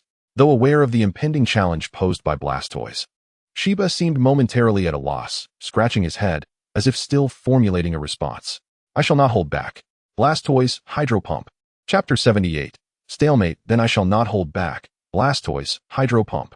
Long Shou initiated the attack without hesitation, as Blastoise aimed its two cannons at Onyx. A powerful jet of water surged towards Onyx. "Onyx, dig." Hiba swiftly entered battle mode, and Onyx burrowed into the ground at remarkable speed, evading the high-pressure Hydro Pump from Blastoise. "Come up directly and use Bind," Hiba commanded, having discerned Long Shou's battle strategy. If Onyx remained underground for too long, Long Shou might instruct Blastoise to flood the ground, leaving Onyx with no escape. Thus, Hiba confidently directed Onyx to burst forth from the earth. With a crash, Onyx emerged from beneath Blastoise, ensnaring it and inflicting considerable discomfort. "Blastoise, withdraw into your shell." Fortunately, Blastoise utilized Withdraw, significantly enhancing its defense, rendering Onyx's bind ineffective. "Onyx, use Sand Tomb." Hiba, seeing that the bind was futile, commanded Onyx to adopt a different approach. While still constraining Blastoise, Onyx unleashed Sand Tomb, transforming the battlefield beneath Blastoise into quicksand, trapping it within. This cannot continue. Long Shou furrowed his brow, realizing that Blastoise, bound by Onyx, could not utilize its skills, while Onyx remained unharmed by its own Sand Tomb. If this persisted, defeat was inevitable for Blastoise. Ah, the advantage of gathering intelligence. Juicy chuckled as she observed Longshow's plight. Hiba had dominated from the onset, and even with a type disadvantage, Onix continued to suppress Blastoise, restricting its mobility. Blastoise, we cannot allow this to continue. Force your way out of Onix's bind. In desperation, Longshow urged Blastoise, which immediately emerged from its shell, grasping Onix's body in an attempt to break free. Onix tightened its grip, making it increasingly difficult for Blastoise to escape the sand tomb. This is dire. It cannot break free, Professor Oki remarked anxiously as he observed the unfolding situation. Suddenly, Blastoise erupted with immense power, its hands firmly clutching Onix's body, unleashing a roar that resonated through the arena. Roar. Onix, taken aback, emitted a pained wail, its strength waning as Blastoise pulled it down with all its might. Well done. Throw it out. Longshow beamed with pride at his resolute Blastoise, which, with a mighty shout, hurled Onix away, liberating itself from the quicksand. With a crash, Onix collided with the spectator's wall, and it was then that everyone noticed the two handprints left on Blastoise's body, imprints of its own, in a final act of determination. Blastoise had not merely sought to break free from Onix, but had expended all its strength to crush Onix's body, causing it to lose all power. Blastoise had indeed left its mark upon Onix. How astonishingly powerful. The commentator was exhilarated by the spectacle. What? Hiba had not anticipated such an outcome. Blastoise, Hydro Pump. Longshow commanded. Water Jet. Blastoise, filled with rage towards Onix, unleashed its most potent Hydro Pump, striking Onix squarely. Onix lost its ability to battle Blastoise. Blastoise also succumbed, resulting in a draw. Damaranchi announced the outcome, but suddenly, Blastoise collapsed with a thud. The strength of Onix had indeed been formidable, and in its struggle to break free, Blastoise had sustained severe injuries and was utterly exhausted. Well done, Blastoise, Longshow said, recalling it into its Pokeball. The victory in this battle is entirely due to your perseverance. Such a resilient Blastoise, your Pokemon is indeed fascinating, Hiba remarked as he returned Onix. Thank you for the compliment, but the imprints on Onix may remain for a lifetime. That is the honor of battle. Onix will not mind. Hiba chuckled heartily as he retrieved his next Pokeball. Let us continue the fight. Very well. Longshow produced his own Pokeball, and both trainers released their Pokemon simultaneously. Go, Sharptooth. The clash of Sharptooth against Blaziken promised yet another thrilling match. The commentator, sensing the rising excitement, joined in the fervor. Sharptooth, a fighting-type Pokemon, known as the Kickmaster, capable of executing any kicking technique with its extendable legs. When running rapidly, its legs elongate, allowing for impressive strides. It possesses exceptional balance and can deliver successive kicks from any position. Blaziken Dragon Rage. Sharptooth, evade and immediately use Mega Kick. Both trainers issued their commands simultaneously. Hiba had anticipated Longshow's offensive. Blaziken's Dragon Rage surged towards Sharptooth, which deftly dodged and retaliated with a powerful kick aimed at Blaziken. Block it. Longshow shouted to Blaziken, which raised its right arm to withstand Sharptooth's kick, sliding a short distance to the left. Return the favor with Mega Kick. Longshow instructed, and Blaziken executed a kick in response. Sharptooth reacted swiftly, crossing its arms to block the blow, sending it hurtling backward, executing a backflip before landing on the ground, sliding back a small distance. Chase after it, Dragon Rush. Longshow pressed the attack, as Blaziken transformed into a blue dragon-shaped light, charging towards Sharptooth. Sharptooth, use Wide Guard. Hiba immediately commanded. Sharptooth's legs began to kick rapidly in the air, gaining speed until Blaziken's Dragon Rush reached it. The two techniques collided, effectively neutralizing one another. Blaziken's arms intertwined with Sharptooth's legs, resulting in a stalemate. Absolutely spectacular. These two Pokemon are evenly matched, and I can see smiles upon their faces, the commentator exclaimed excitedly. At this moment, both Longshow and Hiba wore smiles, and even Sharptooth and Blaziken appeared to relish the battle, suggesting that all four were thoroughly enjoying themselves. I see now. You've sent me in first to gauge Longshow's strategy, making things easier for you all. Alas, only Aju has emerged unscathed from this world. Chapter 79, A Fierce Battle. The Fierce Bite Land Shark unleashes Flamethrower. Longshow shouted at the Fierce Bite Land Shark, which, while pushing against Sha Walang's leg, executed Flamethrower, striking directly at Sha Walang's face and forcing him to retreat considerably. He's been outmaneuvered, Shiba remarked. Having never witnessed the Fierce Bite Land Shark utilize Flamethrower before, this time, it cost him dearly. Chase him down and use Double Slash. Longshow continued the pursuit as the Fierce Bite Land Shark surged forward, slashing at Sha Walang with its sharp claws. Double Kick. Shiba called out to Sha Walang, who lifted his leg to perform a double kick. The two Pokémon clashed, their attacks meeting in a stalemate once more. Use Flamethrower again. Sha Lang, a fighting-type Pokémon, found his legs restrained and could not mount another offensive. Quick dodge. Shiba anticipated Long Xiao would command the fierce bite land shark to use Flamethrower again. Thus, he issued a command to Sha Lang the moment the standoff began. Yet, could Long Xiao continuously allow Shiba to predict his moves? Switch to Double Slash. Long Xiao instructed the fierce bite land shark, which swallowed the flames it had just conjured. As Sha Lang withdrew his legs, the fierce bite land shark seized the opportunity to strike with a double slash, hitting Sha Lang squarely in the chest and sending him flying backward. Finish him with Destruction Ray. Long Xiao commanded, as the fierce bite land shark gathered its energy. Just as Sha Lang regained his composure, the Destruction Ray struck him directly in the face. Sha Lang lost his fighting capability, and the fierce bite land shark emerged victorious. Damaranchi immediately announced the outcome of the battle. What an exhilarating battle!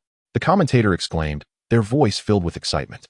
It was apparent that this clash had thrilled many spectators, two Pokémon exchanging powerful blows, both trainers predicting each other's next moves and executing commands with seamless synergy. What an impressive battle! Ash applauded from the sidelines. This little guy has truly grown during the fight. His progress is astonishing, Juzi observed. Noting the shift from being consistently outmaneuvered by Shiba to countering Shiba's predictions within a single battle. Come back, Sha Lang. Shiba accepted his defeat with grace, his face devoid of displeasure, instead exhibiting a hint of excitement, as if he had not enjoyed such an exhilarating match in ages. Rest well, fierce bite land shark. Long Xiao recalled his Pokémon, recognizing that it had avenged their previous draw. The following battle promised to be even more thrilling. I presume your next Pokémon will be that one, Shiba said, retrieving his next Pokéball and glancing at Long Xiao. Long Xiao seemed to understand which Pokémon Shiba was referring to, and with a knowing smile, he produced his own Pokéball. Go, ARE. Go, Scyther. Shiba laughed heartily. Indeed, this battle will be even more exciting. Perhaps this is a meeting of minds? Long Xiao mused, as it appeared that through their battles, a connection had formed between them. Scyther versus ARE. Both Pokémon are remarkably similar in form and abilities, each excelling in their martial prowess. This match will surely rival the previous encounters and may even surpass them, the commentator announced with enthusiasm upon seeing the Pokémon chosen by both trainers. ARE, a fighting-type Pokémon with an indomitable spirit, never succumbing to despair. It is said to harbor the soul of a boxer with aspirations of becoming a world champion, unleashing punches while spinning to enhance their power. Its punching speed surpasses that of a high-speed train, and though it may seem dormant, it strikes with an invisible intensity that can inflict burns even with a mere graze. Come on, ARE, use Sonic Punch. Shiba initiated the assault, as ARE raised its fist and charged towards Scyther. Scyther, use Fury Cutter. Long Xiao commanded, and Scyther lunged forward in response. The two Pokémon clashed at the center, their fists flying as they exchanged blows in a dazzling display of martial skill, fists colliding and landing strikes on one another's faces, while Scyther's body gradually turned black from the intensity of the battle. Their punches moved with such speed that they were almost imperceptible to the naked eye. The clash continued until both Pokémon's fists met, halting their frenetic exchanges. Bullet Punch! Bullet Punch!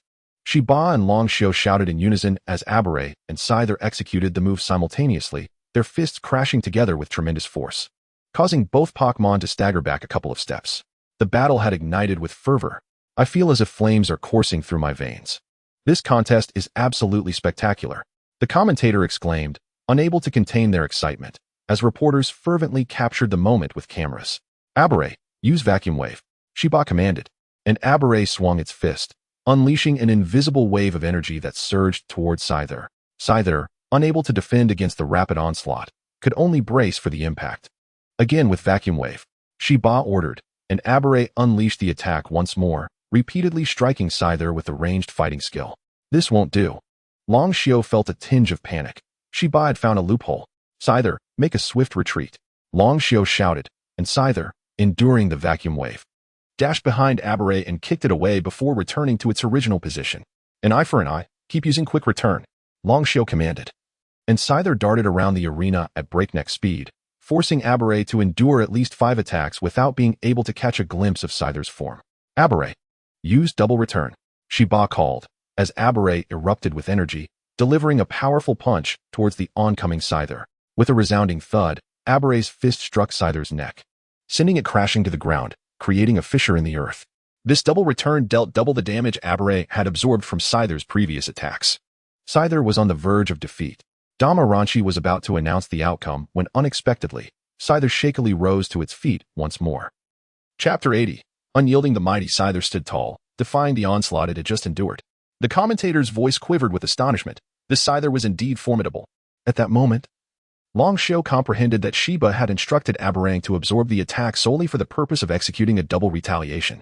He recognized that Scyther's ability was to amplify its strength and stamina, and thus, Shiba sought to exploit this to enable Aberang to counterattack with lethal intent. Regrettably, he had underestimated Scyther's prowess. Its energy had plummeted to the brink of exhaustion. One more hit would surely send it crashing down. This marked the second occasion Long Shio had witnessed Scyther teetering on the edge of collapse, the first being when he captured it. Scyther, utilizing its resurrection abilities. Long Shio understood Scyther's determination to remain standing. It was unwilling to let him lose any battle. With a mighty roar, Scyther emanated an overwhelming aura, concentrating it into a single, powerful punch aimed at Aberang. Aberang dodged quickly. Shiba urgently called out. The resurrection technique meant that the Pokémon's energy, when depleted, would yield increasingly devastating damage. This move was a veritable weapon for Scyther, whose stamina was anything but ordinary. No Pokémon could withstand such an attack. One could even surmise that even the legendary Lugia would falter before its might. Aberang desperately attempted to evade the assault. The punch, though appearing slow, was inexorably unavoidable, with its sheer force instilling terror. Ultimately, Scyther's punch connected with Aberang's head, sending it flying into the audience, shattering rows of seats in the process. Aberang. Shiba's eyes widened in disbelief as he witnessed the sheer power of the blow. Watching Aberang soar through the air until it came to rest before a row of chairs, its combat capabilities lost long before it hit the ground. With Aberang incapacitated, Scyther emerged victorious. Damaranch glanced at Scyther, still standing, and subsequently announced the battle's outcome. "Well done, Scyther," Long Shio exclaimed. And Scyther slowly raised its right hand in a gesture of victory, closing its eyes but refusing to fall. Scyther Long Shio felt a pang of sorrow as he beheld Scyther standing, consciousness fading. To stand and lose consciousness, it was akin to a war god. The commentator remarked on this poignant scene with admiration. Incredible, Ash gaped in awe, finally comprehending the chasm that lay between him and Long Shio. He looked at Aberang slumped in the chair, and then at the unconscious Scyther, his eyes filled with astonishment. "Let us return and rest well." Long Shio withdrew Scyther into its Pokeball, knowing that this battle would undoubtedly win him countless admirers. "Come back, Aberang. We have no regrets in our defeat," Shiba said, also recalling Aberang, a hint of compassion in his voice. After enduring that devastating move, even the medical technology of the Pokémon world would require time to mend Aberang, who would need bandages for a while. "Your Scyther is truly impressive," Shiba remarked, his gaze lingering on Long Shio. He relished the visceral nature of such a battle. And Long Shio's Pokémon had thoroughly captured Shiba's admiration. The more he observed Long Shio's Pokémon, the more he was enamored. "Aberang is quite formidable as well." Long Shio nodded in agreement. After the battle, Shiba proposed the idea of friendship. "We will surely become good friends, regardless of who wins or loses." "I could not wish for anything more," Long Shio replied, pleased to consider Shiba a friend. It appeared that Shiba had discovered a worthy rival. Kona remarked on the scene, acknowledging that the young trainer's Pokémon were all striving earnestly, clearly cherishing Long Shio as their trainer. They seemed willing to sacrifice everything for his aspirations. It is this profound bond between trainers and their Pokémon that truly moves the heart, Josie reflected as she observed Long Shio. Yet, despite the desire for camaraderie, the competition must continue. As it stood, Shiba had already lost 3 Pokémon, and Long Shio's situation was precarious as well. His Garchomp was utterly fatigued, while Blastoise and Scyther had also succumbed after their victories, rendering the match evenly matched. "Then I shall press on. Go, Machoke." Shiba summoned Machoke, a creature of extraordinary strength. Machoke, a fighting-type Pokémon known for its impressive forearms, excelling in close combat without any blind spots. It is said to master all fighting techniques and ignites its fighting spirit when facing strong opponents, capable of unleashing thousands of punches in rapid succession from various angles. It is indeed a true hero.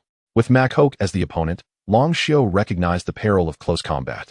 If it closed the distance, Machoke's forearms would ensnare his Pokémon while the others delivered relentless blows, an untenable scenario. Resolving to avoid melee, Long Shio decisively commanded, "Go, Gengar." "Eh?" Gengar was taken aback, its eyes nearly popping out in disbelief. "You didn't mention I had a schedule yesterday. What is the matter?" Does your schedule require an appointment? Fighting-type moves are ineffective against you. Get out there. Long Shio ordered, leaving no room for dissent. Really, Jengar floated reluctantly to the battlefield. Having witnessed the previous matches, and was now in a state of panic, fearing that Machoke might tear it into two halves. Jengar, while you possess unique qualities, it may be somewhat challenging for you to contend with Machoke, Shiba remarked upon seeing Jengar take the stage. Are you underestimating me? Jengar retorted before Long Shio could respond. Ha, not at all. It's simply that you haven't evolved yet, and your level isn't particularly high. My Machoke is already at max level. Shiba chuckled, finding it amusing to converse with a Pokemon. Do not underestimate Jengar. Long Shio replied with a smile. Withholding the fact that Jengar's evolution had been suppressed, Shiba felt a twinge of concern. His Machoke was designed solely for combat, with nearly all its moves being fighting type. However, fighting type moves would not affect Jengar, leaving only Ice Punch as an option to suppress Jengar through level advantage. As Shiba contemplated his strategy, Long Shio seized the initiative. Jengar. Shadow Ball. Chapter 81. 10,000 years ago, guys. Shadow Ball. Long Shio initiated the attack, sending Guys' Shadow Ball towards Shiba's Machoke. Machoke blocked it effortlessly. Shiba immediately entered battle mode, commanding Machoke to fend off the Shadow Ball. True to its prowess, Machoke deflected Guys' attack with a single punch. Following this, he charged forward to unleash Ice Punch. However, the fighting-type move proved ineffective, compelling Shiba to instruct Machoke to utilize different techniques. Machoke emanated a soft blue glow, targeting Guys. Guys ascended to evade the assault. Long Shio shouted to Guys, emphasizing that Guys' advantage extended beyond mere type resistance. Once airborne, Machoke was rendered powerless. As anticipated, Machoke's punch missed its mark. Jump and pursue. Shiba commanded Machoke. Machoke leapt, aiming a strike at Guys' face, but Guys' quick reflexes allowed it to dodge once more. In truth, Guys need not retreat at all. It could simply phase through the attack, as Ice Punch was a physical strike. Yet, Long Shio harbored concerns. Given that they faced one of the Elite Four, one could never predict what tricks might be at play. Guys, use Confuse Ray. Long Shio called out. Guys began to circle in the air, directly hitting Machoke, who had just landed. This was dire. Shiba wore a worried expression. Confuse Ray could lead Pokemon into confusion, turning their own attacks against themselves. If Machoke were to strike itself, the consequences would be catastrophic. Yet, there was nothing Shiba could do to prevent it. Confused, Machoke began to pummel its own head and then rammed its skull into the ground. Long Shio seized the moment, urging Guys to continue its assault. Guys, keep it up. Use Shadow Claw. Long Shio directed Guys in midair. Guys extended its hand, summoning its shadow from the ground, a long claw slashing down upon Machoke. A technique aimed directly at its vital points. Machoke was significantly injured, and its confusion persisted. This is utterly unmanageable, Shiba lamented, scratching his head in frustration. There was no room for retaliation. Kona observed the scene with resignation. This Guys possessed high-level Shadow Ball and Shadow Claw, indicating it was not a low-tier Pokemon. It likely bore an item such as the Everstone. It was a surprise attack. What initially seemed weak now appeared nearly top-tier. Aju nodded in agreement. Guys, use, all right. My Machoke concedes, Shiba interjected, unable to bear watching Machoke suffer further. This concession was not a loss of face, as it was for the protection of his Pokemon. He had assessed Machoke's moves, all physical attacks, with nothing to counter Guys' prowess. The match rules prohibited switching Pokemon, leaving only the option to concede, thus sparing Machoke additional pain. Haha, you underestimated me, didn't you? Guys boasted in the air upon hearing Shiba's concession. You scoundrel. Shiba clenched his fists, feeling a desire to retaliate against Guys, which was precisely why he loathed Ghost-type Pokemon. They were simply too effective against him. Will you switch Pokemon? Damalanki inquired, glancing at Long Shio. Of course not. Guys, keep attacking, Long Shio declared, unwilling to let Guys exit the battle with such a significant advantage. He aimed to take down the two remaining Pokemon behind Shiba in a single sweep. To counter this, I have my own strategy. Go, Jengar. Shiba summoned his next Pokemon, surprising everyone by producing a Jengar. Why would a fighting-type elite have a Ghost-type Pokemon? The fighting type faced its greatest challenge against Ghost types, with no means to counter them. Thus, Shiba opted to embrace the odds. My Jengar may primarily train in fighting-type moves, but it is well-rounded in other aspects, Shiba said with pride. Indeed, Jengar could learn a plethora of fighting-type or normal-type moves, and naturally, Guys possess these skills as well. Now it's time for revenge. Jengar, use Shadow Ball, Shiba commanded, launching the attack to avenge Machoke. Jengar, standing firm on the ground, conjured a Shadow Ball aimed at Guys. Dodge it, then counter with Flamethrower, Long Shio shouted. Guy swiftly evaded the Shadow Ball and faced Jengar. What? Get out of the way. Shiba urged Jengar, alarmed at the prospect of Guy's using Flamethrower. I don't use Flamethrower, Ice Wind. Guys understood the cue and seized the moment to utilize a different technique. Jengar, attempting to evade the Flamethrower, found itself caught, suffering damage and experiencing a reduction in speed. A trickster, Shiba exclaimed, cradling his head in frustration. The Guy's Longshio duo proved exceptionally cunning. Ultimate Absorb. Guys pressed on, continuing its assault. Jengar, hindered by its slowed speed, was unable to evade, nearly being drained entirely. Guys replenished its own health in the process. After the drain, Jengar appeared dizzy, while Guys took the opportunity to mock Shiba, reveling in its triumph. Guys had seemed effortlessly dominant since its first appearance, deftly avoiding all attacks while counterattacking at the most opportune moments, even without trainer guidance. I had never encountered such a Pokémon before, Kiku remarked, furrowing her brow at Guys. I have seen one, Adu interjected. Such Pokémon often retire from battle. I once encountered a ghost type that had lived for over 10,000 years. It shared tales of a world where Pokémon battled fiercely among themselves, engaging in countless wars until humans discovered them and transformed them into weapons of war. Those who survived such conflicts could easily handle battles like this. Adu looked at Guys, stating, this fellow is likely one of them. Chapter 82, Seeking an Exhilarating Battle Descending from the Battlefield? That seems utterly absurd. I doubt even your Dragonite could contend with them. Aju was taken aback by this revelation. Who knows? After all, these Pokémon possess a wealth of combat experience, having faced true life-and-death situations. To him, such battles resembled mere children squabbling, devoid of seriousness. Adu shook his head, responding, such prowess, where on earth did this lad acquire the Jengar? If they were aware that Jengar was merely a loaf of bread picked up by Longshio on the road, they would surely be astonished. Of course, Longshio was also oblivious to Jengar's origins on the battlefield. Jengar, use Shadow Beam, Shiba commanded, noticing Jengar returning to its senses, instantly prompting an attack. Jengar stood before them, and this move could not miss. Dodge, Jengar. Longshio shouted urgently, but Jengar remained unperturbed, floating in place.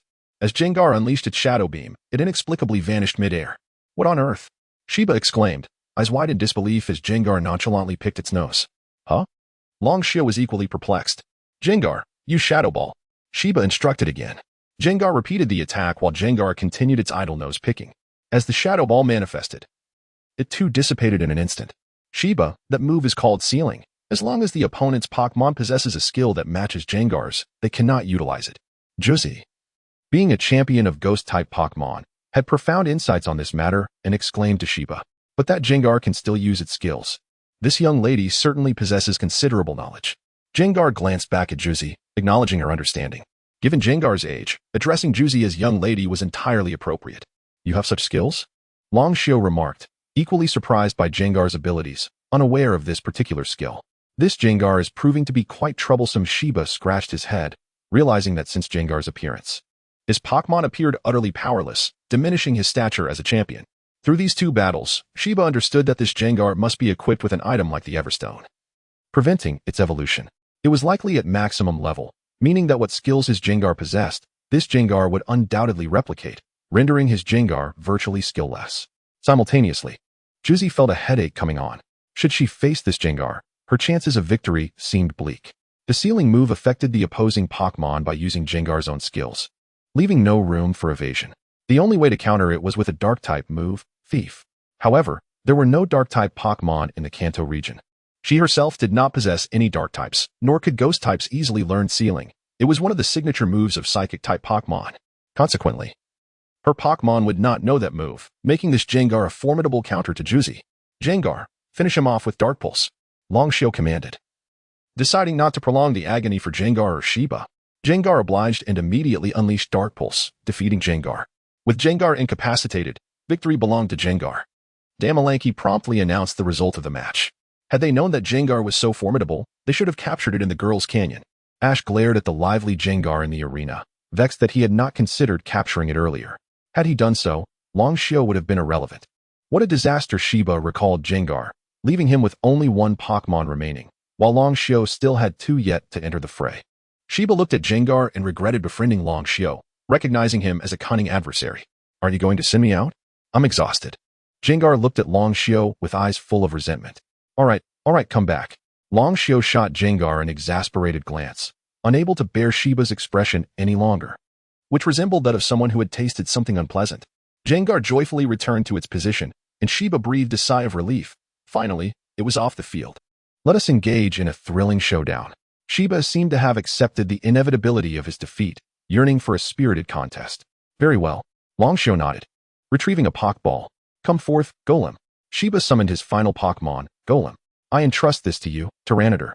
Longshio brought forth Tyranitar, realizing that the exhilarating battle he sought would not be fulfilled by Shinado. Golem, use Rock Tomb. Shiba initiated the assault, causing rocks to materialize around Golem, hurling them towards Tyranitar, trapping it within an immovable barrier. Tyranitar, unleash Hyper Beam. Longshio commanded, allowing Tyranitar to unleash Hyper Beam immediately, obliterating the surrounding rocks and targeting Golem simultaneously. Golem, harden. Shiba quickly instructed, and Golem's body shimmered with a metallic glow, bracing itself to withstand the Hyper Beam. When the attack subsided, Golem appeared largely unscathed. It seems this Golem possesses exceptional defensive capabilities.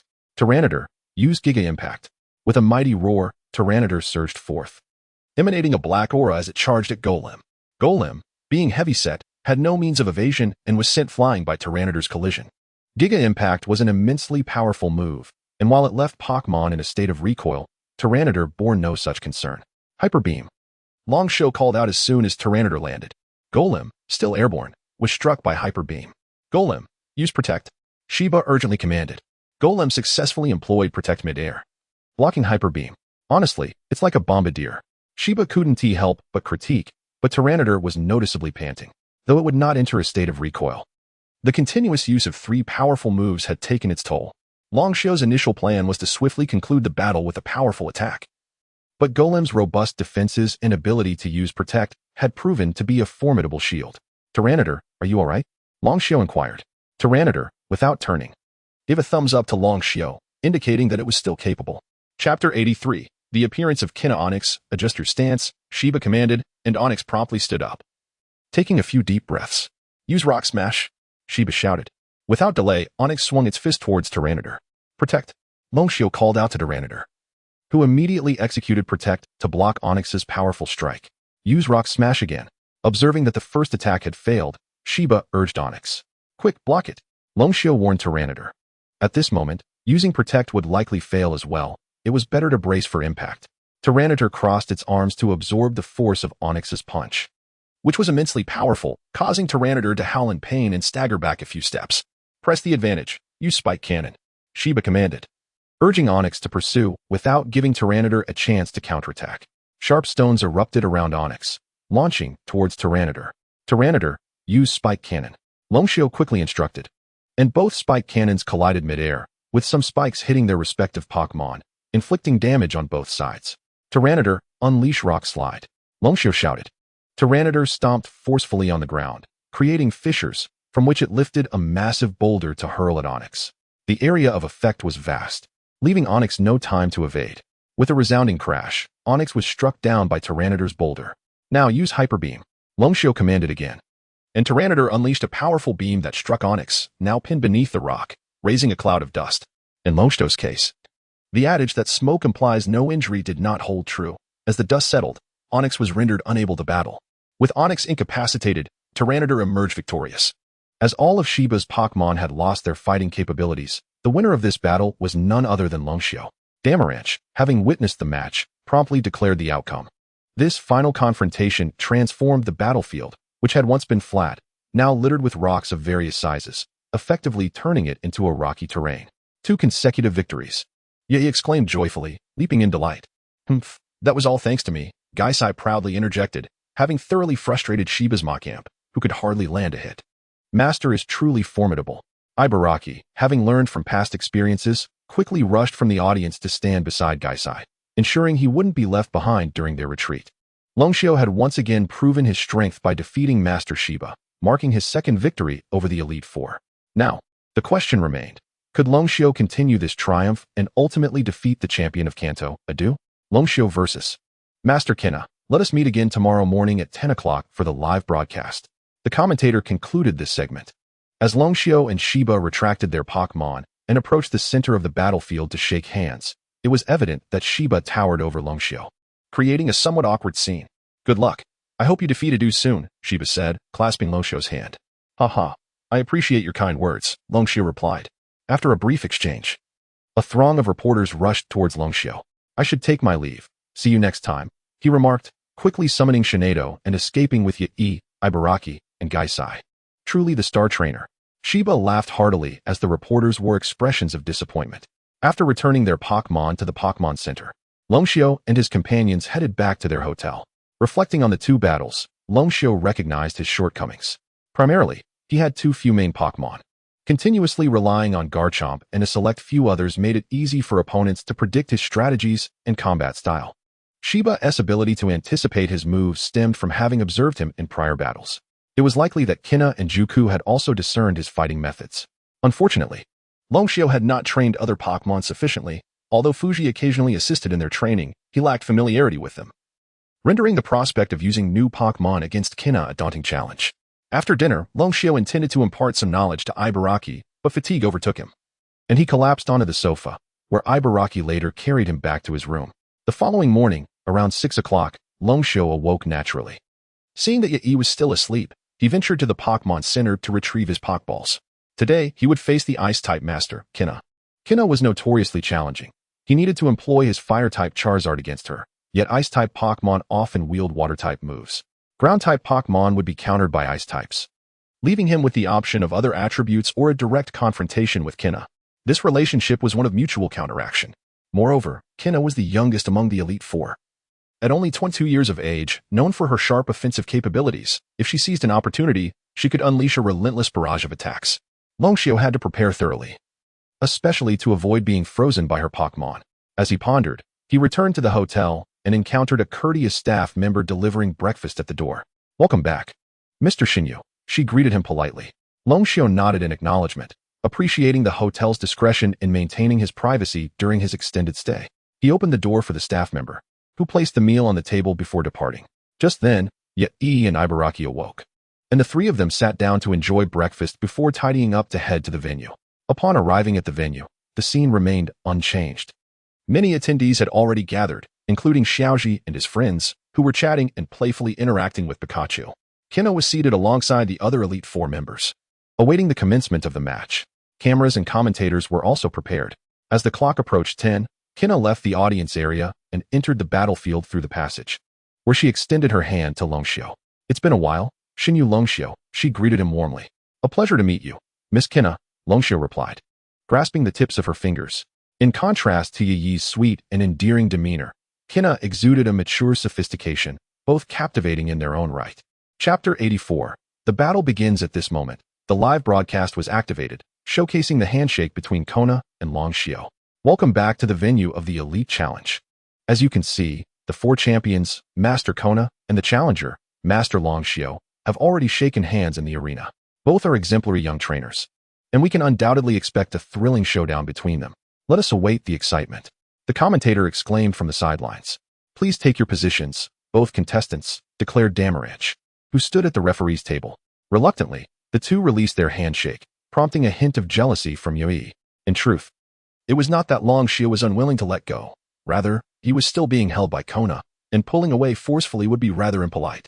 The two returned to their respective platforms, which slowly ascended, preparing for the impending battle. The match commenced, featuring a comprehensive 6-on-6 showdown, with neither side permitted to substitute their Pokémon. Kona was the first to unleash her Pokémon. Go, Seadra, she announced, presenting her first Pokémon, a relatively rare specimen in the Kanto region.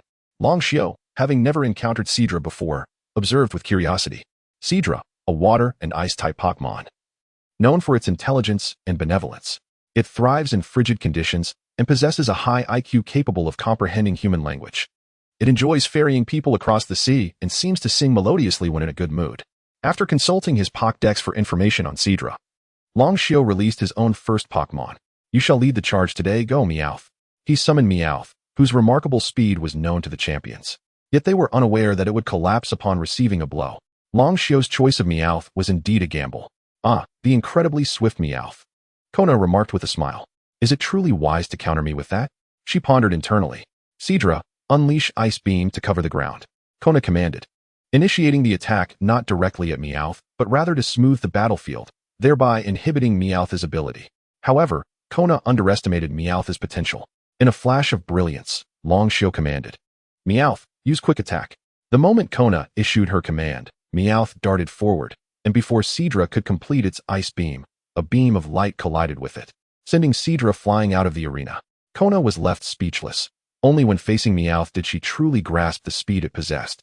Seadra barely had time to react before being launched away by a force akin to a nuclear explosion. This quick attack was exponentially more powerful than the ordinary. Relentless pursuit, Longshio declared, refusing to allow Seadra a moment's respite.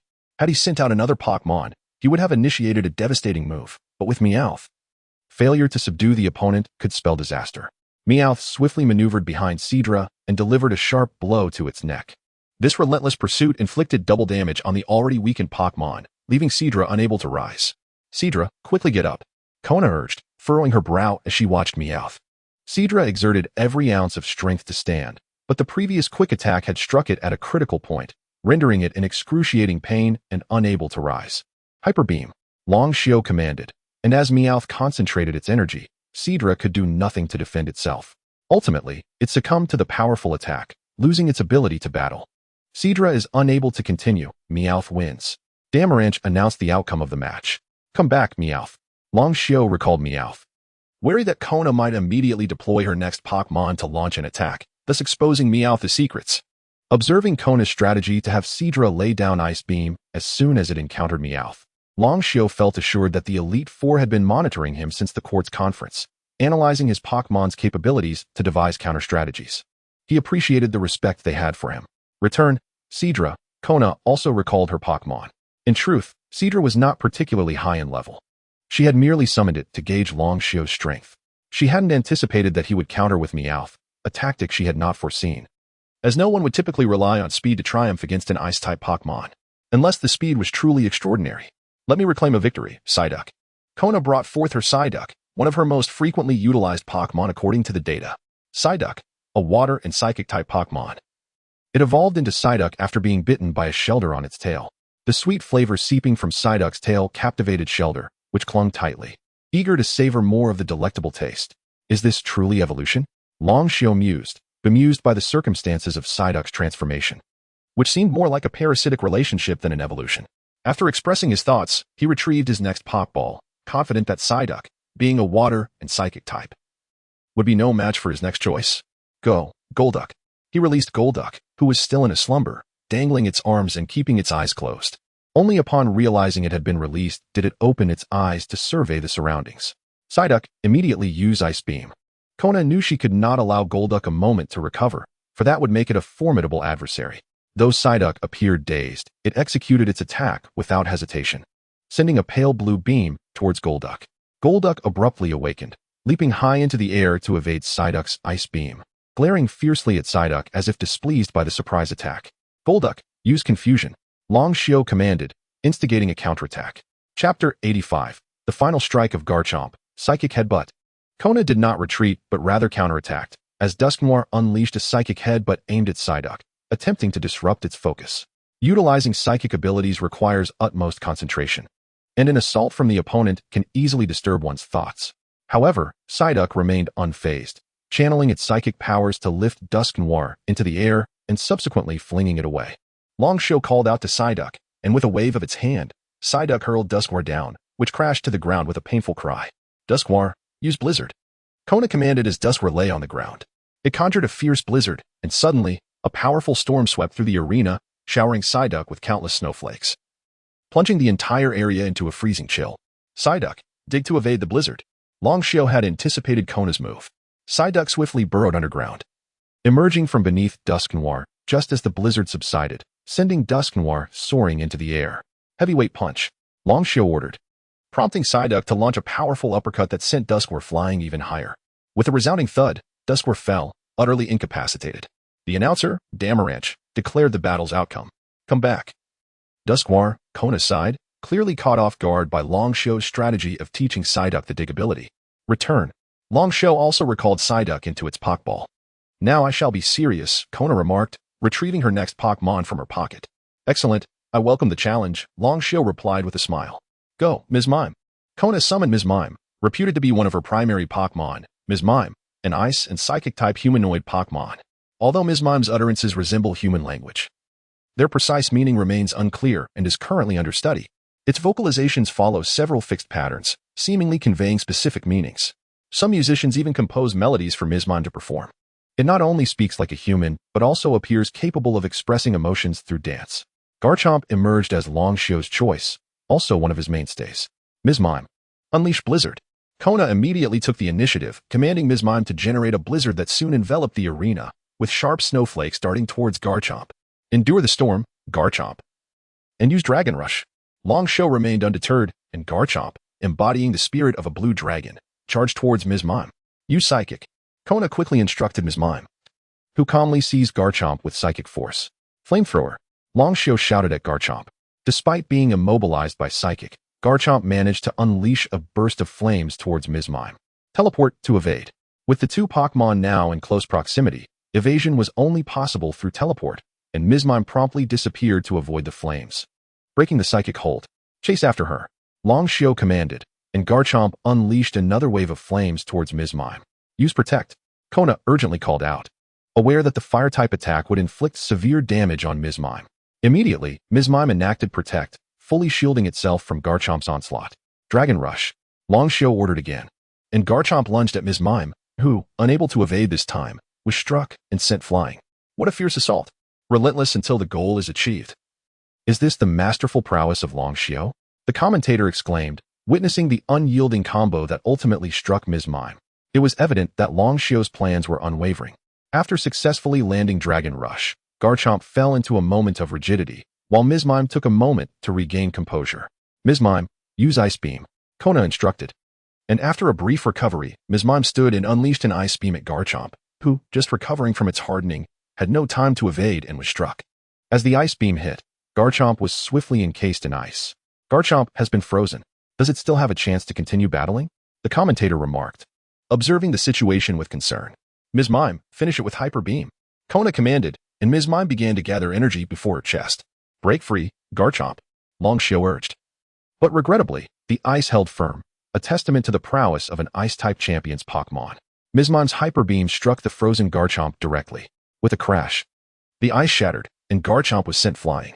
Thud. Garchomp crashed against the wall of the audience area, a cloud of smoke billowing forth, leaving it momentarily disoriented.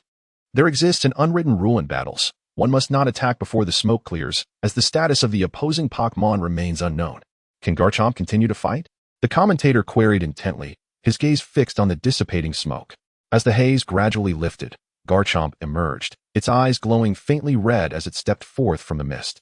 Garchomp has emerged. It can still continue fighting. The commentator exclaimed excitedly. Garchomp, use Draco Meteor. Long Xiao commanded, this being Garchomp's ultimate move. Under its might, few Pokémon could withstand the onslaught. Garchomp let out a fierce roar as countless small meteors rained down from the sky, relentlessly targeting Ms. Mime, leaving no room for evasion. Ms. Mime was bombarded by the meteors until it succumbed to its injuries. Draco Meteor. What a magnificent and powerful technique. I cannot believe that Master Long Xiao's Garchomp unleashed Draco Meteor. The commentator cried out, rising from his seat in excitement. The arena bore the marks of destruction, pockmarked by the impacts of Garchomp's devastating move. Chapter 86. The Defeat of Pidgeot. What a remarkable technique. Kona was truly astonished by the recent turn of events, taking a moment to gather himself before retrieving his Lickilicky into its Pokeball. Long Xiao was also hesitant to employ the Dragon Starfall technique, as he understood that it could only be used when he was certain the opponent would lose their fighting capability.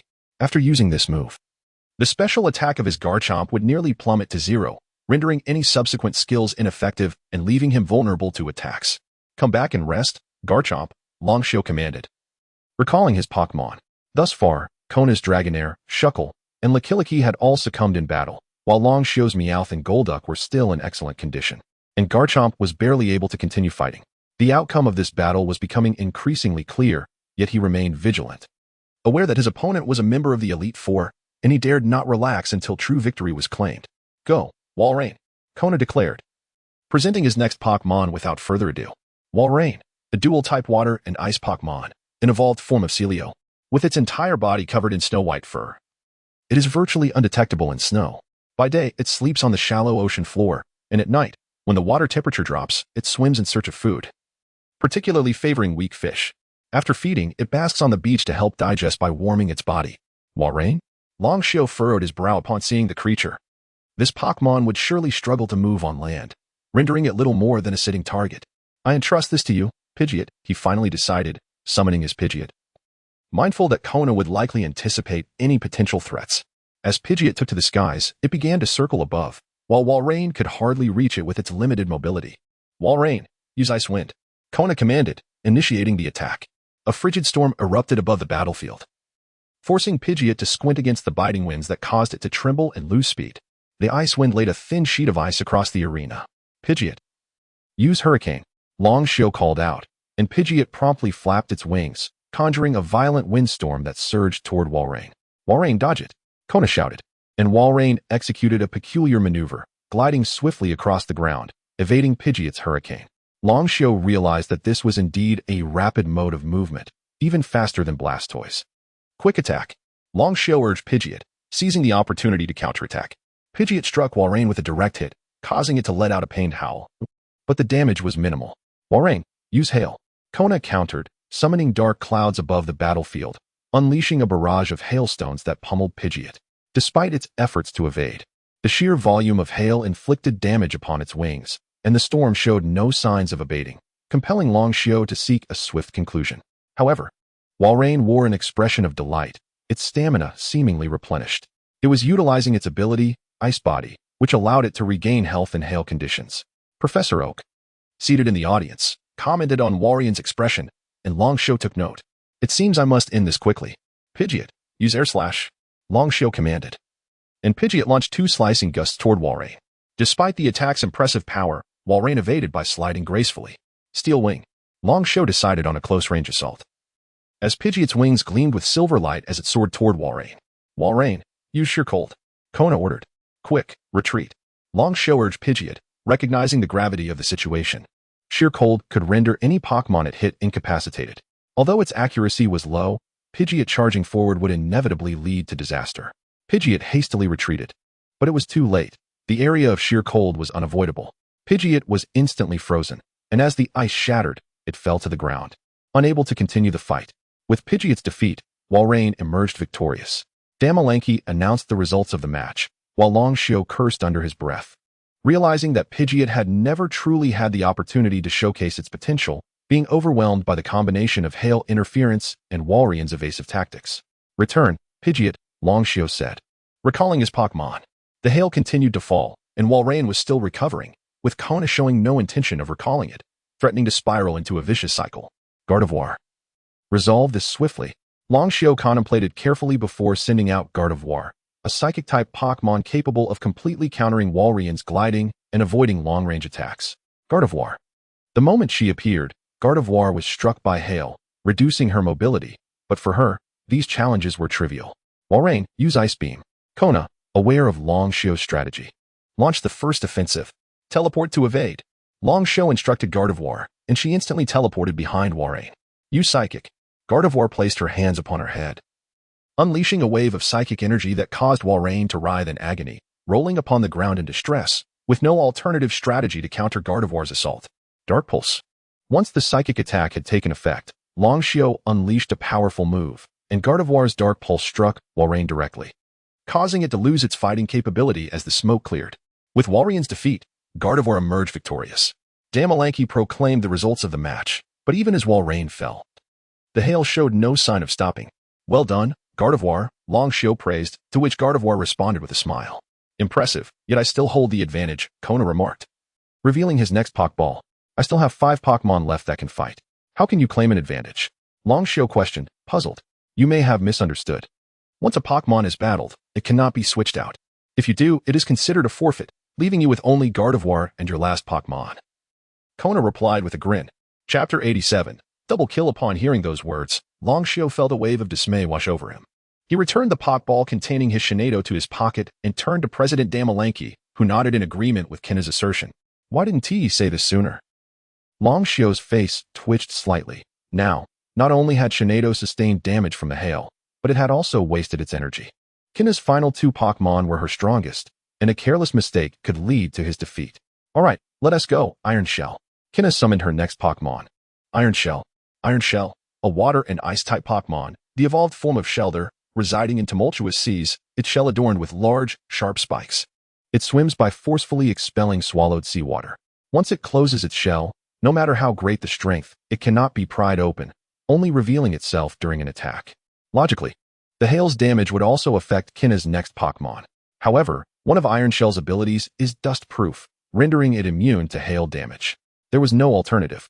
Longshore urged Shinado, "Be cautious, and you must win." Shinado nodded resolutely in response. "Iron Shell, use Ice Spike." Kinna commanded, and several icy spikes appeared around Iron Shell. Hurtling toward Shinado. "Teleport to evade, then use Psychic Beam." Longshore shouted, and Shinado executed 2 swift teleports, dodging all the icy spikes before unleashing a Psychic Beam at Iron Shell. "Shell close," Kinna called out, and Iron Shell promptly withdrew into its shell, blocking Shinado's Psychic Beam. Once it retracted, it would not emerge again until it was time to attack. Then, Shinado used telekinesis to lift it. Longshore instructed, and Shinado immediately employed telekinesis, raising Iron Shell into the air before slamming it down onto the ground. However, Iron Shell, safely tucked away in its shell, remained unscathed. "Iron Shell, use Ice Beam." Kinna commanded as Iron Shell landed, its shell opening to unleash an ice beam toward Shinado. "Protect," Longshore ordered, and Shinado swiftly erected a protective barrier, successfully blocking the ice beam. "Now, use Leaf Storm."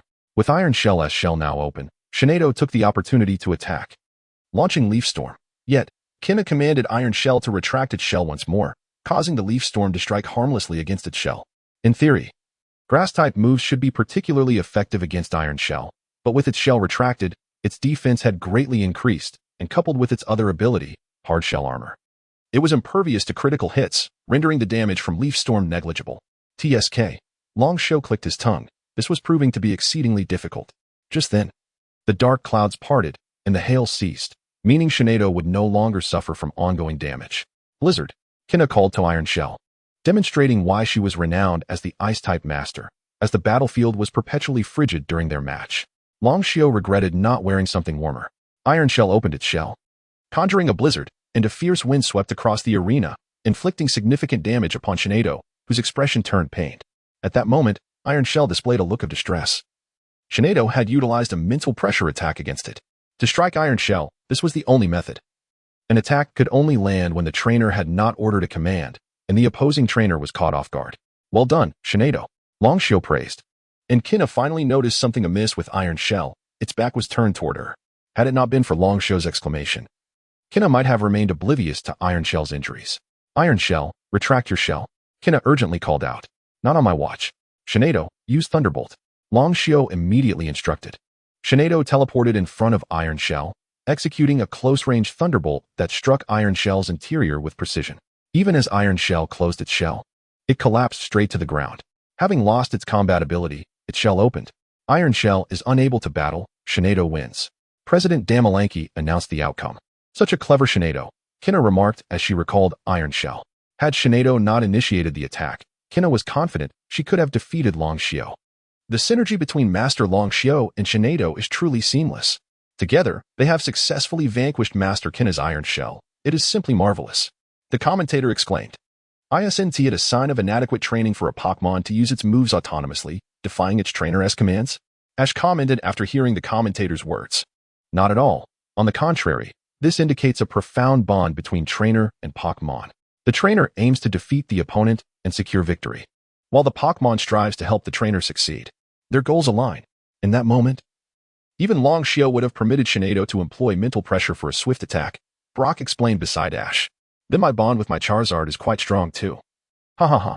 Ash chuckled heartily. No, your Charizard acts entirely on its own volition. It has nothing to do with you, Misty retorted without mercy. It's really hard to understand. Ash scratched his head in confusion. Meanwhile, Longshore was torn over whether to recall Shinado. It was now panting heavily.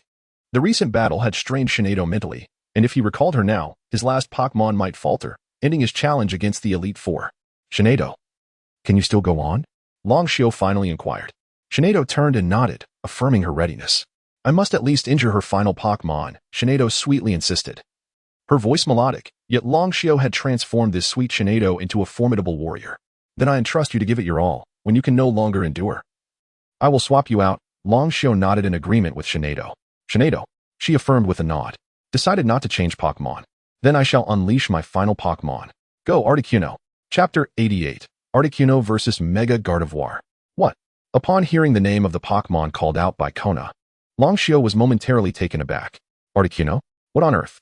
I'm merely challenging the Elite Four, and he resorts to bringing out such a legendary Pokémon? With a resounding bang, the Pokeball opened, revealing a slender, sky-blue figure soaring into the heavens, wings unfurled, surrounded by sparkling ice crystals, a truly breathtaking sight. It was none other than the legendary bird, Articuno, one of the 3 sacred birds. Master Kona actually summoned Articuno. The commentator leapt to their feet, exuberantly declaring the moment. The camera zoomed in on Articuno, allowing the audience to witness its majestic form. Kona was indeed making a grand spectacle, utilizing Articuno to contend with the formidable Longshio. Shiba displayed a sense of calm upon seeing Articuno, as did the other members of the Elite Four, indicating their prior knowledge of Kona's possession of such a powerful Pokémon. Longshio, allow me to showcase the pinnacle of Ice-type Pokémon, Kona remarked to Longshio. Gardevoir gazed up at Articuno, sensing an overwhelming sense of pressure emanating from it. Articuno, a legendary Pokémon of the ice and flying types. Articuno is said to have the ability to freely manipulate ice. It is rumored to dwell in the eternal frost of snowy mountains, gliding gracefully with its long tail trailing behind. It can freeze the moisture in the winter air, summoning snowflakes and creating blizzards while soaring through the sky. It is said that whenever Articuno flaps its wings, it brings forth snowfall. When one is on the verge of freezing in the mountains, it is said to appear before them. Damn it. Longshio cursed internally, his hand instinctively reaching for the Pokeball containing Mewtwo in his pocket. But he quickly reconsidered. In this world, aside from Team Rocket, no one knew of Mewtwo's existence. Revealing Mewtwo at this moment would undoubtedly attract unwanted attention. Even if he were to lose today, he couldn't afford to expose Mewtwo. It was a matter of survival. Longshio. Just as the audience was captivated by the splendor of Articuno, a voice rang out from the stands. It was Nasi, holding up 2 necklaces, each adorned with a circular object at the top. Longshio, catch. Nasi used her psychic abilities to send the 2 necklaces into Longshio's hands, allowing him to see their full form. Megastones? You know about this. Nasi smiled in response. This is a Megastone for Gardevoir, which I specifically sought out for you. I intended to give it to you later, but now seems to be the perfect time. With your bond, you will surely succeed. Thank you, Longshio replied, raising the Megastone with a smile toward Nasi. What the heck? They're doing this in public? Mei E in the audience sighed, feeling a mix of frustration and helplessness. Mega Evolution. Kona's interest was piqued. Although she had only heard of it, she had never witnessed it firsthand. It was said that in the Hoenn region, many Pokémon could undergo Mega Evolution. This process allowed a Pokémon to evolve again after reaching its final form, provided their bond with their trainer was strong enough. Using a Megastone to achieve this transformation, which could be reverted, a remarkable ability indeed. Catch, Gardevoir.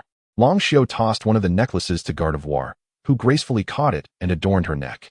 Let us see what we can do. Gardevoir, Mega Evolve. Longshio called out excitedly, and Gardevoir responded with a soft cry. A brilliant white light enveloped her, and she successfully underwent Mega Evolution. Gardevoir had evolved once more. This was utterly astonishing. A battle between Mega Gardevoir and Articuno. What a magnificent showdown. The commentator was equally thrilled to witness the radiant glow of evolution enveloping Gardevoir. Indeed, Mega Evolution truly exists, Professor Oak remarked, his eyes shining with excitement as he pulled out his phone to capture the moment, wishing he could rush to Gardevoir's side. As all eyes were fixed on the scene, the light surrounding Gardevoir dissipated, revealing a completely transformed Gardevoir. Her blue hair had elongated slightly.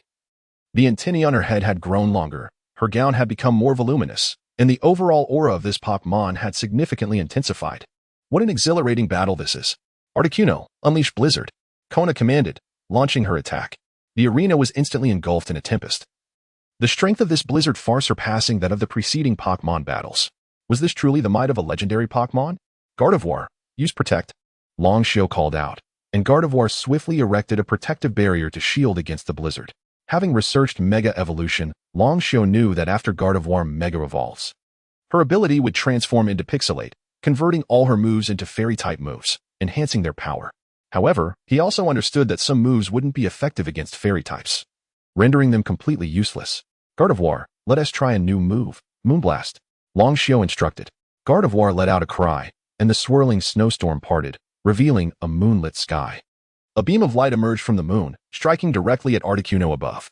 Quick, dodge. Kona shouted urgently to Articuno.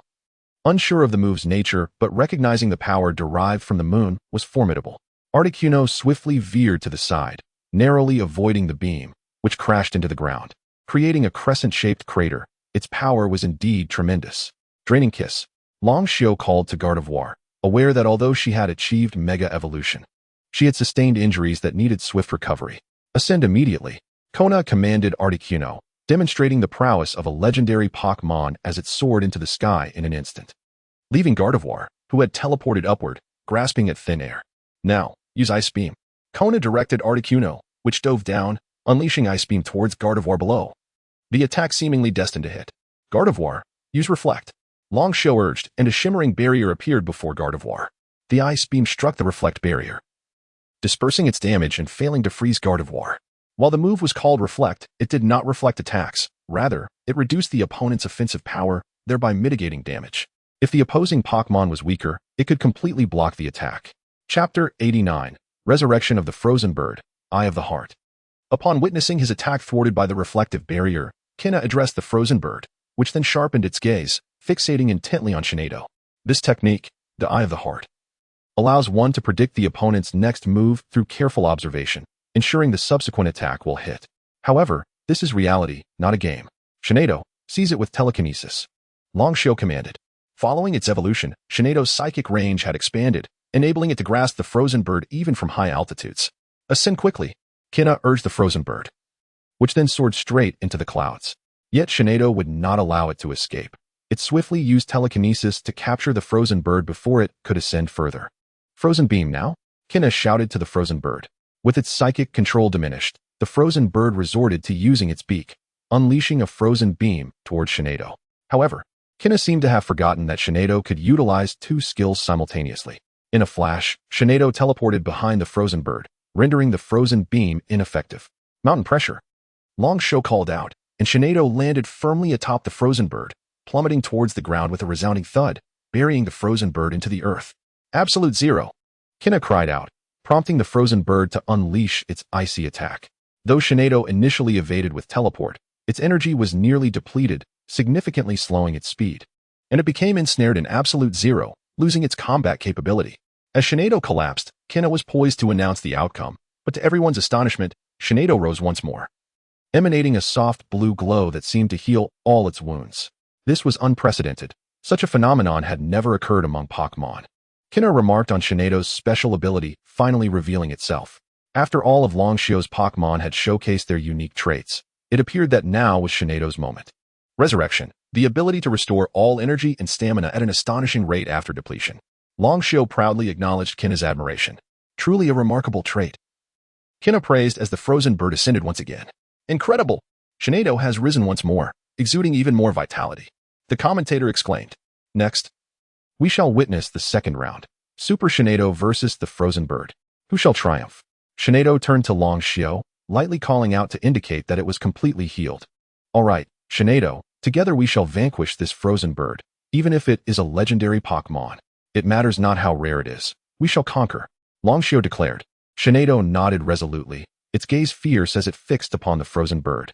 The frozen bird maintained its haughty demeanor, staring down Shinado with an air of calmness that epitomized the pride of legendary Pokémon. Unleash the full power of Moonlight. Let it have nowhere to hide. Long Xiao urged Shinado, who summoned the Moonlight with renewed vigor. This time, the full manifestation of Moonlight descended upon the battlefield, casting a brilliant light that nearly enveloped the entire arena. Frozen bird, quickly evade with quick attack, Kina shouted. But Shinado extended a hand and utilized petrification to immobilize the frozen bird completely. Additionally, petrification would prevent the opponent from using their last skill for 4 turns, meaning the frozen bird could not unleash Absolute Zero to obliterate Shinado. With a resounding thud, the moonlight struck the frozen bird, leaving a circular imprint on the battlefield, while the surrounding area transformed into a shallow crater. Though the frozen bird plummeted from the sky, it quickly regained flight, demonstrating the resilience befitting a legendary Pokémon. Shinado, use Future Sight, Long Xiao instructed. Shinado softly chanted, preparing to unleash an unavoidable energy attack in 2 turns, a move of formidable power. We must defeat it within these 2 turns. Frozen bird, unleash a storm, Kina commanded. The frozen bird flapped its wings, summoning a colossal storm that blanketed the arena, leaving no room for evasion. Shinado, use Protect. Long Xiao decided to shield against the impending storm before retaliating. Shinado's Protect successfully blocked the storm, But just as Long Xiu prepared to counterattack, Kina ordered the frozen bird to unleash another storm. This time, Shinedo's protect faltered, and it was swept into the tempest, sustaining numerous injuries from the slicing air blades, which also caused confusion. Long Xiu found himself unable to command Shinedo to attack further, as it would only harm itself. Now, continue with Blizzard, Kina shouted as the frozen bird summoned a blizzard that inflicted severe damage upon Shinedo. Just then, Shinedo's future sight activated, unleashing an uncontrollable burst of energy that struck Shinedo. Shinedo! Long Xiu called out in alarm. However, Shinedo succumbed beneath the weight of its own future sight. Damaranchi observed for a moment, confirming that Shinedo would not rise again before announcing, Shinedo has lost its combat capability. The frozen bird emerges victorious. Kina's frozen bird triumphs. The commentator exclaimed, truly, the power of a legendary Pokémon is remarkable. I can feel the chill from afar. Come back to rest, Shinedo.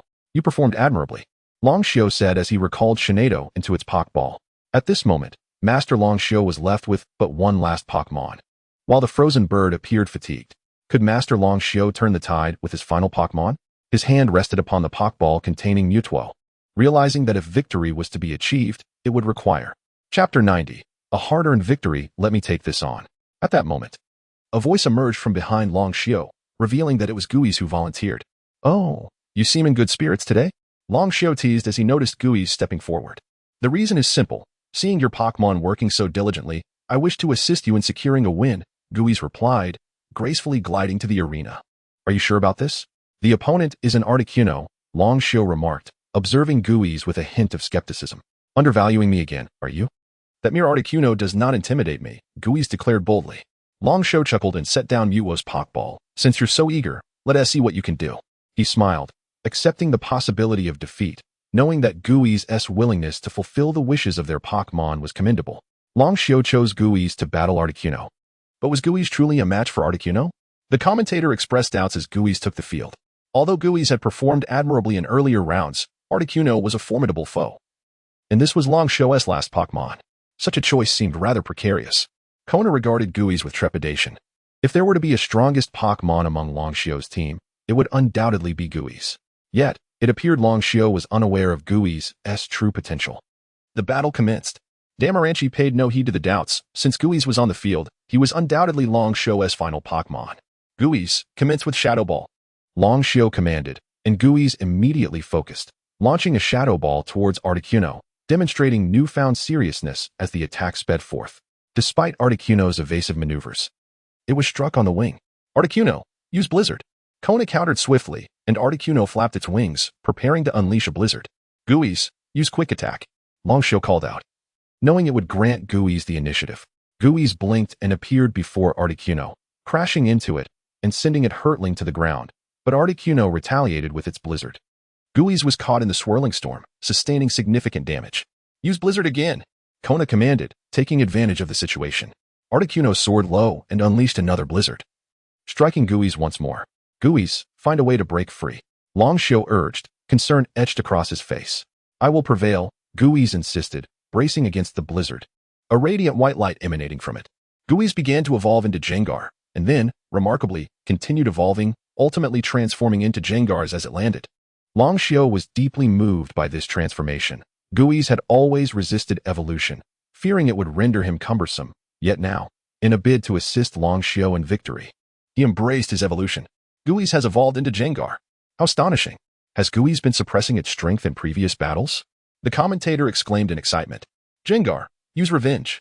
Long Xiu nearly misnamed the attack, but Jengar immediately retaliated, returning the force of both blizzards to Articuno, inflicting substantial damage. Now, use Perish Song and then dive underground.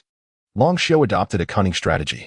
After singing, Jengar vanished beneath the ground, ensuring that Articuno would face imminent defeat in 3 turns.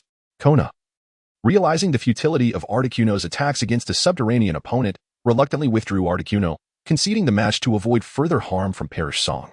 With Articuno forfeiting the battle, Jengar emerged victorious, and Damaranchi announced the outcome. The winner of this match is the illustrious Long Xiu. Long Xiu had triumphed over Kona once more, claiming yet another victory. The commentator echoed the excitement, and viewers were enthralled by the match. They had witnessed the legendary Articuno, Shinedo's mega evolution, and Guiz's 2 consecutive evolutions.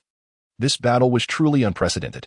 Jengar re-emerged, brimming with pride. I told you, That Articuno was no challenge for me, Gengar quipped, turning to Longxiao. Indeed, you're the greatest? Longxiao replied with a smile, refraining from retorting back to Gengar. Thus far, Longxiao had vanquished 3 Elite Four members. This afternoon, he would face the final renowned Pokémon Master, Master Kikuko. If Longxiao emerged victorious, a spectacular championship challenge awaited. The anticipation was palpable. The audience was eager for the 3 p.m. showdown. As the commentary concluded, the live broadcast cut off. And Longxiao and Kona exchanged handshakes in the center of the arena. The battleground, marred by fierce encounters, was now rendered unusable. What a thrilling match. I look forward to seeing you triumph over Edu, Kona remarked as she shook Longxiao's hand. Thank you for your kind words. May I inquire about the origin of your Articuno? Longxiao asked, intrigued, as it was the first legendary Pokémon he had encountered in this world aside from Mewtwo. From the snowy mountains. But there's only this one, Kona replied, smiling, suggesting it was a chance encounter while training or capturing Pokémon. Given the prevalence of the internet, displaying an Articuno like this might attract attention, Longxiao quietly advised Kona. Thank you for the warning, she nodded, releasing his hand. Best of luck in the upcoming matches. With that, she departed. This time, the reporters, having learned their lesson, opted to interview Kona instead, focusing their inquiries on the Articuno. I'm heading back, Longxiao said, approaching Mai and gently ruffling her hair. How wonderful, you've gained another confidant, Mai remarked, watching Kona's retreating figure. What confidant? I shook hands with Shiba as well. Longxiao chuckled, bemused by Mai's jealousy. Honestly, Mai sighed dramatically, turning away with her hands behind her back. You can collect your harem. It's beyond my control. Chapter 91. The Champion Challenge. Oh dear, do not overthink it. This is my first encounter with Kona, Longxiao hastily called out as he chased after Yui, with Gungue and Tsubaki promptly following suit. In the audience, Nazi observed Longxiao's retreating figure, pursuing Yui, and a knowing smile graced her lips. The group made their way to the Pokémon Center, entrusting their Pokémon to Joy, who had become quite familiar with Longxiao. Every time Longxiao brought in his Pokémon, they were always severely injured. Today's match was quite thrilling, Joy remarked to Longxiao. Indeed. Battling the Elite Four is always exhilarating. I am counting on you for my Pokémon, Longxiao replied. Rest assured, I will take good care of them, Joy said, giving a thumbs up before leading Longxiao's Pokémon and Gungue away for treatment. Look at you, even charming Miss Joy. Yui teased Longxiao upon witnessing the interaction. Oh, come now, my dear aunt. We were merely having a normal conversation, Longxiao quickly defended himself. While Tsubaki averted his gaze, feeling that master was too humble before mistress. Given how exceptional Longxiao is, who knows, perhaps after the match this afternoon, even Master Kiku will be won over by you, yet he persisted, undeterred. How can that be? Such talk is unfounded. Master Kiku is of advanced age. How could she possibly take a liking to a mere novice like me? Longxiao responded anxiously, realizing how easily Yai could become jealous. Master. Tsubaki suddenly ran over. Phone in hand. Master, look.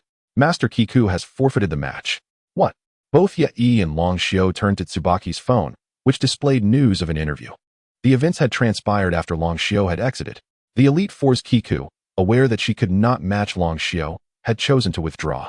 I had thought Master Kiku would be my most formidable opponent, yet she has forfeited, Longxiao remarked, perplexed.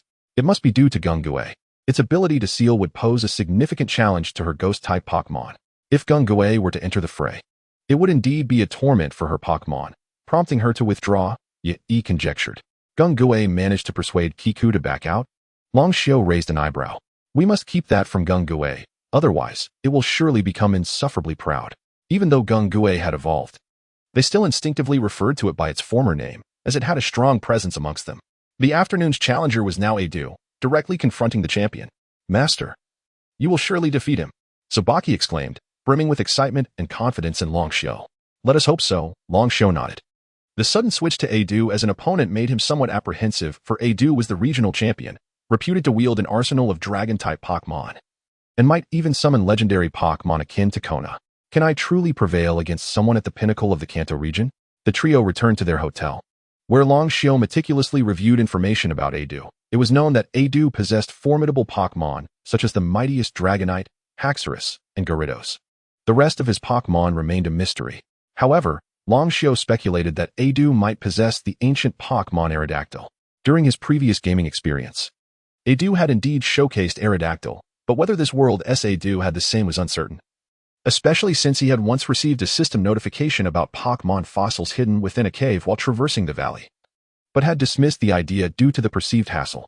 Had he been more acquainted with Gung-Gue and mastered the storage ball technique earlier, he would have certainly investigated. The Dragon-type Pokémon native to Kanto were scarce, so it was likely Adu might also have a Charizard. Longshio tentatively decided that his battle lineup would include Shinado, Blastoise, Charizard, Garchomp, Tyranitar, and Gung-Gue. As a Dragon-type trainer, Adu would be most vulnerable to Fairy-type Pokémon, making Longshio's Shinado after Mega Evolution a formidable weapon against him.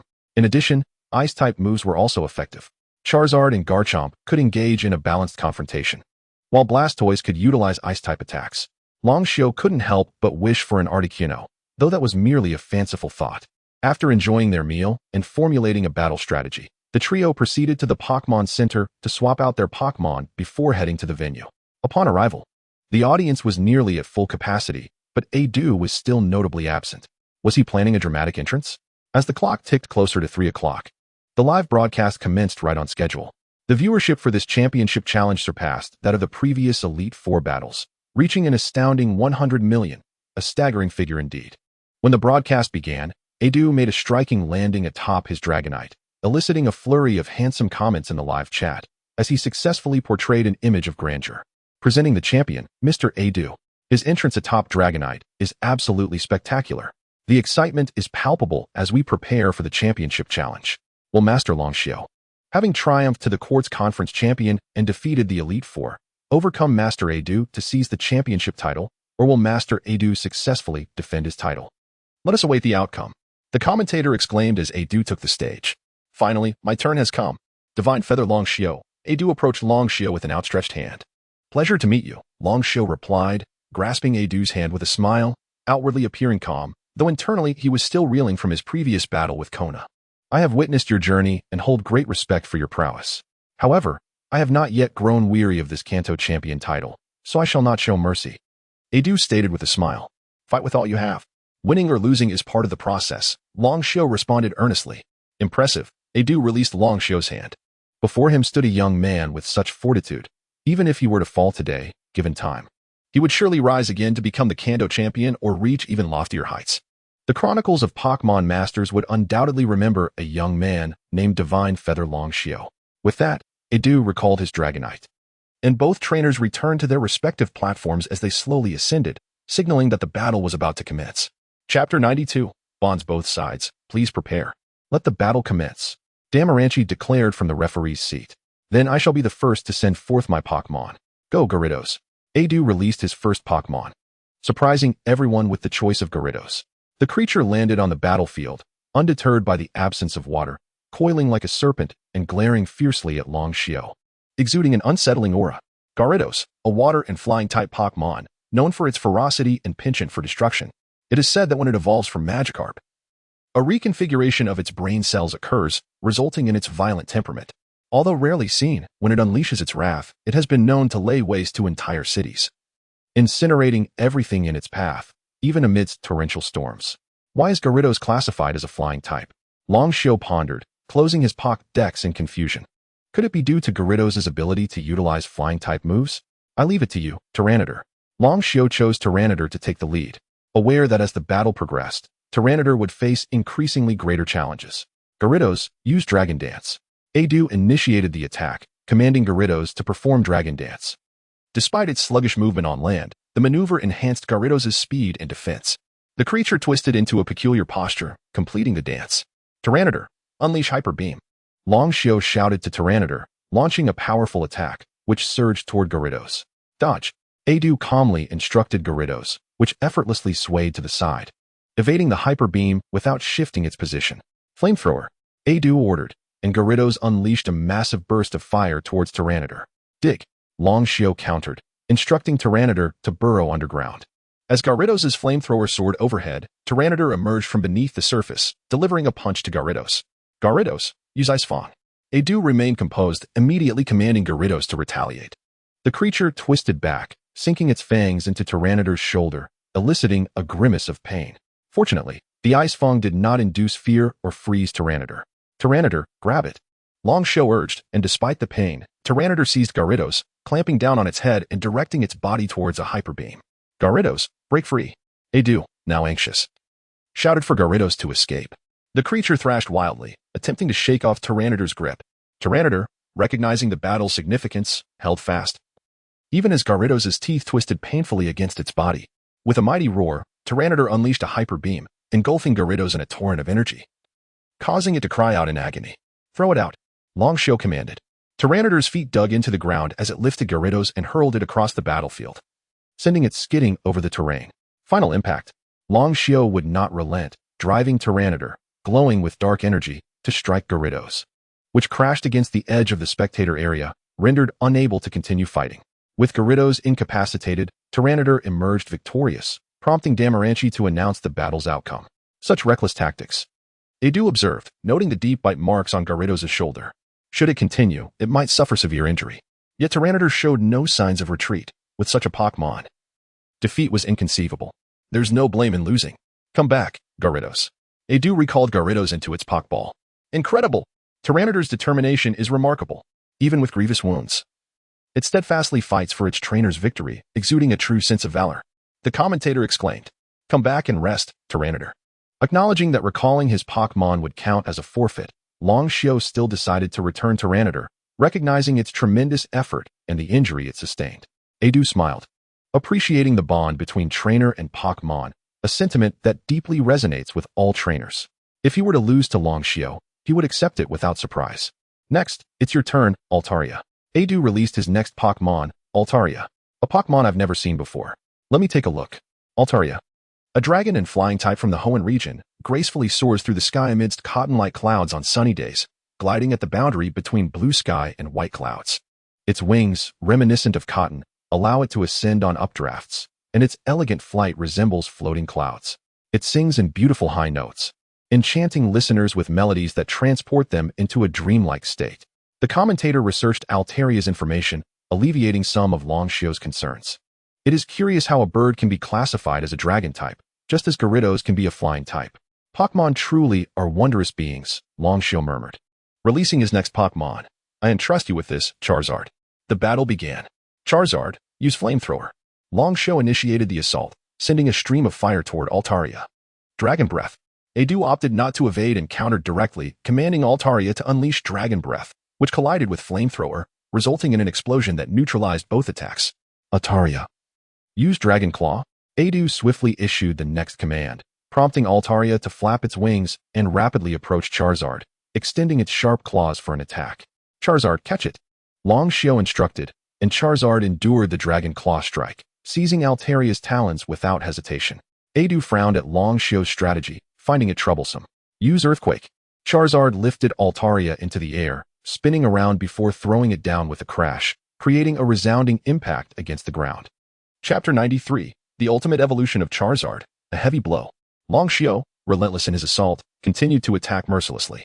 Charizard descended from the sky, targeting the Chi-Chi Qingniao. And with a resounding crash, it struck the bird with tremendous force. The Chi-Chi Qingniu let out a wretched cry, as if its very organs were being crushed.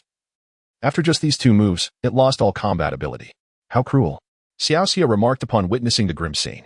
Longshio's intensity in this battle seemed even more ferocious than during his challenge against the 4 Heavenly Kings. This method of battling Pokémon could lead to disastrous consequences. Expressed Ash with concern for the Chi-Chi Qingniao. Longshio showed no mercy whatsoever. After all, the opponent was a champion, without a determined resolve to defeat them. Victory felt elusive, noted Brock. Longshio indeed harbored this sentiment, aware that without a fierce resolve, defeat could be imminent. With the Chi-Chi Qingniu incapacitated, Charizard emerged victorious. Damaranchi promptly announced the match's conclusion, emphasizing the danger posed to the Chi-Chi Qingniao if the battle continued. Come back. Edu swiftly recalled the Chi-Chi Qingniao from beneath Charizard's tail. Charizard, continue the fight. Charizard, having sustained minimal injuries from a single Dragon Claw, nodded affirmatively, ready for further combat. It appears you are truly unwilling to show any mercy. Edu remarked with a smile.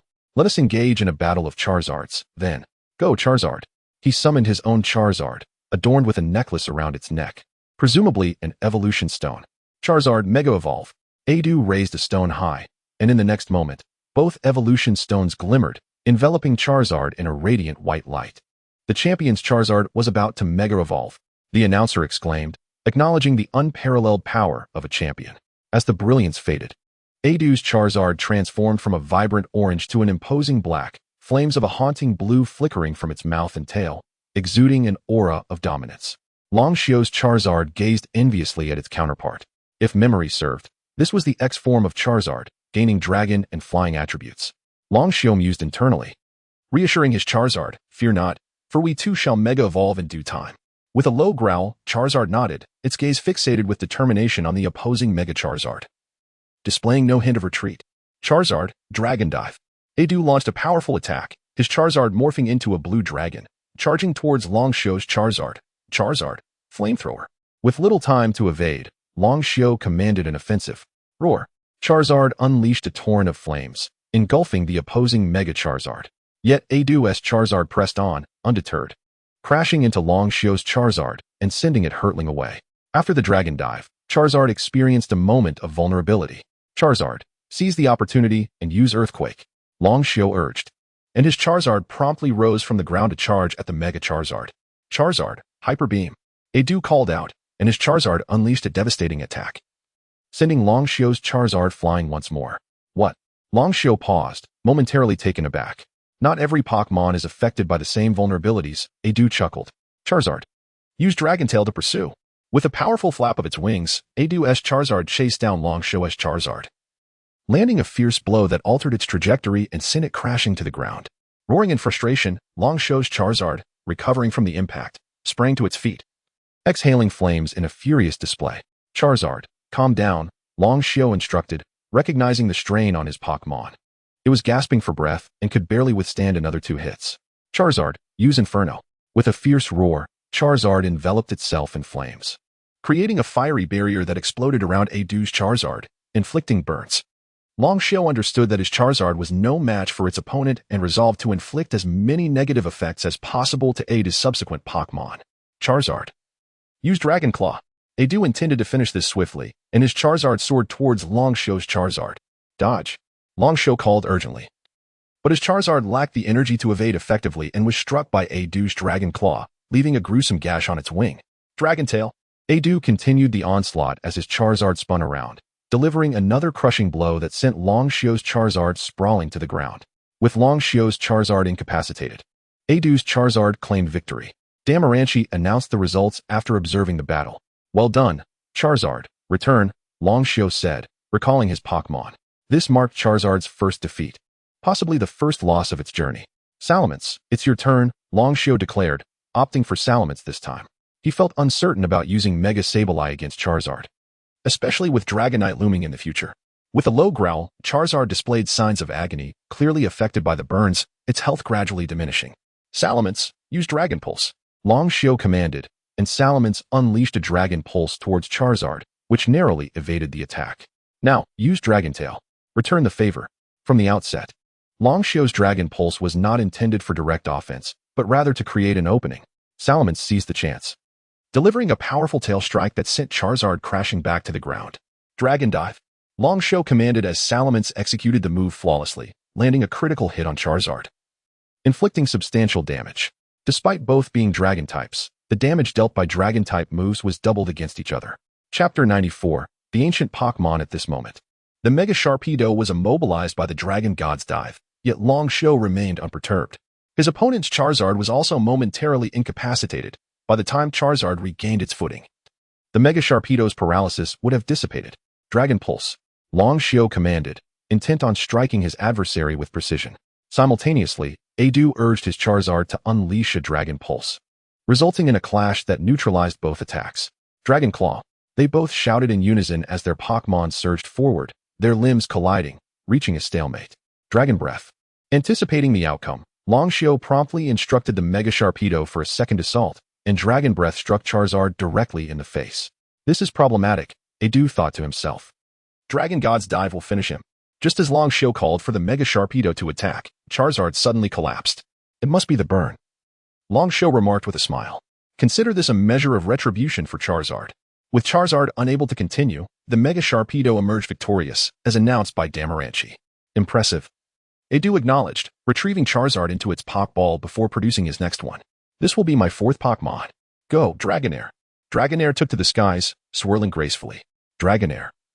A dragon-type Pokémon is the evolved form of Dratini, inhabiting beautiful seas or lakes, revered as a sacred Pokémon. Though it lacks wings, it is occasionally observed soaring through the skies, harnessing the power of weather to ascend. It is said that witnessing its elegant flight during the new year foretells a year of health. Witnesses described Dragonair as exuding a mysterious aura. Longsho perused Dragonair's data, then gazed at the Pokémon. Indeed, it seemed to emanate an enchanting presence, with glimmers of what appeared to be ice crystals surrounding it. "Are you still good to go, Mega Sharpedo?" Longsho inquired. The Mega Sharpedo nodded, exhaling a breath of heat. Its spirits were high. After all, it was a Pokémon on par with Dragonite. It wouldn't succumb so easily. Dragonair used Twister. Adu initiated his attack, and Dragonair let out a low growl as it unleashed a Twister towards Mega Sharpedo. Dig to evade and then counterattack.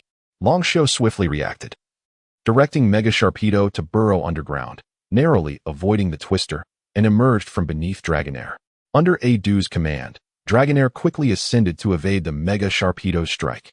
Mega Sharpedo, Sandstorm. Longsho called out, prompting the Pokémon to generate a fierce sandstorm. The battlefield was engulfed in swirling sands, obscuring Mega Sharpedo's form, rendering it most formidable amidst the chaos. Dragonair found its vision compromised by the sandstorm, while Mega Sharpedo's evasion capabilities surged. Mega Sharpedo, Dragon Rage. Longsho instructed, utilizing the cover of the sandstorm to launch an assault. A brilliant blue light flickered through the storm, striking Dragonair directly. Even Adu struggled to discern the events unfolding in the tempest. Longsho, too, was unaware of the specifics, yet he held unwavering confidence in Mega Sharpedo. Dragon Meteor. Longsho prepared for his decisive strike, commanding Mega Sharpedo to unleash a barrage of meteors from the sky. Dragonair quickly used Protect. Although visibility was limited, defense was imperative. Dragonair activated its protective barrier just as the meteors began to rain down. One meteor shattered through the shield, followed by a multitude of others crashing onto Dragonair, which cried out in pain amidst the sandstorm.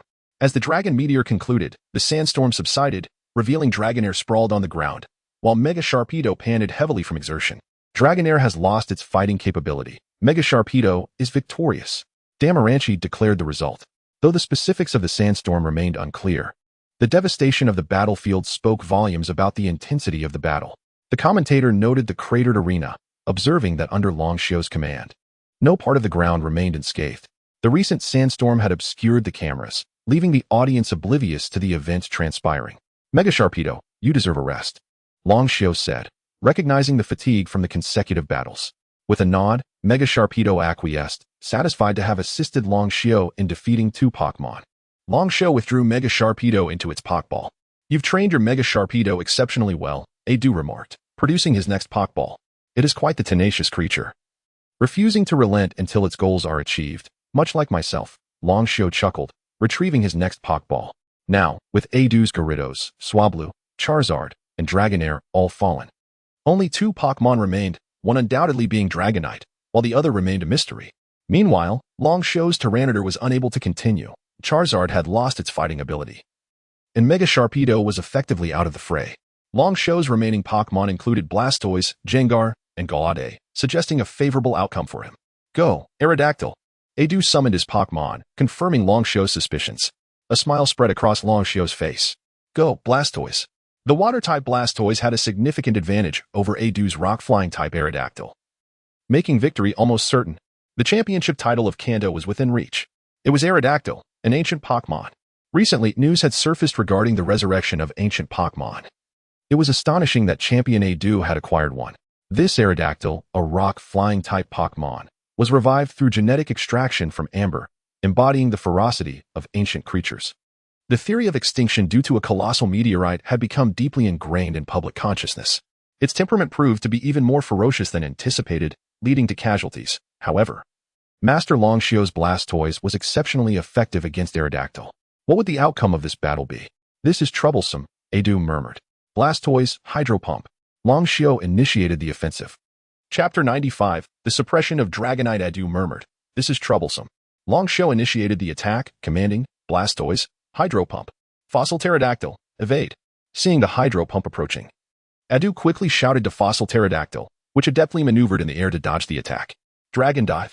After avoiding the Hydro Pump, Adu ordered Fossil Pterodactyl to dive toward Blastoise. Use Hydro Pump to stop it. Long Show commanded, and Blastoise unleashed another Hydro Pump. Fossil Pterodactyl swiftly altered its trajectory, turning in midair and striking Blastoise from the side. Withdraw into your shell. Long Show would not allow it to succeed easily. Fossil Pterodactyl's Dragon Dive collided with Blastoise's shell, inflicting some damage, though not significant. Blastoise, use Ice Beam. Long Show instructed, and Blastoise peeked out from its shell, aiming the Ice Beam at Fossil Pterodactyl. Caught off guard. Fossil Pterodactyl was hit, but fortunately, it was not frozen. Fossil Pterodactyl used Quick Attack followed by Dragon Claw. Adu remained calm, directing Fossil Pterodactyl to swiftly strike Blastoise.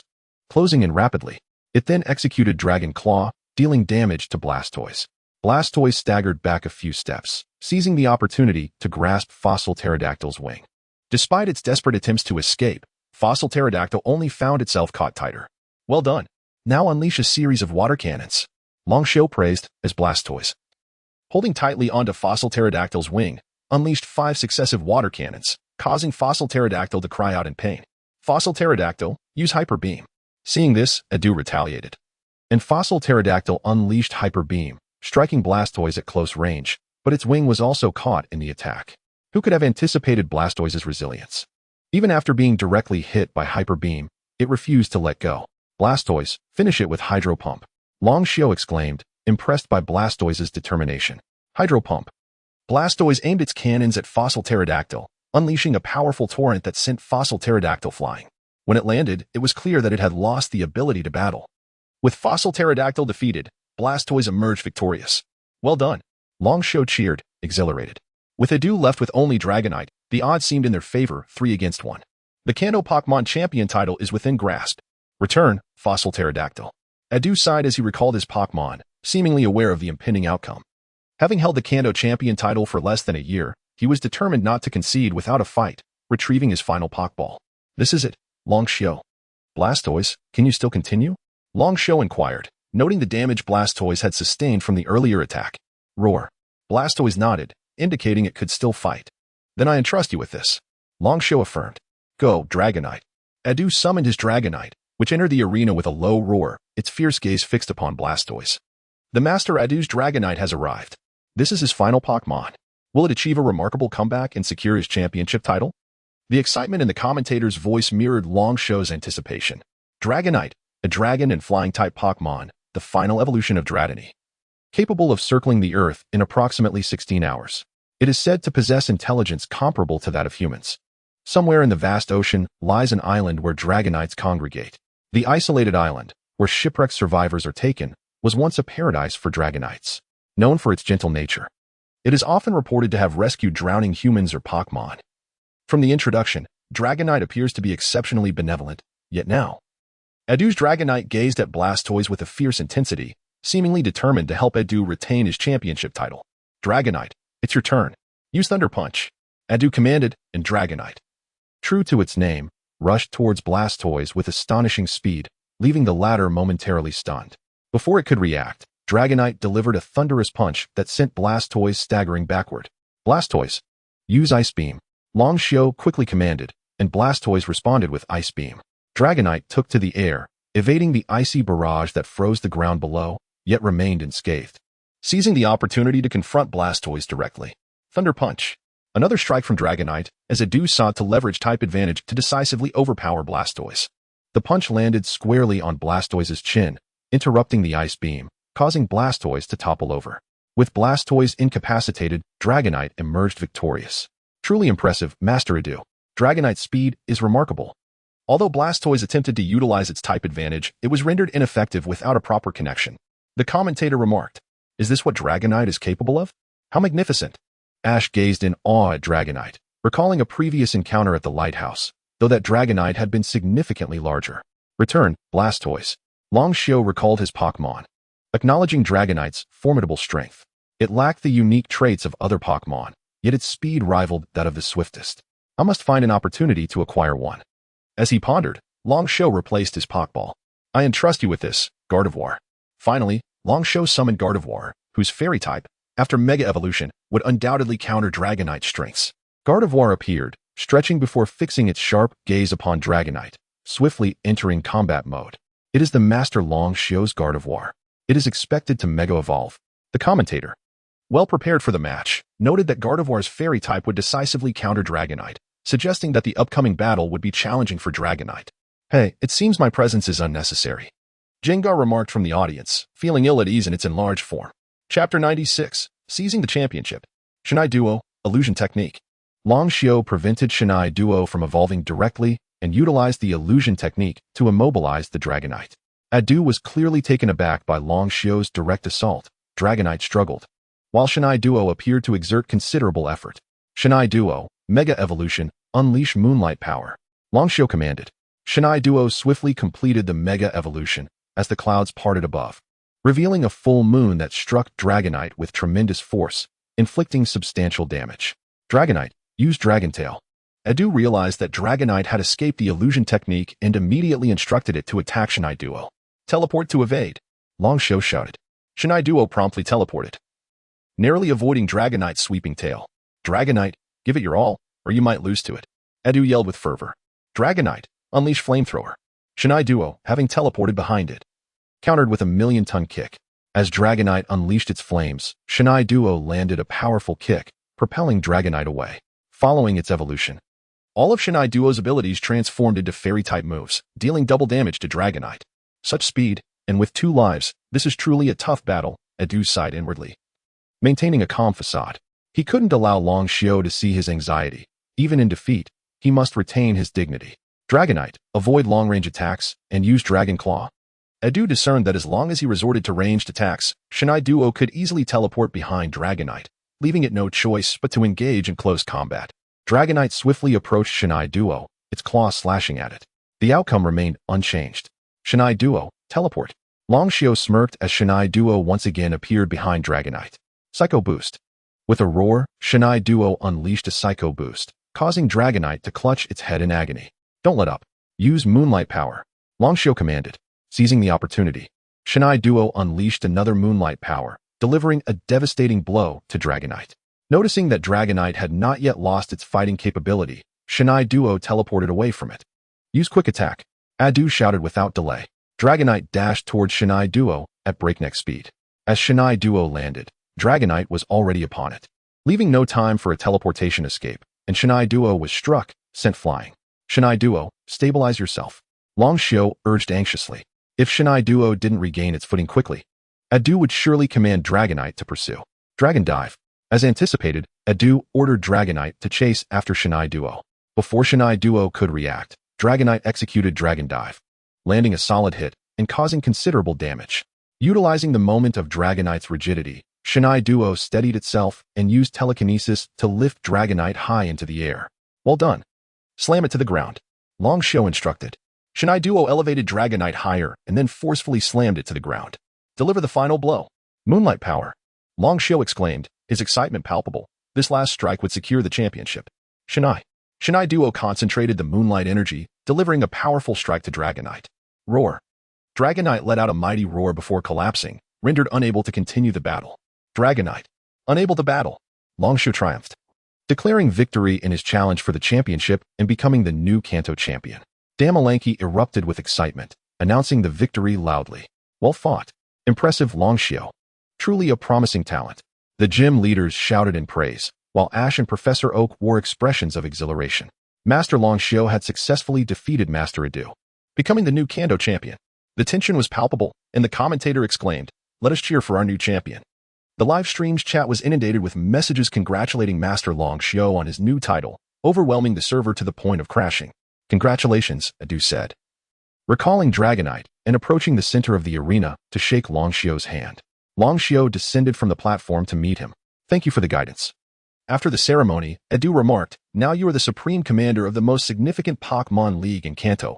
This is a considerable responsibility. Surely, I won't be deprived of travel time, will I? Long Xiao inquired, realizing he had only journeyed through one region and could not remain stagnant. Quite possibly, Adu chuckled. This eases my burdens. Then what will your role be? Long Xiao asked. The 5 of us will battle again to select the Elite 4. One will be eliminated and assigned to a gym in Kanto. As the Supreme Commander, I delegate the management of the league to you. Haha. Long Xiao patted Adu on the shoulder. Adu was momentarily speechless. Did Long Xiao possess such authority? Indeed, he did.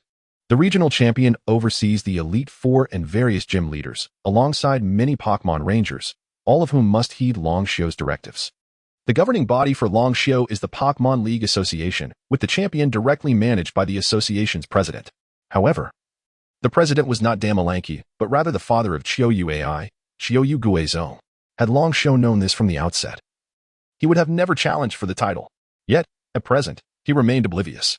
Once the server was repaired, the live stream resumed, allowing viewers to witness the transfer ceremony between Longxiao and Adu. After the ceremony, Longxiao addressed the camera with an impassioned speech and joyfully participated in interviews with reporters. Once the interviews concluded, Damalanki escorted Longxiao and Yezimu to a grand building on the Quartz Plateau. This is one of the Pokemon League Association's headquarters. Your office is inside. You will receive a corresponding salary each month, but I suppose you won't mind the money, haha. Damalanki said as they entered the elevator. Indeed. Who would refuse to earn money? Chapter 97. The understanding Chiwa AI Damaranch led the three of them to the 10th floor of the building, which comprised 11 levels in total. It seemed that there were even more remarkable figures above. They arrived at a room, and Damaranch instructed Yi and Jimu to wait outside, saying to Longxiao, "You come in with me." All right. Longxiao nodded and entered the room with Damaranch. Inside, the space was relatively empty, with only a large screen flickering with static on the wall directly opposite them. Let us wait here for a moment. The president of the Pokemon League will contact you shortly, Damaranch informed Longxiao before leaving. Just as Damaranch departed, a hidden door in one corner of the room opened, and a figure emerged, startling Longxiao. "Darling, you're here." The person who stepped out rushed towards Longxiao and leaped into his arms. Hey. Longxiao instinctively caught her to prevent her from falling. Yi is still outside. What does that matter? I am your fiancé, Yi, the newcomer, Chiwa AI, declared. What are you doing here? At this juncture, Longxiao, being a responsible person, found it difficult to speak of breaking off the engagement with Chiwa AI, especially since she had been remarkably understanding and had not appeared before Yi. I'm here waiting for you, Chiwa AI replied, descending from his embrace. Wait a minute. Your family manages the Pokemon League, which means the president of the league is. Yes, it's my father, Chiuya AI said with a cheerful smile. Longxiao was left speechless. It turned out he had become an underling of Chiuya AI's father. At that moment, the screen flickered to life. Xiao AI, you're here too. A middle-aged man on the screen paused for a moment upon seeing Chiuya AI before speaking. Longxiao looked up to see a dignified man clad in a black suit, evidently having dressed carefully for this meeting. Yes, father, Chiuya AI nodded in acknowledgement. Chiuya Guizhong observed both Chiuya AI and Longxiao before finally addressing Chiuya AI. Make sure to come back when you have the time. Understood, Chiuya AI replied, nodding again. Ahem. Now, Longxiao, as the newly appointed Kanto champion, have you prepared to contribute to the Kanto region and the Pokemon League? Chiuya Guizhong turned his attention to Longxiao, getting to the point. I have not, Longxiao replied decisively. Chiuya Guizhong. Chiuya AI. The three fell into a silence as heavy as the grave, unsure of how to proceed. Well, I was unaware that there was more to this before challenging the champion, so when Adu informed me, I handed over the management of the Kanto region to him. I should have the right to do so, right? Longxiao was the first to break the silence. Chiuya Guizhong stared at Longxiao for a long moment before finally nodding. Very well. Entrusting it to Adu makes me feel more at ease. Let us not dwell on these trivial matters. You are aware of your engagement to Xiao AI, correct? Yes, Longxiao nodded. And what of that girl named Yi beside you? Chiuya Guizhong, despite maintaining a serious demeanor, could not suppress his curiosity.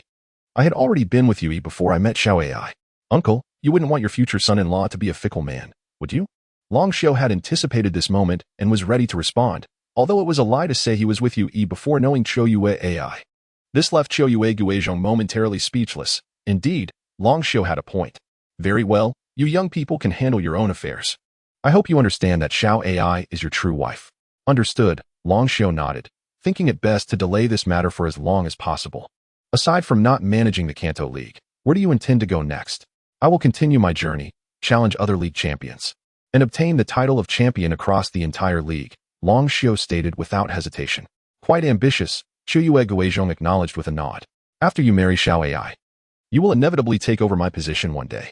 If you can secure the title of champion before that, no one will have anything to say. Xiao AI will accompany you on your travels, correct? Please take good care of her. After saying this, Chiuya Guizhong ended the call. What? Longxiao was taken aback. Xiao AI was to accompany him? Turning to Choyue AI for confirmation, she beamed and nodded. Long Xiu felt a wave of panic wash over him. How was he to manage both Yi and Choyue AI on this journey? Wasn't he this a battlefield? Seeing Long Xiu's troubled expression, Choyue AI patted his shoulder reassuringly. Don't worry, I won't intrude on your journey. Long Xiu turned to Choyue AI, who flashed a sweet smile at him. I know you won't break off our engagement, and that is enough for me. I will wait for you, no matter how long it takes. In that moment, Choyue AI appeared to Long Xiu like an angel. How could she be so understanding? Long Xiu stood, gazing at Choyue AI. Is that truly how you feel? Just how deep was Choyue AI's affection for him? He recalled their second meeting when she confessed that she had liked him since childhood, meaning her affection was directed at the original owner of this body, not him. Long Xiu couldn't help but internally lament. You leave. And yet you leave me with a love rival. Yes, Choyue AI nodded. I will wait for you here on the 11th floor. Here's the key to my room. She pulled a key from her pocket and handed it to Long Xiu. You can come by any time you wish. I won't disturb you. Just don't keep me waiting too long. What prompted a legitimate fiancé to be so humble? Was it the erosion of humanity or the decline of morality? Long Xiu looked at the key Choyue AI offered, feeling deeply moved. Had he not met Yi, Choyue AI would have been quite an exceptional choice. At that moment, another figure, Nazi, flashed through Long Xiu's mind, causing him a headache. He quickly shook his head, choosing to temporarily forget about Nazi, and accepted the key from Choyue AI. I will find a way soon, he promised. Go on, don't keep them waiting, Choyue AI said, giving him a peck on the cheek before bashfully exiting through the hidden door. Long Xiu took a moment to compose himself, carefully wiping away the lipstick mark on his face before stepping out. How was it? What happened in there? Yi inquired, moving closer as Long Xiu emerged. I met the president of the Pokémon League. Initially, he wanted to discuss some responsibilities of the champion, but I informed him I had delegated those to Adu. So there was no further discussion. Chapter 98. The ruins. Why is your face a bit flushed? Mei Yi observed, her gaze fixed on Long Xiu's countenance, making him feel rather uneasy. Perhaps it's too warm inside. Let us depart. Long Xiu fabricated a lie without the slightest hesitation, then wrapped his arm around Mei Yi's shoulders as they prepared to leave. The trio's first destination was, of course, the Pokémon Center. After the healing process, Long Xiu intended to swap Pokémon and called Butler Fu Air, but there was no answer. He surmised that Butler Fu Air had ventured out, not overly concerned. He returned to the hotel with the two companions, for he had an important task to undertake that day.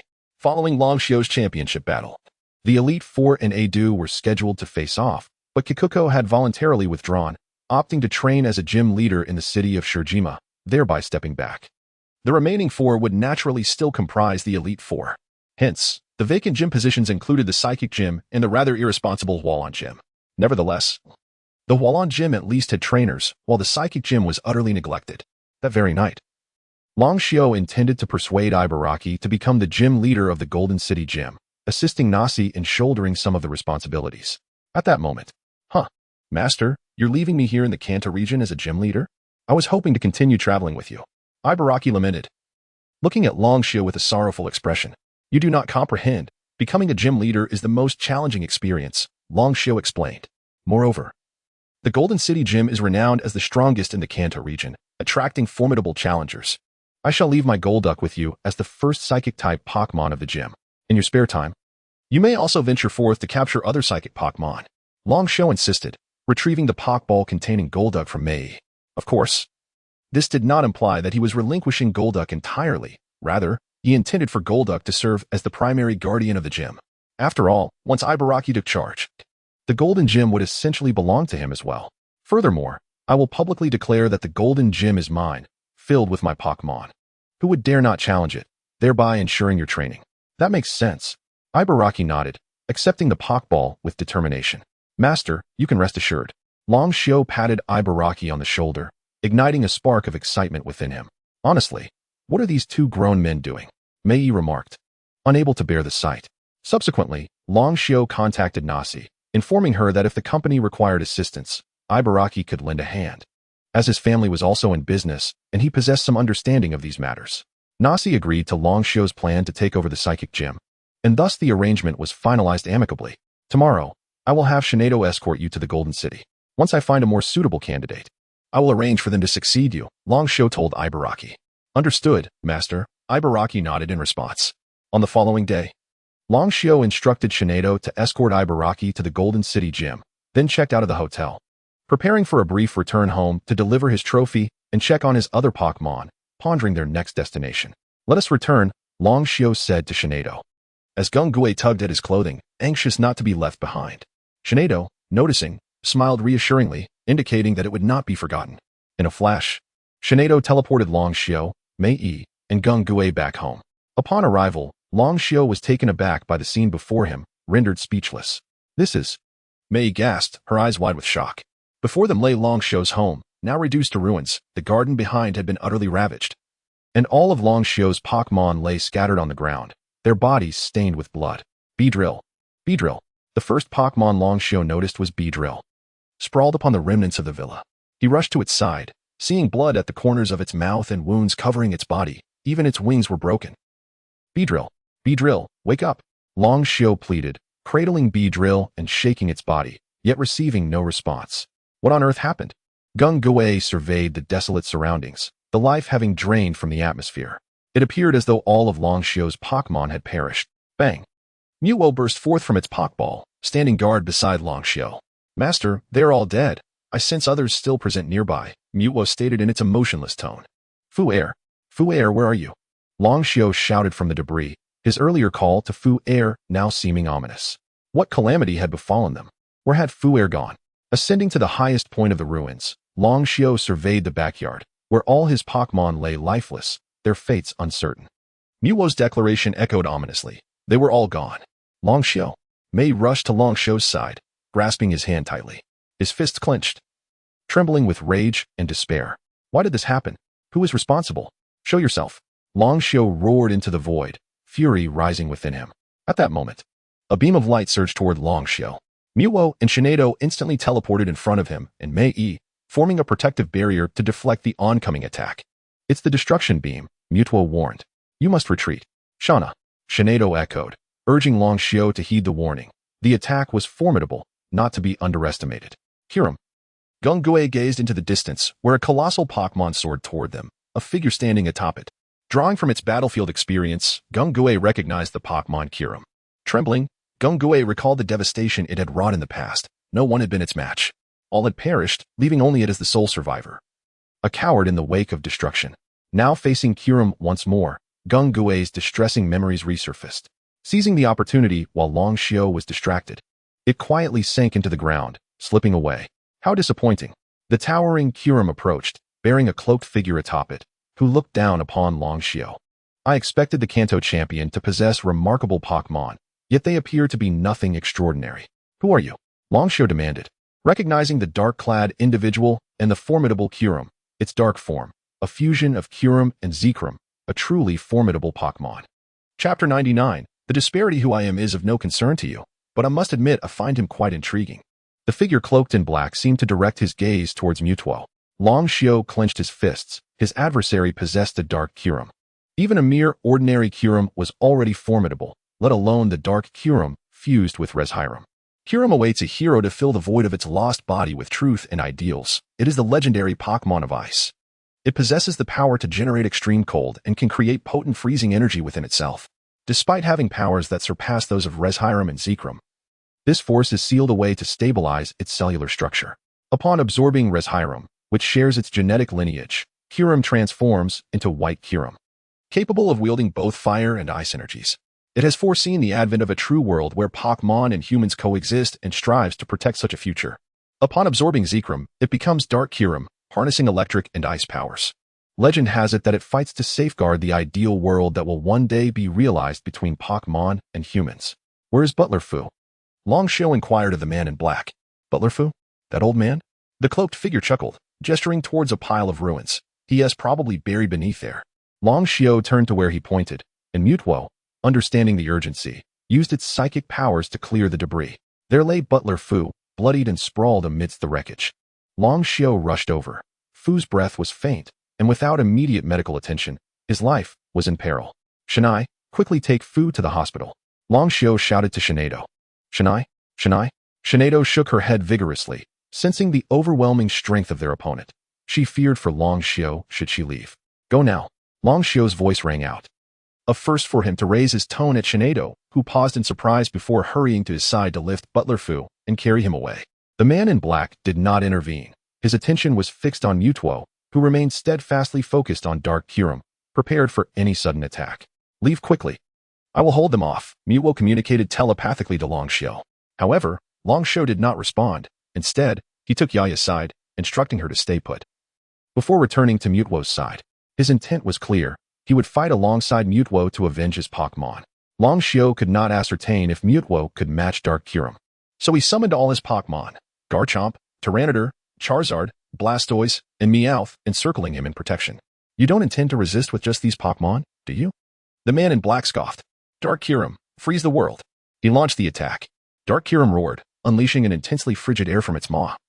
Surging toward Longxiao and his Pokémon, Mewtwo attempted to shield them once more, but the barrier shattered after a brief moment. The icy gust sent Longxiao and his Pokémon sprawling. Mewtwo used telekinesis to stabilize everyone, yet Meowth was encased in ice. Charizard melted the outer layer of ice, encasing Meowth with its flamethrower, but Meowth collapsed, breathless. Meowth. Longxiao watched helplessly as his Pokémon perished before him. Howling in rage, you bastard. I will make you pay with your life. Mewtwo, Psystrike. Longxiao commanded, urging Mewtwo to unleash its most powerful move, far-surpassing Psychic. Mewtwo, however, had other intentions. This Psystrike was not aimed at Dark Kyurem, but rather at the man in black, who remained unfazed. Oh, you dare direct it at me? How audacious, the man in black remarked with a nonchalant smile. A mechanical brain. Mewtwo sensed that the man's brain was mechanical, explaining the lack of effect. Swiftly, Mewtwo redirected the Psystrike towards Dark Kyurem, which writhed in agony from the assault. The man in black leaped from Dark Kyurem, landing in Longxiao's backyard. Charizard, Flamethrower. Garchomp, Draco Meteor. Tyranitar, Hyper Beam. Blastoise, Hydro Pump. Longxiao issued a rapid series of commands, and his Pokémon unleashed a barrage of attacks upon Dark Kyurem. Garchomp's Draco Meteors struck Dark Kyurem, and all the Pokémon's combined efforts surged towards it. Longxiao's gaze remained fixed on the man in black, who appeared unfazed. Roar! Roar!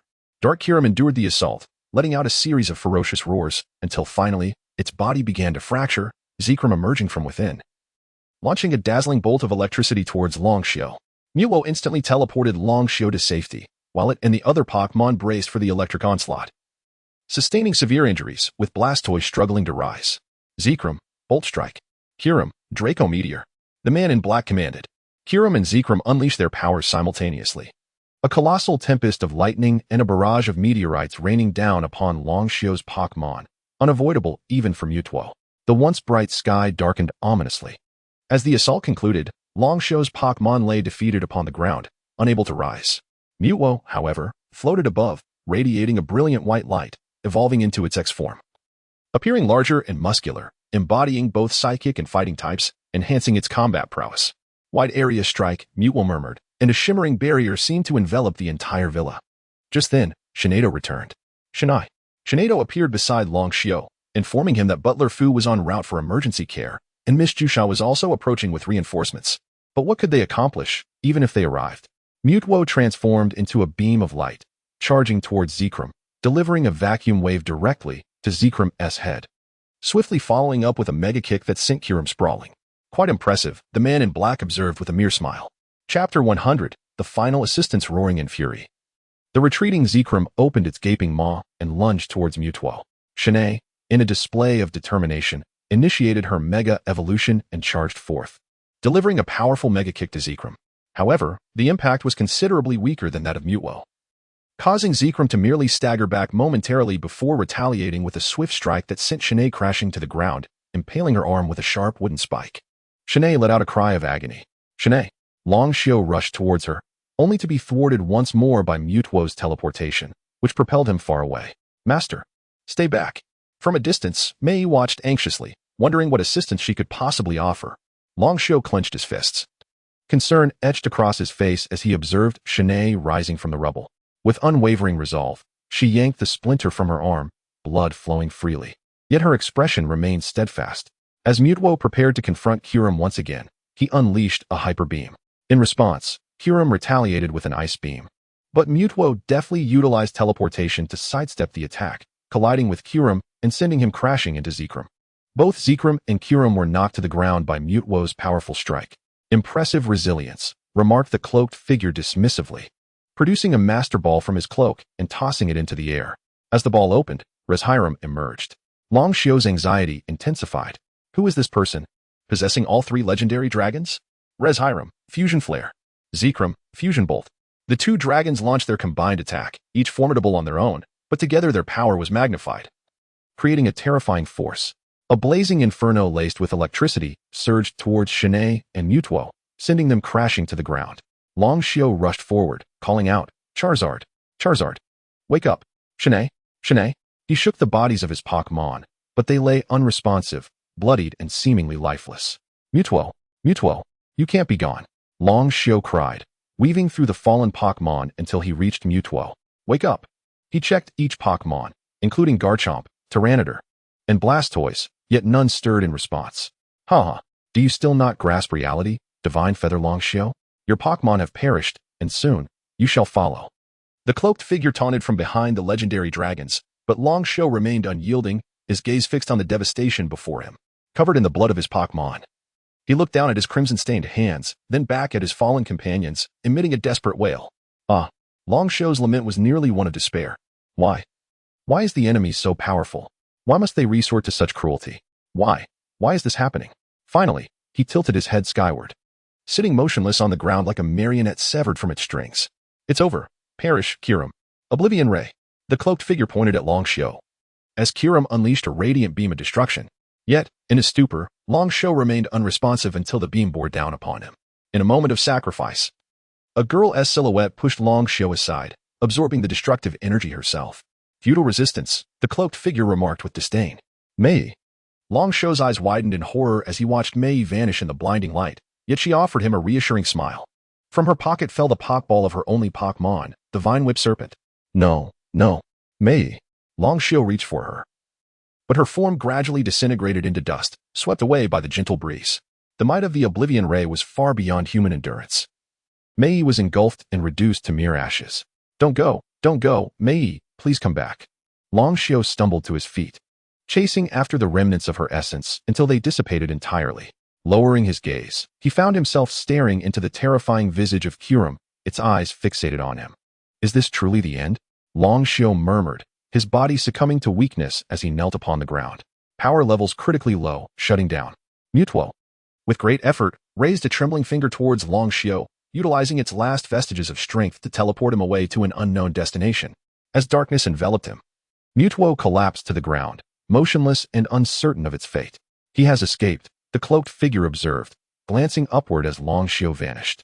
Approaching Mewtwo, he prodded it with his foot, receiving no response. Then, retrieving a black Pokeball from his cloak, he captured the already subdued Mewtwo within it. He subsequently recalled Reshiram and Zekrom, leaping onto Kyurem before departing. By the time Junsha and his team arrived, they were met with the sight of the deceased Pokémon and the ravaged estate. What transpired here?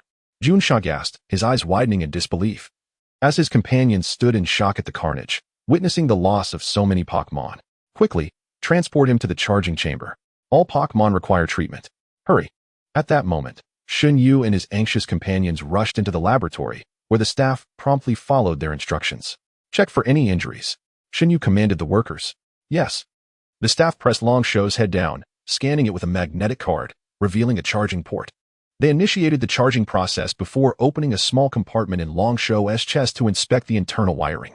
If Long Xiao were to witness this scene, he would surely be horrified to discover the mechanical components within his own body. Chapter 101 Awakening. Uncertain of how much time had passed, Long Xiao finally regained consciousness. Yee! He abruptly sat up in bed, eyes wide open, only to realize he was in an unfamiliar room. It appeared to be a laboratory, with him lying on a hospital bed while various instruments monitored his heartbeat. Pulling out the tubes attached to him, he swiftly dashed barefoot out of the room. This was undoubtedly a research facility, with corridors exuding a sense of advanced technology. The hallways were devoid of people, and Long Xiao ran through until he reached a door, which led him into what seemed to be a control room. Seated in the central chair was a middle-aged man, a figure both familiar and foreign to Long Xiao. Long Xiao, you're awake. The man, Shinyu Yuhi, hurried towards him upon seeing Long Xiao. To Long Xiao, Shinyu Yuhi was a father he had only seen on a screen. This marked their first true encounter in this world. Father Long Xiao instinctively uttered, "How did I end up here? You and your Pokémon suddenly materialized in the laboratory. Are you all right?" Shinyu Yuhi asked. gripping Long Shou's shoulders and scanning him for injuries. My Pokemon? Long Shou froze for a moment before seizing Shinyuhi's arm. Where are they? Follow me, Shinyuhi instructed, leading Long Shou to a nutrient chamber. Inside were 3 large tanks, each containing Long Shou's Pokemon, Shinado, Garchomp, and Tyranitar, all still in a state of unconsciousness. A superior approached Long Shou, brushing against his leg, undoubtedly the monarch snake belonging to Yae. They are currently undergoing treatment. Their injuries were severe, essentially saved from the brink of death. Is that all of them? Long Shou turned to Shinyuhi, his voice laced with concern.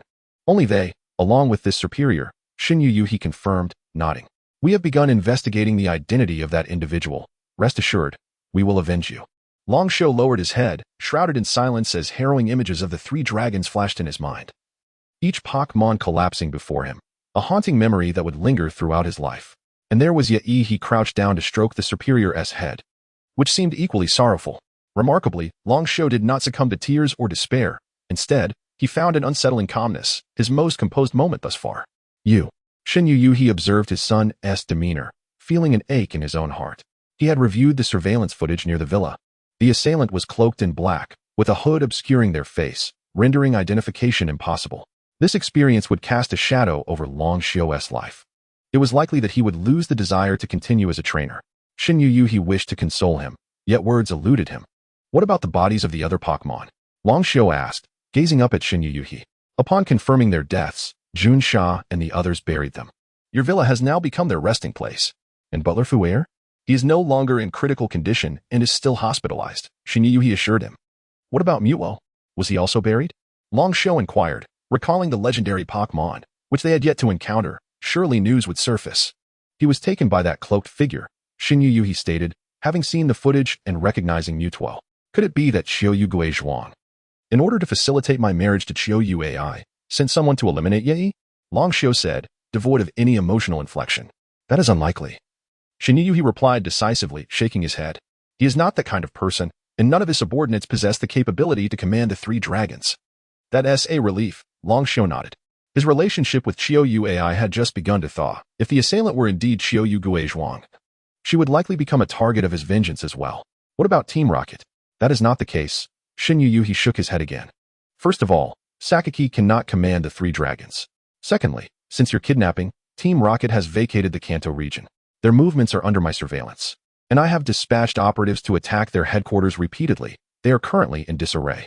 Aside from these 2, Long Shou could think of no other enemies he might have made. The words of the cloaked figure echoed in his mind. What a disappointment. I expected the Kanto champion to possess remarkable Pokemon, yet they proved otherwise. Was the goal merely to capture his Pokemon? If you choose not to travel anymore, you may stay and gradually take over the family business. I will assist you in tracking down the cloaked figure, Shinyuhi offered. I must go, Long Shou declared resolutely. I need to find him and make him pay. Before that, I require strength. I must journey the world in search of Pokemon capable of confronting him. Shinyuhi was taken aback. He had not anticipated such unwavering determination from his 15-year-old son. In a month, Long Shou would turn 16, and the modifications would render his appearance and body akin to that of a 20-year-old. At that point, he would have no choice but to reveal the truth of Long Shou's origins as an artificial Pokemon. While I wish to support your decision, what if you encounter danger again? What if this individual strikes once more? Shinyuhi expressed concern for Long Shou's safety. Until I possess sufficient strength, I will avoid confrontation with him, Long Shou conceded, though begrudgingly, recognizing it as the only viable course of action. A gentleman's revenge is best served 10 years later. No, 10 years is too long. I must acquire power as swiftly as possible. Do as you see fit, Shinyuhi said, patting Long Shou's shoulder. He had installed a warning system on Long Shou during this attack. Should Long Shou's eyes detect danger, he would be notified immediately. The news of your assault has already made headlines. Naz, from your company in Jinwang City, seems to have obtained my contact information and has called me several times in recent days. Now that you're awake, you might want to reach out to her. Also, Xiaoyu AI has contacted me. You can handle that as you wish. Shinyuhi mused, contemplating how fortunate his son was to have someone willing to sacrifice for him, while 2 others were anxiously concerned for his well-being, nearly frantic with worry. Had it not been for the need to keep their location secret, they would likely have already arrived. Chapter 102, Memories. Dragon Shou nodded in response. After Shinyuhi finished speaking, she sighed and departed, leaving Dragon Shou alone. Rising from the ground, Dragon Shou approached the nutrient pod. placing his hand on its surface as he gazed at the sand shrew inside. Thank you for your hard work, sand shrew, as well as for the bite shark and pteranodon. You have all endured much, he said. Turning his attention to the side, he noticed his other Pokemon balls and backpack on a nearby table. He walked over to the table, where 3 empty Master Balls lay. Acquired from Sakamoto, these were essential for capturing legendary Pokemon. Other storage balls were present as well, and his phone was charging nearby. Picking it up, he saw over 100 missed calls from Naji, several from Chiyoue, and numerous from Gibi. Upon learning of Dragon Show's predicament, both Gibi and Golduck had lost their spirit in the gym matches, suffering numerous defeats in recent days. His text messages were plentiful too. The Elite Four and various gym trainers had sent numerous inquiries about his well-being. Among them, the message from Professor Okito brought him the greatest joy. It was about the Scyther, which Professor Okito had taken for research after returning, sparing it from a dire fate. However, upon seeing the news, Scyther had become quite agitated, causing quite a ruckus at the lab and damaging several pieces of equipment. Dragon Shio initiated a video call with Professor Okito, calming Scyther before sitting down to reply to everyone's messages individually. Finally, he dialed Naji. Hello? Dragon Shio? Are you awake? Are you alright? Where are you now? Can I come to see you? Please say something. Naji's voice came through the phone, bombarding him with questions, leaving no room for him to speak. Could you give me a moment to respond? Dragon Shio softly said, I'm fine. You're at the company, right? I'll come to find you shortly. I'm here, waiting for you upstairs, Naji replied, nodding. Alright, Dragon Shio said before ending the call. His fingers hovered over Chiyoue's contact, but ultimately decided against calling. Then, Dragon Shio picked up Mai's phone. He was not fond of taking photos, leaving no pictures of them together in her phone. The wallpaper was a snapshot from their first visit to the amusement park, and as he opened it, his eyes brimmed with tears. Unlike his own, Mai's phone had no messages or calls, as if no one had noticed her absence. She had no family or friends, only herself and the superior. He opened the album filled with photos of them, including many candid shots of him battling, with Mai beaming in the corner, making a peace sign while he fought in the background.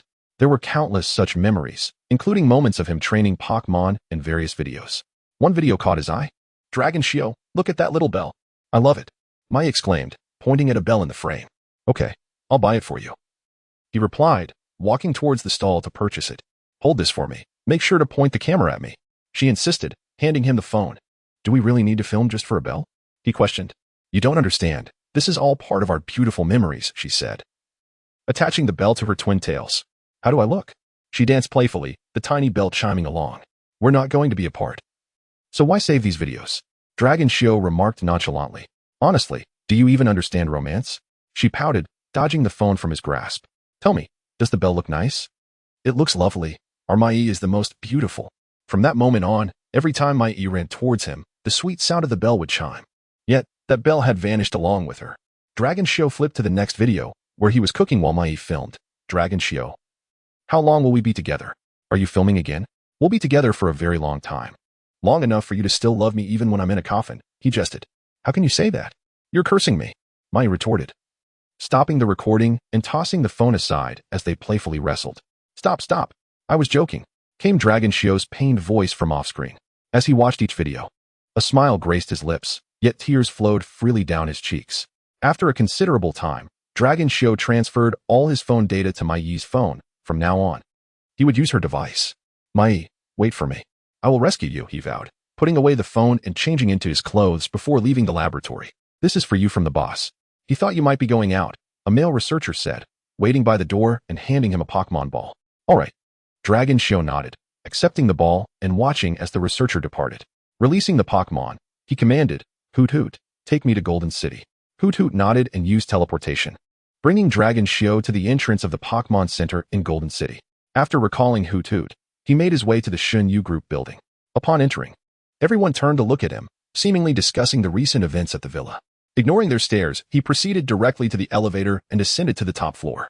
As the elevator doors opened, he found Naji sitting on the sofa, waiting for him. Upon seeing him, she hurried over and, without hesitation, threw herself into his arms, holding him tightly as if he were a treasured possession returned from the brink of loss. I'm so glad you're okay, she murmured, her head resting on his chest. Dragon Shio's hand hovered in the air behind her, never quite embracing her, perhaps feeling a sense of guilt towards Mai.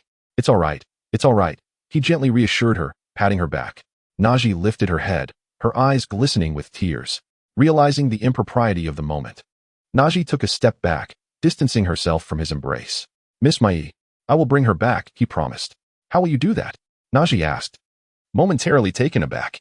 Rotom, Shalebi, Dialga, they all possess the ability to traverse time and space. If I can find any one of them, I can return to the past and save Mai and my Pokémon. Chapter 103, Various Places. Sharabi is a legendary Pokémon, and Rotom is also quite rare. Furthermore, no one has witnessed its alleged ability to traverse dimensions. News about them is scarce, let alone that of Dialga, which exists merely as a myth and may not even exist at all. Naji gazed at Longxiao and said, I understand your desire to rescue Miss Yai, but I urge you to look ahead, Longxiao. Rest assured, I know someone who can show you any Pokémon you wish to see, as long as you follow him. Longxiao replied with a wry smile. Achoo, achoo. Far away, unbeknownst to him, Xiaoji sneezed multiple times in succession. What is going on? Am I catching a cold? He wondered, rubbing his nose. What cold? I see you've become the champion of the Orange League, and some people are grumbling behind your back, Xiaoxiao remarked. Is that so? Ahaha. Upon hearing this, Xiaoji beamed with pride.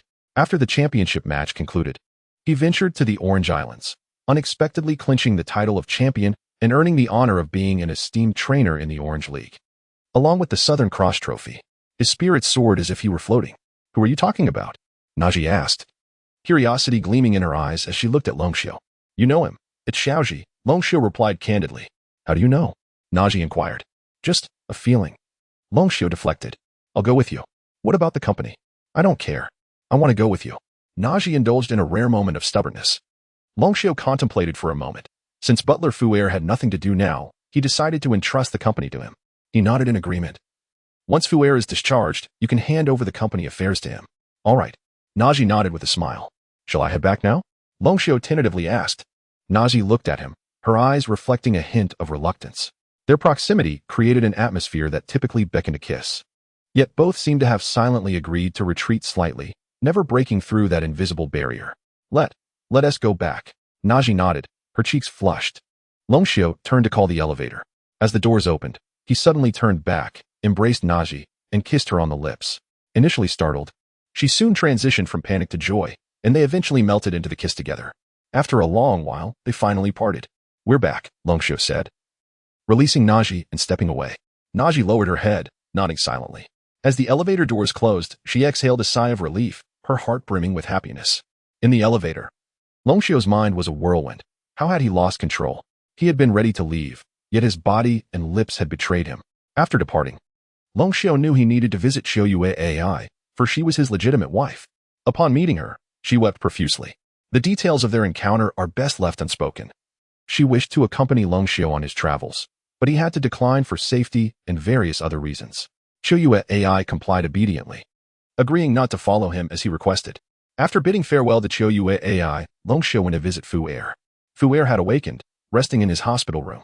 Upon seeing Longxiao, he mustered the strength to rise from his bed, kneeling before him. Young master, I am so sorry. I failed to protect your Pokémon. What are you doing? Get up. Longxiao rushed to assist Fu'er. The elderly man wept. I am truly sorry. I was no match for that person. I am utterly useless. Do not speak like that. I am no match for him either, Longxiao reassured as he helped Fu'er back to bed. In that devastating battle, Fu'er had lost all of his Pokémon, companions who had been with him for decades, and he must surely be in great pain. I understand your suffering. I will seek vengeance on that individual. Did you see what he looked like? No. Fu'er shook his head. He wore a mask and hood. I could not discern his appearance. All right, Longxiao nodded, not expecting much from Fu'er's recollection. I came to ask you for a favor. Young master, please tell me. I will do whatever I can, and if I cannot, I will find a way. Fu'er responded eagerly. I will entrust the company to you. Naji wishes to accompany me in search of Pokémon, and the company cannot be left unmanaged. Before you became my butler, you were my father's assistant. So I am certain you can handle it. Rest assured, young master. I will see to it. Fu'er nodded emphatically. Managing an established company would be no trouble for him.